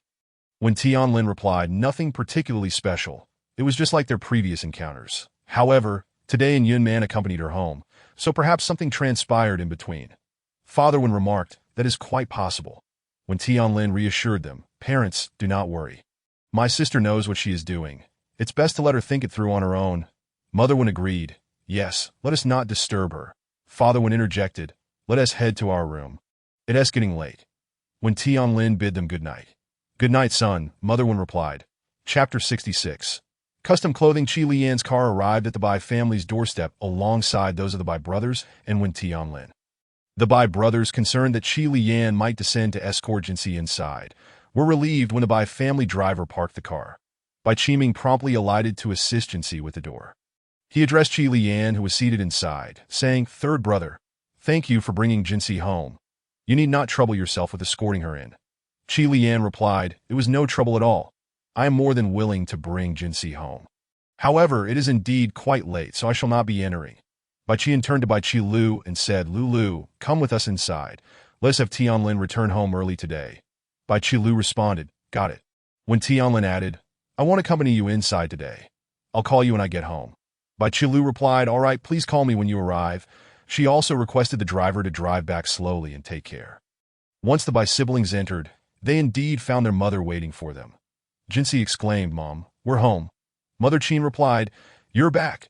Are you having a late-night snack? Bai Qian answered, We're not eating. We had plenty today. Mother Qin said, Good. Then hurry and wash up. You must be tired. Jinxi asked, Is Dad not back yet? Mother Qin informed them, Your father received a call from Uncle Qi and went out. He should be back soon. Bai Qi Lu suggested, Brother, you all should head back and rest. I'll stay with Mom to wait for Dad. Jinxi chimed in, I'll stay too. Mother Qin insisted, You should go back to sleep. You have school tomorrow. Bai Qi Lu added, Yes, Jinxi, you have school tomorrow. Brothers, if you have things to do, then do them. If not, rest early. Dad, I have nothing planned tomorrow. Just some script reading, so it's perfect for me to stay and accompany Mom. Bai Qian conceded, All right, you stay with Mom. We'll head to our rooms now. Bai Qiming bid, Good night, Mom. Mother Qin responded, Good night. Uncle Wang interjected, Miss, your mother has prepared some snacks for you if you get hungry tonight. You may eat them. I've already asked Qi Xing to place them in your room. Jinxi thanked them. Thank you, Mom. And thank you, Uncle Wang, that I'll head back now. Good night. Mother Qin wished her good night. The three returned to their rooms, leaving Bai Qi Lu with Mother Qin. The following day was Friday. Jinxi did not encounter Tang Yinyan at school, having heard that she would be participating in a variety show over the weekend and was flying out today. Thus missing school done on Saturday morning. After running, Jinxi returned to her room, opened her computer, and accessed the Zero organization interface. This time, she received a reply indicating that the mission had been completed, and she need not worry. However, there were reports from the black market about acquiring the newly designed weapon, and they were seeking individuals on the Hunter network to undertake the task. Jinxi replied to Zero, instructing him to keep an eye on the black market and contact her with any updates. As she was currently unable to make an appearance, she would arrange for Qing Feng to assist him. Once ready, Jinxi descended for breakfast. Mother Qin said, Jinxi, let us go shopping today. Jinxi replied, All right, and then told her father and brothers. Dad, brother, come home early this afternoon. I'll take you to the estate. Father Bai confirmed, Yes, the one that the second brother visited. Jinxi affirmed, Correct. Bai Qi Lu added, Second brother mentioned it was beautiful. It's a perfect opportunity for us to see it today. Jinxi proposed, Let us wait for Dad and brother to return before heading out. Bai Qiyun agreed, I'll be back early. Bai Qiming stated, I don't need to go to the company today. I'll stay home. Mother Qin continued, After breakfast, the three of us will go shopping, that we'll return for lunch, and wait for your father and the eldest to come back before heading to the estate. Bai Qiming offered, I'll drive you. I'll pick you up after you're done. Bai Qilu expressed, Thank you, second brother. Bai Qiming humbly replied, It's my honor. Father Bai added, All right, I'll return early this afternoon. After breakfast, Father Bai and elder brother Bai Qiyun left for the company. Mother Qin and Bai Qilu needed a bit more time to get ready before heading out, while Jinxi waited downstairs with her second brother. Bai Qiming said, Jinxi, you don't need to get ready. Jinxi replied, No need. I'm perfectly fine as I am. Qi Tang and Qi Xing entered, and Jinxi told them to wait at home until the family returned in the afternoon to go to the estate together. They were aware of Jinxi's formidable skills, having not engaged with her directly, but having observed her during their morning training sessions. Mother Qin came downstairs, and Bai Qilu finished getting ready. The group prepared to depart. Mother Qin declared, Let us go, my two precious daughters. Accompany your mother for a shopping trip. Jinxi and Bai Qilu each embraced their mother, one on either side, making Mother Qin feel exceedingly happy. Bai Qiming opened the car door for the three beautiful ladies, willingly serving the three important women in his life. Once they were seated in the back, Bai Qiming noticed no one was in the front passenger seat and turned to ask, "Dear sisters, would either of you care to sit in the front with your poor brother?" Mother Qin replied, "Drive. They'll all sit with me in the back." Bai Qiming conceded, "Very well, my dear mother." Bai Qilu gleefully chimed in, "Brother, both Jinsi and I will listen to Mom, so please drive." Jinsi affirmed, "Yes, we'll listen to Mom." Bai Qiming resignedly started the car, knowing well that no one would sit in the front upon arriving at their shopping mall. Bai Qiming excused himself from accompanying them, as he needed to revise his designs that he planned to return once the three finished shopping. Mother Qin led her daughters into the mall, where the longtime employees recognized the president's wife and young lady. However, no one knew the identity of the girl accompanying the president's wife, as she was new. The employees quickly alerted the manager. Manager Qin Dan, who had been brought up by Mother Qin, now managed the store and interacted with various distinguished ladies, allowing her to gather information. Recognizing her young mistress's arrival, Manager Qin Dan set aside her work to greet them. "Miss, you've arrived. Lulu is here as well." Bai Qilu responded, "Aunt Dan, I missed you," Mother Qin introduced. "Xingxi, this is someone from our family. Qin Dan, you may call her Aunt Dan," Jinsi greeted. "Aunt Dan," Qin Dan remarked, "Miss, this is indeed the child." Mother Qin confirmed, "Yes, my youngest daughter." Qin Dan added, "As long as she is by your side." "Miss, you can rest easy." Mother Qin instructed, "Please make a few kipeos for Jinsi. We have an event in a few days where I'll introduce her to everyone. Also, prepare a few evening gowns." Qin Dan agreed, "Certainly, Mississippi Jinsi is so beautiful. She'll look good in anything." Jinsi said, "Thank you." Aunt Dan. Qin Dan assured her, "It's no trouble. It's my duty." Chapter 67. The Gu family mother and daughter after taking Jinsi's measurements. Qin Dan asked Mother Qin, "Miss, shall I design it, or would you like to do it yourself?" Mother Qin replied, "I'll leave it to you to design. I'll bring you a few wedding gown designs and some suit designs in a few days. The measurements are all noted. Just follow the designs to create them, and I'll bring the necessary accessories with me." Qin Dan responded, "All right, I'll design 2 kipeos for Jinsi, 2 evening gowns, and 2 sets of loungewear and sportswear. If there are any previous garments that don't fit, feel free to bring them for alterations." Jinsi replied, "The clothes in my wardrobe fit well. No need for alterations. Aunt Dan, just make me 2 fewer sets. I want to be able to wear more." Mother Qin remarked, "The clothes designed by Aunt Dan never go out of style. Besides, a girl can never have too many clothes." Bai Qilu interjected, "Mom, my wardrobe is also lacking a few pieces." Mother Qin retorted, "You should discuss that with Aunt Dan." Bai Qilu playfully pouted at Qin Dan, exclaiming, "Aunt Dan, I want new clothes too." Qin Dan replied, "Yours are already ready. I just haven't had the chance to deliver them to you yet. I'll get them for you now." Bai Qilu expressed her gratitude, saying, "Thank you, Aunt Dan. It's perfect timing since I need to take them with me for a film shoot next week." Qin Dan turned to a waitress, instructing, "Shally, please go to my office and fetch the 5 garments in the wardrobe that are in packaging bags. Make sure you don't mix them up." Shally responded, "Of course, manager, just a moment." Qin Dan then asked the ladies, "Will you be visiting other stores as well?" Qin Mama replied, "We still need to take Cece to look at shoes. Lulu will try on the clothes to see if they fit. And if any adjustments are needed, we can do them right away. When the second one arrives in the afternoon, he can pick them up." Qin Dan affirmed, "All right, just have Qiming come directly to the store when he arrives this afternoon." Shortly after, the staff member returned with the clothes. Shally handed them over to Qin Dan, saying, "Manager, here are the garments you requested." Qin Dan accepted them, inspecting the items and confirming, "Yes, these are the right ones." "Thank you, Shally. You may return to your duties now." Shally replied, "Certainly, manager," nodding at Qin Mama and the others as she left. Qin Dan then said to Bai Qilu, "Lulu, please try them on. I want to see if anything needs adjusting." Bai Qilu responded, "All right, I will try them on now." Just as she entered the fitting room, 2 individuals, a mother and daughter, entered the store. Shally greeted them. "Hello, Madame Gu. How may I assist you today?" Madame Gu replied, "My daughter has just returned from abroad and will be attending an elder's birthday banquet in a few days that I would like to have 2 formal dresses made for her, ensuring they are both dignified and elegant." Upon noticing Qin Dan nearby, Madame Gu elegantly approached, stating, "Manager Qin, what a surprise to see you here attending to customers today." Qin Dan replied, "Madame Gu, my lady and miss are here to collect their garments." Before she could finish, Madame Gu feigned surprise, saying, "Ah, Mrs. Bai, how lovely to see you. My husband is Gu Wei from Wanxiang Real Estate, That moment, Qin Mama exuded the formidable aura of Qin Dong, causing Madame Gu to feel momentarily uneasy. Qin Mama greeted. "Hello," Madame Gu inquired. "This is the first time I've encountered Mrs. Bai in the store. May I ask who this is?" Just then, Bai Qilu emerged from the fitting room, having changed her outfit. "Mom, Cece, Aunt Dan, how do I look in this dress?" Madame Gu remarked. "This dress looks stunning on Miss Bai." Bai Qilu was taken aback, wondering who this was, only to lift her gaze and see the last person she wanted to encounter. "Gu Shuang?" she exclaimed. Madame Gu chimed in. "Oh, Miss Bai knows my daughter. How wonderful. Our Shuang has just returned home. You two should keep in touch." Bai Qilu felt an overwhelming urge to roll her eyes at Madame Gu, thinking, who will want to stay in touch with Gu Shuang? Gu Shuang cheerfully greeted Lulu. "Long time no see." "Your brother," Bai Qilu interrupted. "Stop.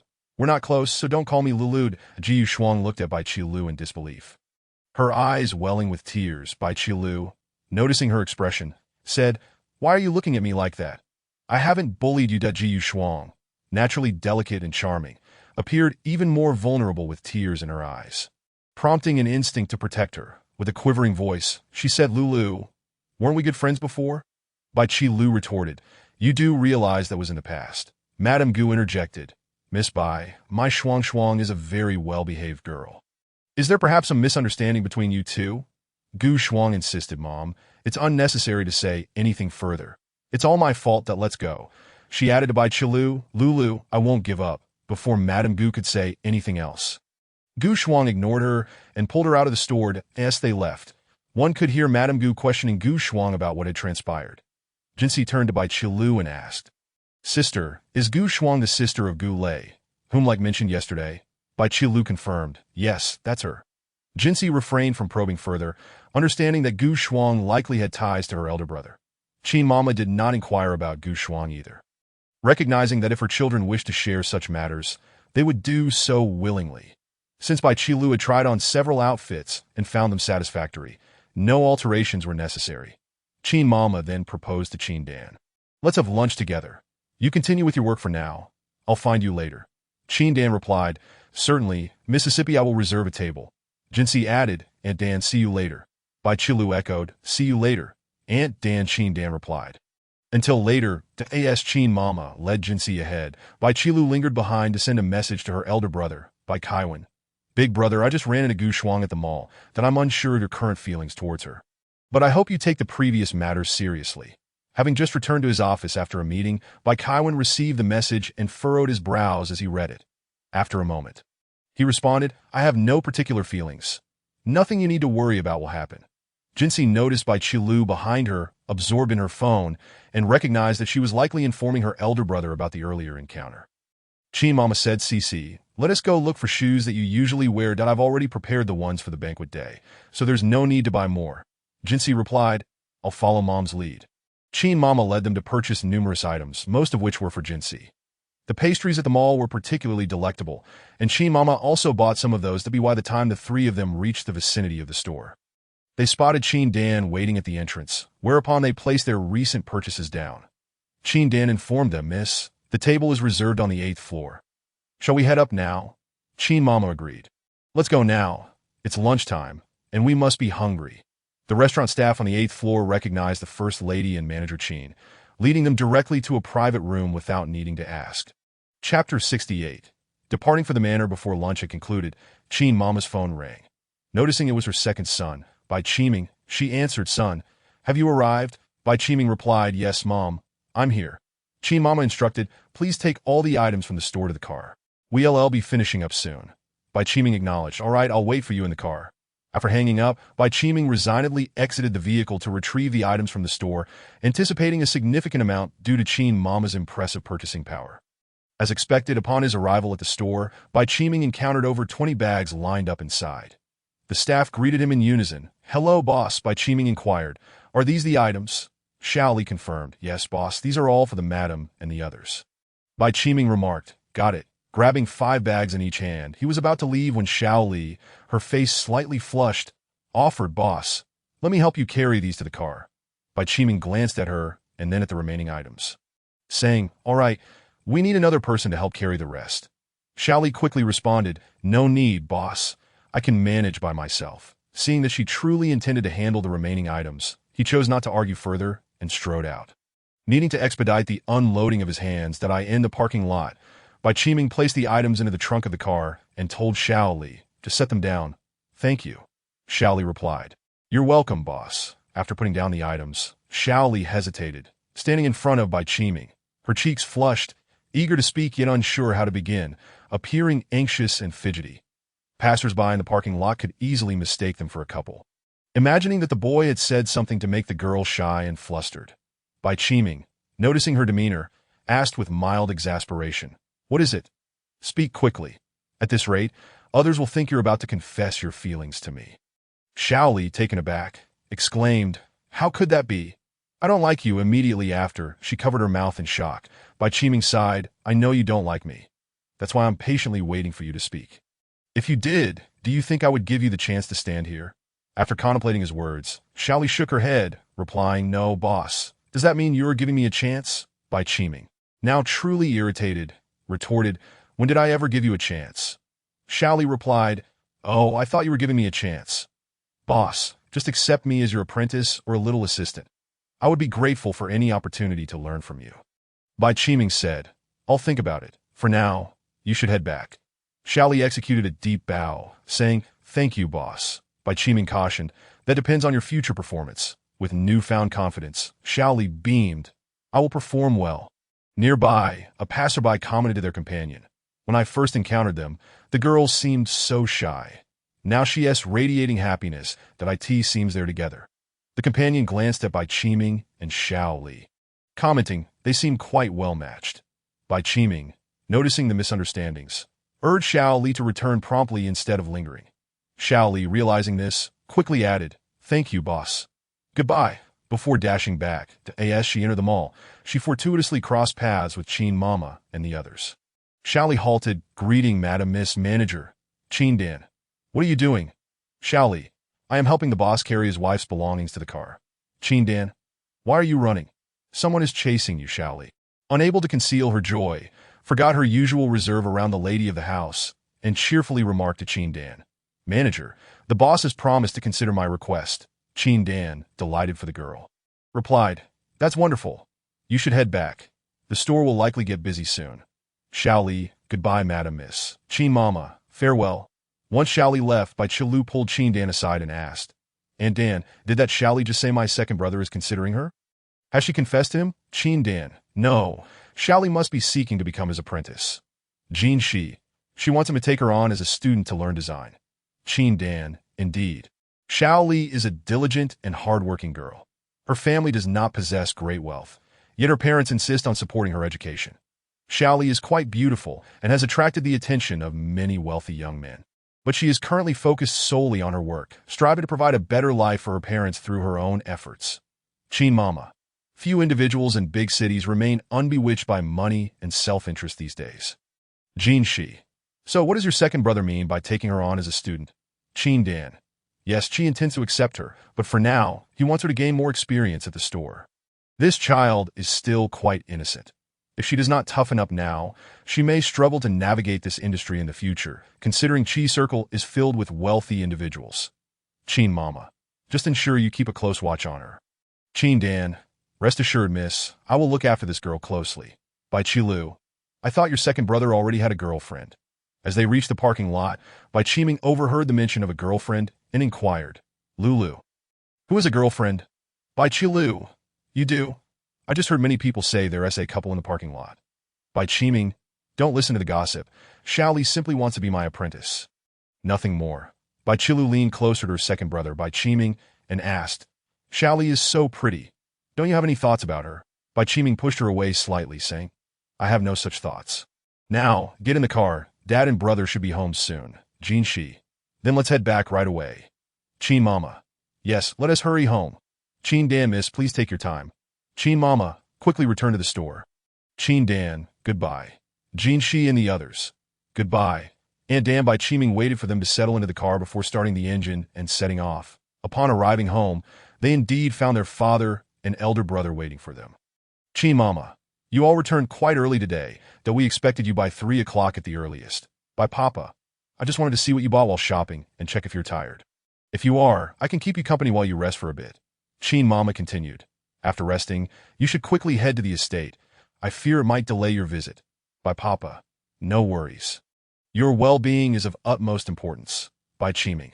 Mom, the items at Shishi's place are truly wonderful. Aren't you tempted? Qin Mama. Humph. Shibao will share all her good things with me, her mother. I am not in a hurry. Jin Shi. Exactly, my belongings are also mother's, so she need not worry. By Papa signaled to his elder son, by Chiyun, to speak, and by Chiyun, receiving the hint from his father, said, Mom, I'm eager to go. By Qilu, noticing her father's demeanor, stifled a laugh and added, Mom, I want to go too. Qin Mama. All right, let us set off now. Jinshi called over Qi Tang and Qi Xing, instructing Qi Tang to drive their parents and elder brother, while her second brother, familiar with the route, would drive her and her sister along with Qi Xing. Chapter 69. Arrival at the estate. The journey from home to the estate took about an hour and a half. With the two cars arriving at the entrance of the estate in succession, the robot captain emerged once again. Qi Tang and Qi Xing had already witnessed the robot captain's capabilities during their first visit, and Bai Qiming was aware of its presence from his previous trip. Bai Papa, Qin Mama, Bai Qilu, and Bai Qiyun, however, had never encountered it before, and they were momentarily taken aback, unsure of the robot's intentions. The robot captain cheerfully inquired, Hello, car. Who is seated inside? Do I know them? Oh, I forgot. You cannot speak. Jinshi wondered who had altered her perfectly functioning adult robot into a childlike version. Jinshi Captain. Open the gate. Robot Captain. Ah, sister, you know me.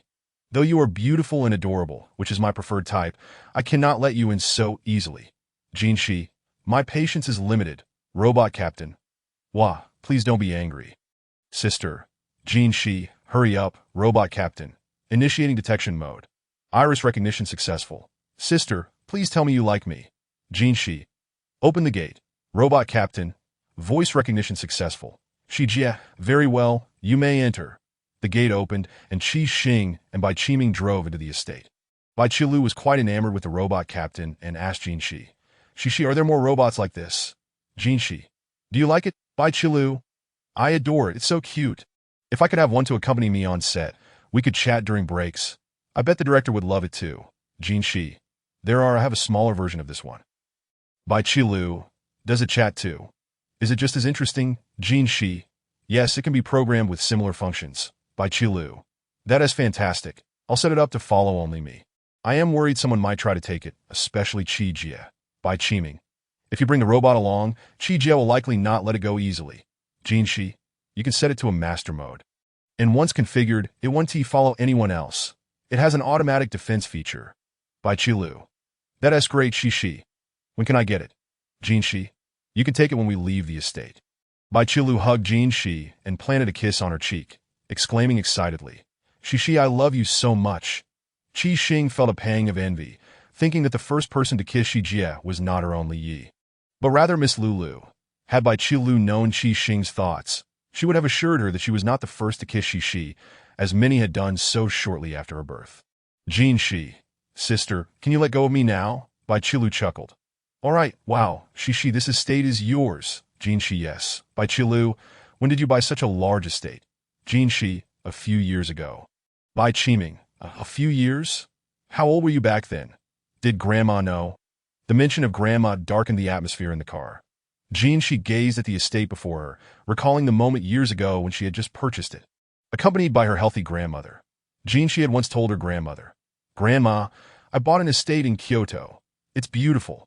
When I turn 18 and return to Kyoto, I will take you to see it.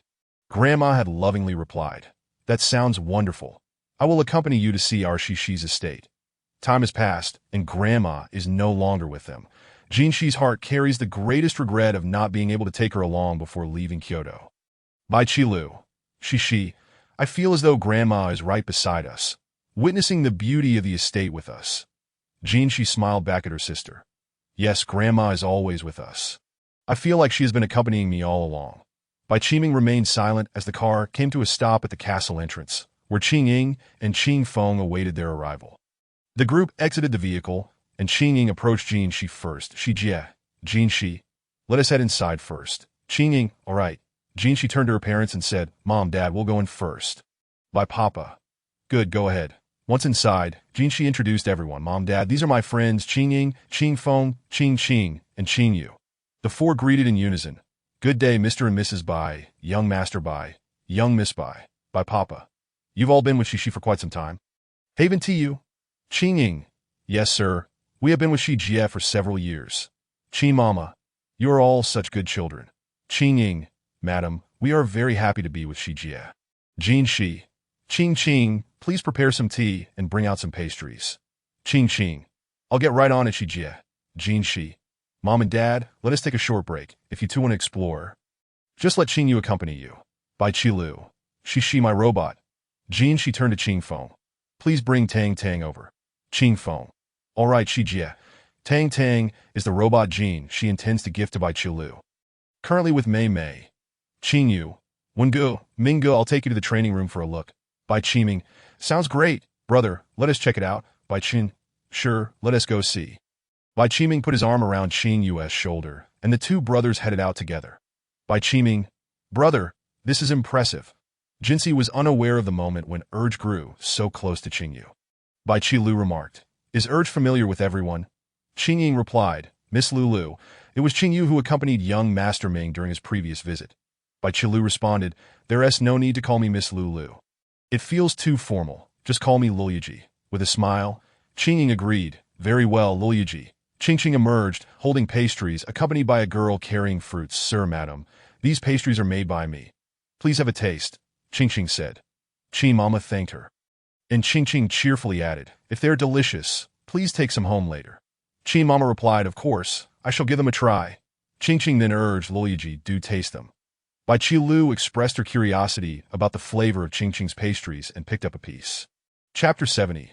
The Robot Tangdang. Bai Qilu exclaimed, Wow, these are incredibly delicious. Bai Papa interjected, No foul language, please.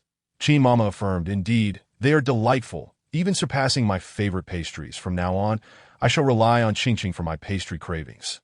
While savoring her treat, Bai Qilu mumbled to her mother, Today's pastries were complimentary. After enjoying Qing's creations, I have no desire for those store-bought ones. Jinsi observed her sister, who bore no resemblance to a film queen, but rather embodied the essence of a true foodie. Despite daily admonitions to refrain from overeating and maintain her figure, she indulged just as much as anyone else. Jinsi kindly reminded her sister, You ought to maintain your figure. In the future, share Qing's pastries with mother. Let the brothers enjoy today's purchases. Bai Qilu clapped her hands, declaring, I'm perfectly fine with my figure and not worried about gaining weight. The store-bought pastry shall be for the brothers. And that is settled. Jinsi responded, Sister, you Qing chimed in, From now on, I shall often prepare treats for Madam and Lulyuji. Jinsi remained silent, aware of Qing's desire to stay by her side, a wish she herself harbored. During the time of their grandmother's passing, after their parents had settled her affairs, they rushed back to Kyoto due to urgent matters. Qingying and Qingfeng were relocating the base to Kyoto, and with everyone occupied, only Qing remained to accompany Jinsi. Concerned that Jinsi might be heartbroken and lack an appetite, Qing prepared various dishes to entice her. During that period, Qing explored numerous recipes and experimented with an array of pastries. For the month following their grandmother's passing, Jinsi indeed had little desire to eat. Thus, Qing made soup paired with her pastries, frequently encouraging Jinsi to eat lightly and sip some broth. Gradually, Jinsi emerged from the sorrow of her grandmother's departure. Shiji, aren't you going to eat? This is your favorite pastry, Qing urged. Jinsi replied, In a few days, once things settle, I will return home. Bai Qilu exclaimed, How wonderful! In the future, with Qing at home, I shall always have her pastries available. Qing was overjoyed that Shiji had finally welcomed her back into her life. From now on, if Lulyuji wishes for anything, just let me know, and I shall ensure variety every day, Qing promised. Qin Mama noticed the genuine desire in Qing's eyes to accompany Jinsi. A happiness that was unmistakable. Bai Papa, seeing his wife's delight, inquired, Shall I get you one too? Then, Qin Mama replied, I am no child. Jinsi added, This robot is set to be produced at YR Group. Once it is launched, I will bring one home to assist Wangbo with tasks. Qin Mama remarked, Once again, my dear Shiji has thought of everything. Qingfeng asked Jinsi, Shiji, will the system still be modified? Bai Qilu declared, no changes. This is quite satisfactory. Jinsi kindly cautioned Bai Qilu's sister, are you certain? Don't come back crying for alterations later. Bai Qilu dismissed her concern. Not at all. I absolutely shall not change it. When the day arrives that Bai Qilu is indeed crying and seeking Jinsi to modify the system, the promise made today will have settled deep within her. Jinsi instructed Qingfeng that there was no need for modifications. And to rebind the robot Tang Tang to her, that as the binding commenced, a mechanical voice announced the initiation of the process, followed by a scan of the new master. Bai Qilu positioned herself directly in front of the robot Tang Tang, placing her hand in the machine's grasp. After a few moments, the mechanical voice confirmed the binding was complete. Tang Tang's voice returned to its previous tone. Master, now I am truly yours. You must cherish me. Bai Qilu replied earnestly, I will care for you well. Now let us stay together. Their heartfelt exchange sent shivers down the spines of those nearby. Qingyu arrived with Bai Kaiwen and Bai Qiming at the training grounds. Bai Qiming remarked, the training equipment here is quite comprehensive. Upon noticing Qingyu, the trainees greeted him enthusiastically. Boss, good to see you. Qingyu encouraged, continue with your training, that he then led the two into a smaller training room designated for them. Brother Wen, Brother Ming, observe the training opportunities here, Qingyu instructed. Bai Qiming suggested, shall we step outside and practice alongside them? Qingyu replied, you two can warm up first. I'll have a few people join you shortly. Bai Qiming agreed, all right, let us get moving, brother. Bai Kaiwen added, just make sure you don't end up in tears later. Bai Qiming, rubbing his face, said, as long as I can keep my face intact. Bai Kaiwen playfully smacked his head. You re so hopeless. Chapter 71. Diamonds. Bai Qiming asked, brother, why did you hit my head? He then rubbed the spot. Bai Kaiwen retorted, look at the equipment here. How many can you actually use? Bai Qiming surveyed the gear. Pulling Qingyu aside, teach me how to use everything once. I'll practice until I'm proficient before seeking partners. That he had seen the impressive skills of the others outside and knew that if he asked someone to train with him now, he would likely be at a disadvantage. Bai Kaiwen chuckled, you're something else. Bai Qiming looked at his brother. What is wrong with that? Bai Kaiwen replied, self-awareness is a good thing. Bai Qiming protested, is that how you speak about your younger brother? Qingyu interjected, Mingge, I'll teach you how to use the equipment and train alongside you. Bai Qiming exclaimed, let us go right now. I want to let them look down on me. Qingyu signaled Bai Kaiwen with a glance. And he led Mingge to train first. Bai Kaiwen settled into a resting area, having come straight from work without changing his clothes. Bai Qiming called out, brother, aren't you joining us? Bai Kaiwen replied, I'll watch you from here. Bai Qiming gestured an okay. Bai Qiming observed Qingyu as she familiarized her younger brother, Bai Qiming, with various equipment, that he picked up his phone to check the message he had just received. On. I have returned to the country. Can we meet? After putting his phone away, Bai Qiming fell into deep contemplation. He realized that he no longer harbored feelings for Gu Shuang. He was not one to procrastinate. Yet he found himself reluctant to meet her. Noticing his elder brother staring blankly at a fixed point, Bai Qiming approached him. Bro, what are you thinking about? He inquired. To go practice, Bai Qiming replied. Practice a little longer, and then head back. You really have nothing going on, do you? Bai Qiming pressed. Nothing at all, Bai Qiming assured him. That yes. Bai Qiming walked away. He turned back to ask, are you sure there's nothing wrong? Bai Qiming, growing weary of his brother's persistence, urged, hurry along. Qingyu is waiting for you. Bai Qiming dashed over to where Qingyu was, and Bai Qiming took out his phone again, replying to Gu Shuang's message. There is no need for us to meet again. Please refrain from sending me any more messages. After sending the reply, he tucked his phone away, choosing not to look at it again. The phone in his pocket vibrated incessantly, yet he ignored it. An hour later, Bai Qiming returned, drenched in sweat. Bro, let's head back, he said. Seeing that his brother was truly spent, Bai Qiming agreed. Let's go to as Qingyu approached. Bai Qiming asked, how come you aren't sweating? Bai Qiming retorted, he's not even human. Qingyu, puzzled by Ming Ji's comment, wondered if he was being insulted. Bai Qiming, realizing his lack of clarity, added, you are like a deity, so impressive that you don't even break a sweat while training with me. Qingyu answered, the intensity of this exercise isn't very high. Someone like me is far inferior to Shijie. Bai Qiwen and Bai Qiming did not catch the latter part of his statement. Upon returning to the castle's living room, they found the robot Tang Tang standing beside Bai Qilu, adorned in a striking pink dress that immediately drew attention. Bai Qiming hurried over and ruffled Tang Tang's hair, only for the robot to suddenly turn and say, Do you know that men and women should maintain a respectful distance? Oomph. After which, she turned to Bai Chi with a look of grievance. Master, he has violated me. Bai Qiming, bewildered, asked, I merely touched her hair. How did that turn into an offense? Jinsi interjected, just ignore her. Bai Qilu added, it's all your second brother's fault for bullying my Tang Tang. It's all right, Tang Tang, don't cry. Your master will avenge you. Upon hearing this, Tang Tang's screen lit up with excitement. Master, how will we take revenge? Shall we retaliate? Jinsi, unable to contain herself, declared, no more talk of that, or I won't charge you again. Tang Tang's screen mouth instantly formed a large X. Pleased with this, Jinsi remarked, very good, you can be charged again. Tang Tang attempted to respond, but upon seeing Jinsi's warning gaze, promptly sealed her mouth. Bai Chiwen commented, this robot truly exhibits a remarkable degree of humanity. Bai Father concurred. Indeed, it is an impressive piece of technology.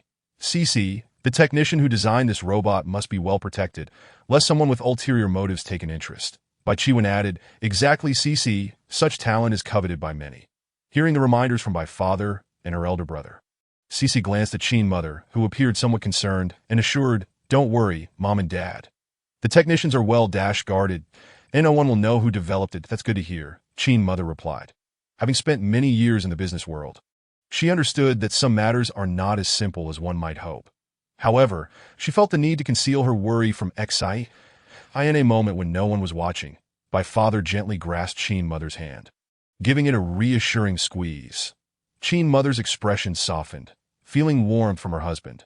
She knew he understood her. Seeing that both her brothers had returned, Jinsi proposed they now go retrieve the gift she intended to present. Let's head over now, Qin Mother agreed. Yes, I want to know what CC is gifting us, Bai Qiming exclaimed. Let's go, Jinsi responded. Qingying had already gone to Mimi's side, where there were matters requiring her attention. Qixing and Qidang followed Qingying as well. Qingfeng and Qingyu led the way, while Bai Qiming, having previously entered, knew the path. Bai Father and Qin Mother walked in the middle, followed by Jinsi, Bai Qilu, and Qingqing. Upon reaching the entrance, Qingfeng glanced up at the camera, and the door opened automatically. Once inside, Bai Qilu inquired, CC, is this a laboratory? Jinsi replied, this is a workshop that integrates experimental processing. As they entered, Mimi had already retrieved the items Jinsi needed. CC, here are the things Mimi said. Thank you, Mom, Dad, Big Brother, this is Mimi, Jinsi introduced. Bai Chiwen, the eldest brother, asked, is she from the Yulan Pavilion? Indeed, Bai Dage, Mimi confirmed. Suddenly, Bai Qiming smacked his forehead and exclaimed, no wonder I felt Mimi was so familiar last time. I just didn't connect her to Yulan Pavilion. Qin Mother then asked Mimi, what is your relationship with Shiba? Mimi respectfully replied, Madam, CC is my master.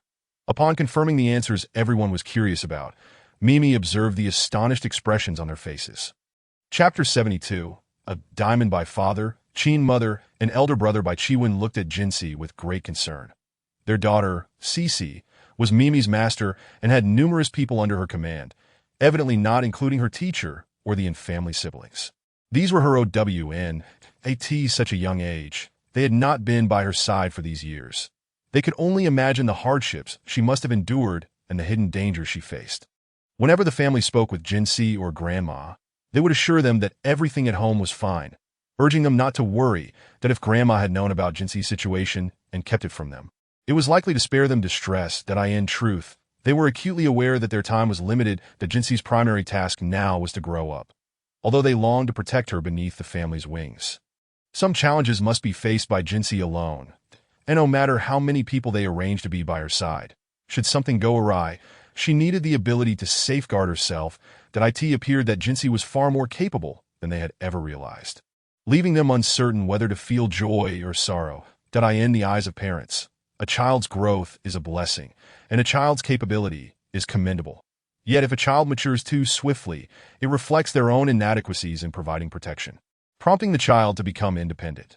Qin Mother's eyes glistened with unshed tears as she gazed at Jinsi, her heart heavy with affection. Jinsi had always known her identity and her future responsibilities. Yet seeing the tears in her mother's eyes, she comforted her, I have the ability to protect myself. You should feel at ease. This is a good thing that I am fortunate to have met them. We are all family. Qingfeng, Qingying, Qingyu, Mimi, and Qingqing felt warmth in their hearts. knowing that Shiji had always regarded them as family, and they would protect her for a lifetime. Qiding and Qixing stepped forward to join the five of them, with Qixing holding Qingqing's hand as they shared a smile.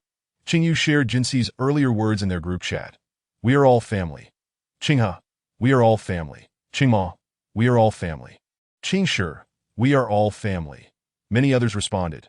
We are all family, representing individuals scattered across various countries.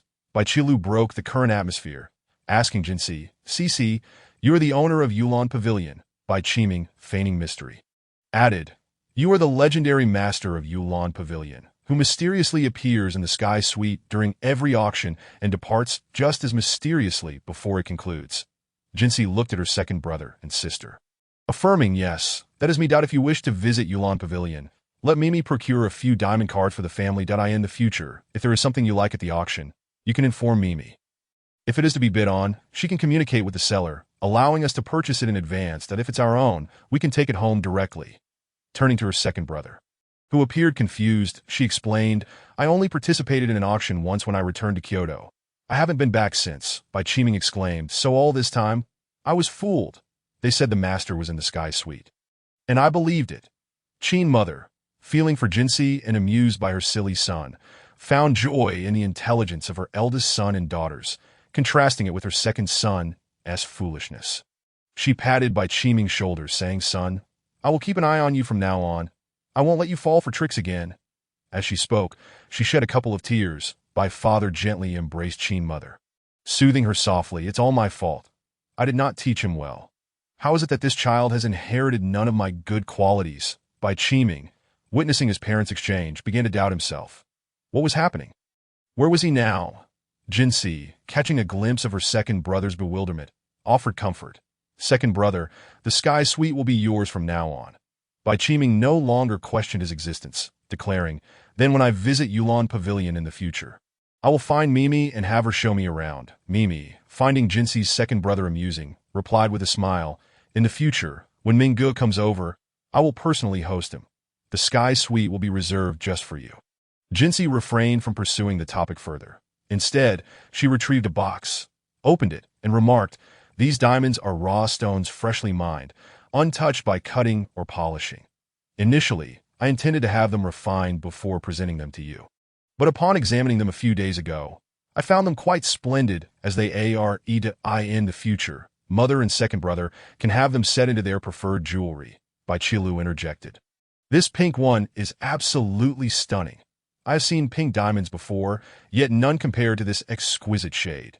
Jinxi replied, this diamond mine differs somewhat from those available on the market. Upon analyzing its composition, we discovered an element absent in other diamonds.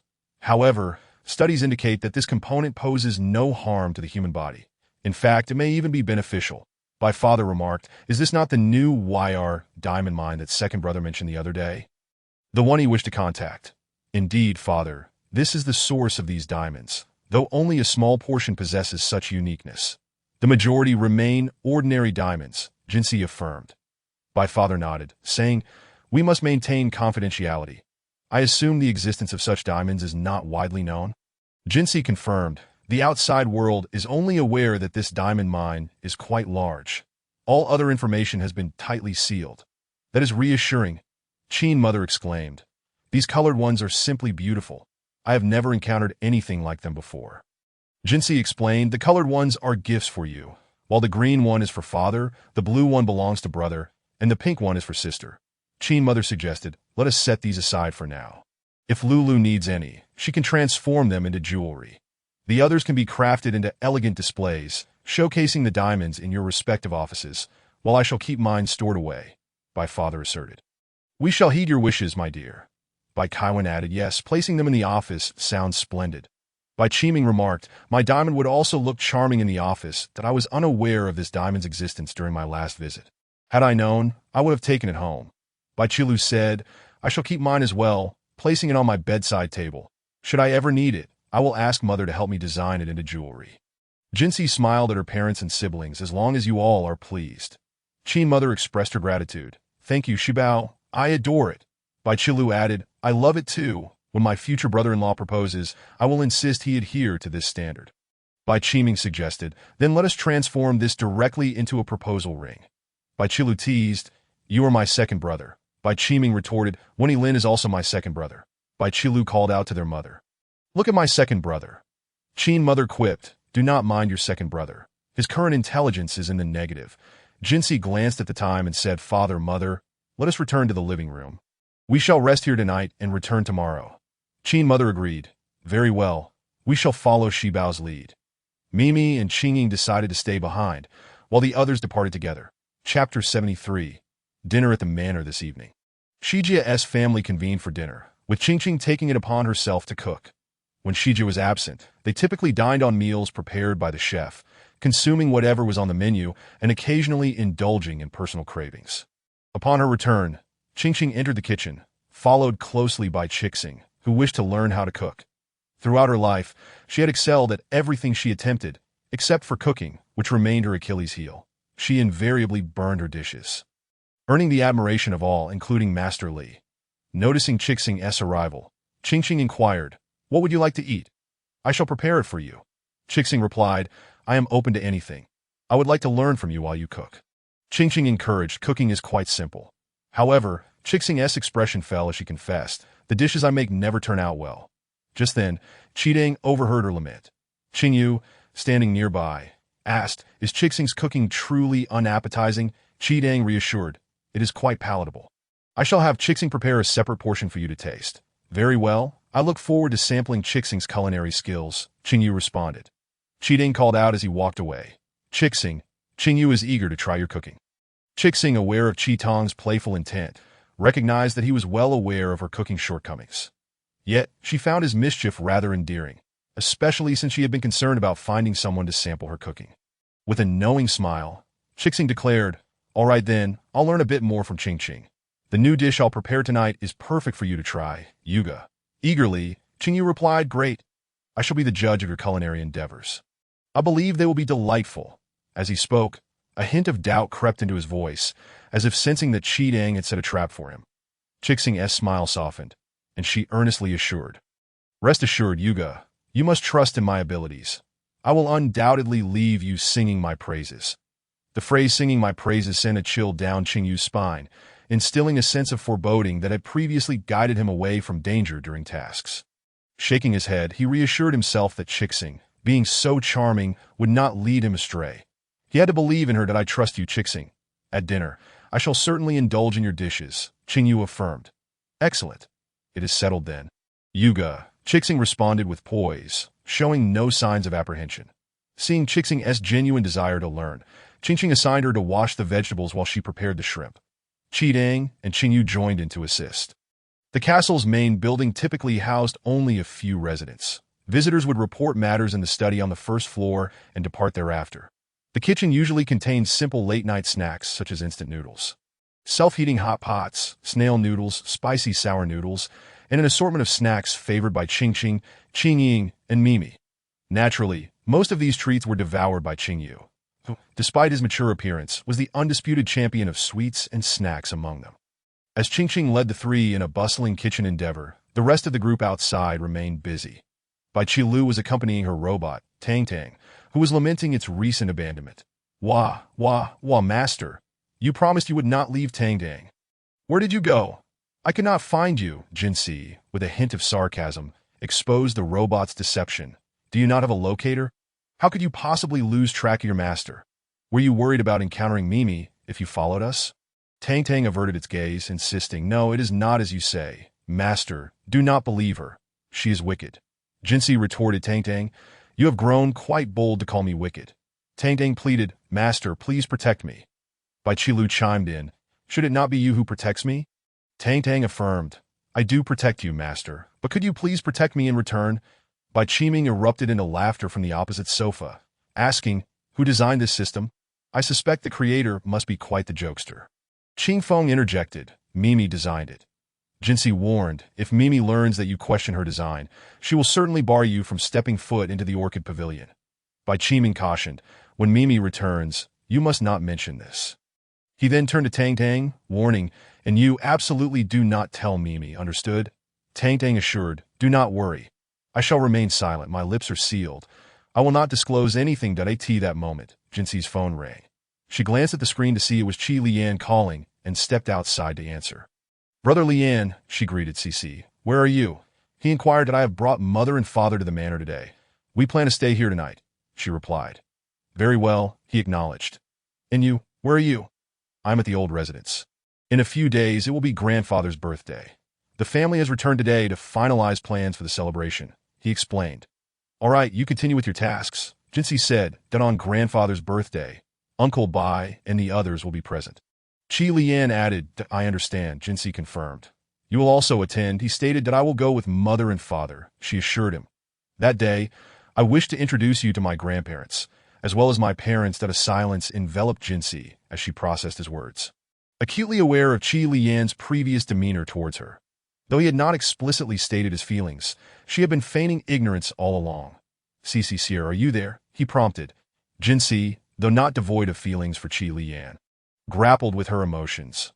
While love had not yet blossomed, she undeniably harbored affection. Yet she remained uncertain about how to respond to him at present. Conflicted, she contemplated the reality that the charismatic and desirable Qi Lian was sought after by countless young women. His appeal was not solely rooted in his family's power in Kyoto, but also in his remarkable character and lineage, making him the prime candidate for the top son-in-law among prestigious families. Sierra, are you still listening? Qi Lian pressed. That I am. Very well. I shall meet my grandparents and the uncles and aunts. What does grandfather enjoy? Jinxi inquired. Qi Lian was so anxious that his palms were sweating. If his brothers or subordinates were to witness this, they would surely remark, only Cici, sister she, could make Master Li feel this way. Qi Lian chuckled, his laughter so joyful that it resonated through the microphone. Allowing Jin Shi to hear him clearly, Jin Shi remained patient, waiting for Qi Lian to finish his laughter. Qi Lian said, just your presence is sufficient. I will handle everything else. Jin Shi replied, you know I am not one to merely enjoy without contributing. Qi Lian responded, grandfather simply adores tea. Jin Shi acknowledged, I understand now. I'm hanging up as I need to return to my room. Qi Lian added, I will take you to school on Monday. Jin Shi replied, all right. Chapter 74. Qi Lian's good mood upon entering her room. Jin Shi noticed that no one paid her any mind, or rather, since they were aware she had stepped outside to take a call. They refrained from inquiring who it was. However, the situation was markedly different for Qi Lian. After concluding his conversation with Jin Shi, he could hardly conceal his elation, his smile stretching from ear to ear. Grandfather Qi and grandmother Qi observed their usually stoic grandson sporting a rare smile, exchanging knowing glances with each other. Grandmother Qi subtly gestured an okay to Mother Qi, Ji Rushua, who then approached Qi Lian with a gentle smile, showcasing her warmest demeanor. Son, who were you just speaking with? You seem in high spirits. That I asked their good news. Do share with your mother, so I too can share in your joy. Qi Lian lifted an eyebrow to glance at his mother. A slight smirk gracing his lips as he mischievously replied, if you wish to know. Mother Ji Rushua responded earnestly, yes, I truly care about you. Qi Lian took a sip of tea and said, but I cannot disclose that to you. Initially thinking her son might reveal the details, Mother Ji Rushua felt a surge of annoyance upon hearing his refusal, her frustration mounting to the point where she almost wanted to hit him. To calm herself, she repeatedly reminded herself, he is my flesh and blood, and took a sip of water from the table to regain her composure, realizing that Mother Ji Rushua had failed to extract any information. Grandfather and grandmother Qi exchanged glances, deciding to keep Qi Lian behind after dinner for a personal inquiry. Qi Lian, however, was not unwilling to share with his mother. It was simply that with the family present, he knew her nature would compel her to announce it loudly, leading to incessant questioning from the entire family, which he wished to avoid. In the garden, Qingqing had prepared several dishes, including a shrimp vermicelli pot that sister she loved. She also made red wine braised chicken, assorted cabbage rolls, steamed bass, sweet and sour pork tenderloin, stir-fried cauliflower, and spicy shredded potatoes. Furthermore, they had several servings of crayfish, prepared in spicy, garlic, and steamed variations. As the dishes were laid out on the table, Bai Qiming could hardly contain his drool. Bai Qilu, unable to watch any longer, remarked, second brother, I see you're about to drool. Could you please be mindful of your image? Bai Qiming retorted, can't you smell the aroma? This is far more delectable than anything from a restaurant. We have never had such flavors at home. Jean, she encouraged, second brother, make sure to indulge yourself. Bai Qiming declared, today, I shall eat until I am stuffed. Qin Mama inquired of Bai Papa, is this your son? Bai Papa replied, no, I have no idea whose child he is. Bai Qiming had grown accustomed to such remarks from his parents, as his sole focus was on the meal, leaving no room for other considerations. Qin Ying and Mei Mei returned, and upon entering, Mei Mei exclaimed, just from this aroma, I can tell Qing Qing is the chef, and I wonder if there are any crayfish I like. Qin Ying assured there will definitely be. If Qing Qing doesn't make them for you, she won't be able to sleep tonight. Mei Mei tossed her hair back and said, that can't happen. Sister Shi's family is all here. Jean, she greeted the two, you're back. Have you finished? Qin Ying responded, just one more day until it's over. Upon entering, Mei Mei spotted the robot Tang Tang and waved for it to come over. But the robot completely ignored her call. Mei Mei exclaimed, Tang Tang, you didn't even greet me upon my return. The robot, realizing it could no longer pretend not to see her, stood next to Bai Qilu without moving, but replied, I apologize, former master. I truly did not notice your return, that I was focused on protecting my current master, devoting all my attention to them, thus neglecting you, that I sincerely regret this. Mei Mei found the little robot's antics amusing. When she was its master, it clung to her side relentlessly. Now that it had a new owner, it had grown bold enough to disregard her. Mei Mei admonished, since you are currently protecting your new master, you must be diligent and cannot slack off. The robot Tang Tang, relieved that it was unlikely to be dismantled, exhaled softly. Bai Qilu found it amusing that the robot could exhibit fear. She asked Mei Mei, Mei Mei, is Tang Tang a particularly obedient robot? Upon hearing her inquiry, Tang Tang quickly turned its head toward Mei Mei, anxious to hear her response. Mei Mei elongated the syllable, Tang Tang, well, it is generally obedient.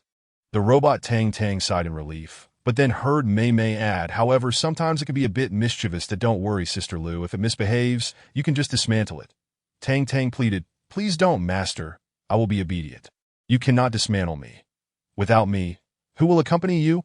Bai Qilu gently stroked its two little braids, reassuring, don't worry, as long as you behave, you will be fine. Bai Qiming remarked, this robot is such a coward. Tang Tang, I disdain you. The robot Tang Tang retorted, be careful, or I might tell the former master what you just said. Hearing her name mentioned, Mei Mei sweetly coaxed the robot, Tang Tang, if there's anything you wish to tell me, come forth. If you share it with me, I will ensure your master doesn't dismantle you. At that moment, Qing Yu and Qidang emerged from the kitchen, bringing the dishes prepared by Qing Qing. Qing Yu announced, dinner is ready. Bai Qiming was the first to stand up, striding toward the dining table while exclaiming, finally, it's time to eat. I've been craving this. Mei Mei pointed at Bai Qiming and asked, Sister Lu, why do I feel like Brother Ming seems so nervous? Bai Qilu chuckled, covering her mouth. Isn't he just a little guilty? Bai Papa took Qin Mama's hand and said, let's go eat. Qin Mama urged, come on, Shibao, it's time for dinner. Mei Mei called outing, Sister Lu. Hurry up, Qing Qing has definitely made crayfish. I can smell it. Bai Qilu added, crayfish? I love them too. Qing Qing's culinary skills are remarkable. Mei Mei replied, Qing Qing's cooking is exceptional. I guarantee you'll savor every bite. Jean, she asked Qing Yu, is everything prepared? Qing Yu replied, not yet, Sister Shi. There's one last soup to finish, and Qi Xing is also making 2 dishes. It should be ready soon. Jean, she raised an eyebrow. Qi Xing can cook. I heard Qi Tang and Qi Mu mention that Qi Xing is a culinary disaster. Qing Yu nodded with a smile. Yes, Qi Xing is trying to make 2 new dishes today. It should be ready shortly. Qi Tang has generously allowed me to take over the tasting. Jean, she looked at Qing Yu, who was accompanying Qi Tang, and sighed inwardly. Sigh. There always seems to be someone to worry about. Chapter 75. Qing Yu's regret returning to the kitchen, Qing Yu continued to bring out dishes. The 3 large platters of crayfish were set on the table, causing Bai Qiming to exclaim in delight. Just as Qing Yu finished placing all the dishes, she heard Qi Xing calling from the kitchen, Qi Tang, hurry up and help me lower the flame. Qing Yu saw the flames and Qi Xing's pan shoot up suddenly. She quickly covered the pot with a lid, extinguishing the fire, but the food inside appeared to have charred. Qi Xing shouted again, Qing Qing, what else do I need to add? Qing Yu, anxious about her upcoming tasting, quietly pulled Qi Tang aside and asked, has Qi Xing always cooked like this?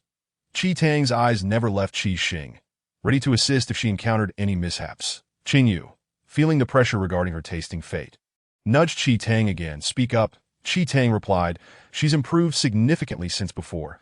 She only blew up the kitchen twice. Qing Yu regretted agreeing to the tasting, suddenly realizing, Chi Tang. Chi Tang glanced at him before returning to the situation at hand. What is it? Qing Yu accused, you just set me up. Didn't you say Qi Xing's cooking was quite good? Chi Tang explained, Qi Xing was listening just now. I had to say it was good in front of her, or it would hurt her feelings. Qing Yu conceded, oh, that makes sense to at the dining table. The others heard the commotion from the kitchen. Qin Mama inquired, she bow, what's happening in the kitchen? Is Qing Qing still cooking? Jin Shi reassured her. Qi Xing is attempting to make new dishes. It's fine, Mom, the noise will subside soon. Qin Mama asked, should I go check? Qin Ning offered, Madam, I'll go take a look. Qin Mama agreed, yes, please check. I wonder if Qi Xing has burned herself. Given all the noise, Qin Ning entered the kitchen, and outside they heard Qi Xing exclaim, quickly, Qing Qing, it ran out. Another one has escaped. All right, it's ready to come out. After a brief silence, Qi Xing's voice echoed again. Brother Yu. Come and taste it, would you? Following this, there was no further sound from anyone else. Suddenly, a large figure burst forth from the kitchen, trailed by a petite silhouette. Qin Yu decided to halt his escape. Turning to face the pursuing Qi Xing, and exclaimed, Sister Xing, adorable star, I beg you to let me go. Qi Xing looked at Qin Yu with tear-filled eyes, pleading, Brother Yu, didn't you promise to help me taste the dish? I trusted you so much, and you were the first I wanted to let try it after it was cooked. How can you betray my heartfelt intentions? Qin Yu glanced at Jin Shi, hoping she would come to his aid. Jin Shi caught the desperate look in Qin Yu's eyes and addressed Qi Xing, saying, Bring it here, I shall taste it. Upon hearing that sister she was willing to try. Qin Yu instinctively grabbed the plate from Qi Xing, took a bite, and placed it in his mouth. Qi Xing's eyes sparkled with anticipation as she asked, How is it? Is it good? Qin Yu, with his mouth tightly closed, nodded in response. Qi Xing exclaimed, That's wonderful. Brother Yu, this plate of food is yours to keep. Qin Yu nodded again, struggling to swallow, and with a pained expression remarked, I'll just place it in the kitchen for now, saving it for a late-night snack. Such a delightful dish deserves to be savored slowly tonight. Qi Xing replied, I knew you would like it, Brother Yu. Since you intend to save it for later, I shall return it to the kitchen and personally reheat it for you when the time comes. Finally, Qin Yu breathed a sigh of relief, then began to devise a convincing reason to dissuade Qi Xing from consuming the late-night snack. If he could successfully evade tonight's culinary fate, perhaps Qi Xing would forget about the dish by tomorrow, sparing his stomach from suffering. Unbeknownst to him, Qi Xing had already disposed of the food upon returning to the kitchen. However, before tossing it in the trash, she had taken a bite herself. Meanwhile, Qi Tang was assisting Qing Qing with the final touches in the kitchen. The soup had just finished boiling, and Qing Qing served a portion for each person, placing them on a tray to be taken out. Upon noticing Qi Xing enter, she inquired, Has Qing Yu eaten? Qi Xing replied, He has. Qi Tang pressed further, Was it by force? Qi Xing clarified, Sister, she said she would sample it. And Qing Yu took it upon himself to eat, claiming it was delicious. As Qi Xing took the plate to wash, she muttered under her breath, What a fool. Eating something that is clearly not good, and still insisting it is. Qi Tang exchanged a glance with Qing Qing, both silent as they carried the bowls of soup out. As they departed, Qing Qing called out, Xing once you finish washing the dishes, come out for dinner. When Jin Shi saw Qi Tang and Qing Qing emerge, she inquired, Where's Qi Xing? Qi Tang replied, She's washing the dishes. She'll be out shortly. Jin Shi announced to her parents seated at the main table. Mom and Dad, the dishes are ready. We can start eating. Bai Dad responded, All right, let's eat. However, Shi, do we have any wine? Noticing her father's desire for wine, Jin Shi replied, We do have some. Master personally brewed several jars. Just the right amount to enjoy tonight. And I'll take some back with me tomorrow. Bai Dad's face lit up. Is it the wine you send me every year? Jin Shi confirmed, Yes, it is the same wine I send you annually. And there should still be some left at home. Bai Dad, irritated, retorted, There is hardly any left. Those two little rascals have drunk it all. Jin Shi, noticing her elder brother's evasive glance, realized their father spoke the truth. Was Master S wine truly that delightful to lead her usually composed brother to sneak a drink? Jin Shi added, I still have a few jars here. We can finish them tonight, and I'll have Master send more to me in a few days. She instructed Qing Feng to fetch the wine, also asking him to bring some red wine brewed at the estate. She told Qin Mama and her sister by Qilu. Mom, sister, I've asked Qin Feng to bring some red wine from the estate.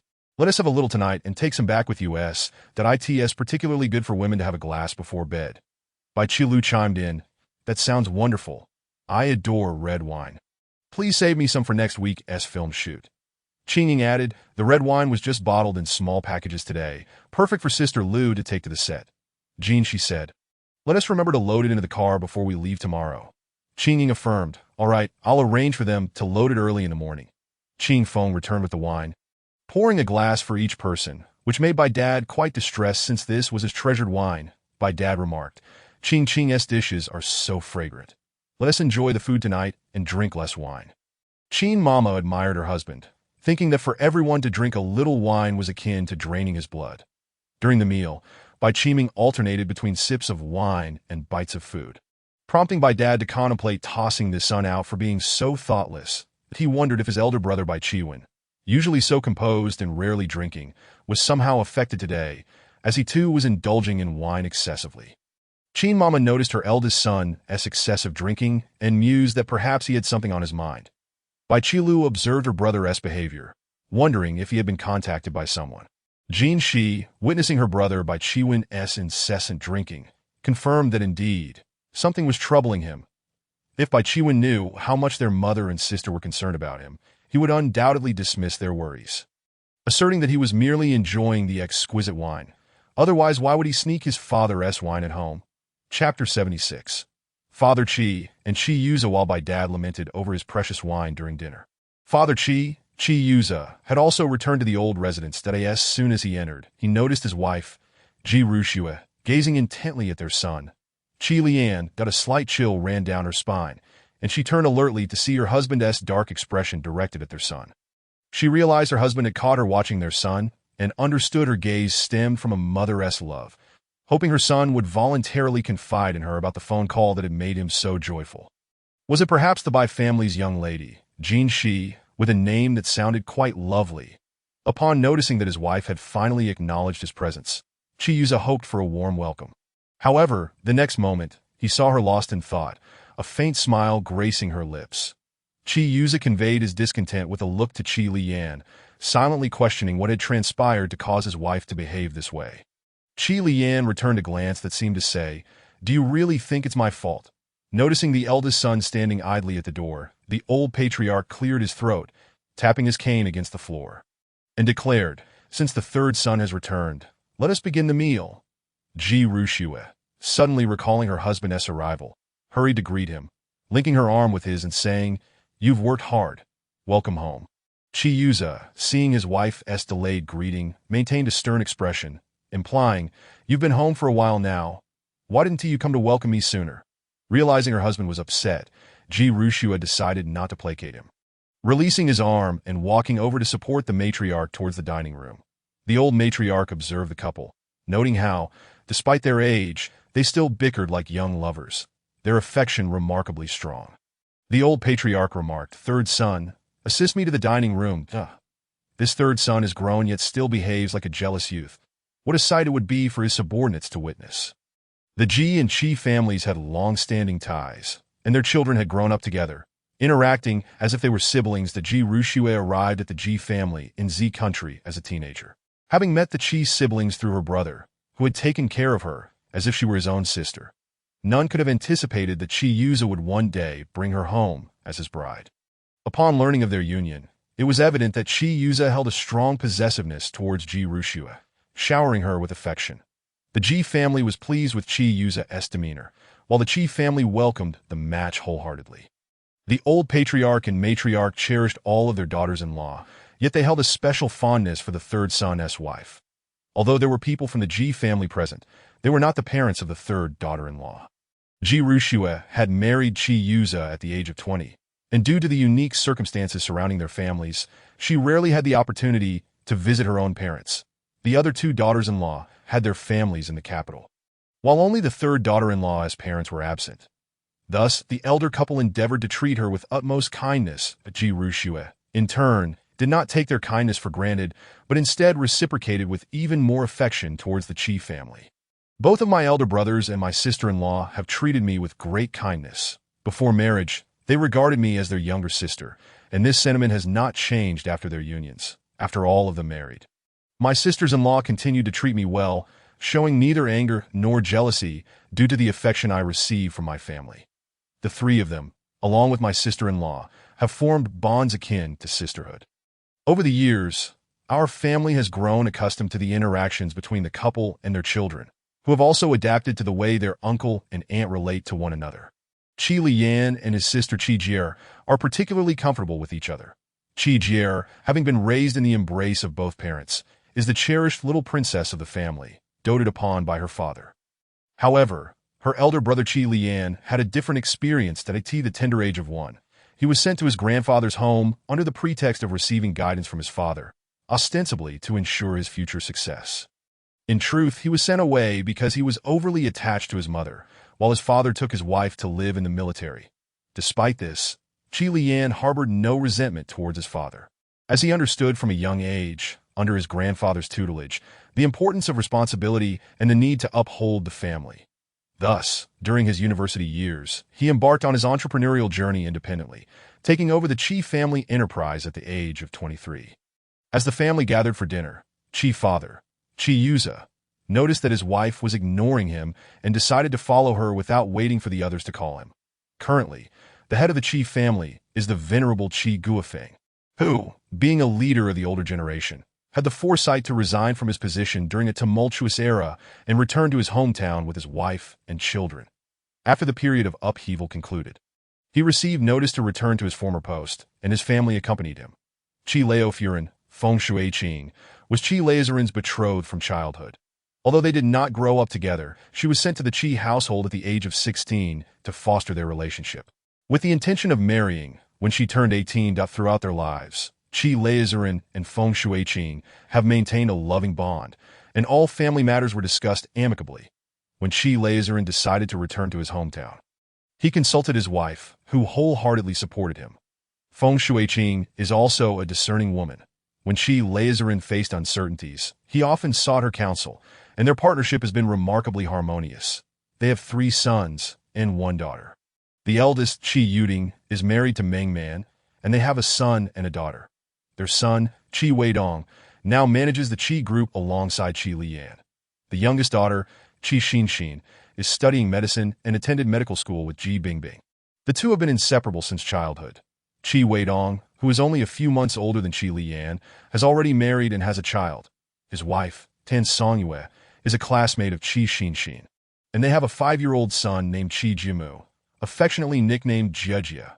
Little Jejia idolizes his 4th uncle, Qi Liyan, aspiring to become a great entrepreneur and establish his own foundation to aid impoverished regions. Each year, he donates his New Year's money to his 4th uncle, who helps him make the contributions, a gesture wholeheartedly supported by the family. Qi Laozuren also adores this great-grandson, inviting him to the ancestral home every weekend for personal guidance.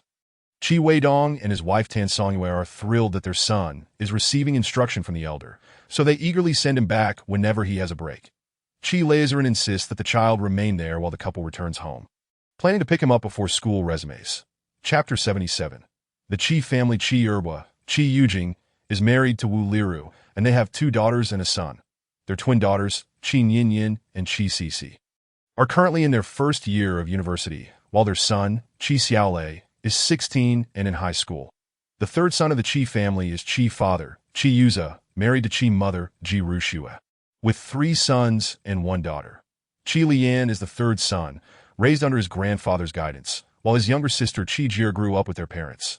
Qi Liyan's elder brothers, Qi Lixing and Qi Lisan, were both sent abroad to live with their grandmother during their childhood. They returned to Z country at the age of 15, with the eldest, Qi Lixing, immediately entering his final year of high school upon his return. Having idolized his father since childhood, he resolutely applied to a military academy, becoming an exemplary soldier. He is now the commander of an Air Force regiment and is married to Yinshan, a painter he met abroad. Upon Qi Lixing's return at 15, Yinshan followed the next year, initiating a courtship where she pursued him. Qi mother Ji Rushue also facilitated their relationship, successfully leading them to the altar. The 2nd son, Qi Lisan, returned home to an invitation from a music academy, where he earned his degree in 3 years and has since remained there as a faculty member, holding his own piano recitals each year. Often featuring a student from the academy, students eagerly hope to be chosen to participate in Professor Chi's concert. Chi family's younger sister-in-law, Chi Yuling, is married to Wen Bainian, the youngest son of the Wen family, who currently serves as the deputy mayor of Kyoto.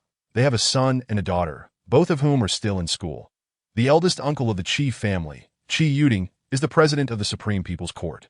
Today, he was not required to work overtime, so he informed everyone to return to the ancestral home to discuss Chi Lazarin's birthday celebration. Only Chi Lixing and his wife, Oh Yunshan, were absent.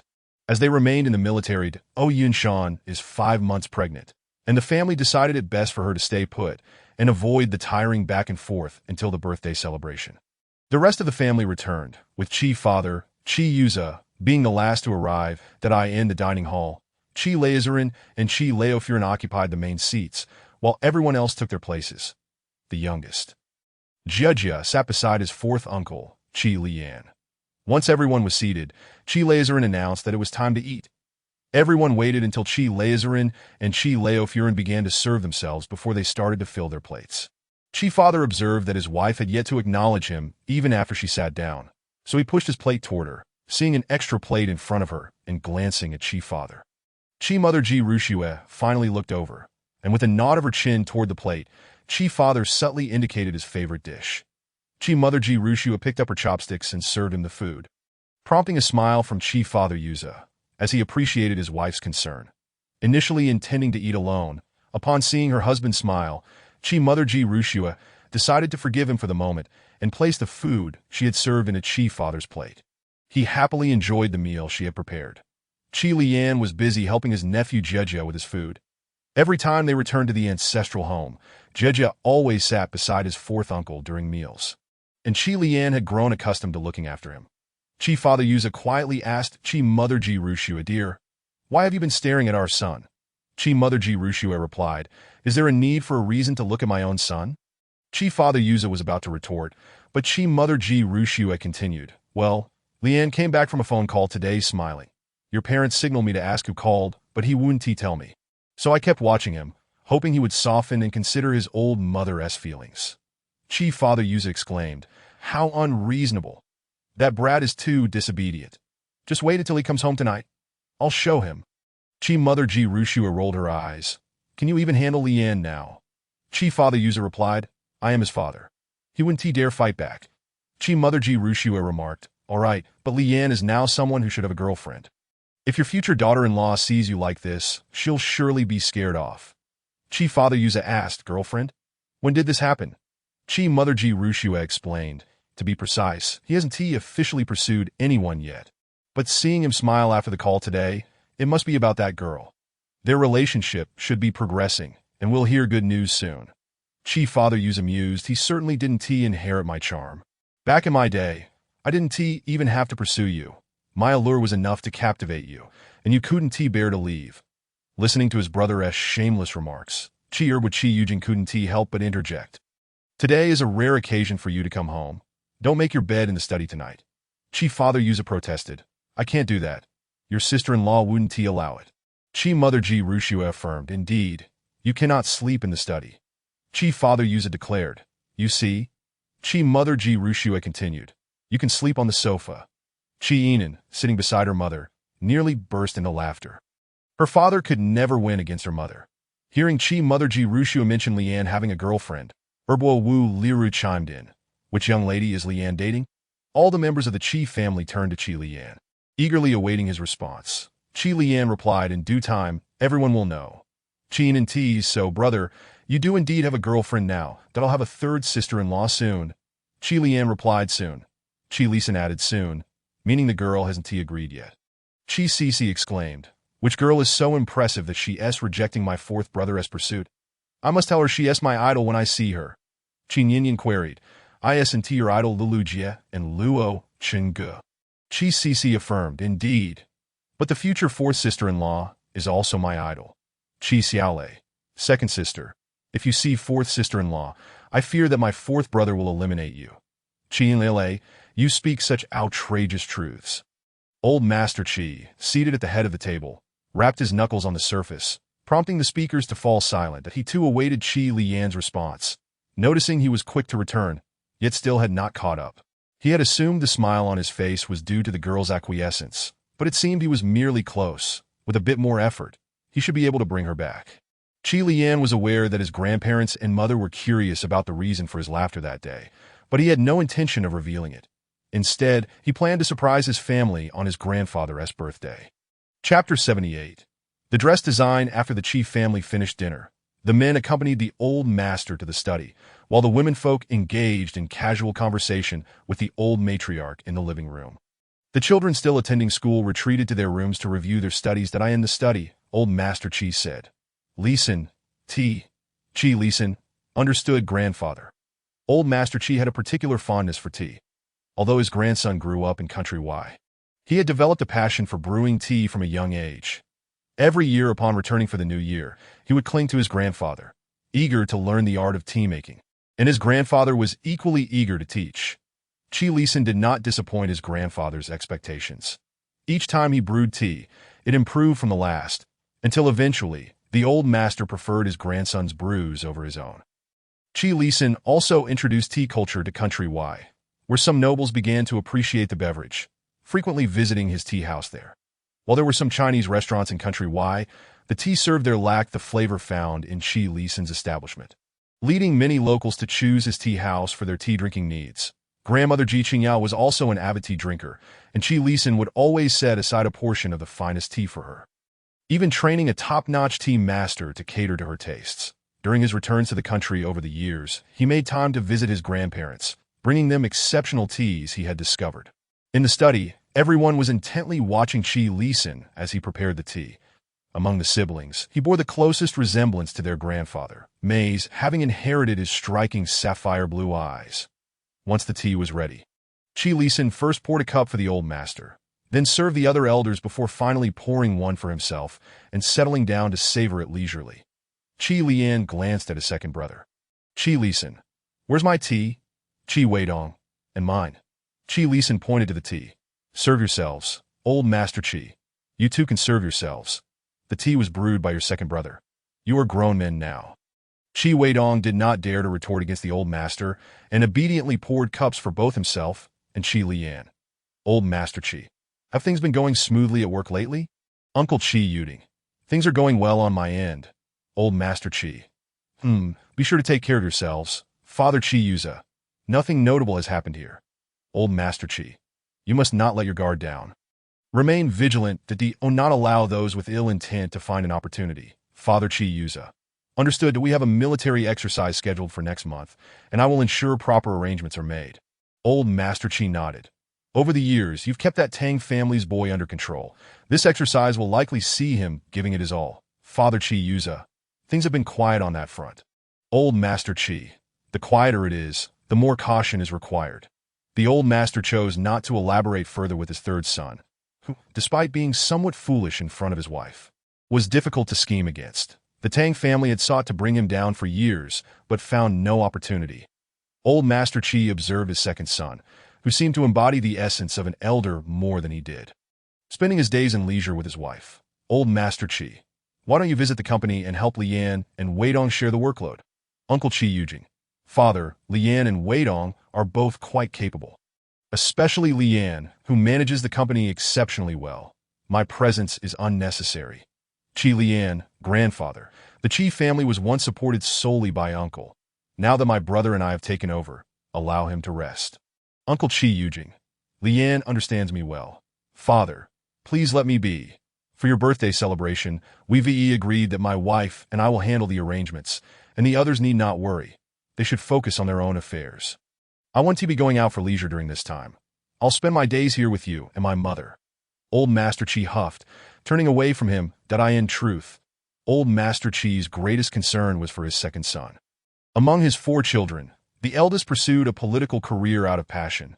The third chose the military for the same reason, and the youngest daughter was adored and allowed to pursue her desires. Only this second son, Uncle Qi Yujing, had long harbored a desire to study archaeology, yet when the time came for college, he chose finance and began managing the family business left by the previous generation. In his youth, Old Master Chi had been involved in politics. While the family business was managed by old matriarch Chis, the children grew. It became apparent that none wished to take over the company, leading the couple to seek out their second son, Chi Yujing, to discuss succession. The couple understood their second son had other aspirations, but the paths of the eldest and third sons were already set, and they hoped Chi Yujing would take over the company that on the eve of filling out his college applications. Uncle Chi Yujing spent the night in the study, emerging in the morning with a smile. Much to the relief of his parents, Uncle Chi Yujing recognized that his elder brother and third brother had chosen their paths. He must become their steadfast support, that he reasoned that if he managed the company for a decade or so, he could then train the next generation to take over, allowing him to return to his archaeological studies later in life. Age was of little concern as long as he remained mobile. Uncle Chi Yuding and Father Chi Yuzo were both immensely grateful to their second brother, for without his steady hand at home, their endeavors would not have been so secure. Thus, when Chi Lian showed a knack for business during his university years, Uncle Chi Yujing entrusted the company entirely to his nephew after several years of experience. Father Chi Weidong, lacking a decisive son like Chi Lian, found it fitting for his nephew to assist him. Since handing over full management of the company to his nephew, Uncle Chi Yujing began traveling the world with his wife, pursuing archaeology, rarely to be seen at home unless there was significant business to attend to. To find him, one need only follow the latest archaeological news to catch a glimpse of his endeavors. As the hour grew late, Old Master Chi instructed everyone to return to their rooms, noting that tomorrow was Sunday and the children need not attend school, so they would all stay at the ancestral home that on Sunday morning, after the Bai family at the manor had finished breakfast. Bai father and the two elder brothers left for the company. Jinshu relayed some matters to Qingying and Qingfeng, instructing Qingyu to head to Ling's side, as they had a new mission. This mission was perilous, involving a newly researched virus, requiring them to infiltrate the opposing laboratory. Jinshu, Qingyu, ensure you are well protected and notify us immediately if anything arises. Qingyu, understood, Sister Shi. The group was discussing matters in Jinshu's study when Bai Qilu knocked at the door. Bai Qilu, Shi, are you ready? We need to head back. Jinshu, I'm done, sister. I'll be right out. Jinshu turned to Qingying and Qingfeng. I'll leave things in your hands. Qingyu, you should set out today. With that, she exited the study. Mother Qin, upon seeing Jinshu emerge, remarked, Shi Bao, your Aunt Dan has sent over the dress design. Take a look and see if you like it, that if you do, we can have her make it. Jinshu, all right, I'll take a look when we get back. Let us head home now. My sister should be preparing her things as she is expected to join the film crew tomorrow. Chapter 79. Confirming the relationship, Jinshu invited Qingqing to accompany her back to the Bai residence today, much to Bai Qilu's delight. Bai Qilu, Qingqing, my sister is entering the film crew tomorrow. Upon hearing this, Qingqing understood. I'll prepare some pastries to bring back. You can take as many as you like. Jinshu, aren't you on a diet? Qingqing, it's all right, Sister Shi. I'll make sugar-free ones that are guaranteed to taste good. Bai Qilu patted her shoulder. I'm counting on you. Qingqing, Mother Qin addressed the girls. Let us set off, ladies. Qi Tang, when did I also become a lady? Jinshu glanced at him, bemused by his dazed expression. Young man, let us get going. Qi Tang, coming, Sister Shi. Thankfully, Sister Shi remembered he was a young man. Upon returning home, Jinshu introduced Qingqing to Uncle Wang, who took an immediate liking to the polite and pretty girl. Qingqing was equally fond of the kind uncle she had just met. Upon learning that Qingqing intended to bake pastries, Uncle Wang promptly ordered the ingredients to be prepared for the young lady to take to the film crew the next day. Jinshu first took Qingqing to her side residence, arranging her room, which was conveniently located next to Qi Xing's. Qi Xing, how wonderful. Now Qingqing can bring me some late-night snacks when she returns. Jinshu, we can prepare some food here too. If you get hungry at night, you can cook for yourself. Qi Xing, yay. Jinsi returned to her bedroom, where her computer was tucked away in the drawer. She powered it on and entered a code to access the Zero Organization's website, sending a message to Zero to inform him that Qingyu would be arriving today. After dispatching the message, she shut the computer without waiting for a reply, changed into a fresh outfit, and descended the stairs. Before her mother returned, she mentioned that Aunt Dan's gown design was complete and asked her to take a look. Jinsi made her way to the main house's living room, where Mama Qin was already dressed and waiting downstairs. Jinsi, Mama Qin, come here, my dear, and take a look at what Aunt Dan has designed. Jinsi gazed at the tablet her mother handed her, which displayed 3 gown designs and 5 qipao designs. Mama Chin. So, my dear, which ones do you fancy? Jinsi. All of Aunt Dan's creations are exquisite. Each one suits me perfectly. Mama Chin. Since you adore them all, let us have them all made. Jinsi. No need, Mom. That's too many. Mama Chin. Understood. As Mama Chin acknowledged Jinsi's preference, she simultaneously messaged Shin Dan to instruct her to create one of each design according to Jinsi's measurements. Just then, Bai Chilu, who had just tidied up upstairs, came down, conversing on the phone. Bai Chilu. Chiji, just have Xiaoli and Shan Shan pick me up tomorrow morning, and I will bring a friend along. On the other end, went Tianqi. Who are you bringing, a male or female? Bai Chilu. I won't tell you just yet. You'll find out tomorrow. Went Tianqi. That's fine, but don't stir up any rumors. I won't be able to help you if you do. Bai Chilu chuckled mischievously. Perhaps, when Tianqi. No worries, I'll call Tianlin shortly. After hanging up, Bai Chilu greeted Mama Chin and Jinsi before heading into the kitchen to see what Qingqing was preparing for her. Eager to learn how to make it herself. Jinsi's phone vibrated, and upon checking, she saw a message from Qi Lian. Qi Lian, at the door, waiting for you. Seeing the succinct 4 words from Qi Lian, Jinsi wondered how he was so confident she would come out. Mama Chin. What is the matter, my dear? Jinsi. Nothing, Mom. I'll be stepping out for a bit. Mama Chin. Will you be home for lunch? Jinsi. No need to wait for me.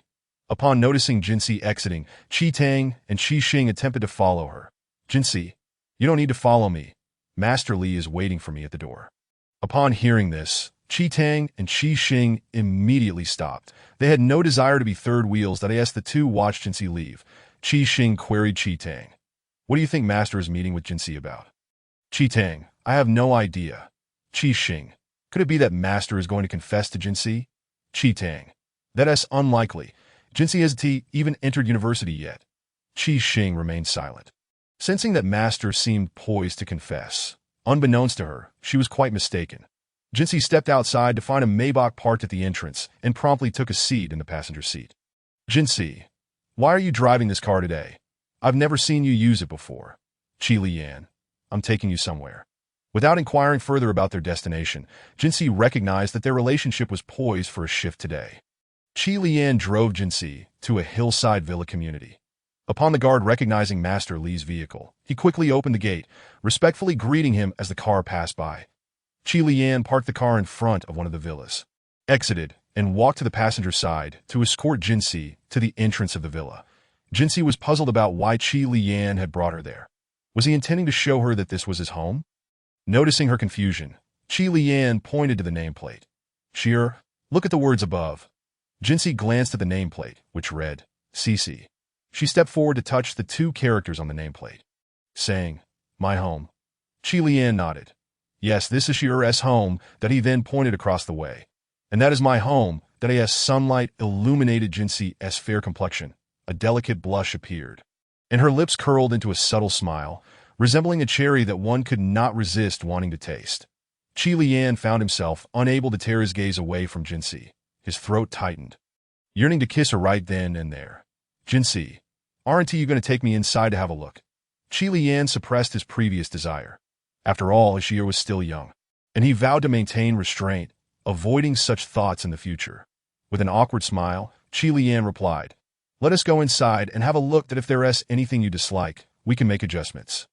The gate was unlocked, as this was a private villa area, protected by dedicated personnel.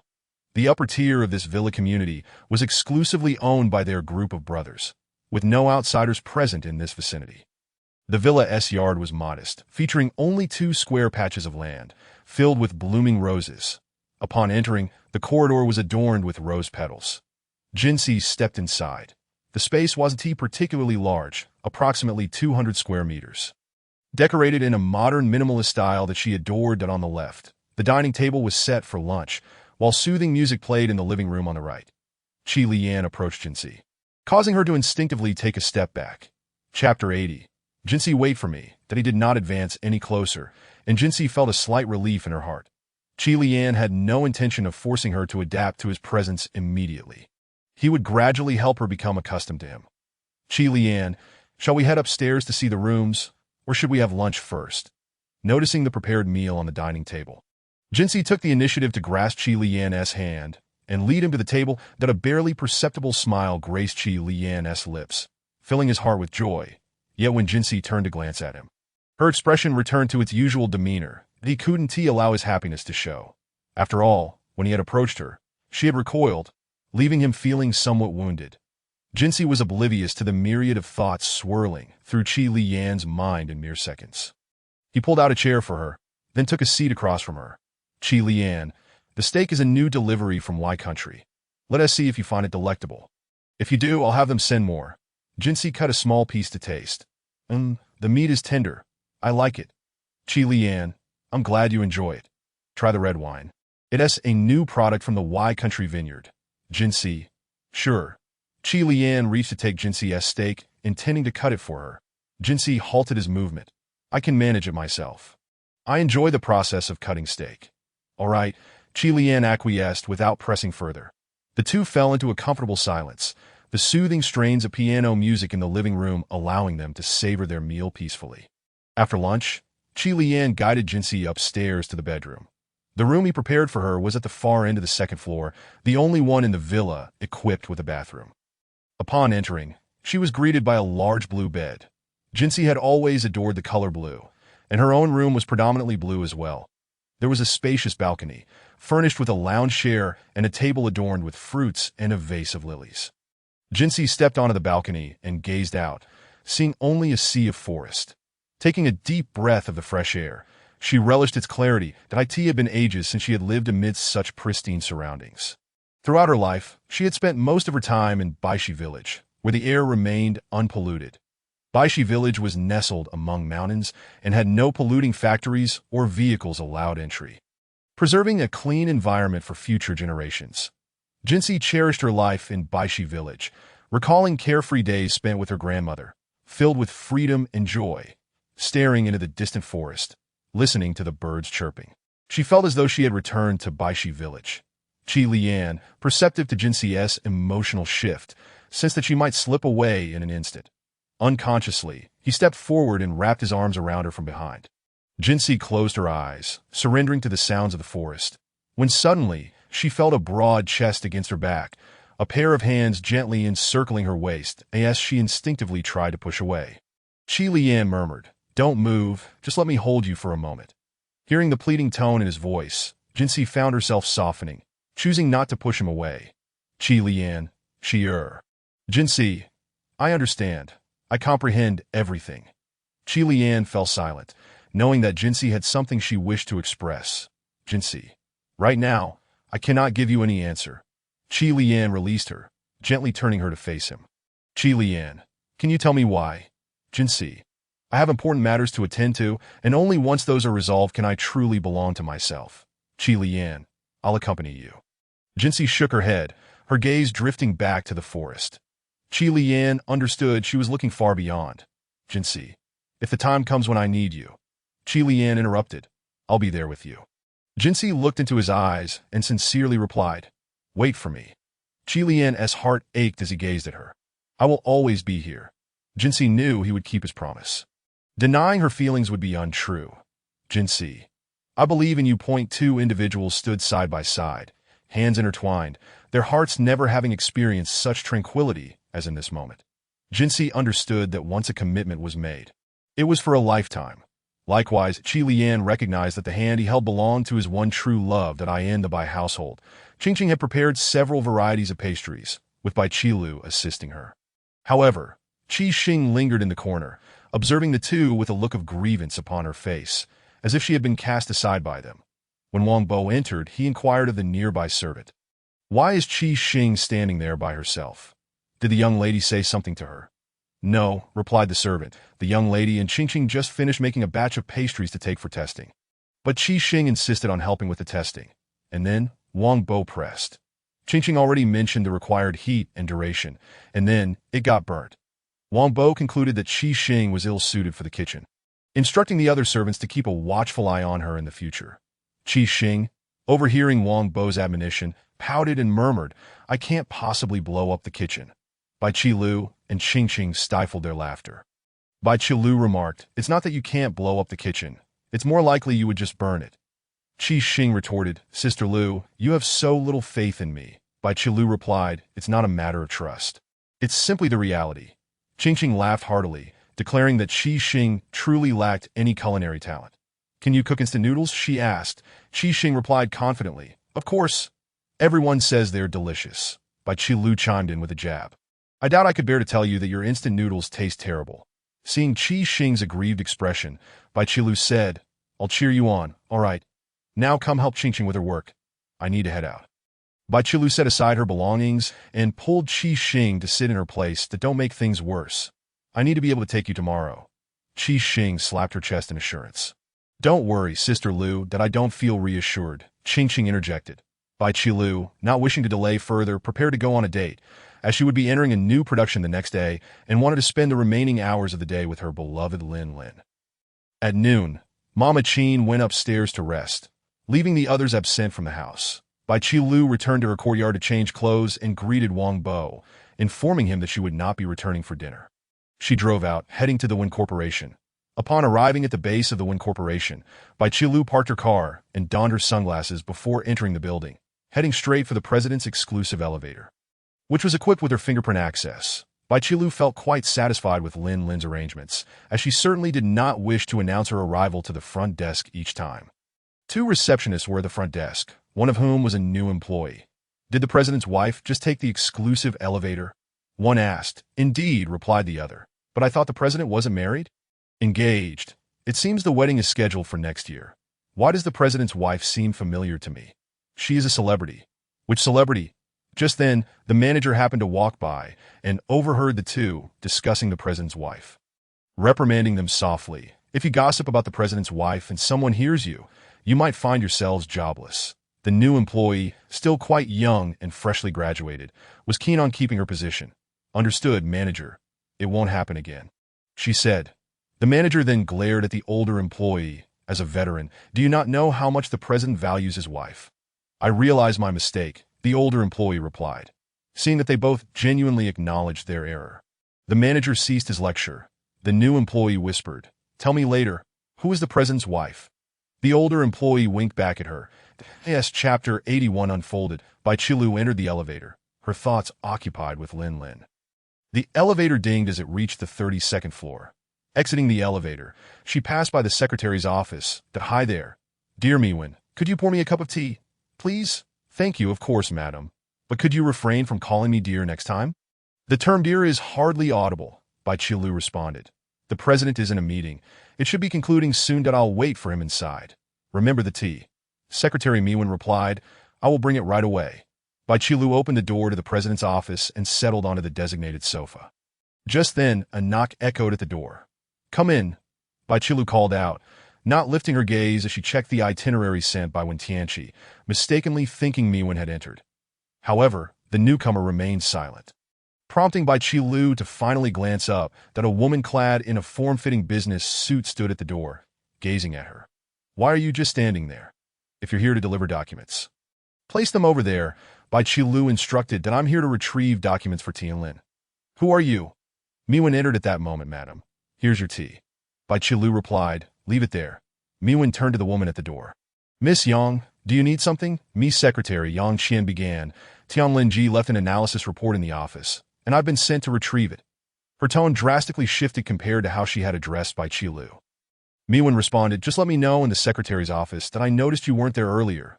Yang Qian replied. Miwen handed her the report. Here it is. Thank you. I must return now, or Tianlin Ji will be waiting anxiously. She turned and exited the office without casting another glance at Bai Qilu. Bai Qilu pointed towards the door. Who was that? Miwen replied, the daughter of a small company owner. She wants the president to use their materials. And it seems she was introduced by someone. Bai Qilu quipped, I doubt she's trying to sell materials. It seems more like she is trying to sell herself. Miwen remained silent, as she shared the same sentiment. Ever since that meeting last month, Yang Qian had been frequently visiting the company with various excuses to see the president, each time being turned away by Miwen. Bai Qilu took a sip of her tea. Contemplating the situation, Miwen thought to herself that it was impressive Bai Qilu could enjoy her tea amidst such circumstances. After all, if she had a fiancé who adored her, she too would not worry about the distractions from the outside world. Just as Miwen thought Bai Qilu would remain inactive, she elegantly stood and made her way towards the office door. Miwen followed closely behind her. Bai Qilu approached the conference room door and, without knocking, pushed it open. When Tianlin was about to express his frustration, but upon seeing Bai Qilu, his expression transformed into a smile. "Why aren't you waiting for me in the office? You've come to the conference room instead." Bai Qilu replied, "I thought I would come and learn how you conduct meetings."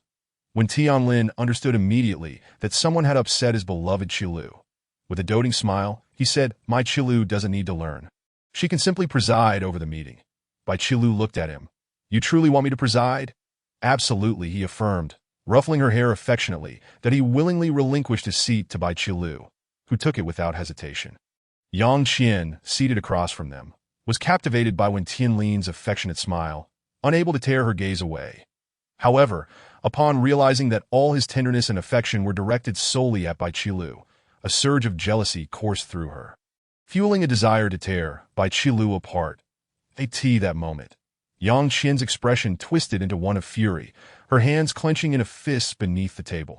Yang Hansheng, noticing his daughter's inability to maintain her composure, shot her a disapproving look. Upon seeing her father's displeasure, Yang Qian quickly reverted to a demure demeanor. The interplay between father and daughter did not escape the attention of Bai Qilu and Wen Tianlin. Bai Qilu inquired, Lin, what is the content of your meeting? I'm at a loss as to how to proceed." When Tianlin reassured her, "It's nothing. You can speak freely. Any topic is welcome." Everyone in the office could see that Bai Qilu was being playful. Yet when Tianlin indulged her without hesitation, the staff at Wen Corporation knew well that the president's wife was not one to create chaos, so they remained silent, awaiting the conclusion of the impromptu performance by the president and his wife. Yang Hansheng initially thought Wen Tianlin was joking and managed to maintain his composure. However, seeing Wen Tianlin genuinely allow this woman to take charge was unacceptable, but he was on the verge of finalizing a deal. And with her presence, what would become of Qianqian? The venue for dinner with Wen was already booked, and even the hotel reservations were secured. Yang Hansheng had planned everything meticulously. He intended to secure both the business and the woman that evening. "Wen Zong, is it time for us to sign the contract?" he asked. Bai Qilu turned to Wen Tianlin. "What contract?" Yang Hansheng interjected.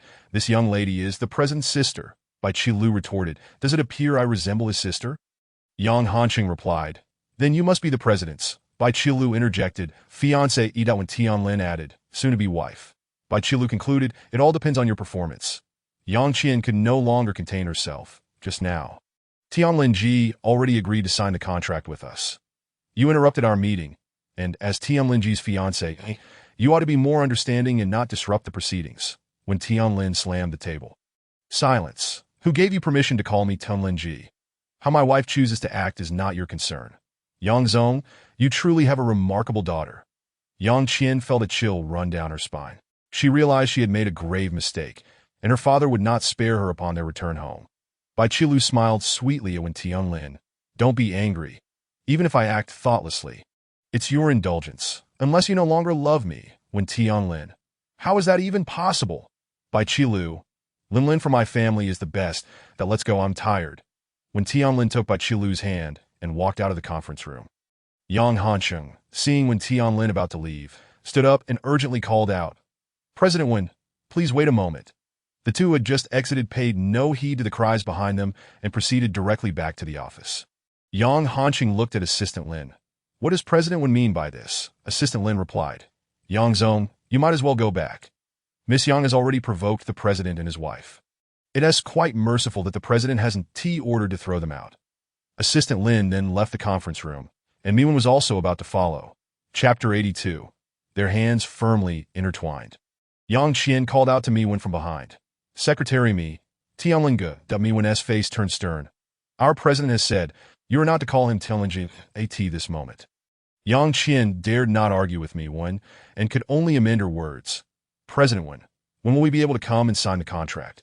Miwen felt that Miss Yang was either lacking in intellect or merely playing dumb. It was so obvious, yet she insisted on asking that Miwen, Yang Zong, and Miss Yang should return and await a call. After saying this, she did not give Yang Qian a chance to speak and directly exited the office. The other employees of Wen Group also left the conference room. With the president gone, what was the point of their lingering? They returned to their work to avoid overtime later that evening. The office was now devoid of anyone group personnel. Yang Hansheng raised his hand and slapped Yang Qian. You are more of a hindrance than a help. Yang Qian's fair face instantly swelled red. She covered her struck cheek, not daring to cry out, only standing there sobbing softly. Yang Hansheng, are you not leaving? Do you intend to wait for someone to escort you out? The secretary, seeing her boss in a foul mood, immediately stepped forward to link arms with him, and Yang Hansheng did not shake her off, leading the secretary forward. The secretary glanced back at Yang Qian, thinking that this young lady truly was inept, unable to handle even the simplest matters. Perhaps if she were in charge, it might have been a success. Yang Qian, witnessing her father and the secretary openly disregarding her, felt even angrier. Just as she was about to intervene, she saw the secretary turn back and provoke her. The secretary mouthed, useless. Yang Qian, just you wait. She could not believe that today she could not deal with Tilingu's fiancé. Yet she would not be able to handle this mere secretary. She turned to glance in the direction of the president's office, and despite her lingering resentment, she could only leave when grouped with her father for now. In the president's office, Bai Qilu sat on the sofa, feeling sullen, which amused Wen Tianlin. Wen Tianlin, you've caused a scene, and yet the contract remains unsigned. Why are you still unhappy? Bai Qilu, I thought she would be a little flower with some fighting spirit, but in just a few minutes, she wilted. How utterly boring. When Tianlin lifted her onto his lap, she was never on your level. So, of course, she lacks any fighting spirit.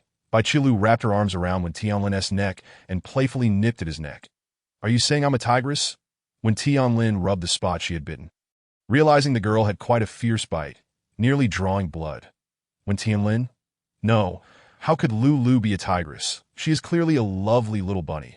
Bai Qilu, Lin, where shall we go after this? When Tianlin, we're not going back tonight. Bai Qilu, how delightful of you. When Tianlin stood up with her in his arms, moving to sit at his desk, placing her sideways on his lap. When Tianlin, stay with me for a while. Once we finish these documents, we will leave. Bai Qilu yawned. All right, when Tianlin, you can take a nap. I'll wake you when it's evening. Bai Qilu leaned against him, closing her eyes, while when Tianlin tightened his embrace and began to sift through the documents to the in residence, and Yinwei was preparing to pick up an inn. As tomorrow was Monday, and she planned to take him to check out nearby kindergartens. The little one was 3 years old and had been taught by his master on the island. Now that they had returned to Kyoto, it was time for him to interact with the local children. Ji Shiran had stayed at the inn residence again last night, and had not received a call from his mother in the past couple of days, leading him to suspect that his mother had forgotten him after being reunited with his father. Old Master Ji observed his great-grandson standing in the courtyard, gazing outside, and understood that he missed his mother. Old Master Ji, do you miss your mother? Smiled at Old Master Ji. Great-grandfather, I'm not missing her. I'm just worried that she might forget the way to find me. Old Master Ji laughed heartily. This child was reluctant to admit he missed his mother. Old Madam Ji emerged with fruits just as the old man was chuckling. Old Madam Ji, what are you laughing at? Old man, seeing his great-grandmother with the fruits, scampered over and great-grandmother, let me help you. Old Madam Ji, oh, our little one is helping great-grandmother with work. You're still small. When you grow a bit bigger, you can help more. Don't worry, great-grandmother. I'm strong enough to help you on the island. I often help my master's grandfather with work. Old Madam Ji, our inn is so wonderful. However, this fruit platter is a bit large today. Let us put it on the table for now, and tomorrow we'll use a smaller fruit platter for you to help carry. All right. Old Madam Ji then asked Old Master Ji, what were you just laughing about? Old Master Ji chuckled again. I saw the child looking at the door and asked him if he missed his mother. And you guess how he replied. Old Madam Ji, what did he say? Nothing. I'm just afraid that if Mommy comes to find me, she might get lost and I'm standing here waiting for her to see when she can come. Old Madam Ji affectionately patted Ann's head. This child, at the mountaintop villa, Qi Lian and Jinsi sat in the back courtyard enjoying tea. Qi Lian, next time you come over, we can soak in the hot springs. Jinsi's eyes lit up. Where? Qi Lian knew that she would love this. There is a cave in the woods with a natural hot spring pool. Jinsi, is there any danger in the woods? Qi Lian, it was cleared before the villa was built, and the cave's hot spring has been renovated. Jinsi nodded.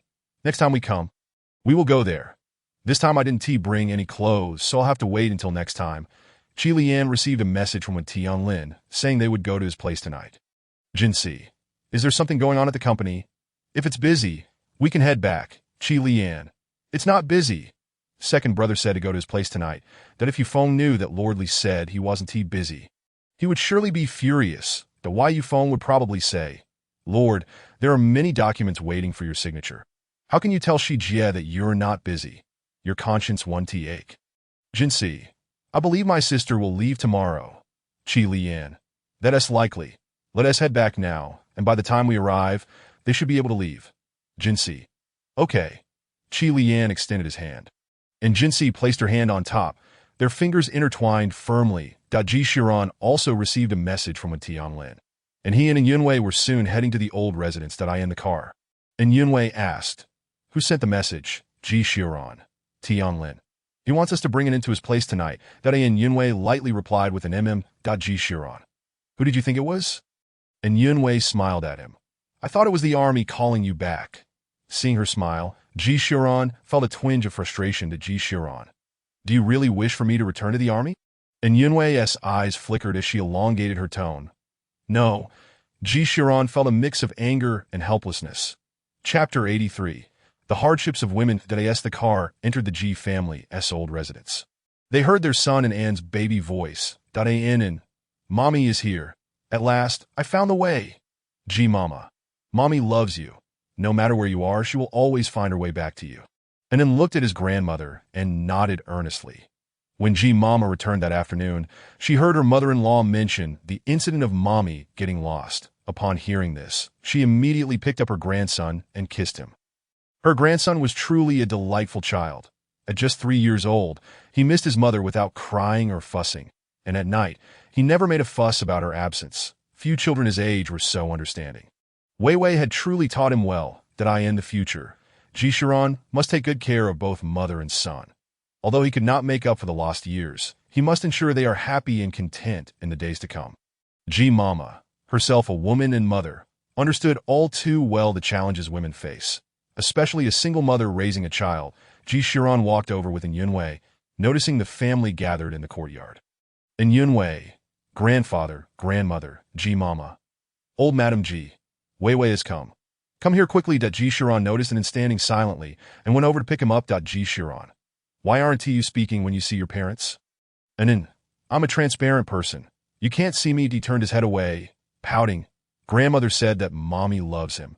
He understood, but he could not easily forgive her for not calling these past few days. Ji Shiran. What do you mean by that? And Yunwei approached and enveloped him in her embrace, gently patting his small bottom with her hand and planting a kiss on his cheek. Where's Mommy? I've missed you dearly these past few days, she said. But my darling, you just reunited with your great-grandparents and grandparents. It is essential for you to spend ample time with them, so I must grant you some space. And then, feeling a bit bashful under the gaze of family members, replied, I understand, no need to explain, sigh. Ji Shiran inquired. Why the sigh? He was genuinely perplexed about what his son was contemplating. Yunwei set him down, took Ji Shiran's hand, and placed their joined hands before their son. Indeed, we share a deep affection. You should be aware of this. And then retorted, sulking. So that means I could be treated as invisible? Laughter erupted in the yard. Ha ha. Ji Mama chuckled. So this is what my precious child meant.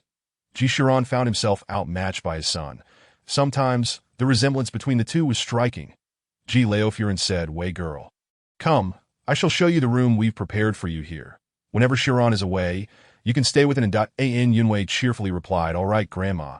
I shall frequently bring it in to stay. Ji Mama and Yunwei each took an arm of Ji Laofuran as they walked towards the house.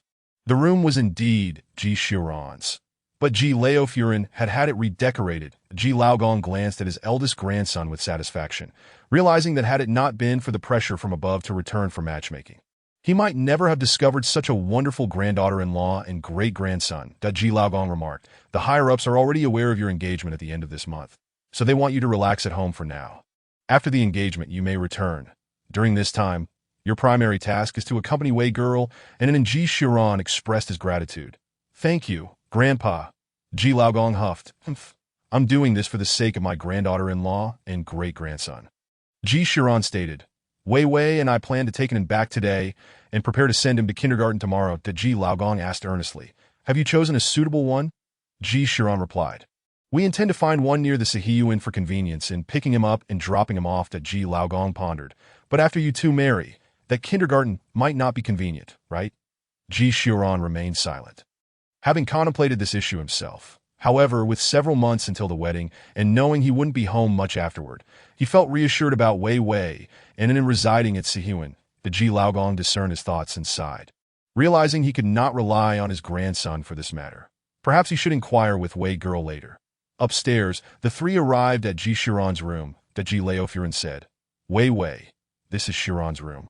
You and shall stay here from now on. An Yunwei responded. All right, Grandma Ji Mama added, when Shiran lived here, it was furnished with military decor. Now that you and will be staying. Grandma had everything changed. An Yunwei expressed her gratitude. Thank you, Grandma. I really like it. Ji Laofuran beamed. I'm glad you like it. Should you find anything lacking, just let me know, and I'll have someone prepare it for you. And Yunwei nodded, strolling to the cabinet beside the bed to find it filled with trophies, Ji Mama informed her. These are all trophies from Shiran's childhood and university days, Ji Laofuran called out. Wei Wei. And Yunwei turned to her with a smile. What is it, Grandma? Ji Laofuran suggested. Once you are married, you should live with us. We will help you with the children, Ji Mama added. And I too. And Yunwei smiled and nodded. All right. After marriage, I shall reside here and won't leave. Even if you try to chase me away, Ji Laofuran chuckled heartily. Nonsense. How could I ever chase you away? At the Wen group. When Tianlin had completed the paperwork and gazed at the still sleeping Lulu in his arms, gently stroking her head and planting a soft kiss on her lips, he whispered in her ear. Darling, it's time for us to leave. Bai Qilu opened her delicate eyes. Is it time to go? When Tianlin affirmed yes, everything is in order. Li Yin and Cici have already started their return journey. They will be here shortly. Bai Qilu quickly awakened, so it was Qi Lian who took my sister away. Let's hurry. I must settle the score with him. When Tianlin reassured her now, having an extra person to look after Cici is not a bad thing. Besides, would you feel at ease leaving Cici with someone else? It's better to trust Li Yin. Bai Qilu protested. That doesn't mean we can let him off the hook. Let us go. When Tianlin chuckled, all right. Meanwhile, Qi Lian, still driving, sneezed 3 times in quick succession. Jinsi, noticing, raised the car's temperature slightly. Are you coming down with something? Qi Lian replied, No, I just suspect someone is cursing me. Jinsi laughed. Who would dare insult the esteemed Master Qi? Qi Lian was acutely aware of who it was. It must be his second brother informing his sister-in-law, Bai Qilu, about taking Jinsi out. Bai Qilu, upon learning of this, had not ceased her complaints. That despicable Qi Lian taking my sister away. How could he, when she is still so young? When Tianlin, ever the mediator, interjected, All right, no more anger.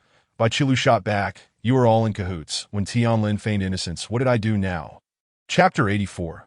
Mama Qin initiates a date with Papa Bai after her afternoon rest. Mama Qin entered the study and sent all the wedding gowns and formal attire designs intended for her goddaughter and Yunwei to Qin Dan. She instructed Qin Dan to commence preparations immediately, while the accessory designs would be provided in a few days, with the necessary diamonds to be delivered. Having arranged these matters, Mama Qin descended the stairs. Discovering the living room empty of her 2 daughters, she inquired of the maid, Is the eldest miss not home? The maid replied, No, madam. The eldest miss left shortly after your rest. Mama Qin acknowledged this. Realizing her daughter Shibao had likely gone out and not returned, the maid finished her report. She hurried to the kitchen, where Wang Bo was assisting Qingqing with watching Qi Xing. Wang Bo, noticing the maid's entry, understood that madam had awakened. He instructed, Please take the bird's nest to madam. The maid complied, and Qingqing sweetly smiled at Qi Xing. Xing, dear, madam has come downstairs. Could you help me deliver a portion of pastries to her? Qi Xing, aware that Qingqing was trying to use madam's authority to send her away, prepared an assortment of pastries, placing them on a tray to deliver to madam, casually responding to Qingqing, Don't think you can get rid of me. After delivering these pastries, I will return. Wang Bo watched the 2 young ladies banter with genuine delight, reflecting on how, in the past, the household servants had hesitated to converse with him. Now, with the arrival of these 2, not only were they considerate and well-behaved, but they also enjoyed engaging him in light-hearted conversation. Mama Qin was on the phone with Papa Bai. Darling, have you finished with the company matters? On the other end, Papa Bai replied, Almost done. It should wrap up in about an hour. Mama Chin urged. Once you're finished, come pick me up. Papa Bai agreed. All right, Mama Chin teased. You don't even ask where we're going. Papa Bai replied, no need to ask. I will follow my wife's lead. Mama Chin smiled tenderly. Tonight, we are going out on a date. Papa Bai's face lit up with joy. His wife had finally remembered to take him out on a date after what felt like half a year since their last. He affirmed, wait for me. I'll come home to pick you up once I'm done. After hanging up, Papa Bai exited the conference room, leaving everyone puzzled. Had the meeting concluded? Yet, the chairman had not declared it over. So everyone remained seated. Moments later, Papa Bai re-entered the conference room, resuming the meeting and urging everyone to accelerate the pace. Mama Chin enjoyed the bird's nest and 2 pieces of cake that Qi Xing had brought. Savoring the delicious treats, she inquired of the maid, is Qing Qing still in the kitchen making pastries? The maid confirmed, yes, madam. Qing Qing has been in the kitchen the entire time. Mama Chin instructed, good. Wang Bo emerged from the kitchen. Madam, the eldest miss instructed that she would not be returning for dinner. Mama Chin replied, that's fine. My husband and I won't be home for dinner either, so no need to prepare anything. Wang Bo acknowledged, understood, madam. After relaying her instructions to Wang Bo, Mama Chin returned to her room to freshen up. Qi Lian had driven Jinsi to Wen Tianlin's villa. Today, Wen Tianlin had planned to have Bai Qilu return, which was why he had gathered everyone at his place. The security guard at the entrance immediately opened the gate upon seeing Master Qi's arrival. The maid inside the villa greeted, welcome, Master Qi. Qi Lian took Jinsi's hand as they entered, asking, has your master not returned yet? The maid replied, no, young master.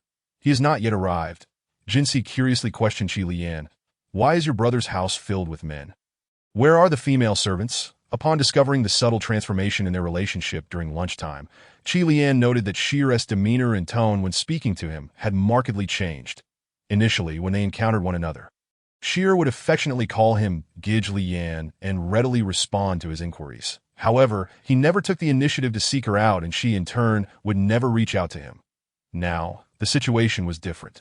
Shira actively posed questions to him, beamed with joy in his presence, and gradually revealed her true self to him. As Jinsi observed Qi Lian gazing at her motionless, his eyes brimming with deep affection. She playfully waved her delicate, fair hand before him. Qi Lian swiftly grasped her mischievous hand, admonishing, do not cause trouble. Shira's hoarse voice betrayed the suppressed emotions he was grappling with. Jinsi ceased her antics, obediently allowing him to hold her hand. Qi Lian stated, second brother fears the nuisance of having maids around, hence I have never employed any. Jinsi replied, my brother-in-law does well. Qi Lian continued, in the future, our household shall not have servants. I shall manage everything myself. Jinsi smiled brightly as she responded, let us see how you perform. That moment, Bai Qilu stormed in, with Wen Tianlin hastily trailing behind. Upon entering, they beheld Qi Lian holding Jinsi's hand, seated closely together on the sofa. Jinsi exclaimed, sister, who has upset you? Bai Qilu angrily took a seat opposite them, directing a fierce glare at Qi Lian. Jinsi turned to Qi Lian. How did you manage to provoke my sister? Qi Lian raised their intertwined hands, and Jinsi instantly grasped the implication. Bai Qilu exclaimed, my dear Shir is still so young. How could you be so audacious? Qi Lian replied, sister-in-law, if I recall correctly, second brother was merely 15 when he confessed to you. Bai Qilu's face flushed with a hint of embarrassment. He is a poor role model. How could you emulate him? Jinsi interjected, sister, Gij Lian has agreed to wait for me for a few years. Bai Qilu's mouth fell agape in astonishment as she turned to Qi Lian. While Wen Tianlin was equally taken aback that the usually resolute Qi Lian would consent to wait, Qi Lian readily affirmed, indeed, I shall wait for Shir. Wen Tianlin realized the depth of Qi Lian's affection for Jinsi, and Bai Qilu felt a pang of sympathy for him. Having grown up together, she understood his character well. Such a promise indicated a commitment that would not waver. Jinsi tightened her grip on Qi Lian's hand, declaring, I shall do my utmost to shorten the time. Bai Qilu felt a jolt within her. Indeed, Jinsi had significant matters to attend to. Their parents had only informed the eldest brother of these matters, and she and the second brother were not privy to many details, only aware that the Bai family had yet to reunite. Before that reunion, Jinsi needed to mature swiftly. Trust me, sister, Jinsi insisted, the weight of the word sister resonating deeply. Bai Qilu replied, your sister shall always be by your side. Wen Tianlin, not oblivious to the circumstances surrounding the Bai family, refrained from probing further, opting instead to remain a steadfast companion to Qilu. Bai Qilu then addressed Qi Lian. "Please take good care of my shear." Qi Lian responded earnestly, "Sure is my life." At that moment, the roar of an engine echoed from outside, unmistakably signaling that Like had arrived in his sports car. "Hello, cousin Linga's sister Lulu," he called out, only to be taken aback upon noticing his cousin nestled closely beside Qi Lian, hands still intertwined. Had he missed something significant? Chapter 85. "Are you together?" Like pointed at their clasped hands and their close proximity. Stammering, you two. "What is this?" Qi Lian urged, "Speak properly." Like swallowed hard. "So, you two are together?" Bai Qilu and Wen Tianlin exchanged glances, finding the revelation rather unimpressive. Had it not been evident to everyone beforehand, Bai Qilu remarked. "Isn't it quite obvious? Didn't you notice any signs before?" Like replied, "I did. I just didn't expect it to happen so quickly." He then moved to sit beside Qi Lian on the sofa. "How did you persuade Sheer to agree?" "She is still so young. You are like an old bull with tender grass," he quipped. Qi Lian's expression instantly soured, causing Like to leap up and take refuge beside Wen Tianlin. Bai Qilu chuckled. "Indeed, that's what I was thinking." Qi Lian retorted, "Like, are you asking for a beating?" Like leaned closer to Wen Tianlin, who warned, "Keep your distance." Like clasped his hands together, his eyes pleading for mercy. Jinsi interjected. "Enough, don't frighten Like. Besides, you are not that old." Qi Lian's demeanor softened. He decided to spare Like for the day. Like sighed in relief, expressing gratitude to Jinsi with a fist bump, while Qi Lian shot him a fierce glare, prompting Like to lower his hands in a childlike manner. "You arrived in a sports car today," Jinsi noted. Like tensed again. "Yes, little cousin-in-law." Initially, Qi Lian had intended to admonish him, but upon hearing Like refer to Jinsi as little cousin-in-law, he found it somewhat endearing. Seeing his cousin's expression brighten, Like realized he had escaped unscathed. "Did you go racing?" Jinsi inquired. Like immediately shook his head. "No, how could that be?" His own words felt hollow. Qi Lian pressed. "Are you certain?" Like wilted under the scrutiny, unable to deceive his cousin. I just finished and returned." "Everything is fine," Jinsi declared. "Next time, I shall join you." Like beamed. "Sure, little cousin-in-law," Bai Qilu added. "I want to go too." Wen Tianlin embraced her. "If you like, I shall take you next time." Like chimed in. "Then we shall form a group." Qi Lian interjected. "Do you think your opinion matters?" While Qi Lian felt pleased that Like had called Sheer little cousin-in-law, he did not let him off easily. Thus, the atmosphere was filled with Like's remarks followed by Qi Lian's reprimands as they awaited the arrival of others, the Ji family's old residents. Upon learning of An Yunwei's agreement to marry and live with them, Elder Ji was elated that Ji Shiran cautiously whispered to An Yunwei, "Are you truly certain?" His voice was barely above a whisper. Yet it caught the keen ears of Elder Ji. Elder Ji boomed, "If Wei girl has agreed, what business is it of yours?" Elder Ji's wife and Ji's mother were left perplexed by the exchange. Elder Ji continued, "If not for Wei girl and Anne's sake, I would have ordered you to leave by now." To Ji Shiran clarified to the two matriarchs, "I merely inquired if Wei Wei is truly resolved to marry and live here." And Grandpa grew angry that Ji's mother retorted, "Serves you right." Elder Ji's wife added, "Since Wei Wei has made her decision, what concern is it of yours?" Seeing the elders united against him, Ji Shiran turned to An Yunwei with a look of despair. An Yunwei shrugged, indicating her powerlessness. That Ji Shiran lamented, "I was wrong," and noticing his distress, patted his leg, signaling for him to lift him up. Ji Shiran scooped him up, asking, "What is it, son?" and replied, "I truly feel for you." Ji Shiran inquired, "Why doesn't feel for his father?" and responded, "I always knew your family standing was low, but I never imagined it could be this low." Ji Shiran desperately sought comfort, and An Yunwei, unable to bear it any longer, stepped forward to embrace him. The three elders observed the affectionate bond between the two with great delight. Elder Ji's wife suggested, "Let us have dinner, and then return." Ji Shiran replied, "No." Tianlin called and invited us to his place. Elder Ji waved his hand. "Go on then." Ji Shiran announced, "Grandpa, Grandma, we shall be leaving now. Mom, we are off." Elder Ji's wife encouraged, "Go on." Ian chimed, "Great-grandpa, great-grandma, Grandma, goodbye." Ji's mother embraced him, planting a kiss on his cheek. "My dear, remember to call Grandma." Ian replied, "I will come back in a few days." Ji's mother assured, "All right, I will come to fetch you in a few days." She turned to Ji Shiran and An Yunwei. "Come on, I will see you off." Neither Ji Shiran nor Yunwei opposed, for even if they had wished to, it would have been futile. Ji's mother clearly intended to carry into the car. The family of three drove towards Wen Tianlin's residence, while Wen Tianqi, still at home in turmoil, received a call from Bai Qilu. Bai Qilu. Qi Jie, when will you arrive?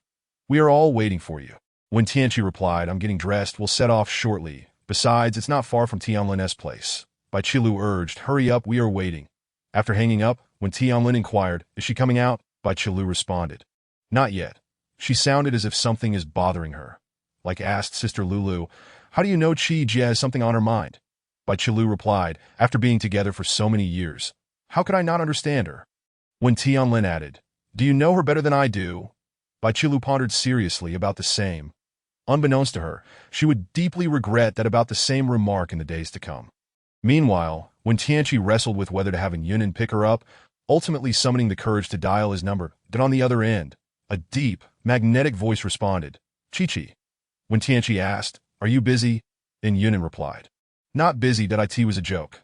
How could he be busy when Chi-Chi had finally taken the initiative to call him? When Tianqi, abandoning her earlier hesitation, boldly declared, come pick me up at my house. We re going to Tianlin Est, and Yunan replied, okay, I'll be there shortly. Half an hour later, and Yunnan sent a message to Wen Tianqi, informing her of her arrival. Wen Tianqi, known for her penchant for speed, wasted no time and immediately inquired upon entering the car, are you driving fast? And Yunnan, aware of Qi's concern for her well-being, replied, not at all. I happened to be in the vicinity for some errands and came directly after receiving your call. Wen Tianqi asked, am I interrupting you? And Yunnan reassured her, not at all. I just finished my discussion. They fell into a comfortable silence, the atmosphere in the vehicle turning tranquil. When Tianqi broke the silence, and Yunnan interjected, you go first. When Tianqi, with determination, declared, I've made up my mind. We can give this AT-RY, and Yunnan responded affirmatively, all right. When Tianqi widened her eyes, asserting, if you fail to meet my expectations, we shall part ways immediately. And Yunnan replied, agreed. When Tianqi pressed further, do you have nothing else to say? If I am dissatisfied, I will not hesitate to leave you. Sensing her agitation, and Yunnan quickly reassured her, that won't happen. I have my plans. Hearing this, Wen Tianqi felt a sense of relief. When Tianlin arrived, stating, let's go, the others should be here soon and Yunnan started the car. He reached out to take Wen Tianqi's hand, but she refused, saying, focus on driving. We can hold hands after we get out, and Yunnan beamed at her response, while Wen Tianqi's cheeks flushed. Chapter 86. Seeking comfort as in Yunnan and Wen Tianqi stepped out of the vehicle. Ji Shiran's family arrived. Upon disembarking, and Yunwei spotted her brother holding hands with Qi Jie and exclaimed, are you two together? Wen Tianqi's face turned crimson once again, while Yunnan squeezed her hand, saying, Qi Jie has finally agreed to my pursuit. The Ji Shiran chimed in, congratulations, and then rushed over. I have a new aunt. Hello, aunt. Wen Tianqi, feeling bashful from the child's address, released in Yunnan's hand and crouched down. Greeting, hello, and dear, and then politely replied, hello, aunt. When Tianqi corrected, and it should call me Qi Yi.An and protested, why not aunt? Isn't that what I should call you? When Tianqi pulled in Yunnan closer, insisting you explain in Yunnan, not particularly wanting to elaborate, understood that calling her aunt was indeed a positive sign for him. However, as he was still in the process of evaluation, he suppressed his thoughts, allowing Anin to refer to her as if for now. He lifted Anin into his arms, explaining, and then we'll call her Ai for now because your uncle hasn't proposed to Qi Ai yet, so calling her aunt is premature. Anin nodded in understanding. Then I'll call her Qi Ai today, and tomorrow you can propose, and then I can call her aunt. And Yunnan chuckled. All right, your uncle will start preparing for the proposal tomorrow and gather the necessary items. After which I'll ask your Qi Ai to marry me, and then you can address her as aunt. And Anin encouraged, good luck, uncle. They were chatting at the entrance of the villa, while inside, others had already heard the commotion. Seeing that the group hadn't entered yet, like approached to open the door, urging bro, Nangu, come in and chat. Bring Little Anin inside. Qi Lian, aware that Little Anin was outside, contemplated how to keep this mischievous child away from his daughter. Sure that as they walked inside, when Tianqi playfully tapped like on the head, chiding, you only remember to call your brother and forget your sister. Like rubbed the spot she had hit, grinning, how could I forget? I came out to greet you, because I knew Qi Jie and my sister were here, that Yunwei praised, good boy. Obedient children are the best, like thought to himself that he must be obedient. For his sister was his golden ticket, that if he ever made a mistake, he would need her protection, or else his brothers would surely scold him. But Ji Shiran gave a knowing look as he introduced to Wen. Son, this is your second uncle, Wen Tianlin. Pointing to Wen Tianlin sitting on the sofa, that An and cheerfully greeted, "Hello, second uncle." She then turned to Bai Qilu saying, "Hello, Annie." When Tianlin replied, "Hello," and after an exchange greetings with everyone, she dashed off to find Jinsi. Qi Lian blocked her path, and then looked up at Jinsi with teary eyes. Jinsi brushed aside Qi Lian's obstruction and picked An up, scolding, "He's just a child. Why are you teasing him?" Qi Lian thought to himself that he was not teasing. It was just that this little brat wanted to monopolize his shirt. At the moment he arrived, Ayan and led Wen Tianqi to a sofa where they sat down. Like exclaimed, "You two, Qi Jie, are officially together now." Upon seeing the lack of surprise on the faces of others in the room, like added, "Wait, you all knew?" When Tianlin kindly replied, "We just found out," like pressed. "Then why are you not surprised?" Bai Qilu shrugged. "What's there to be surprised about? We guessed it long ago." Feeling particularly dejected, like realized he was the only one left single among them. "Wait, there was also a little brat. Wasn't there?" Like called out, "And then come over and keep uncle company. You're all out GOT'd. An and shook her head. "No, I'm quite happy with Sheer." Like lamented, "Woe is me. Even little An has someone to keep her company." He picked up his phone and called Zheng Nancheng, desperately seeking comfort. When Tianqi recalled Bai Qilu's words from earlier that morning, mentioning she would bring someone along tomorrow, yet she hadn't arranged for a ticket or revealed who it was. When Tianqi inquired, "Lulu, who are you bringing tomorrow?" Bai Qilu, maintaining an air of mystery, replied, "I can't tell you just yet. You'll find out tomorrow." When Tianlin, curious, asked, "Who are you bringing? Why am I not in the loop?" Bai Qilu chuckled, "Not telling you either." When Tianqi saw her brother fail to pry the information out of Bai Qilu, she understood that Lulu was indeed not going to disclose anything. When Tianqi pressed, "Where is this person now?" Bai Qilu candidly admitted, "At my place, in my room." When Tianlin raised an eyebrow, "In your room? How did that happen?" Qi Lian leaned close to Jinsi and whispered, "Who is it? A boy or a girl? They won't be crashing in your room tonight, will they?" Jinsi, clearly amused, replied, "What are you thinking? It's a robot I got for my sister." Qi Lian felt relieved upon hearing this. When Tianlin, still not satisfied with the lack of clarity, felt quite frustrated that moment, Zheng Nanqing walked in, prompting Wen Tianlin to scold, "Where have you been? We've been waiting for you." Zheng Nanqing, bewildered by his older brother's tone, wondered what he had done to earn such ire. Like, feeling sympathetic, wished he could inform him that he had arrived at an inopportune moment. His sister's room was occupied, and Lin Guo was in a foul mood. Zheng Nanqing exchanged a glance with Like, who discreetly gestured for him to keep quiet, and suddenly piped up, "Sheer, why did the new uncle wink at Uncle Like?" Without caring much for his brother's mood, Zheng Nanqing seized the opportunity to introduce himself, and then, "Sweetheart, I'm your seventh uncle," An replied enthusiastically, "Hello, seventh uncle."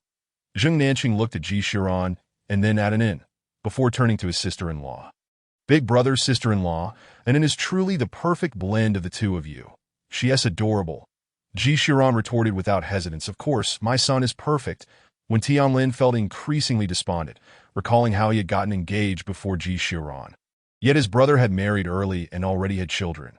Observing this, Bai Qilu felt a pang of sympathy and discreetly informed him, "The person I mentioned is actually a robot, a gift from Sheer." When Tianlin's eyes lit up momentarily, "I'm fine, no need to tell me." Bai Qilu countered, "I know you're fine. I just wanted to share the information with you." When Tianlin replied, "I knew you were the best." "Lulu," addressing everyone, he declared, "All right, everyone is here. Let us eat."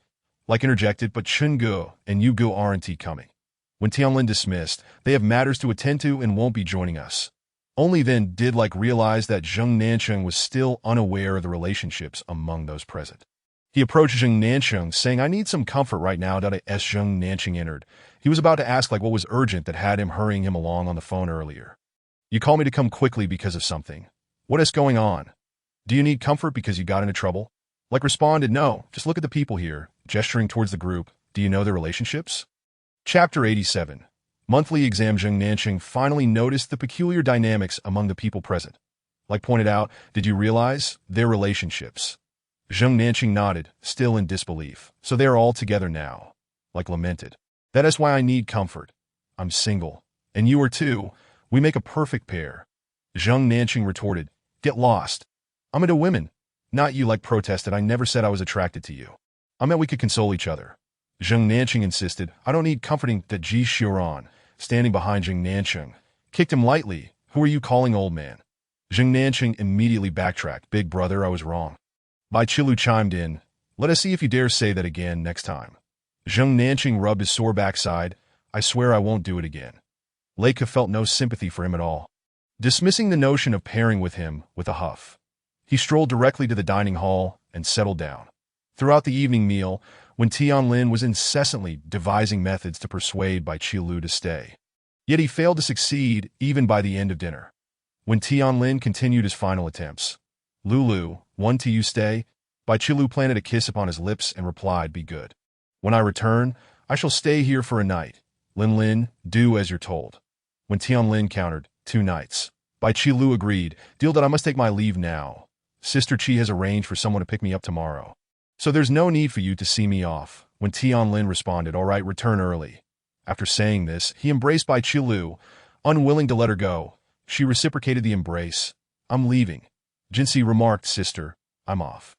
Bai Qilu replied, coming. Upon their return home, they found their eldest brother Bai Qiwen and second brother Bai Qiming had just arrived. Eldest brother Bai Qiwen inquired, just got back. Jinsi affirmed, yes, just finished. Second brother Bai Qiming complained, I am exhausted. Hurry inside and have Uncle Wang prepare a late-night snack. I'm famished. Jinsi asked, didn't you have dinner, second brother? Second brother Bai Qiming replied, to be precise, I only had 1 meal. I missed both lunch and dinner. His stomach growled in agreement. Upon entering the main house, Bai Qiming shouted, Uncle Wang, I'm starving. Please prepare dinner quickly. Uncle Wang assured, I'll have someone prepare it right away. The pastries that Qingqing made are on the table. Have some to tide you over. Noticing that their mother was not waiting in the living room, Jinsi asked, Mom, did you fall asleep? Bai Qilu speculated. She must have gone out with Dad. It seems she won't be back tonight. Jinsi thought her parents were quite romantic. Jinsi then said, eldest brother, second brother, sister, I'm heading back now. Second brother Bai Qiming asked, aren't you having a late-night snack? Jinsi replied, I'm not.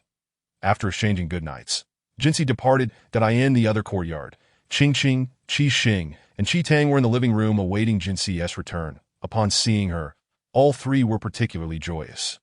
Jinsi teased, you 3 are so excited. Did you get a boost of energy? Qi Xing replied, what are you talking about, Jinsi? We prepared the ingredients for the late-night snack and are just waiting for you to return and start cooking. Jinsi responded, I'm back. You can start now. I'll go change. Qingqing said, I'll start right away. She stopped Qi Xing from entering, asserting, I can manage on my own. No need for your help. Jinsi knew without a doubt that Qi Xing would only complicate matters today. After washing up and changing, she went downstairs to find Qingqing had already prepared a simple late-night meal, a bowl of noodles for each person. Qi Xing and Qi Tang ate contentedly, supporting their bellies as they strolled around the yard a couple of times before heading back to sleep. The following morning, Bai Qilu rose early, as her flight was scheduled for the morning. As she was leaving, she coincidentally bumped into Jinsi, who was returning from her morning run. Jinsi remarked, sister, you're leaving so early. Bai Qilu replied, yes, the morning flight. They're here to pick me up, so head back quickly. Don't catch a chill with all that sweat. Jinsi responded, all right, goodbye, sister. Bai Qilu promised, I'll bring you a gift when I return. Bye-bye. The robot Tang Tang obediently followed Bai Qilu without uttering a word.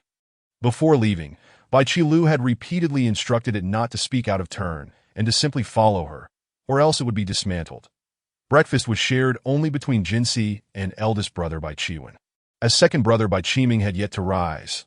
According to eldest brother, he seemed to have exhausted himself and requested a day of rest.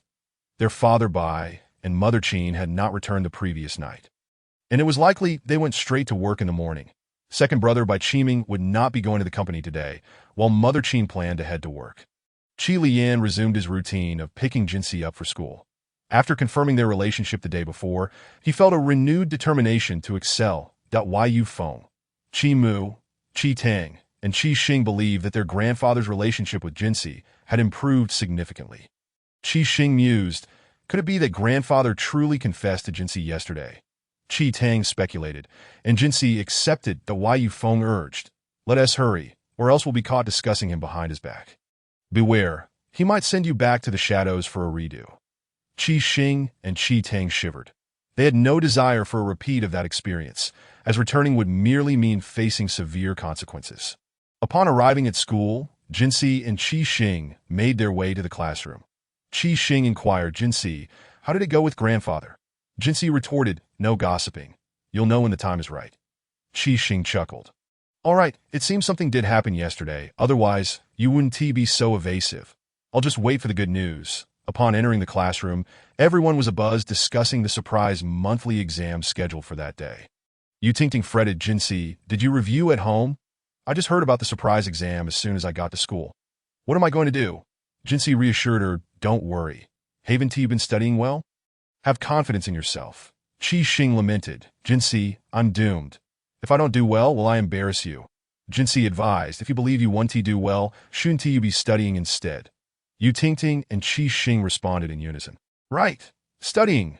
Jinsi took her seat, checking her phone for updates from Qingyu regarding the current situation. Seeing that Jinsi was not studying, Yu Tingting asked, aren't you going to review? Jinsi confidently replied, I believe I'll do well.